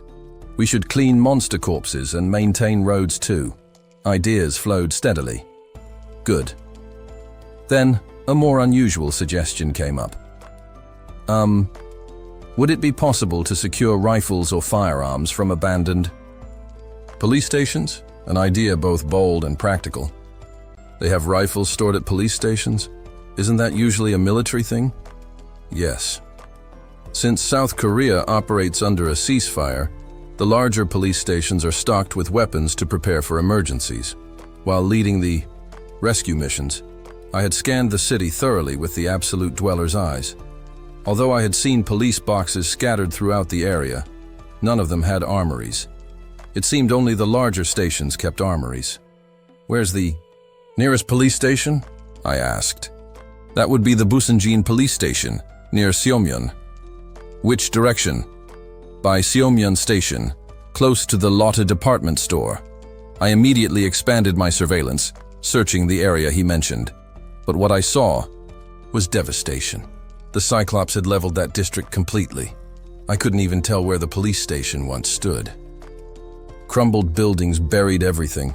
Turning to the man who had suggested the idea, I said, "Yang Ji-ho, gather a team and move out immediately." "Me?" he asked, surprised. "Yes.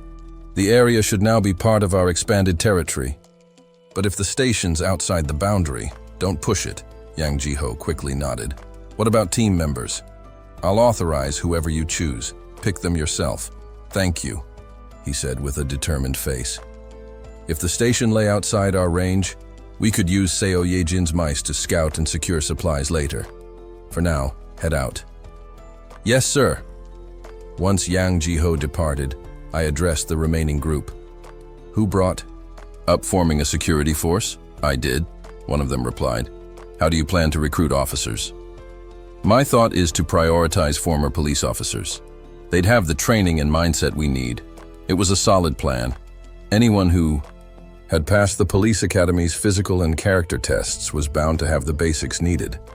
Despite public opinion being harsh toward various professions online, many professionals had entered their fields out of a real sense of duty. People like Professor Lee Sung-min, who now led our medical team, were prime examples. He had a deep conviction for saving lives. Most former police officers likely had that same spirit. Society had run smoothly thanks to countless unsung people who quietly did their jobs with integrity. Good. We'll start with a trial. How many do you think? A team of 10 should be manageable. Fine. Form the team yourself. If you need more later, let me know. Yes. Someone else raised their hand. Our team's project is progressing. You may remember, we've been operating a cafe, bakery, and ice cream shop with your permission. We'd like to expand. I had heard bits and pieces about it from Kim Dabin. It hadn't been difficult to supply them with gas and electricity, and apparently the cafe in particular had been a huge morale booster. I'll support you fully. Keep up the good work. Thank you. Thus, responsibilities were gradually distributed among the managers, taking the weight off Kim Dabin's shoulders. Well, let's get moving right away. Yes. That day was packed with assigning new duties and organizing teams. Meanwhile, Yang Ji-ho's team reached the site of the Busanjin police station, or rather, the ruins of it. From above, through the absolute dweller's eyes, I could see them standing amidst the wreckage looking disheartened. One of his team members sighed. "Team leader, wasn't there supposed to be an armory underground?" "There was," Yang Ji-ho replied. "But we can't even get inside."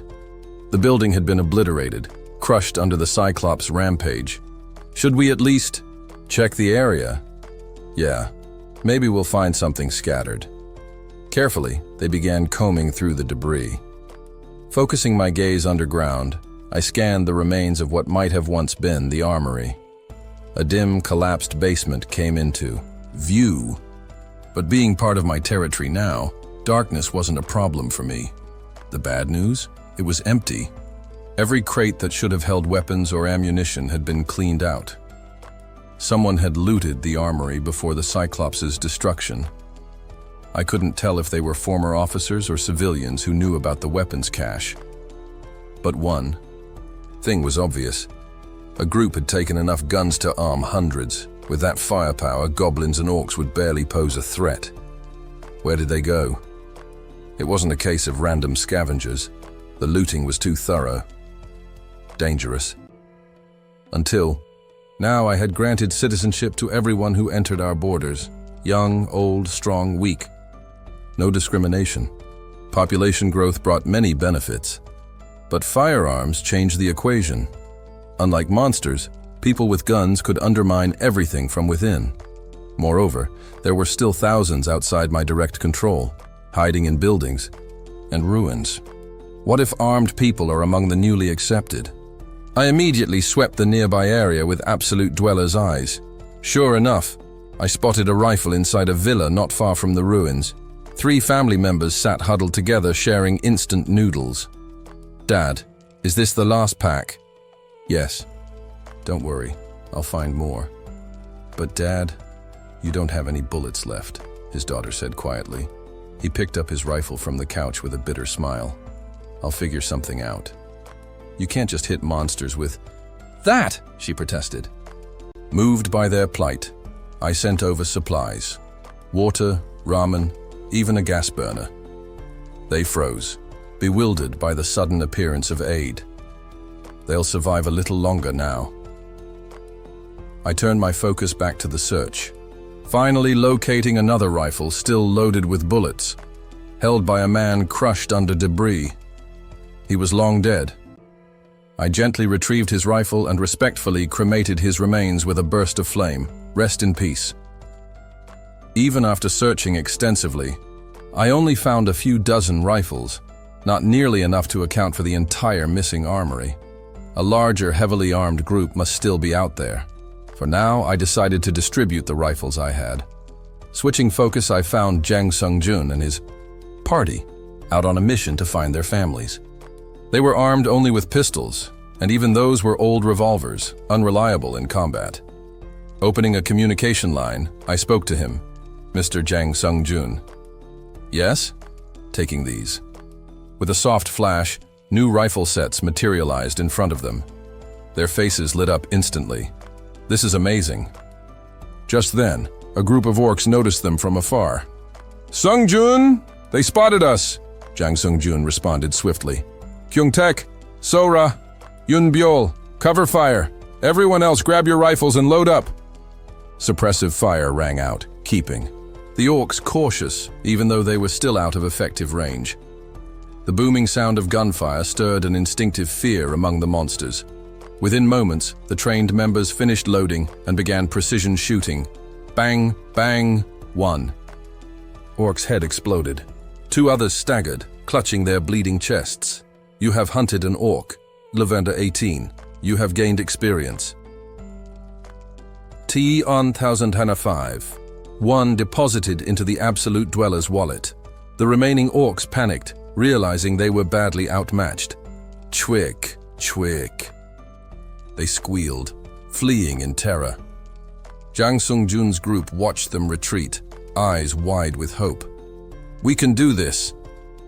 Their boldness skyrocketed. No longer the timid civilians they once were, they began dispatching stray sea monsters with ease. The power of rifles, I thought. Any citizen soldier unit armed like this could replicate their success.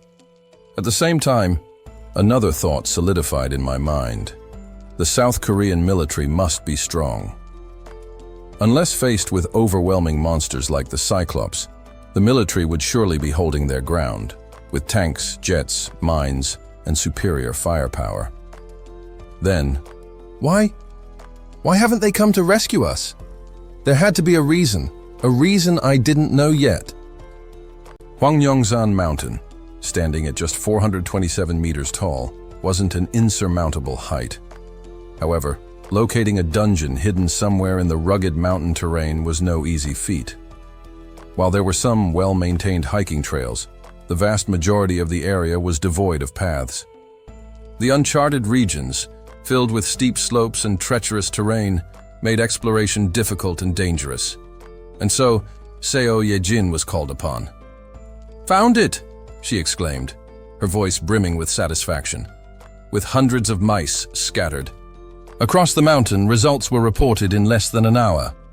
"Please guide Lee Junhyuk's party," Seo Yejin instructed. "Yes, ma'am." As expected, the dungeon was concealed in one of the more remote, unkempt areas of the mountain. The entrance shimmered with a faint blue light beneath the dense canopy of trees. D-rank dungeon, Lizardman's Swamp, 010 through the absolute. Dweller's eyes, Lee Junhyuk saw numbers on the display. What do these numbers represent? He wondered. At first, he assumed it was a limit on the number of people allowed inside, but quickly dismissed that theory. "Let's enter," Lee Junhyuk declared. One by one, the 24 members of his party, including Lee Junhyuk, crossed the threshold of the dungeon. Lee Junhyuk's party has entered the dungeon for the first time. Experience and settlement money obtained will be doubled. Inside the dungeon, a dense fog hung low, and water covered the ground, transforming the terrain into an unwelcoming swamp. Trees rose from the flooded area like skeletal hands reaching for the sky. The water reached up to their hips, making it hard to move with ease. Shin Young grimaced, clearly uneasy. "Junhyuk Oppa, it won't be easy to fight like this." She was right. The situation was far from ideal. Moving cautiously, the group couldn't even gauge how deep the water was, making every step potentially hazardous. "We might need to find a boat or something to navigate," she suggested. However, there was no real concern about leaving the dungeon. The entrance remained open, allowing the party to exit at will. Lee Junhyuk shook his head, his tone firm. No need for that. He demonstrated his resolve through action rather than words. Raising both hands, he spread them apart. Shwa! With a mighty surge, the swamp parted down the middle. His mastery over water, now expanded, allowed him to manipulate it freely. No longer limited to only the water he created, Lee Junhyuk's power had reached new heights as his level increased. The water receded, leaving behind muddy earth, and the party stood between two towering walls of water. "Let's go, Lee," Junhyuk commanded. The group followed, staring in awe at the walls of water that loomed more than 2 meters high on either side of them, an almost magical sight. "It feels like we're in an aquarium." "I thought so too. It's like we're walking through a tunnel." Before long, Lee Hyun-chan's voice rang out, sharp and alert. "Enemy sighted. 11 o'clock, 3 lizardmen, moving fast." Lee Hyun-chan's ability, the mini-map, allowed him to sense the terrain within a 100-meter radius, distinguishing between allies and enemies. As long as his ability was active, surprise attacks were impossible. Shwa! With a wave of Lee Junhyuk's hand, the water split, revealing, "The lizardmen! Fire!" he ordered. "Do-do-do-do-do!" The 3 lizardmen, caught off guard, were cut down in an instant. "You have hunted a lizardman," verse 21. "You have hunted a lizardman," verse 22. "You have hunted a lizardman," verse 21. In this environment, the lizardmen would typically have the upper hand. The water would give them an immense advantage in maneuverability, while the party would be hindered by the murky, waist-high swamp. But with Lee Junhyuk's powers, their advantage was neutralized. For at 3 o'clock, another set of lizardmen appeared, and once again, Lee Junhyuk manipulated the water with ease. Shwa. Do-do-do-do-do. "You have hunted a lizardman," Lever 22. "You have hunted a lizardman," Lever 23. "You have hunted a lizardman," Lever 21. "You have hunted a lizardman," Lever 21. With Lee Junhyuk's abilities, the party breezed through the dungeon, taking down enemies effortlessly. "We'll rest here," he announced. They paused in a suitable area, quickly recovering before continuing their advance. Every so often they would encounter and eliminate several more lizardmen. "There's no need for anyone else to help," Lee Junhyuk thought to himself. In truth, it seemed that just a few of them, with Lee Junhyuk leading and providing firepower, could easily conquer this dungeon. But then, Junhyuk, "What is it?" he asked, turning toward his party member. "Something's coming. It's approaching us at high speed." Before Lee Hyun-chan could finish his sentence, a loud roar echoed, and the leader of the dungeon appeared. The creature emerged from the water, towering above them with a fierce, intimidating presence. Lizardman Chieftain, Laverna 30. The chieftain, massive and covered in hardened muscles, stared down at the group, its yellow eyes gleaming with malice. "Fire!"